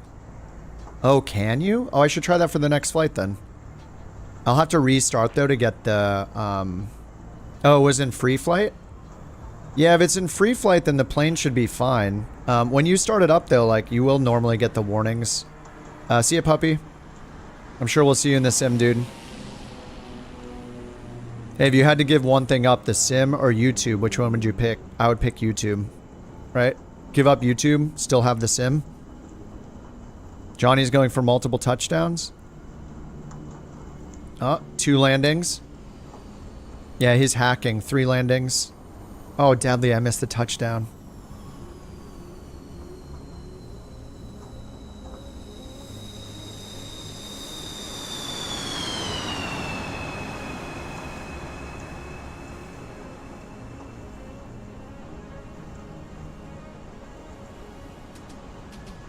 $911.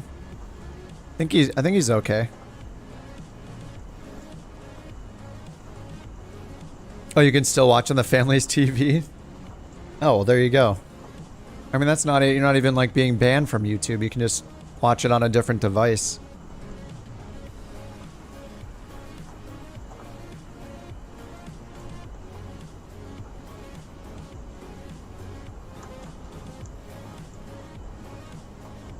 And we can try doing flight planning with the website.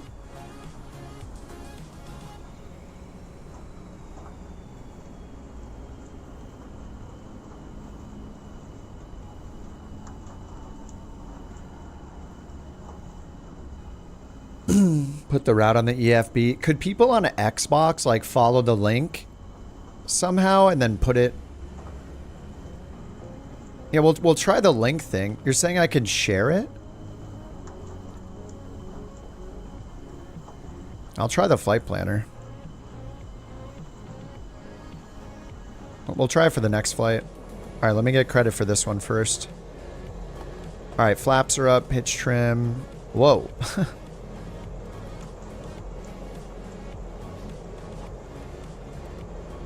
All right, pitch trim, nose up to the red.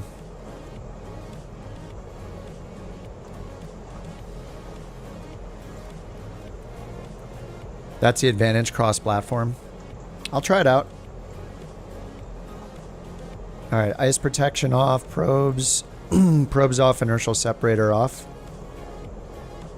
Taxi light off, and we'll just get the engine shut down. Generators. Beacon. Is the rain and snow gonna wash it off? Oh my god, I got paid 26,000. That was so worth it. 26,000 credits. Inconsistent timing though. On PC, you can copy the flight plan on the world map.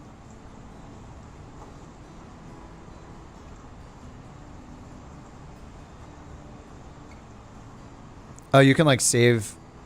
Yeah, I think you can open the EFB while you're on the world map, right? And then load and save the plan file to Xbox cloud storage. Anyway, I'll try it out for the next one.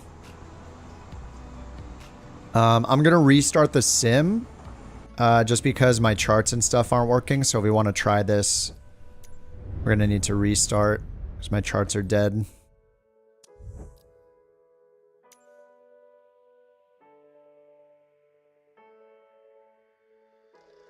Oh my god, kitten photos.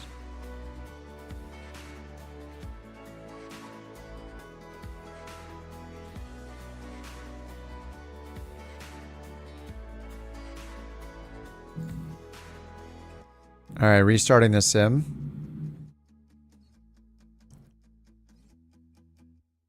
Flight plan generation for career mode is so wonky. You have to change so much to make sure you can land.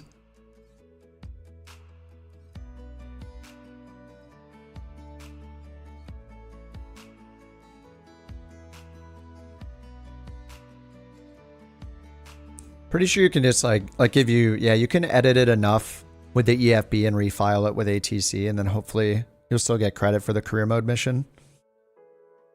All right, puppy, have a good one, dude.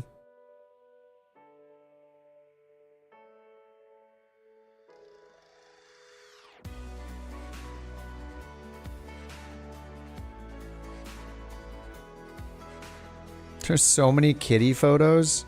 Oh my god, look at this one. Tristan sent a bunch of kitty photos. Holy crap, this one's so cute. This one. Heterochromatia or whatever. So awesome.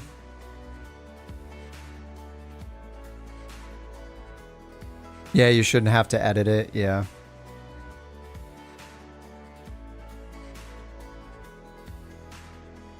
ATC and flight plan say 9, you land on 9, they change it to 27. I've had that happen before too, yeah. That's Sif. Oh my god, this little one. Look at the like, look at the fur on, look at the like the butt fur on this one. The super long hairs near her tail. Beer is soup. True. True. Wish we could set up our own flight plans in the EFB in career. I don't know if I tried. Yeah, I did that before. I basically used SimBrief to make the flight plan so I could use Beyond ATC. Then I imported it and I just updated the route. I think you can. And then you just hit file with ATC. I don't know if it has you go to the waypoints though, but as long as you get credit for the mission, like that's it. You could just follow whatever flight plan you want, which is really how it should be. But the reason why they're trying to do that, I think, is just because they're trying to make it so your points are dependent on whether you follow the assigned flight plan or not. So that's why they're doing the flight planning for you.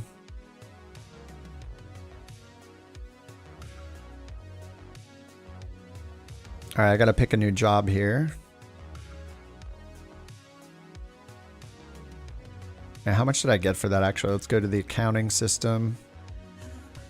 Does the 850 have fire detection? It's been a while since I've flown the 850. There's probably some test switches somewhere, though. I don't know what the fire protection is, if there's any. I'm not certain. Soup's a conspiracy theory? Yeah. I mean, you're not wrong. Wait, why did I got payment? Oh, did I not take a VA mission? It should say VA pay. I think I just took that myself. Well, you can actually take your cash and put it into the VA whenever you want. If it gets accepted, you can be a shareholder. And then you can have the VA pay dividends to people regularly. It's pretty crazy.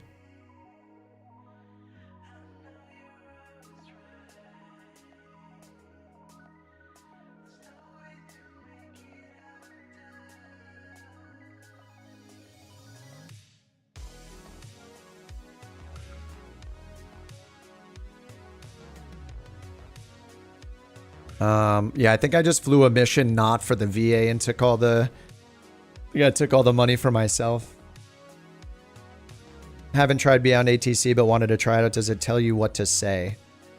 It has a co-pilot feature, so you don't have to talk if you don't want to. You can click buttons for your responses, or you can turn on the co-pilot to do any of the automatic responses for you, which I use anyway pretty often, just out of laziness. But yeah, I mean, it's all AI. You're not talking to any humans. No humans hear you. Oh, they have a cheat sheet, really? But yeah, you can basically look at the possible responses in the UI so you know what kind of to say, but you can click it and say it's like request IFR clearance. You click it, you can listen to your AI copilot say it, and then you'll hear them interact with the ATC, AI to AI. And then over time, you can just try any of the calls yourself. So it's really in your control. Like, you can always just click the button response and turn on the auto response and auto tune radio features, which I used on the last flight. So the only times that you need to say something is when a decision has to be made. Like, you're ready to taxi, or you're ready for your clearance, you're ready to taxi, you're holding short and ready to take off. When they tell you what the approach is, you have to accept it. Or you can ask for a different one. And, you know, after you land, you ask for your parking spot. There's certain spots where the AI can't tell when you're ready. You have to, like, click the button. But yeah, there's an interface for just clicking the responses. And then if you want, when you're ready, you can say them.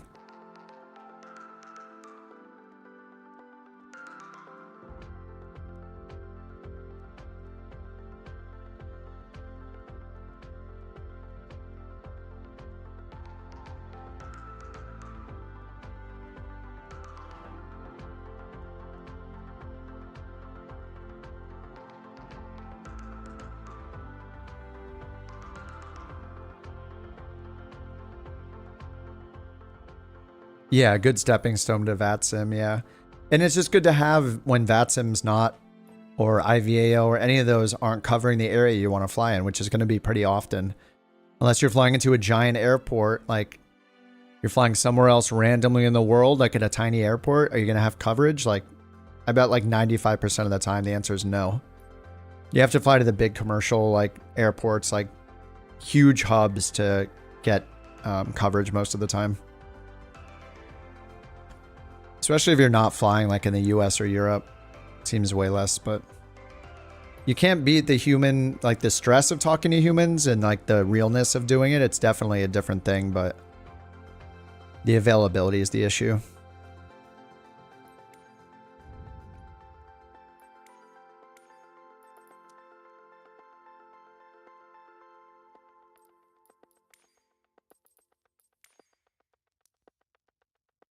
Oh no, I can't change the livery again.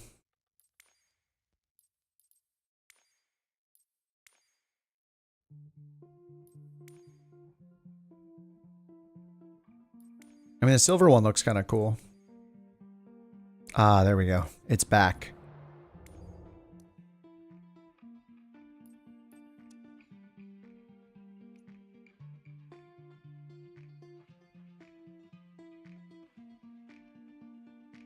Where did I end up? Kuta. Kutta. Tanika.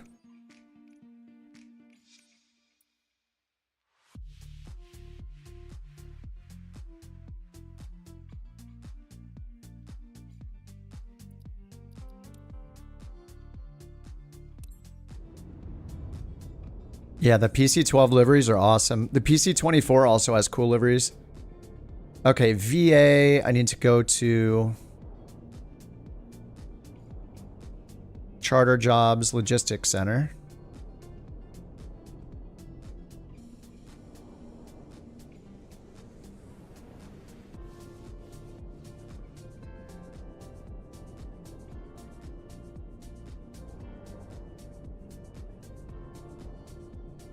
And there's not going to be a mission from this airport, so I'm going to go find one.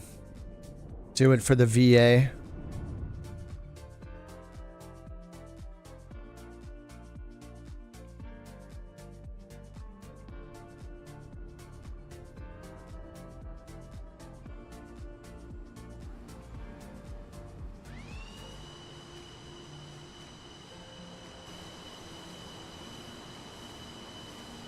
And all right, 500 miles.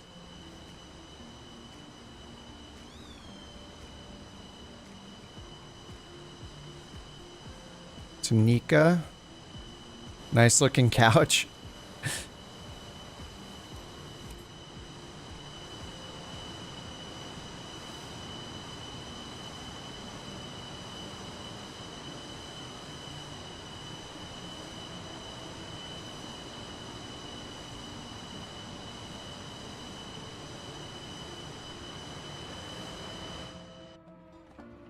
All right, parking brakes on.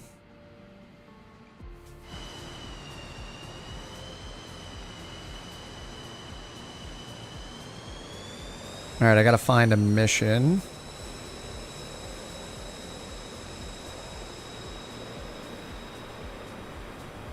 Kind of want to get back towards the north. All right, that's not too bad. I like sorting by this column. It's like credits earned per 1,000 pounds per mile. So it's like pay per mile kind of thing. So the ones that pay more for the least miles, most for the least mileage. Okay, South Bend maybe? Yeah, I guess we'll go back north towards the VA. Or we could go to the west. KGVT. Majors? Is that a military airport maybe? What's this? KHGH. 400 miles. That's pretty long for not as much pay as I would like. 4 passengers. Yeah, I think this one's better. KGVT. Airport in Minnesota. That's KOTG.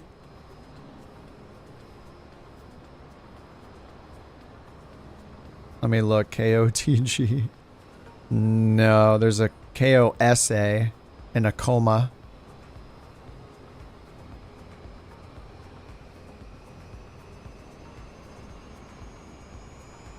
Two-leg. Yeah, I think this one's the best. KGVT. So I'll accept it, and let's try using the flight plan maker then.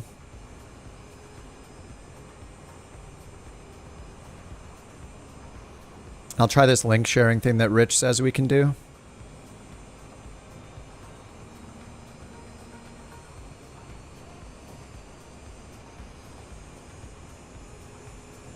All right, I assigned it to myself. Fly in the PC-12.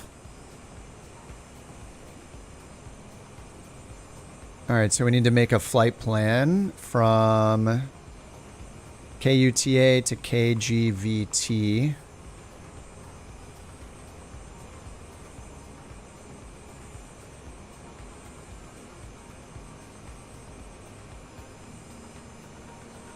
And zero fuel weight is 6,994. Packs are 1520. Alright, I don't really know how to use this. I've used it like once. I don't even know if I've done a whole flight plan in it, but let's go.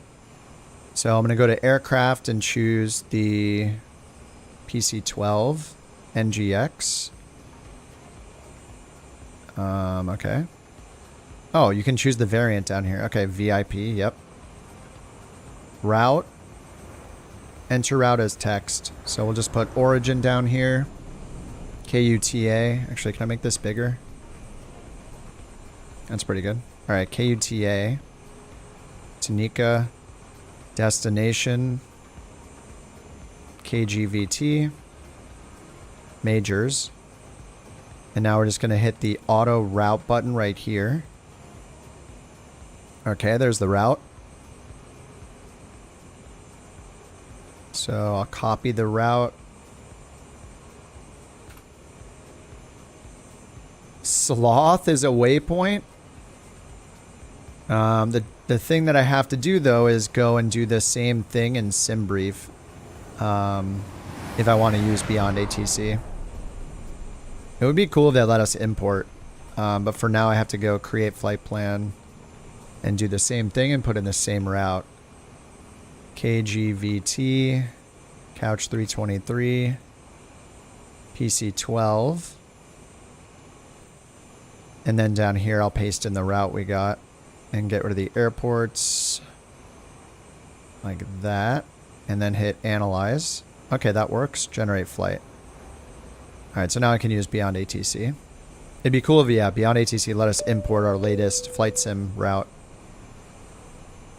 Okay, flight details. So we have IFR. Knots, true airspeed 325. Alright, we'll see. 35,000 feet. We can't go that high. Wait, what? Doesn't it know what plane? It doesn't know my fuel burn? Hold on. Did I not choose this?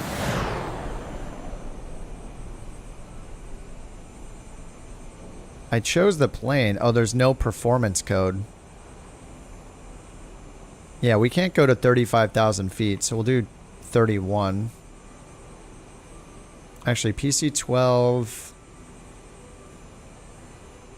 PC-12 NGX... PC-12 ceiling. Okay, PC-12 ceiling.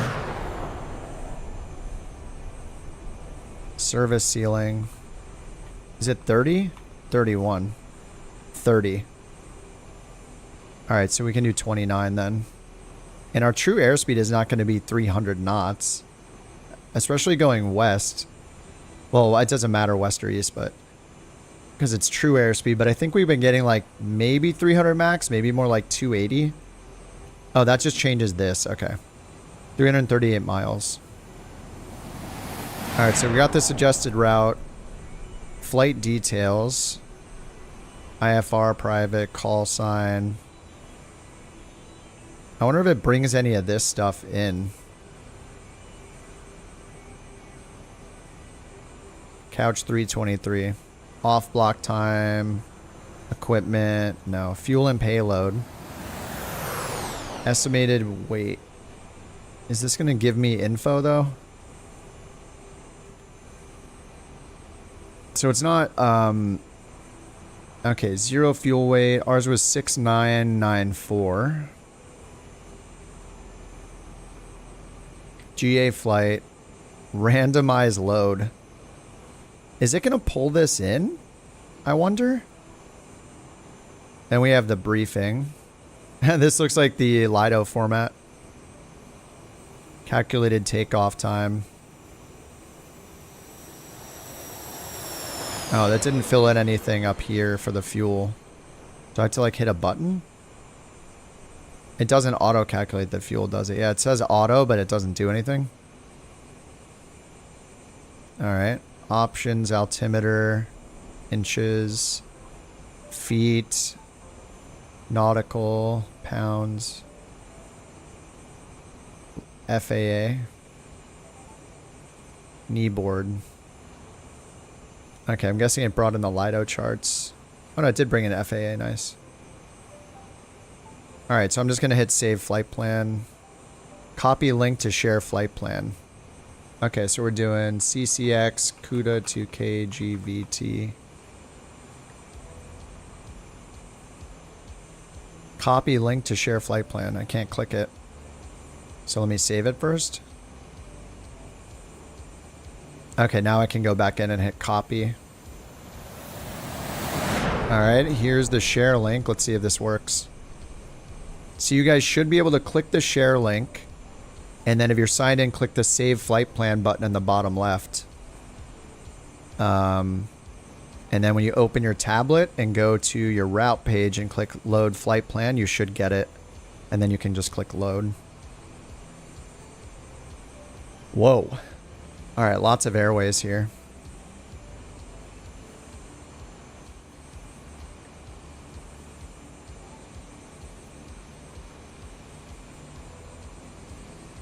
Alright, I got 1,500 pounds of fuel, 8 passengers. And I'm going to go, what, 12 hours ahead now?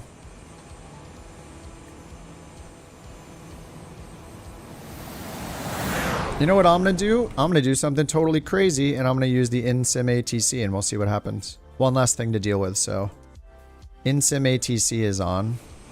And... I think this is always going to break, but I'm going to go down here and turn on the ATC Copilot. ATC Enforce Flight Plan. ATC will decide on active runway. That's fine. We'll see how this goes. We're using all the Microsoft stuff right now. Alright, let's go ahead and start the tracking. It weighted the plane down. Alright, tracking is good. File flight plan with ATC. Let's get the buses on, batteries on, nav, beacon. We'll tune the traffic.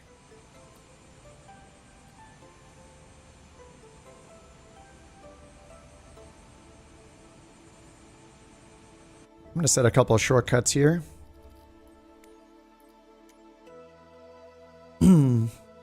ATC panel choice 1 is going to be on my mouse. And display ATC is going to be on my mouse. There we go.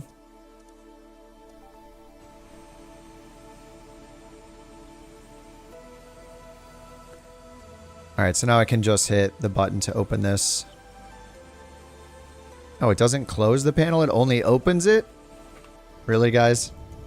It opens the panel, but doesn't close the panel.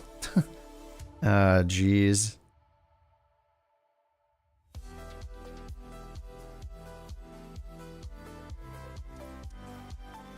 Alright, well that's fine, I guess. Alright, we can announce our taxi. Alright, we got the engine not started. Did that link work for you guys? Were you able to click that and then save it and then load it into your flight plan? It pulled in the right cruise altitude, 290. I mean, this is kind of cool if it works for you guys. You don't have to ask the flight plan, enter the flight plan, do your own sim brief. You just click the link, save it, load it to your EFB. Like, that's kind of awesome. And then import it into the avionics. I should start putting those links in my tutorials. Like, you just click the link in the description for the flight plan to load it into your EFB. Alright, generators on. Landing, taxi, strobe. Alright, and down here, let's get center out to avionics going.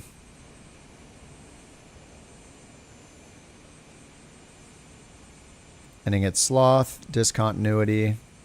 I'll just say the discontinuity for now until we get an approach.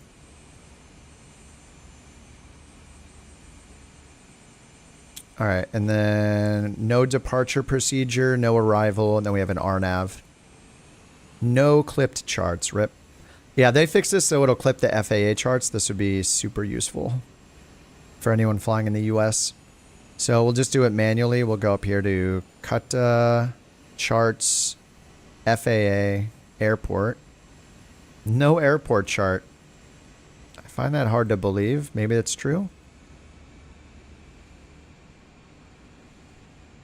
All right, KGVT charts, airport diagram, approaches. We're expecting 3.5. RNAV GPS 3.5. No departure, no arrival. All right, let's go to ATC, announce our taxi. Kilo Uniform Tango Alpha Traffic Couch, Papa Echo Alpha Tree 111 is taxiing to runway Tree 5. Live weather. Yeah, it's off again. Why does this keep happening? All right, I'm at 1520 UTC with live weather now. All right, let's hit comma. We do have automated weather here. A cool trick, if you ever do use the in-game, you can hit the number. Whether or not you have the window open, you can hit 1, 2, or 3, like if you happen to know what the number is. 2. Sky condition. 2,600 feet scattered ceiling, 4,700 foot overcast. Temperature. Tree C dew point. 6C altimeter. Right, the engine's not started. 501. Kilo Uniform Tango Alpha Automated Weather Observation 0 Tree 00 Zulu. Wind. Tree 21 at 15. Kilo Uniform Tango Alpha Traffic Couch. The other thing we get is, Alpha Tree 111. we'll get the taxi ribbon doing it this way too. It's just kind of a shame that it's not good enough. Like if we had Beyond ATC integrated where we could also use the EFB and use the built-in comms window and get the taxi path and all that stuff. Like there's so much good stuff that comes from using the built-in ATC. It's just the ATC itself is just very lacking. So I can go get the taxi ribbon turned on now. And there's the taxi ribbon. Like it's just such a nice feature. Yeah, this is the default PC-12 TPR. We're doing it in free flight mode though, so we don't get the pressurization issue. All right, so we're on our own for taking off. We're just going to go as high as we want, I guess. 29,000. I'm going to do heading mode, flight level change mode. Flaps to 15. Pitch trim nose up.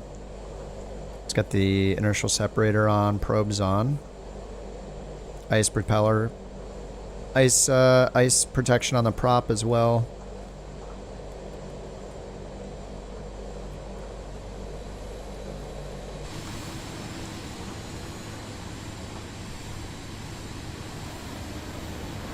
So did that work for you guys, loading that? Did anybody else try it? I know Rich tried it. Did you guys try the flight planner link?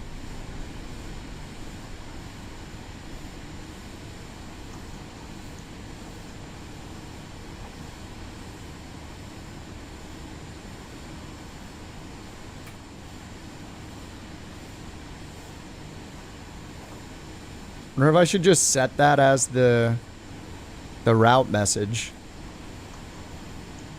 Set route, flight planner link. There we go.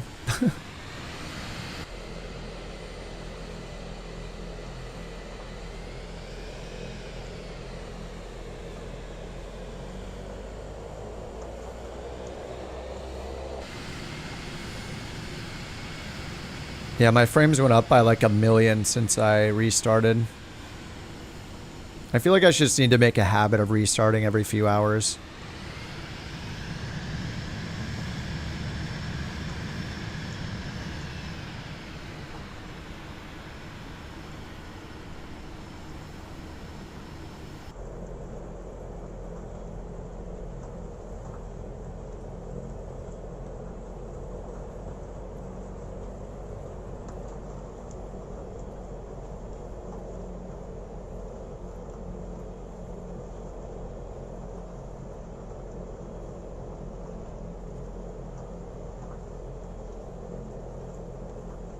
Alright, anti-ice on. We announced that we're taxiing. Kilo Uniform Tango Alpha Traffic Couch, Papa Echo Alpha Tree 111 is taxiing to runway Tree 5. I don't know where it got that call sign.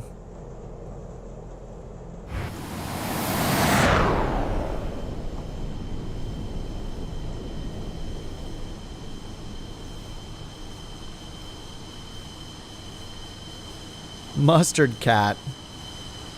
What a great username.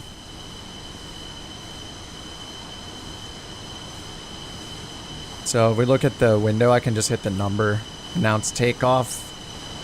Kilo Uniform Tango Oh. Alpha Traffic Couch, Papa Echo Nice, good Alpha job, AI. 111. Taking off runway Tree 5, departing straight out. Let's get the overlay synthetic vision on.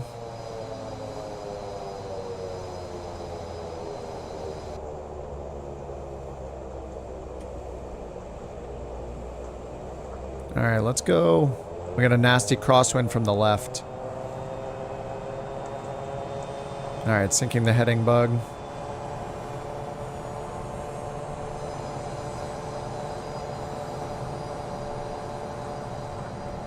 Ailerons left.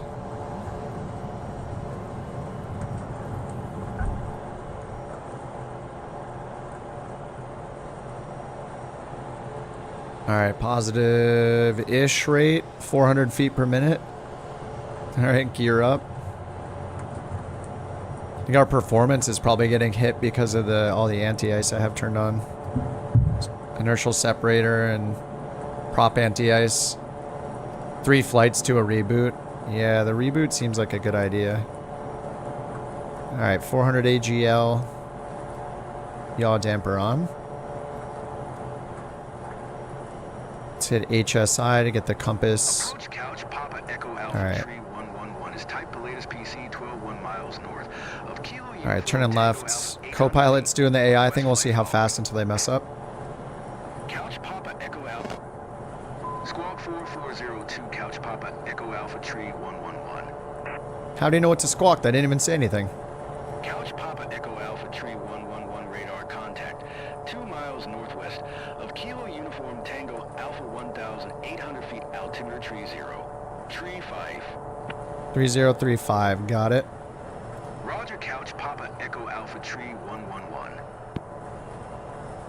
All right, let's get the heading bug set around here. So we're not hearing the Azure voices for some reason. Did I turn those off? Flaps are up, inertial separator and everything is still on.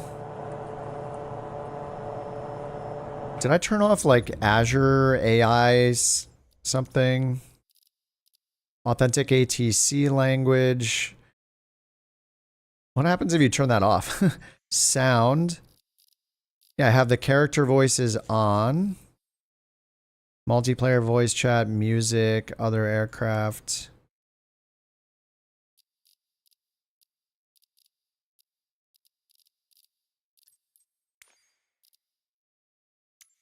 Screen narrator, mono audio subtitles.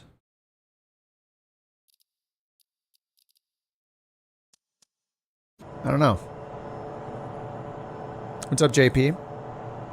You got the full honeycomb setup. You can't get the yoke to work. Check your... on PC.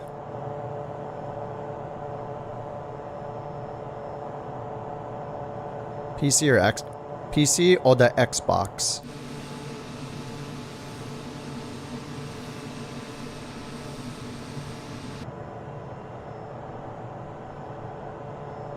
Outside air temp's negative 11. I think we need to keep this stuff on for now. PC. I don't know if you're using a preset in your controls or not, but did you bind everything? Did you bind your axes? Pitches left to right. Make sure you have the elevator axis bound to the push-pull axis.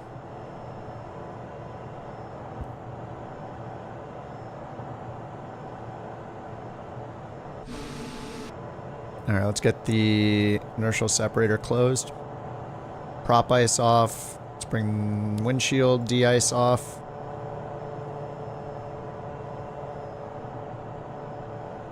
Oh, you've had a lot of USB cable to USB socket issues? Oops. Elevator access, yeah.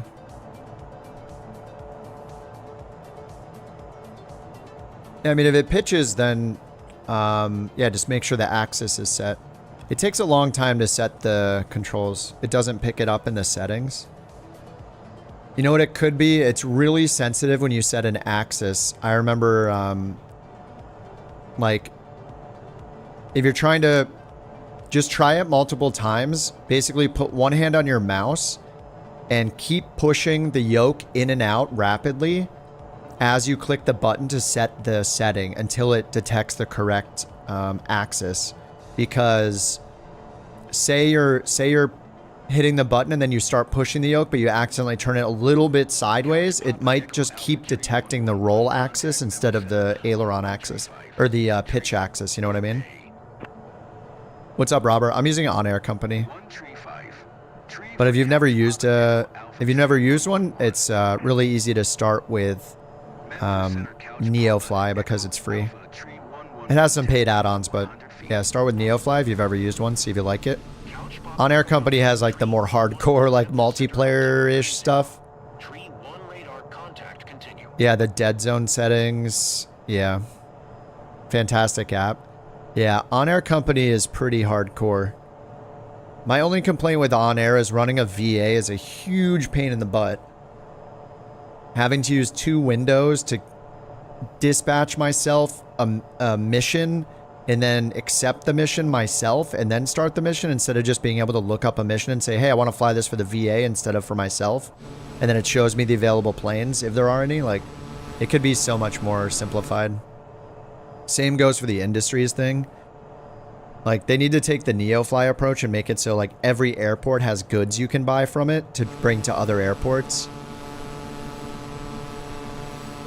Paying for Volanta. Oh, all you wanted was flight logs? Yeah.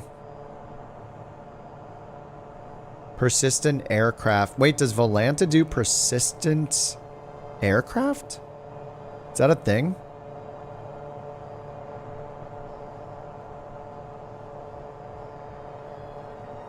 Keeps track of your aircraft. It doesn't like keep wear and tear though or anything, right? It's just like you say this is the plane I'm flying. VAs and regular routes are overly convoluted. Yeah. Yeah, we did a VA in On-Air Company like several years ago on the stream and in the Discord. We did it for a while out of Teterboro. It just ended up being so much work, and every time you brought somebody on, you had to like teach them how to open up the second VA window themselves and find their mission there, then go back to the regular window to accept. It was kind of weird. This time we're trying to take advantage of the... We haven't done regular routes yet, but we're trying to take advantage of the FBO queries because the FBO queries are great because when you're managing the VA, you just go in and regenerate the missions every now and then. And then whenever any VA member goes into the pending jobs, they see the list of all the green VA missions like this. And they can just pick which one they want. You know, some of these are like assigned to people, and I don't know if they're flying them or not. That gets to be an issue too, like if somebody does one part. Okay, someone did one part of this mission. Anyway, that is a nice thing, and I think when you do regular routes, it might be a little bit easier too. Where you set up the routes and it's like, you know, on Monday we go from this airport to this airport and it generates those missions for you as well. That helps a little bit, or I think it'll help quite a bit, but yeah, I don't know. We'll see how it goes. We stopped at one point a couple years ago when we were doing it because it just felt like so much work. And then eventually we got into doing New Sky instead. Yeah, I should fly in a course probably. Request IFR clearance. I'm just using the built-in ATC for this one because I'm being weird right now.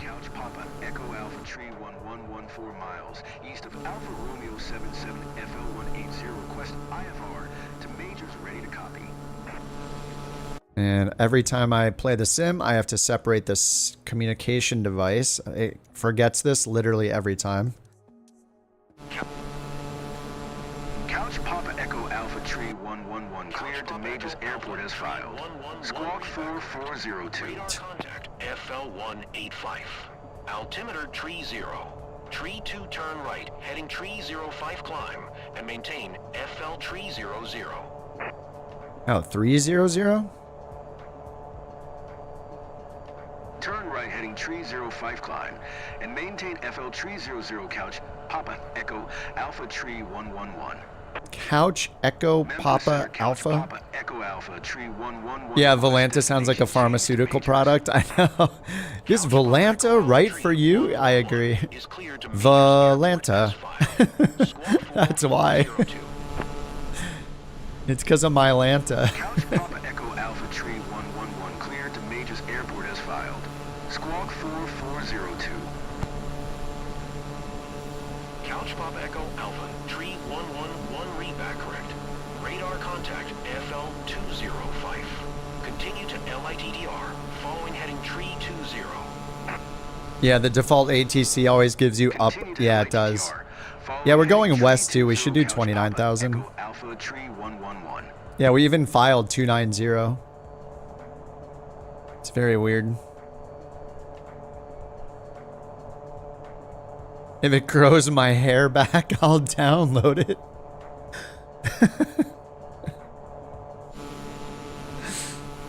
Oh, man. Shut up and take my money. Yeah.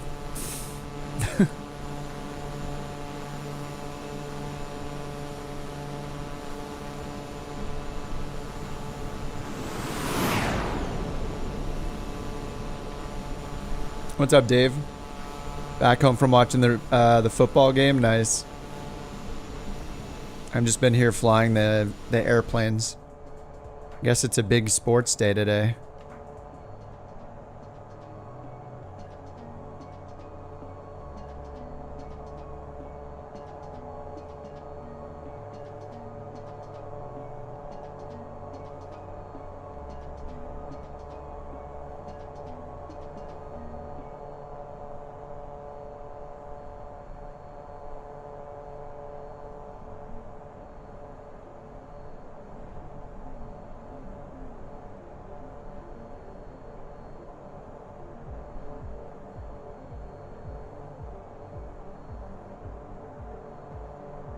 Tree Fife Niner? Yeah. No, just Niner. I think Tree and Fife are pretty rare. At least from the ATC I've listened to in the US. I'm not a real pilot, but I think I've heard other streamers talk about that too, like real pilot streamers, and no. Niner is used, but Tree and Fife are more rarely used, at least in the US. Like maybe more outside the US it's more common.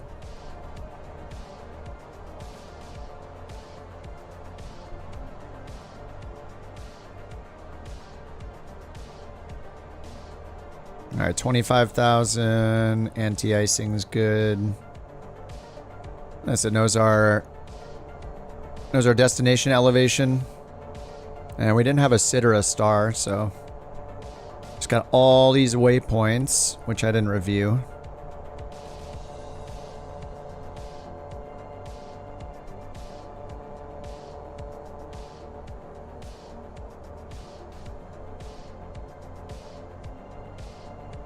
What are we flying over? Thompson Robbins.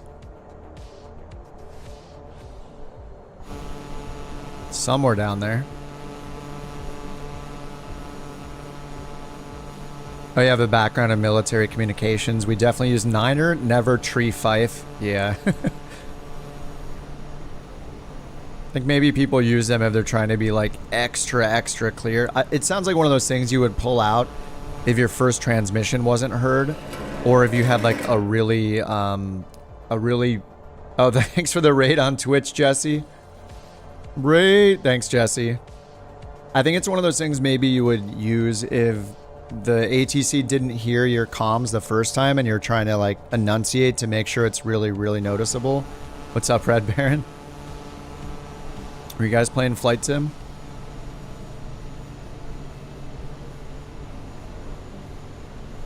If you hear ATC saying tree, I'm assuming they're Irish.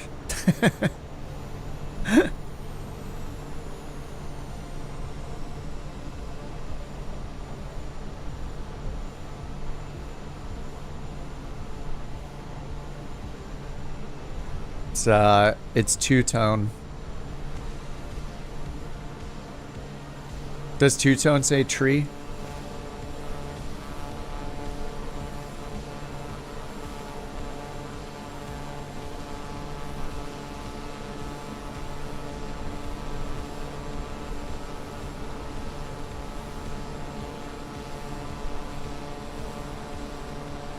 J3 to the Idaho backcountry. Nice.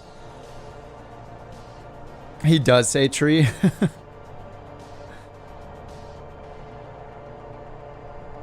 Well, there we have it. All right, I'm at standard here. Let's get standard over here. Done-ish.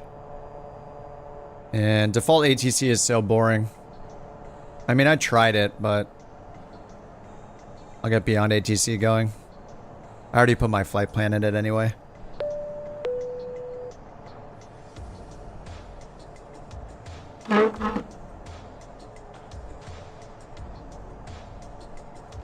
Law, thanks for the 5 gifted memberships, man.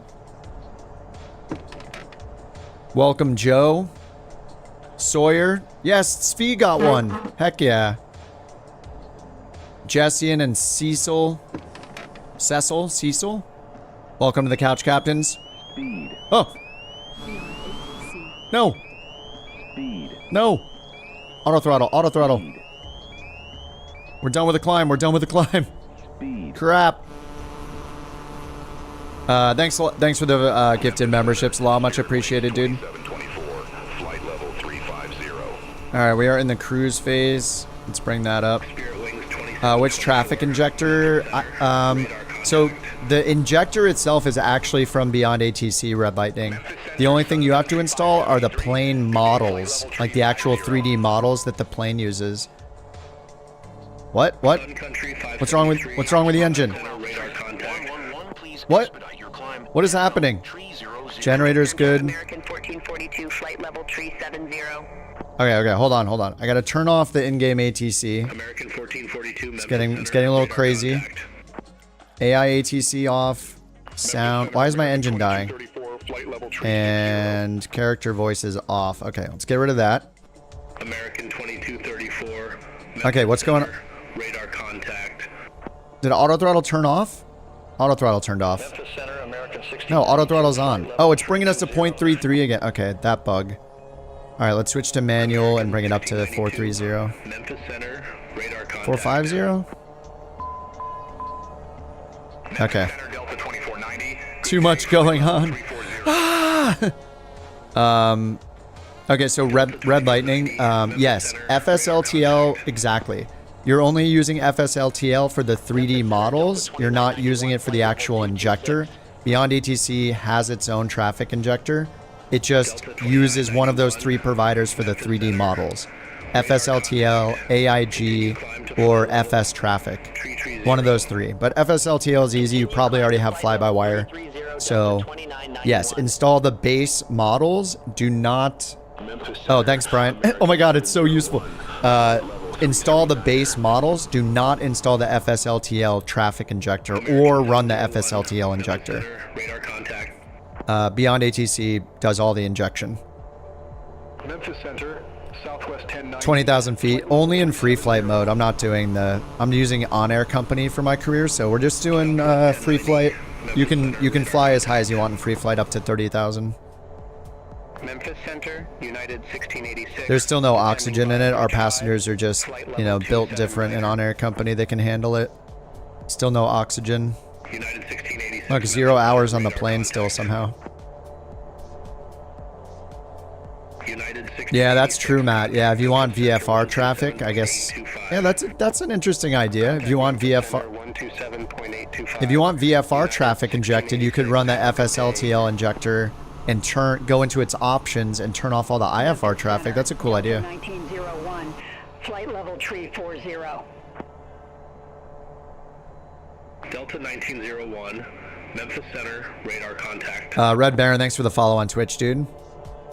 Memphis Center, JetBlue 1039, good day. Flight Does it inject GA? The FSLTL injector does both. So you could use FSLTL. I mean, you could use FSLTL just without Beyond ATC. If you don't use Beyond ATC, you can use FSLTL injector. And I believe it talks to the in-game ATC.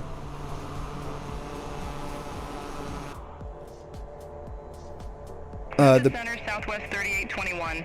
Good day. Flight level tree. The people on Twitch might get some random BorkCoins given to them. We have this really odd currency on the channel that lets you redeem TTS for free, and because when the dog barks, people call it out and they get coins for calling it out. So it might randomly give you one, so don't be alarmed. Memphis Center, radar contact. Start with the basics. Yeah, I mean, if you're, yeah, just do. Yeah, you could run the FSLTL injector if you really want the extra VFR traffic. I never thought about doing that. Yeah, no false bork reports, or yeah, you get shamed. You get shamed publicly on the channel. Delta 945, Memphis Center. High reward, high consequence. American 1442. Beware the false borks. 20.075. Contact Memphis Center 120.075, American 1442.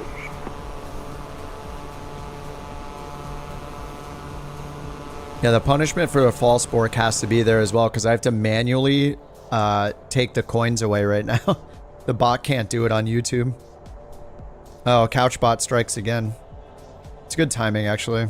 Take a break from the virtual sky and get some real-life altitude on your legs.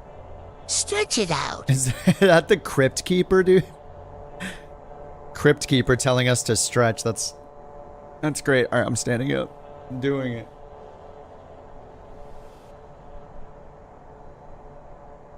Memphis Center, SkyWest 4011, flight level 340.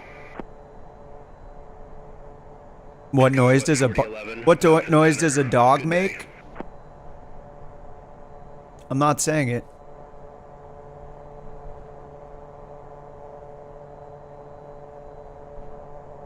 What do you think, I was born on January 18th, 2025?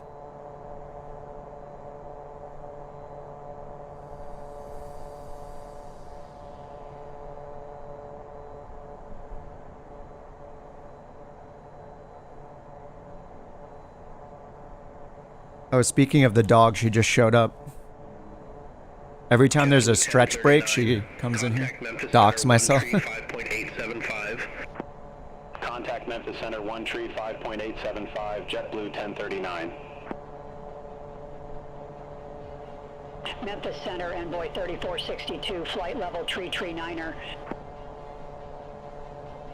Envoy 34. She's in here scouring the carpet for bits of things. Bits of breakfast sandwich.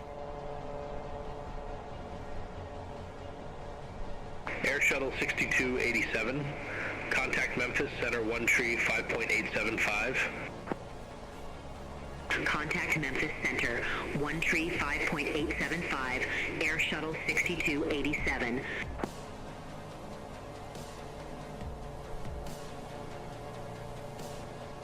Did I have to hand control my heading with autopilot off?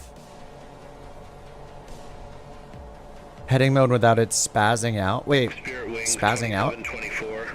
Contact Memphis Center 120.0. I think the problem that I had a little while ago was just because the auto throttle.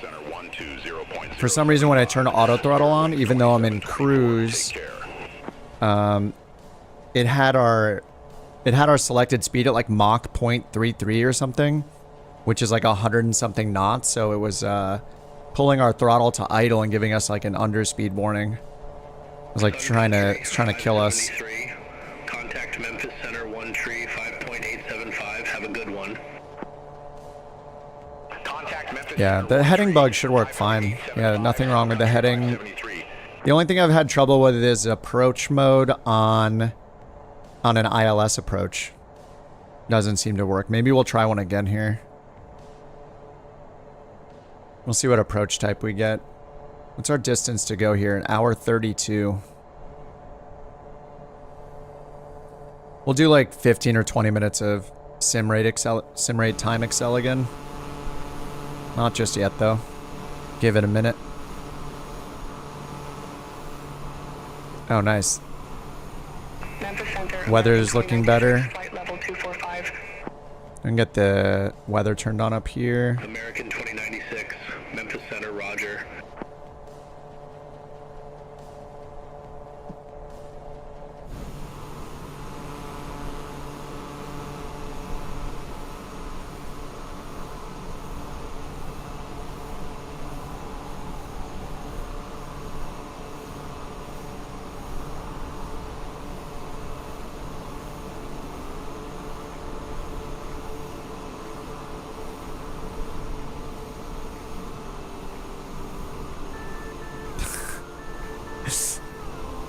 Look, we got the the way this looks so disgusting coming out of the back. I think we need to name these planes in formation the Poo Angels instead of the Blue Angels. Oh no.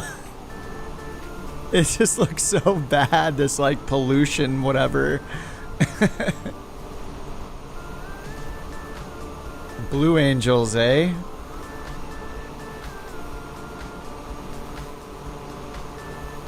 Oh man. It just looks so bad, dude.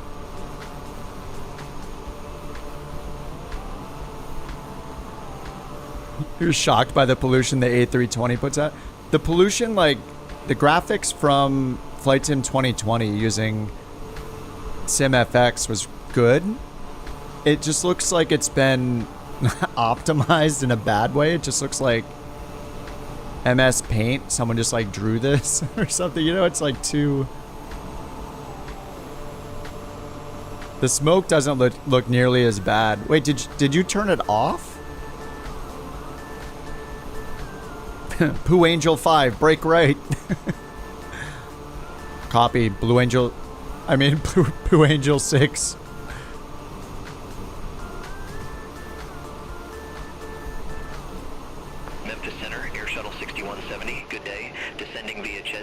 Realistic? I don't know.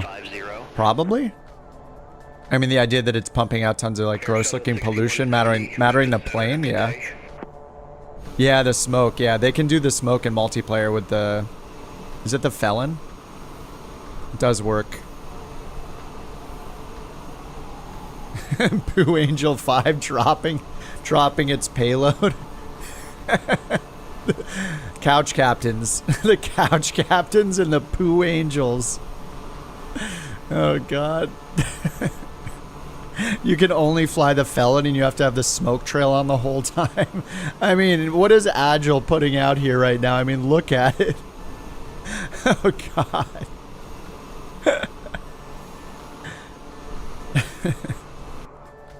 Yeah, I know. I'm like a 5-year-old. It's fine.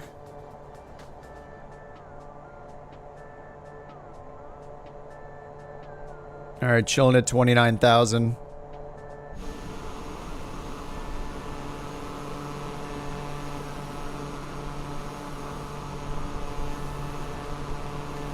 The aerobatic display team we never knew we needed.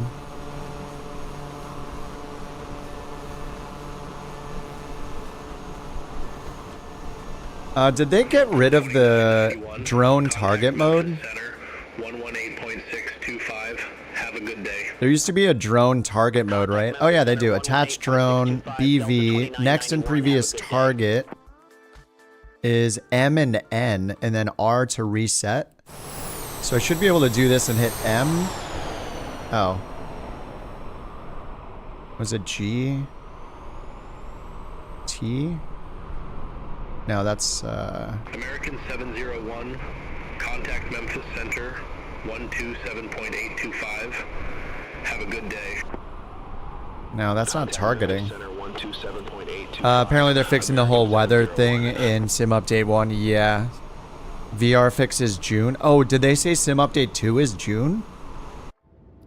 Hold on, I gotta figure out these settings because it'd be cool to use the drone target mode to see you guys fly around. Set target. So reset drone target, lock drone, attach drone to target B and V. Set drone target. Memphis Center 135.875, Southwest 1090. Have a good one. Set custom smart cam target. Place the world in a custom target for the smart cam. So BV, MN, and Alt T. Delta 945, contact Memphis Center 127. Oh God, what did I hit? What did I hit? Oh. Contact Memphis Center. I didn't hit anything. 127.825, Delta 945. Speed. What's wrong with this speed? What? Speed. Oh, I put the flaps down. Speed. Oh, is B or V put the flaps down maybe? Oh, B and V are for flaps. Wonderful. That's just great. Delta 1901, contact Memphis Center tree 5875. Okay, I gotta unbind those now. Contact Memphis Center tree 5875. I thought those were like F6, F7 or something. Yeah, retract flaps. And B, increase flaps. Extend flaps. Control B.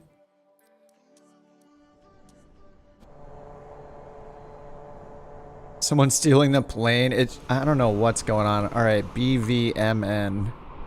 Okay, actually this is working, attaching. Okay, B and V works.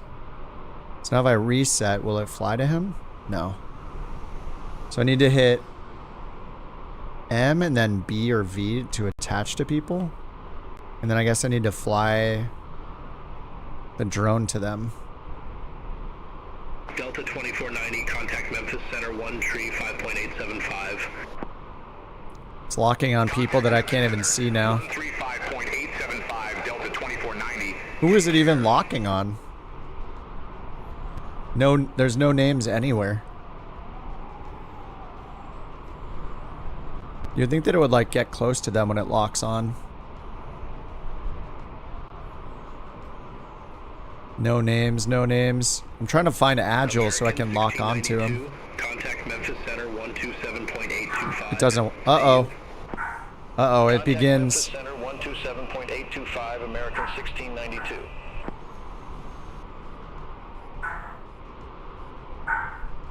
Jeez. Oh, whoa. What the heck? Holy crap.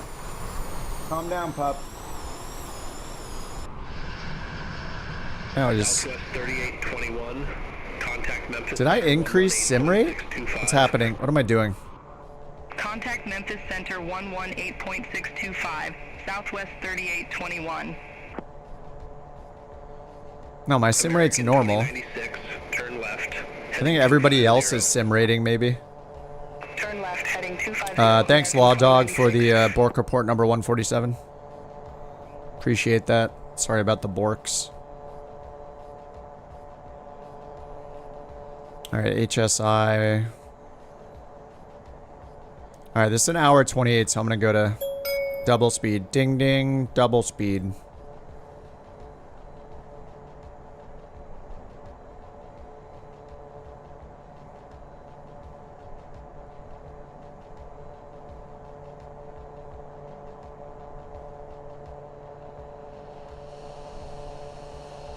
American 2234, contact Memphis Center 127.825. Contact Memphis Center 127.825. Yeah, why is it doing that? Are you guys sim rating? Or is it just the camera is messed up? Yeah, look, it shows everybody. Whoa. Who's it looking at down here? Alright, well the target mode sucks, so done trying that. American 2096, contact Adams approach 122.905, take care. Contact Adams approach, American 2096, take care.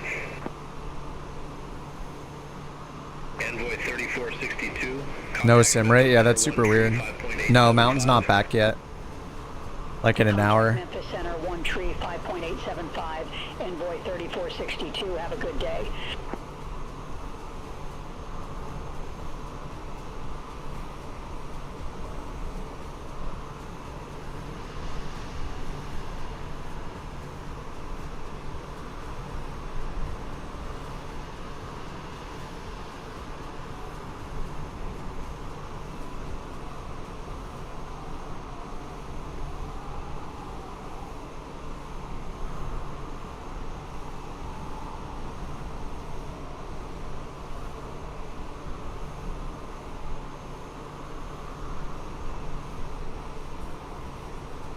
The borker knows. Yeah, she can hear her coming.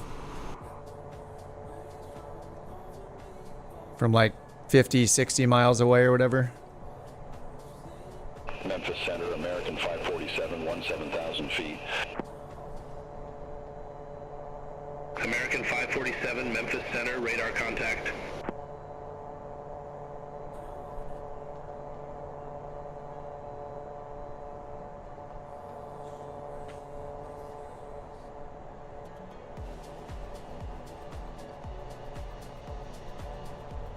Alright, we're in 2x speed. Yeah, this is a long flight. And not really any great shortcuts to take.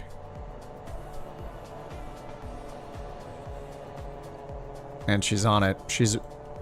The beast has awakened.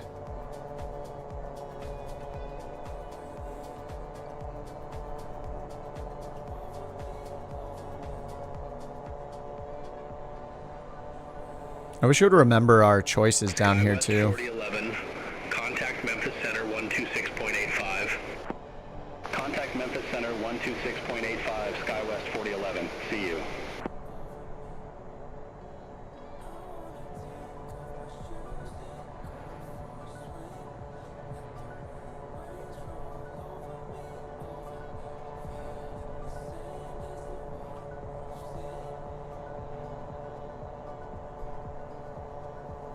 Air Shuttle 6170, contact Memphis Center 118.625. See you. Contact Memphis Center 118. Wait, is this the lateral part of the flight path vector?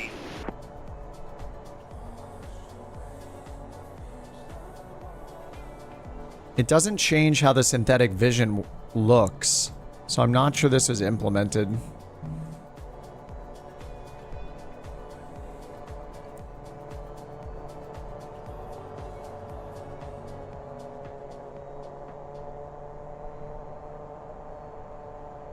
No, it's doing the throttle thing. Alright, let's get rid of auto throttle.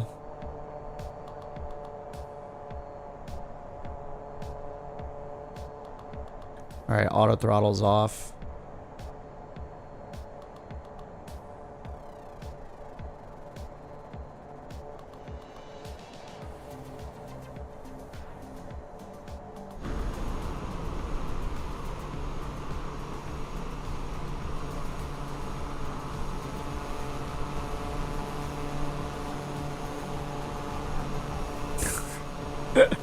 That pollution, man. It's too bad. Maybe it'll look a lot better when we get the real SimFX in. Approach into VIDN. Is that in India? VIDN airport.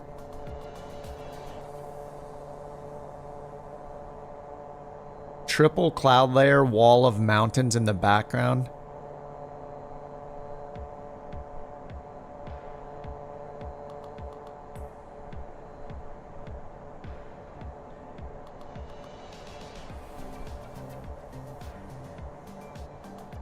What's our fuel flow here? 336 pounds an hour. Oh yeah, you know, I haven't even tested the ATIS thing, right? I think we do have charts of the destination, don't we? GVT. Yeah, so we have the airport diagram and the RNAV chart for 3.5. So if we get the ATIS frequency. Okay, it's an AWAS though. I don't think Beyond ATC supports AWAS. So if I put in 133.425. 425. Why is that moving the map over here? The heck? Just because my mouse cursor happened to be there. 425. COM 2. I think it only supports ATIS. Yeah, there's only an AWAS available. But Beyond ATC is supposed to give us static now. Until it gets close enough, and we don't have to like flip-flop the frequency over and over to keep checking if we don't want to. We could just turn the monitoring off, which is really nice. But I haven't tested it myself. Oh my god, whose cat is that? Deadly's cat?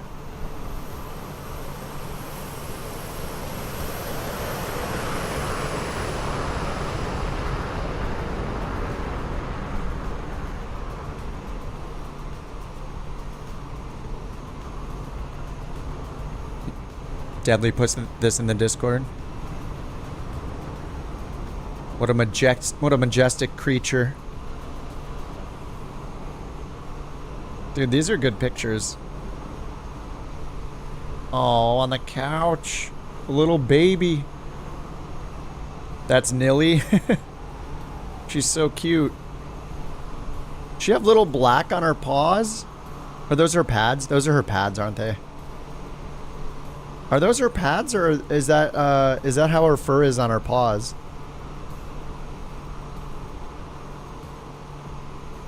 Part of the couch crew, yeah. She knows the position.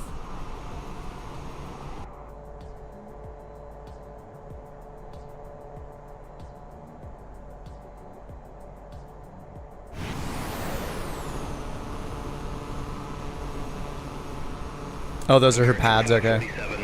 Contact Memphis Center 127.825. Contact Memphis Center 127.825, American 547. Have a good day. Memphis Center, American 29. Cats will rule the world. They're the only creature that's going to survive the AI takeover. American 2970, Memphis Center, radar contact.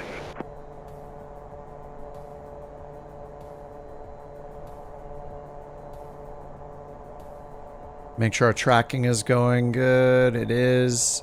Oh man, I got the overspeed. 2 overspeed warnings back here that it detected.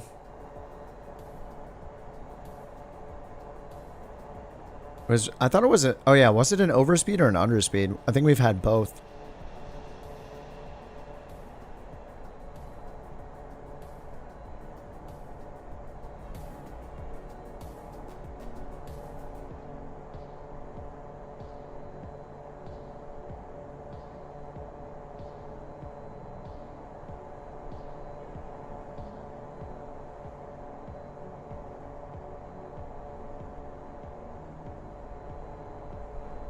Well, FrameGen's been doing pretty good today. I think FrameGen is fine unless we are... Oh, wait, did we not...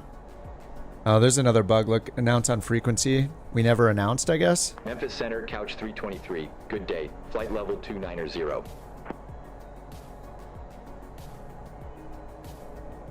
Couch 323. I'm gonna switch back to US mail. Save my characters.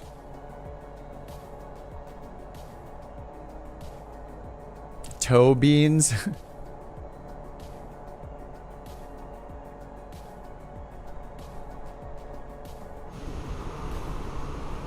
Couch 323. Contact Memphis Center 127.825. Have a good one. All right, Memphis Center time. Memphis Center 127.825. Couch 323. Guy sounds like a professional voice Couch actor. 323. Flight level 290. 290. Couch 323, Memphis Center, copy. Radar contact, please. I wonder if the LLM is gonna also like let them vary the responses and the language they use a little bit. That'd be nice. Wish tomorrow was a holiday in Canada. Yeah. Yep. I don't know when the next one is after this in the States.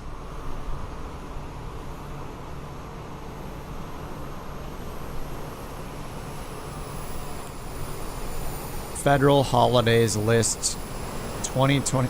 There's a federalholidays.net.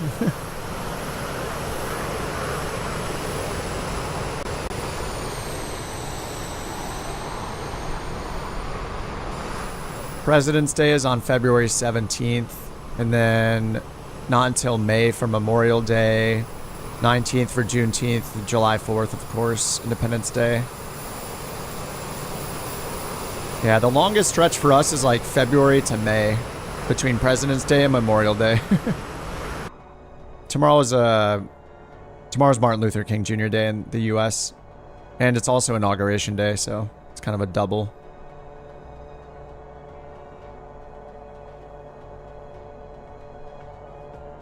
Not that the U.S. would give anybody time off for Inauguration Day or Election Day or anything like that.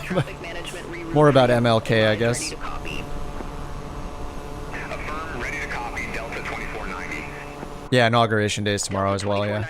Expect rifle tree, runway 17 But I don't think anybody gets time off for inauguration day, maybe unless you work in government. 17 left, Delta 2490.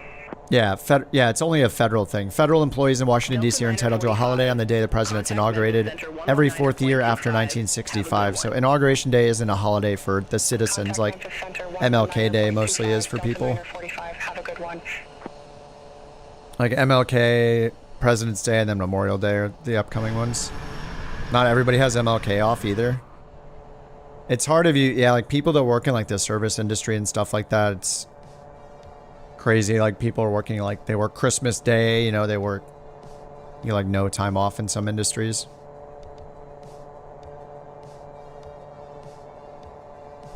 I mean, it's the US. The name of the game is give people as little time off as possible, so that's how it is here.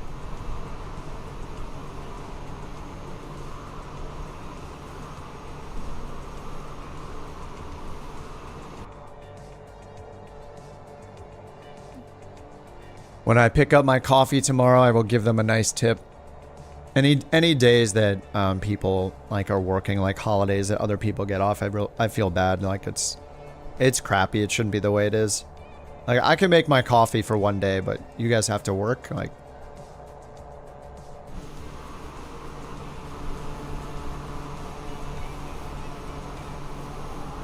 oh, in Canada, they're province by province, provincially mandated, not the same in every province. Got it. American 701. Contact Memphis Interesting. Center 119.25. Compare fuel quantity. I think that's just a timed reminder, right? Like it comes on randomly. I guess it's just telling you to periodically check the fuel, make sure that the quantities are even. Not that we have the capability of doing any kind of crossfeed or anything, right? You know, back here, there's like the emergency fuel shutoff. We've seen these, but this doesn't work. Is there anywhere to do... I mean, we have fuel pumps up here. They just stay on auto the whole time. Systems tests. And then this is just all ECS stuff. And then we just have ice protection. Feather inhibit doesn't work. I don't know if we have any control over the fuel flow.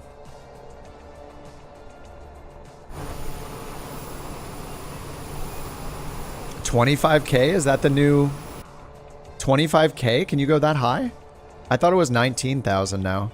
It used to be 17,000. Then I was hearing 19,000 for the PC-12 in career mode to avoid the failure. And then now Brian's saying 20. Oh no, okay. Stay below 19. Okay. I was like, damn, that's pretty awesome if it's 25K. No, it's cool. Okay, yeah, stay below 19,000. That seems to be... Originally, people said 17, but it's some people in chat, I think Z is one of them, has been saying that they've been flying up to 19,000 without a problem. So you could try 19,000 if you want. If you trust the chat on this channel. I haven't put it to the test myself, so... You know, maybe on a short flight, test it out. And yeah, the oxygen, there's no pressurization info. They said it would be fixed in Sim Update 2, but I bet that's going to be like April, May. Who knows? Way too long.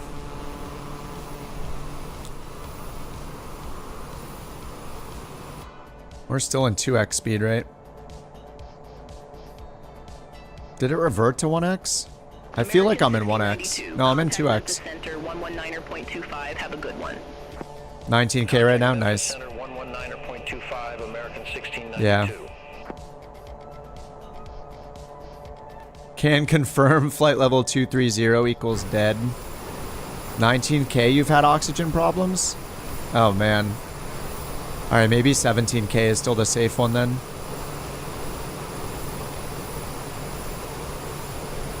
Delta 2490, contact Memphis Center 119.25. Contact Memphis Center 119.25. 90. Have a good day.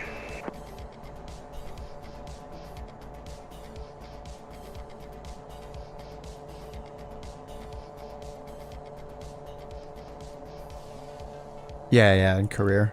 I've been flying this up to the ceiling in free flight. It doesn't have the failures in free flight for hypoxia. Contact Fort Worth Center 239er25. Contact Fort Worth Center 239er25, couch 323. Have a good day. 239er25. All right. Fort Worth Center, couch 323. Good day. Flight level 290.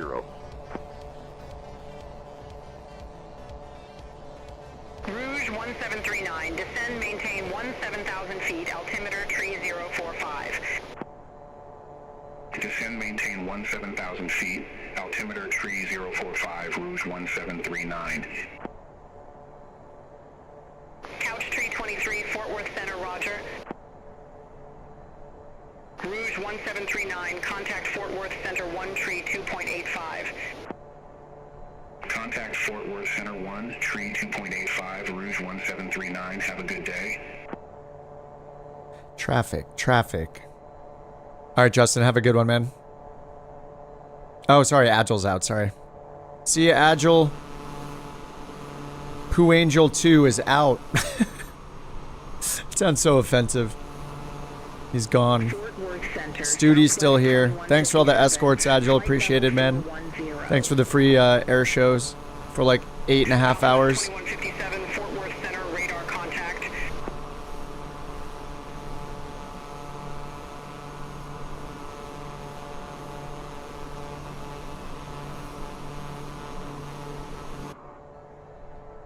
Fort Worth Center, Envoy 3477. Good day. Flight level tree 60. Envoy 3477, Fort Worth Center. Pooh Angel 1 has to head out. Alright, Studi, GG. Thanks for flying along too, man. See you on the next one. Envoy 3477, Fort Worth Center, expect bridge 5, runway 17 left. Expect bridge 5, runway 17 left. Envoy 3477. Bridge 5?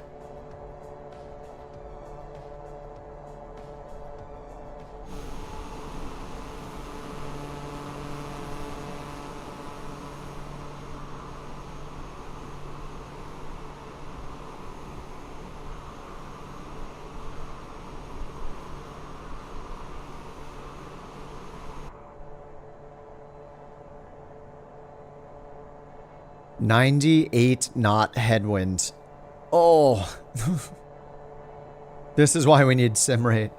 98 knot headwind. It's taken us from 277 true airspeed to 185 ground speed. Fort Worth Center, American 2234, descending by a bridge 5, flight level 29er tree. American 2234, Fort Worth Center.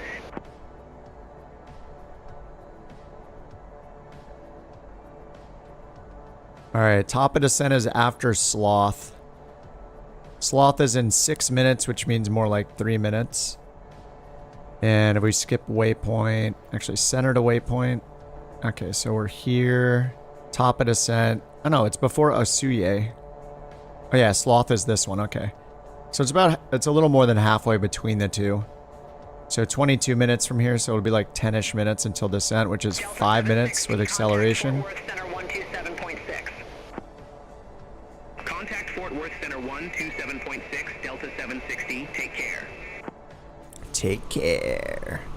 Fort Worth Center, Envoy 3462, descending via Bridge 5, flight level 275. Envoy 3462, Fort Worth Center, roger.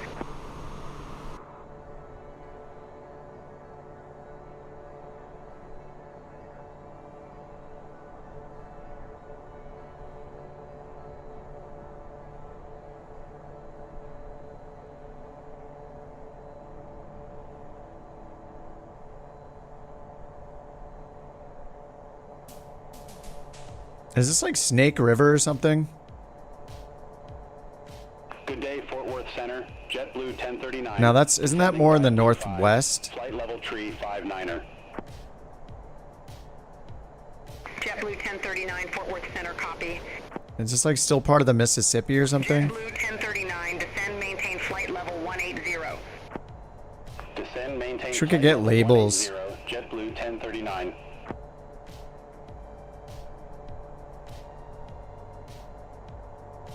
A stream where I shotgun a beer at every destination. Oh. I prefer to sip my beers at this point in life.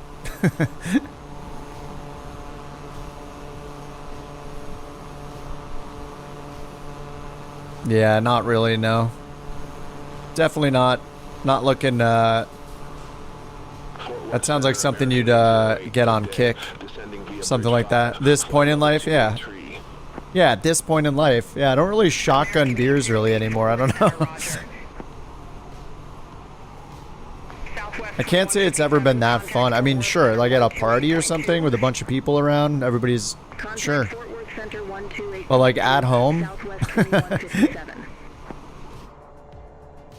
Envoy 3477, descend via bridge 5 arrival, Dallas Fort Worth Airport landing, runway 17 left, altimeter tree 046. Descend via bridge 5 arrival. You're shotgunning them at 16, enjoy sipping on one now? Yeah. Altimeter tree 046, envoy 3477. Fort Worth Center, Delta 839, flight level tree 0. Yeah, competitive drinking kind of lost its fun a long time ago, I think. Fun random stream, something random and different. Yeah, if it's random and different, it's probably not going to involve like binge drinking. That's for sure. There's I'm sure there's plenty of other people that do that. Not really my style. What's up, Raccoon? Contact Fort Worth Center 24875, Delta 501 Heavy.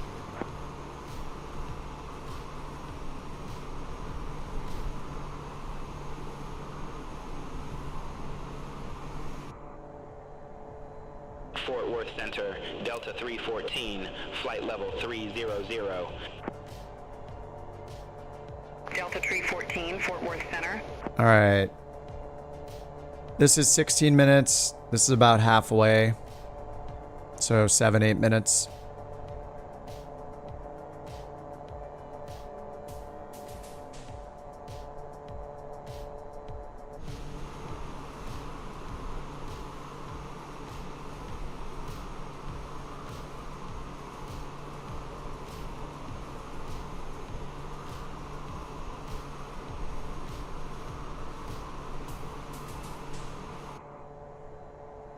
Hazy IPA, nice. I have no beer in the fridge. I'm sipping on nothing. I got a protein shake that's empty now. I got some water. I do the thing where like I'll stock it up every now and then, but when I don't have it, I just won't have any for a couple weeks and then I'll get some more. I usually buy like a couple at a time to try different brews, you know, different breweries.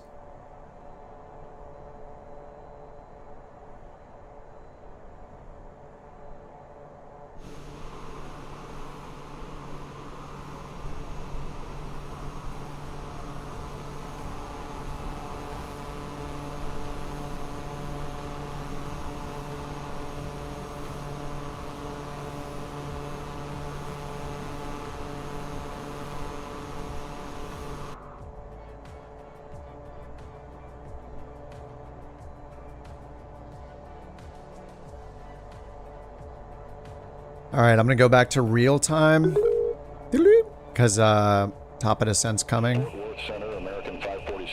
Estimating we'll be there in 30 minutes, it looks like. Sim updates back, or sim rates back to 1. Sim update. Sim updates on the mine. Sim rate. Sim update? I wish. Are we gonna get the Beyond ATC LLM tomorrow? Please? Can we have it tomorrow? When you guys are taking a vacation day? We need it.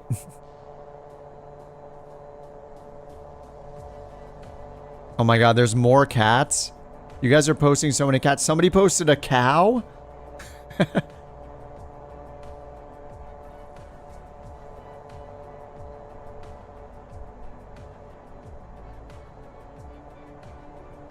What is that cow doing in there? Seeking shelter. Zoldrin posted a cow in a shed. Just hanging out. Is the PC-12 the new Grand Caravan? It's pretty awesome. I'm not upset about the PC-12. I'm trying to put in the time to learn the avionics better. Contact Fort Worth Center 135.1. Contact Fort Worth Center 135.1. Cow captains.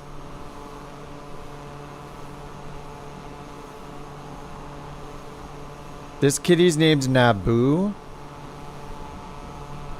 Pip's dad posted this. Said his name is Naboo. Or her? His maybe?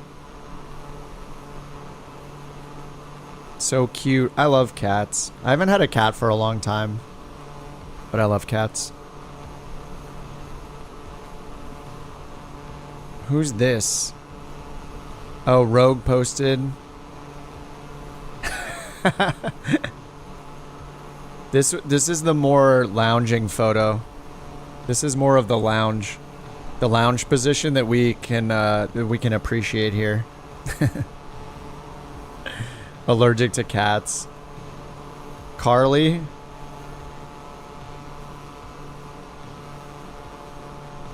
So many cat photos. Oh my god, Versa's cat? Versa posted this.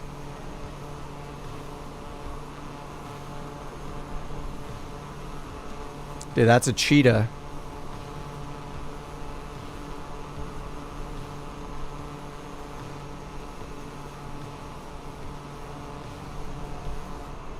That's Benji. All cats cats just always look awesome. Like every cat looks badass.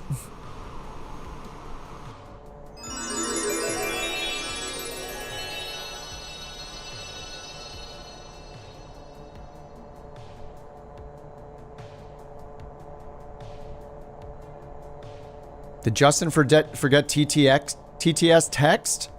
Thanks for the $2 super chat, Justin. With no message.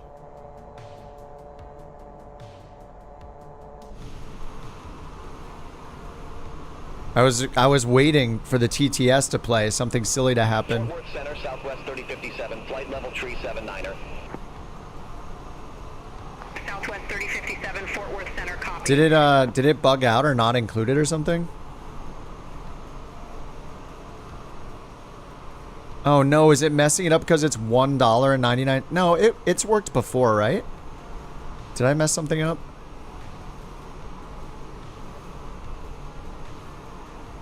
It's bugged? If you write the text, a mod can trigger the text themselves. It's bugged. Wait, let me go see if I can fix it. Is it because I changed it to $2 because that's the YouTube minimum? Let me change it back to $1. Oh, you did? Contact Fort Worth Center 132.85. Let me fix it. 323. Fort Worth Center, couch 323. Good day. I think it's because YouTube takes it down to 99 cents or whatever, so it messes it up. It makes it $1.99. 323 Fort Worth Center.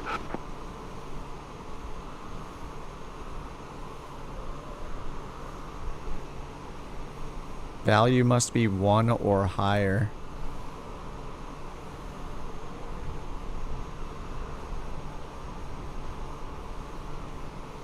Say again, couch 323.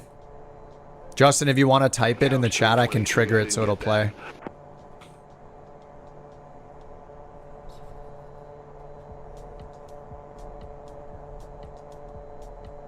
Type your script, I'll play it. I want to hear it. TTS makes me happy. Say again for couch 323. Couch 323, request not understood. Request? I'm not making a request. Hey, we're ready for the descent, aren't we? 323, ready for descent. Yeah, we gotta descend fast. Couch 323, fly present heading, descend, maintain flight level 240, majors landing runway 35. 240. Fly present heading, descend, maintain flight level 240, majors landing runway 35, couch 323. Vertical speed. 177 ground speed. We'll just do 1,000. Appreciate your help today, while I learn PC-12 alongside, while you stream. Heck yeah, thanks, Mike. $10 super chat. That's way too much, dude. You can do the message with $2. Though I guess I broke it. It should be fixed now. Thanks a lot, Mike. Appreciate that, dude. Yeah, if I know it, I will try to help you with it. I need to make videos anyway, so I've really been practicing it a lot on stream. Southwest 4142. I do have a video like mostly edited for the takeoff and the startup, but might need to re-record some of the voice stuff. Center 123.925, Southwest 4142. Thanks again, Mike. Justin, do you want to type your script in? I can play it. He doesn't want to give me a script. Maybe it was something. Maybe it was a little too much.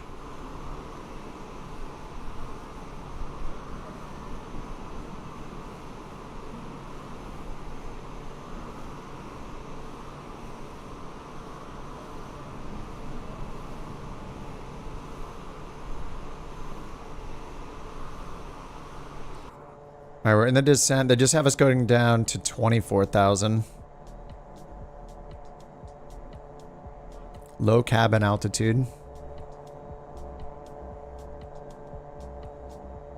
Alright, I still got manual control of the throttle.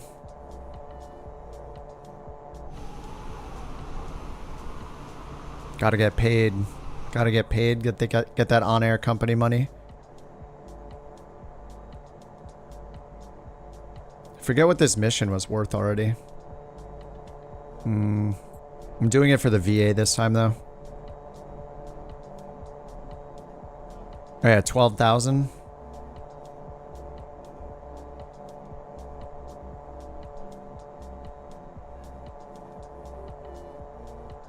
Fort Worth Center, Southwest 1198, flight level 375. Southwest 1198, Fort Worth Center. No, Maddie, they haven't fixed the PC-12 in career mode.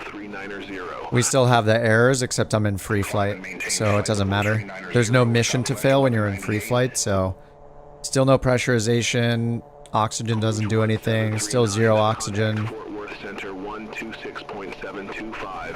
Have a good day.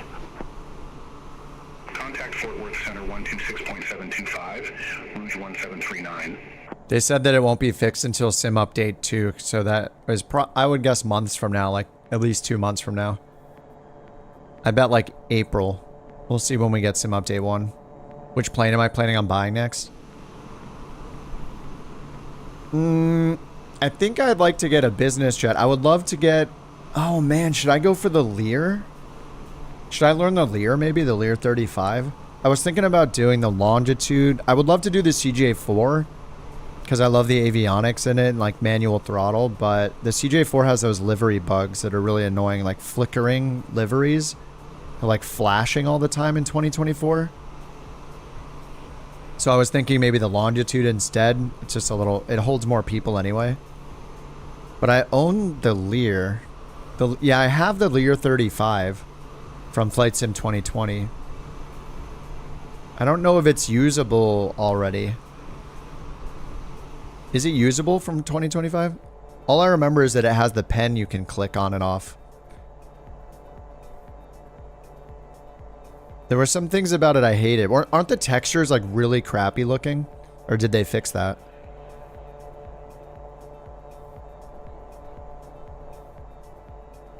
Second party. Southwest 1799. What is second party?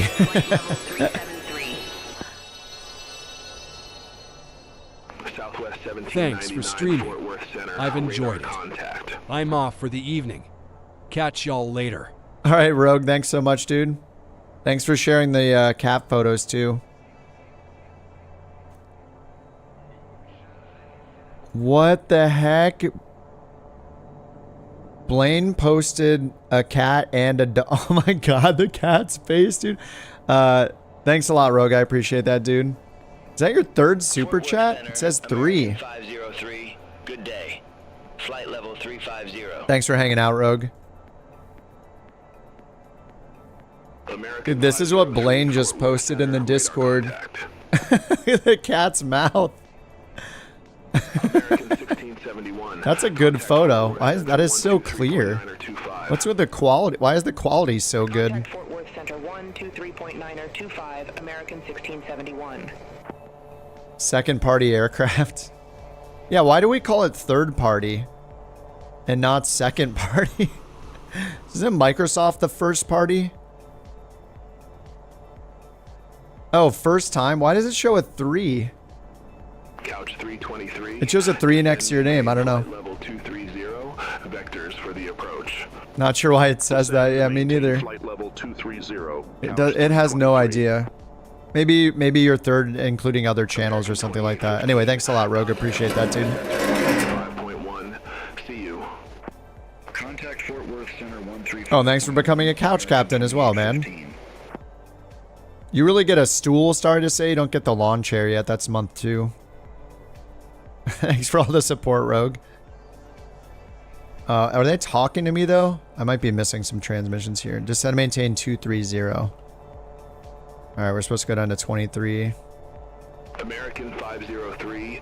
Contact Fort Worth. Let me get auto throttle back on and see how it does.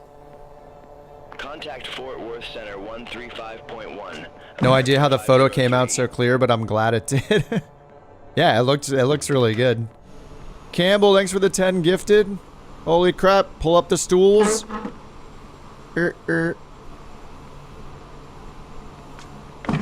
Alright, stool from the left. Welcome, Anthony. Stool from the right. East Coast, welcome to the Couch Captains. Leadmaster.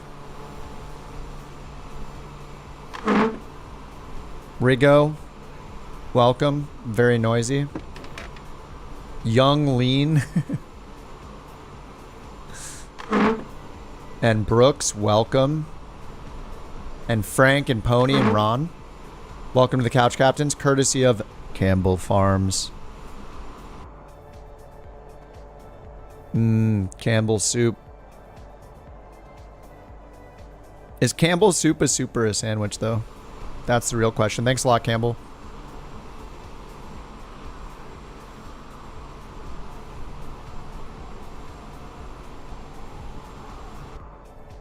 Alright, they just have us going at 23,000. Don't we need to get way lower? 67 miles to go. 20 minutes.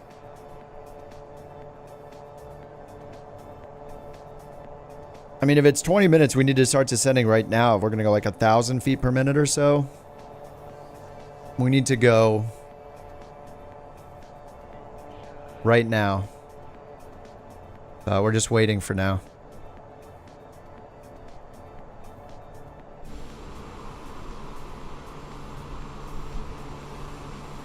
While it has the can around it, it's a sandwich. No, it's not. No.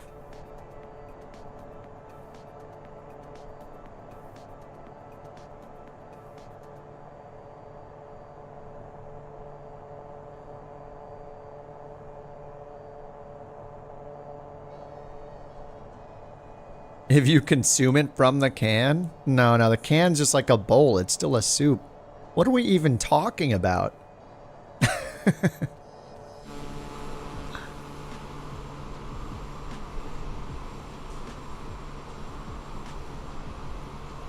Oh my god, Campbell oh my god, that dog is so cute. What the heck? Dude, everybody has the cutest animals. This is what Campbell put in the channel. Look at those eyeballs.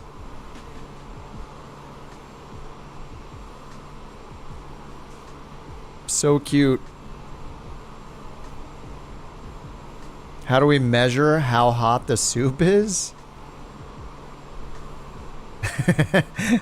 Hey, are you asking what unit of measurement we use? I guess it matters which country you live in. The can becomes the utensil. American 1608, flight level 371. We're gonna need a soup command. I'm gonna see. I don't only have to work on tutorials off stream. I really need to get. Oh, here we go. Kip, and actually, Fahrenheit is easier to understand for human comfort because it's easy to remember. 0 is very cold and 100 is very hot. Change my mind. That's exactly why. Actually, yeah, I need to make like a ask Couchbot if it's a super sandwich.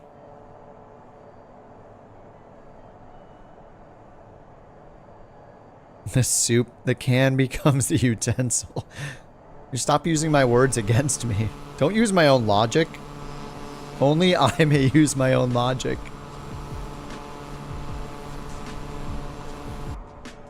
Alright, well, we're still sitting here at 23,000 and I don't like it. They just said expect the visual approach, runway 35, descend and maintain 230 is the last thing they said. 3051 for the altimeter. We can't trust that. We have to check the weather here. 3053.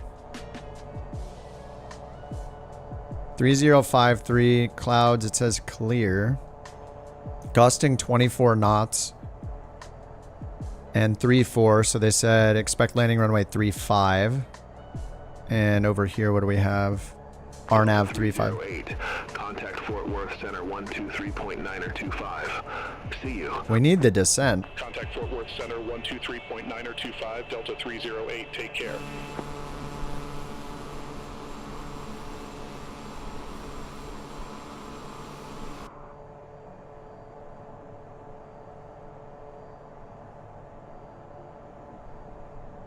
In 12 months, there'll be people that have no idea about the temperature discussion. We'll bring them up to speed. They'll get it after we explain it. I like that you called it a discussion, though.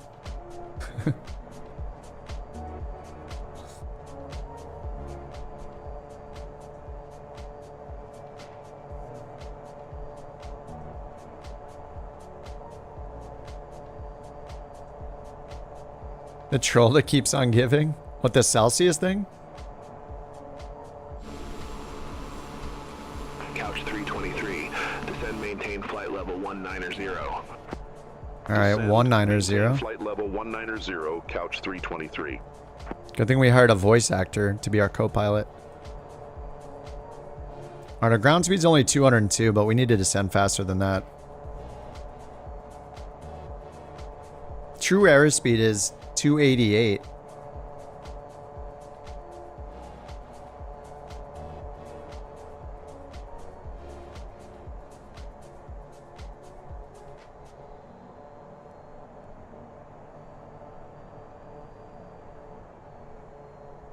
You asked if tacos were You asked if tacos were lasagna as you went to go have lasagna for dinner.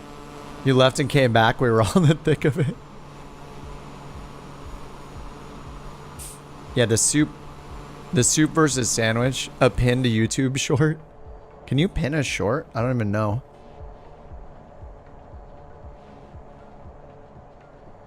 I mean, super sandwich is like as old an argument or discussion as like Android versus iPhone, Fahrenheit versus Celsius.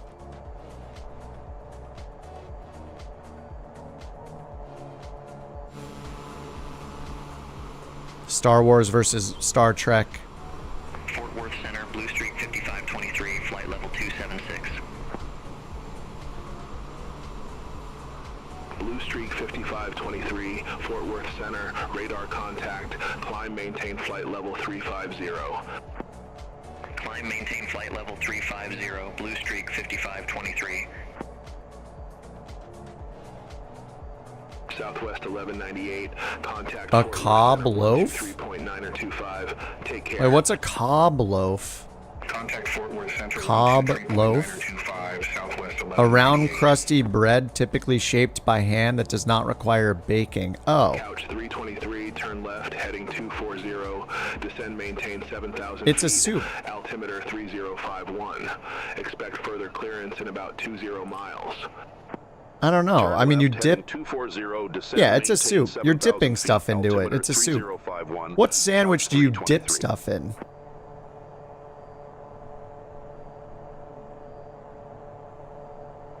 Descent maintain 7,240.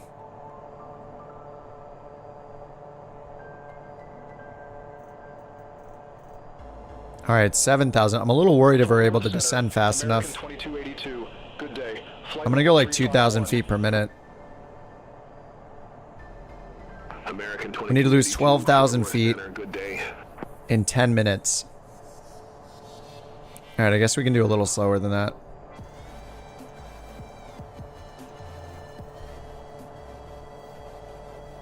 All right, let's check the approach. He's giving us a visual, but we pinned the RNAV 3.5. 2,400's the MSA. We're going down to 7,000, but we need to ultimately get down to 2,200. 3.04 is the angle of descent for the runway. And then runway 3.5. Restricted use apron. Nice, we're using that. Looks like the southern runway is the one that has the approach lighting system. You have to get snacks when you land? Yeah. We've been going at it today. Flight level tree 17. This isn't even the day off either. What's in store for us tomorrow? I don't know. More bot commands. More intellectual conversations like, is a taco a soup or a sandwich? I mean, I don't know. I think the loaf that you posted, that thing, or the cob loaf, it just looks like a dip. Looks like a TGI Fridays dipping bowl thing. So, it's a soup. 23925, Southwest 1799.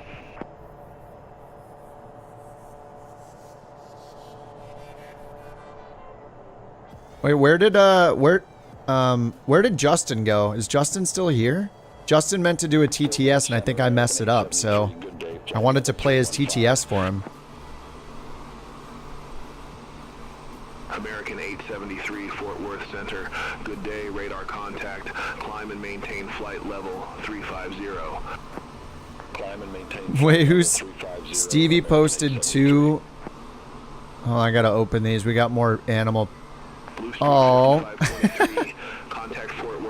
Wait, what the heck? Are these two different dogs?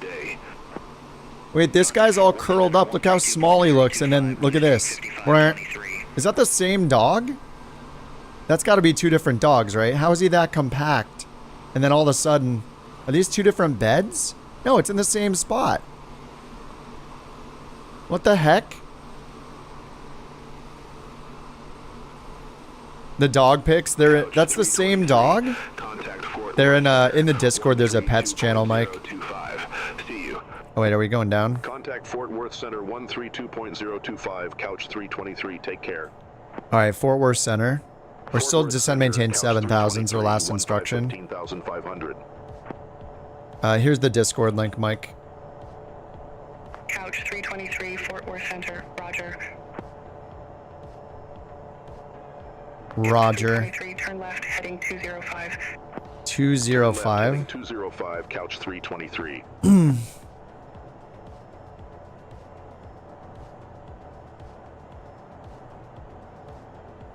All right, left turn 205.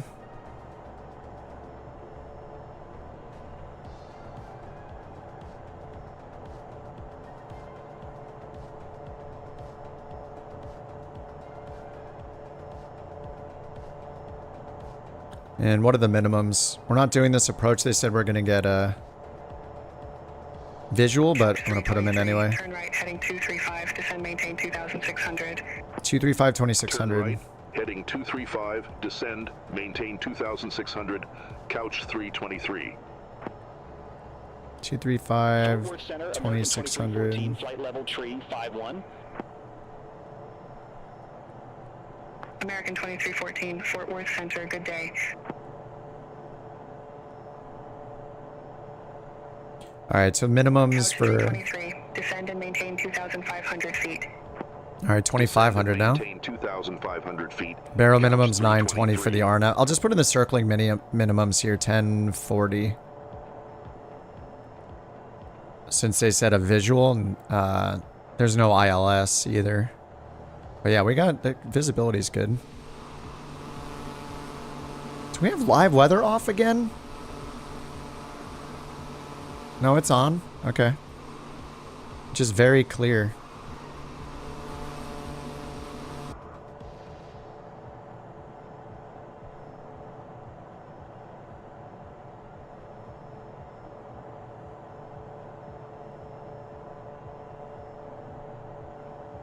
All right, we're at 11,000. We can activate vectors if we want. We're getting vectored, so I guess that makes sense. Oh, not now. To leave the virtual cockpit No. and do a quick stretch. Your muscles are calling for a pit stop. No, no, no, no, not now. All right, I'll stand up for a second. Ugh.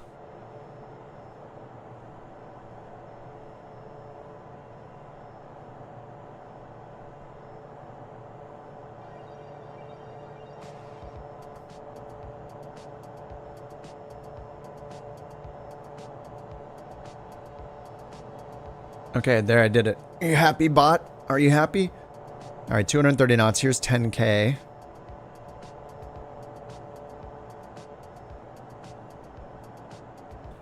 See the altimeter updated. Let's see. On the 19th at 1510 Zulu it updated, and it's 1650. So to get it to refresh, we have to go look up a METAR somewhere else.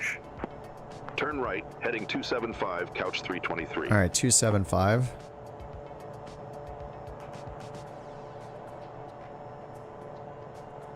That's the intercept. Or that's perpendicular. Okay, so now that we've loaded that, we can go back and click on our arrival and then load the weather. All right, 1630. So this is the newest altimeter, 3056. Couch 323, airport is at your 2 o'clock, 8 miles. Report the field in sight. We're looking, couch 323. 3056. Couch 323, turn right, heading 305, descend, maintain 1000. 305, 1000. Right, heading 305, descend, maintain 1000, couch 323.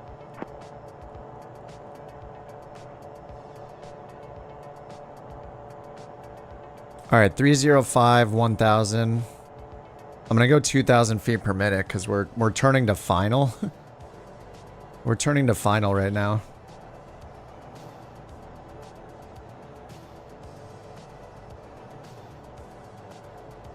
The mountain has returned. Couch 323, turn right, heading 345. Turn right, heading 345, couch 323. All right, 345. All right, there's 345. Turn off auto throttle. What's up, TG? It's the Pilatus PC-12. Ah! We're a little close to the airport. I mean, it's a decent vector, but yeah, I knew I needed to descend a lot faster, and I needed them to descend me a lot earlier, but I couldn't tell them to do it. I don't know, we can just plop right down, right? Like VTOL style. I'm going to bring you around for another try. Fly runway heading, maintain 4,700.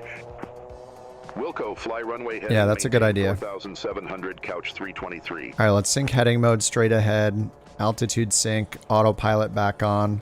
4,700. All right, we're going to keep descending to 4,700. Let's get the speed back up. Auto throttle on. Manual auto throttle up to like 200 knots.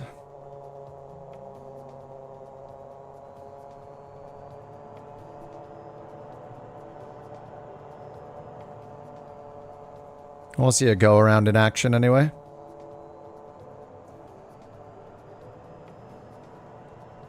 All right, vertical speed it down to 4,700 and fly runway heading.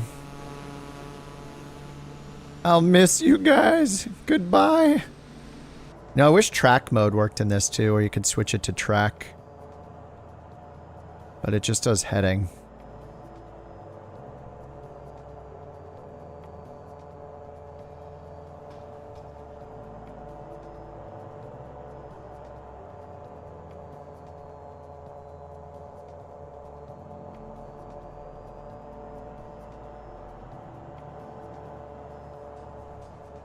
The puppy's very excited that she's back.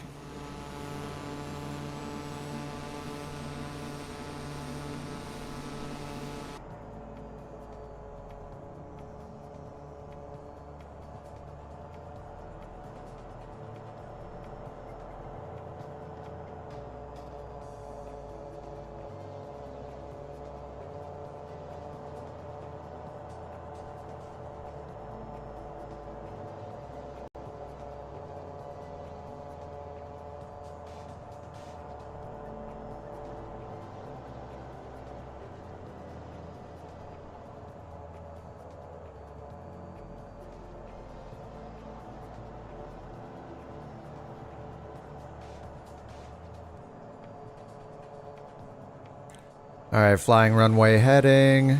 Looking at everybody who got to land. If you don't call field in sight, no, the field in sight, it doesn't seem to work. If I tell them I'm waiting, like I'm looking, it still gives me the heading and the intercept. If I tell them I see it, they give me a heading and an intercept. So like to intercept, it does the same thing even if you don't tell them that you see it.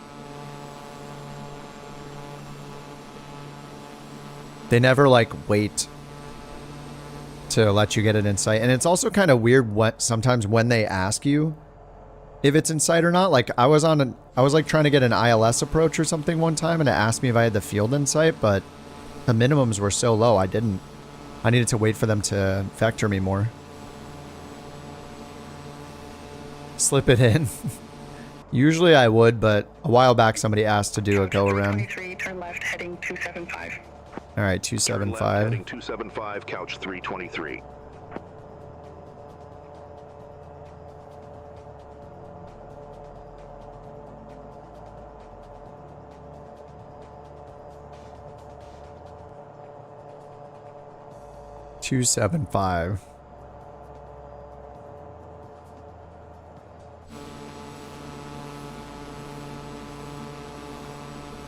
Look, you guys are right there and your name tags are already gone.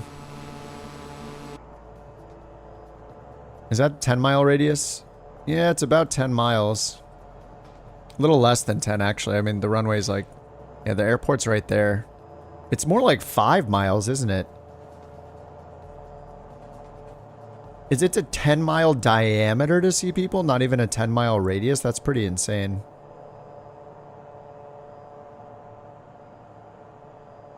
Alright, they can definitely turn us again. Give us the turn.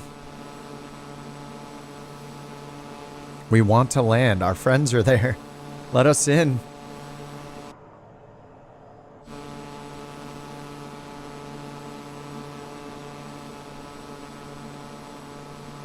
Yeah, I thought it was 10 too, but it looks like it's 5 because I just got out of... Like, I doubt they set it to 6 or something, right? Like, maybe 5? This is 11-mile radius. Here's 10-mile radius. And the airport's like right here. Couch 323, turn left, heading 180. Expect further clearance in about 22 miles. 22 miles. 180, couch 323.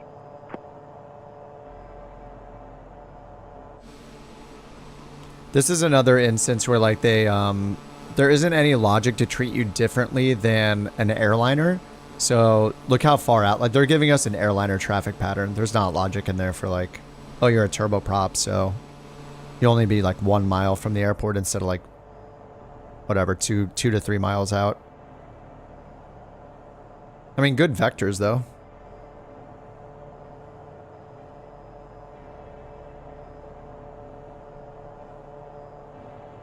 I would go and land on the other runway, but we have a 31 knot tailwind right now.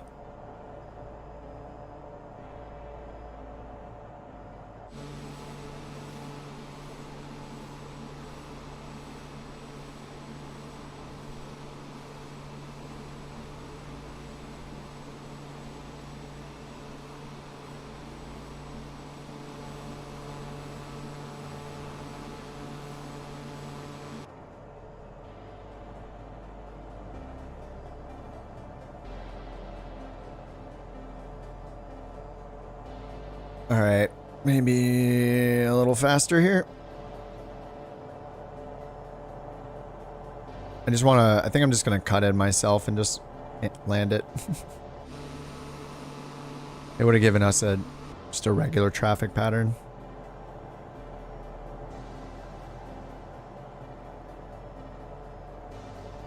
Like they want me to fly south for 20 miles. It's kind of, yeah, for our speed.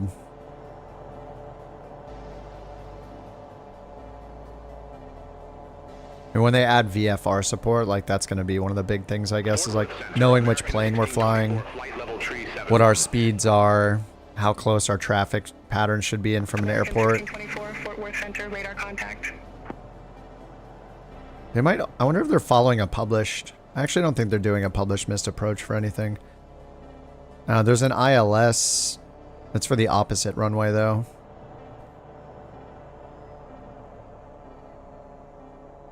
Yeah, like published mist is down here.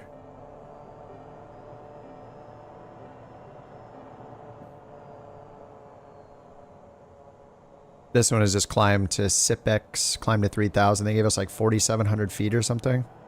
American 1624, contact Fort Worth Center, 132.85. Have a good day. Contact Fort Worth Center 132.85, American 1624.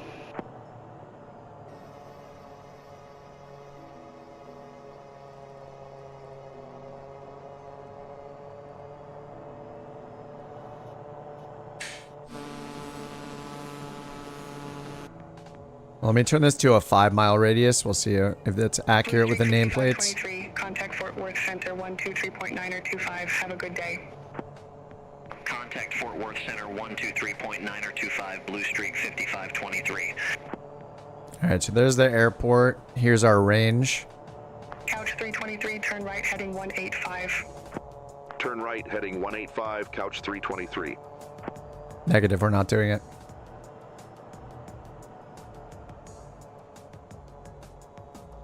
American 2314, contact Fort Worth Center 123.9 or 25. Have a good day.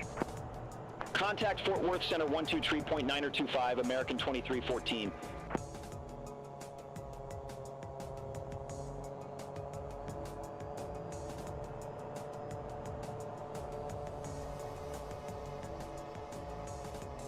Oh, I see the puppies.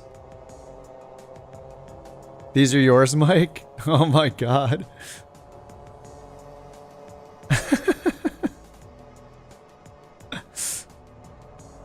Triplets. Thanks for sharing all the pet photos.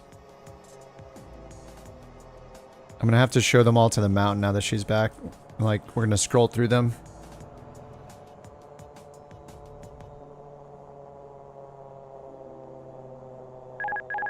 Autopilot.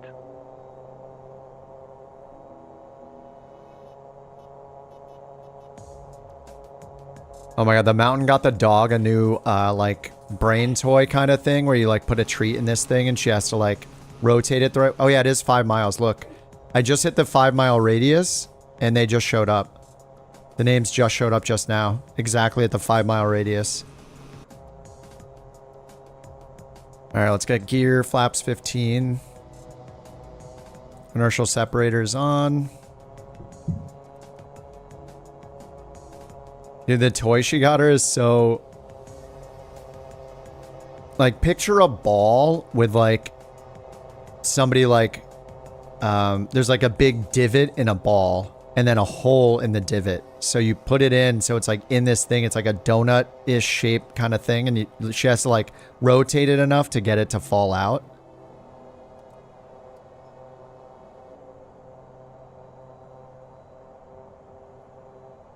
What is going on the ground over there?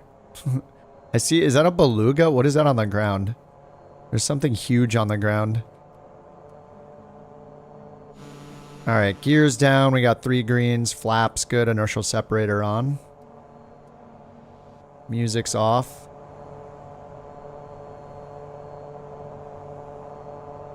And I'm just going to contact the tower. Announce on frequency. There we go. Rangers Tower, couch 323, visual runway 35. Yeah, 5 miles, super sad. Yeah. Couch 323. I don't know if it's 5 miles just for the nameplates or also the visibility, though.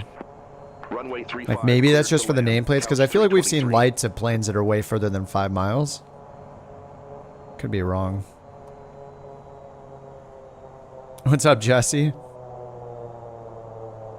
Alright, flaps 30. We got an 18 knot headwind, 3 knots from the left. 1 white. A little low. 2 whites.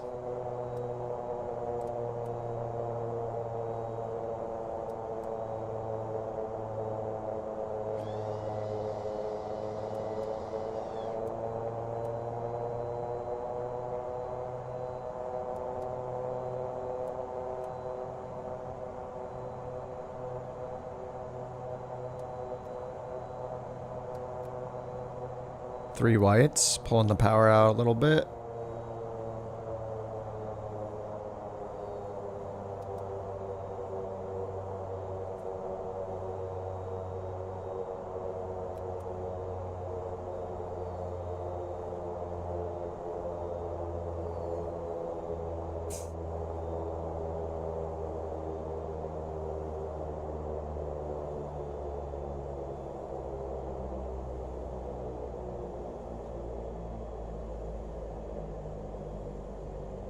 No, give me the center line.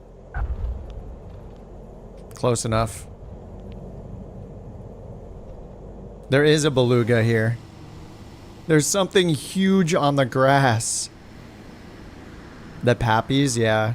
I feel like they're like, I mean, are the pappies at a, I don't know, at a runway like this, like good for a small GA plane that's so low to the ground? I always feel like I'm too high if I get 2 whites. Alright, let me exit over here.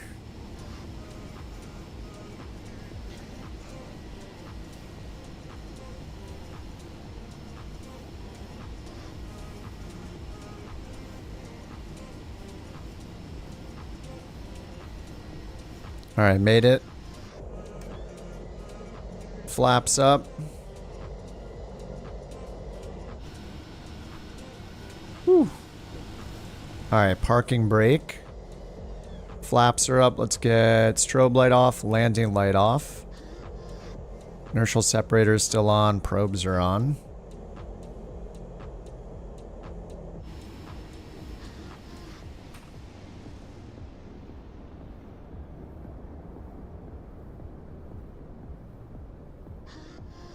The RJ70 Business Express. That's a nice windsock right there. You love to see it.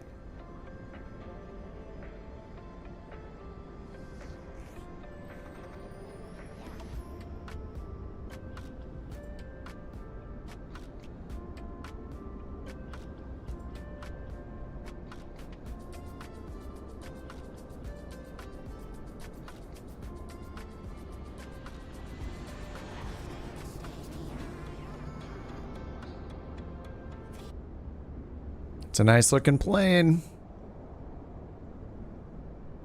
Look at my own plane is like low detail right now. Look, the nose is off. It has no nose.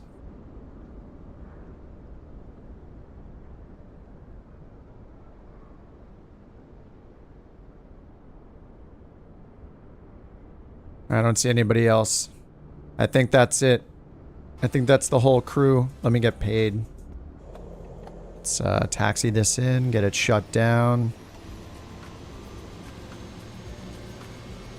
Where'd the airport textures go? They're gone. Alright, Law Dog, have a good one, dude. Thank you for the gifted memberships earlier, man. Really appreciate it.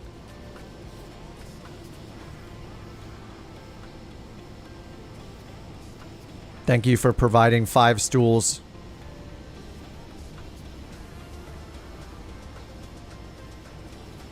Oh, the career ATC says FT worth. Oh, yeah.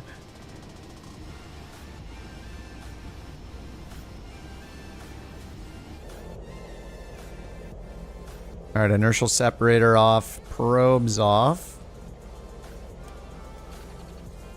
And drop the engine, generators off. Let's Get everything off. Buses, batteries, EPS. We got paid 9,000. Sweet. Hopefully the plane actually shuts off. Get out while the prop's still spinning. What could go wrong?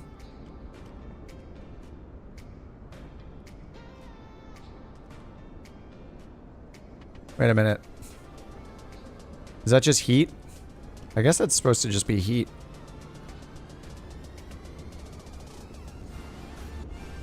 Placing the imaginary chalks. Ah, thank you, thank you. Here, I'll get them. Wait, why can't I place them? Wait, I could do that with one of the planes. Why can't I do it with this one? Does it only work with some planes?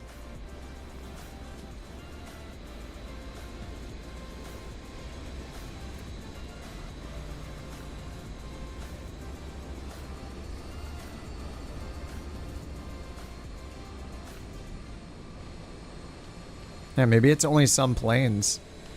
I remember I did that on one plane. I couldn't believe it worked.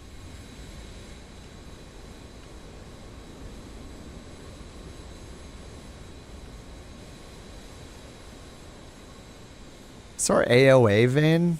Oh, I guess it is.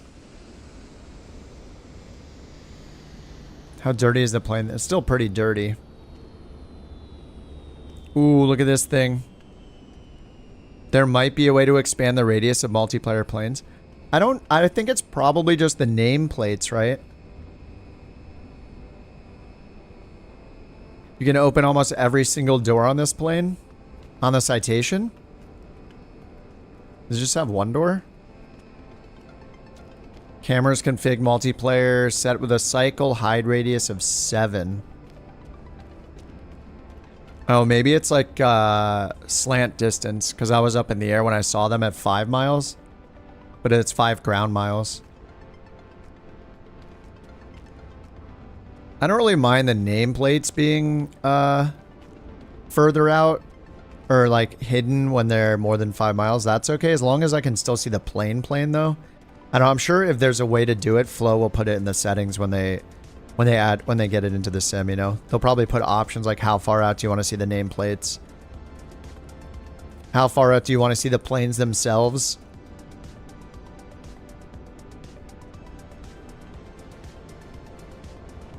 Seven seems suspicious, yeah.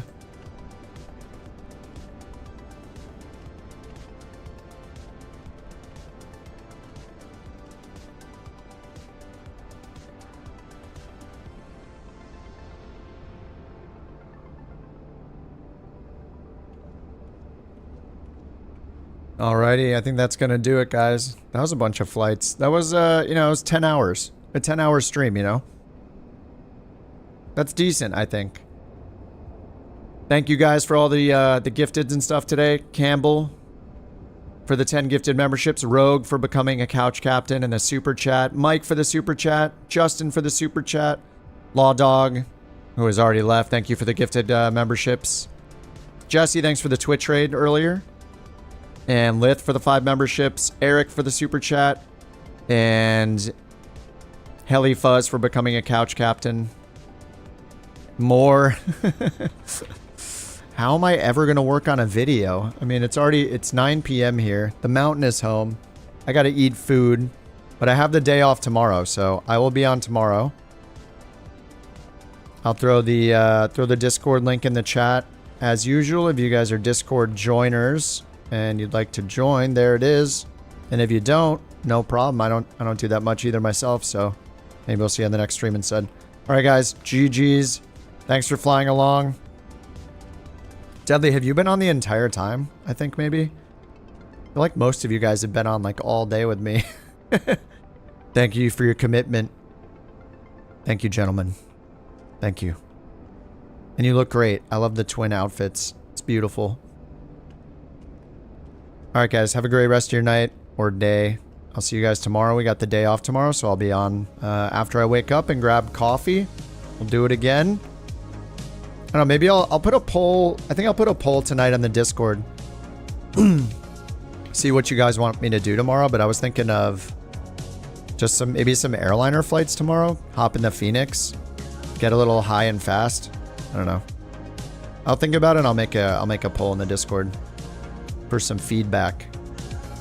All right, dudes. GG. Thanks again. Welcome to all the new couch captains. And thanks a lot, Futon Bot and Couch Bot. Great job today. Amazing. All right, guys. Thanks for hanging out. Thanks for flying along all day. Thanks for all the escorts too. Much appreciated. All right, guys. Fellow Americans, have a good day off tomorrow if you got it off. Hopefully we'll see you here. See you, Raccoon. See you, Tristan. See you, Deadly. Brian. See you, Rich. I'll let Mountain know she's welcome home. See you, Pete, Jesse, Javiation. All right, guys. Have a good night. Bye-bye. Bye-bye. See you.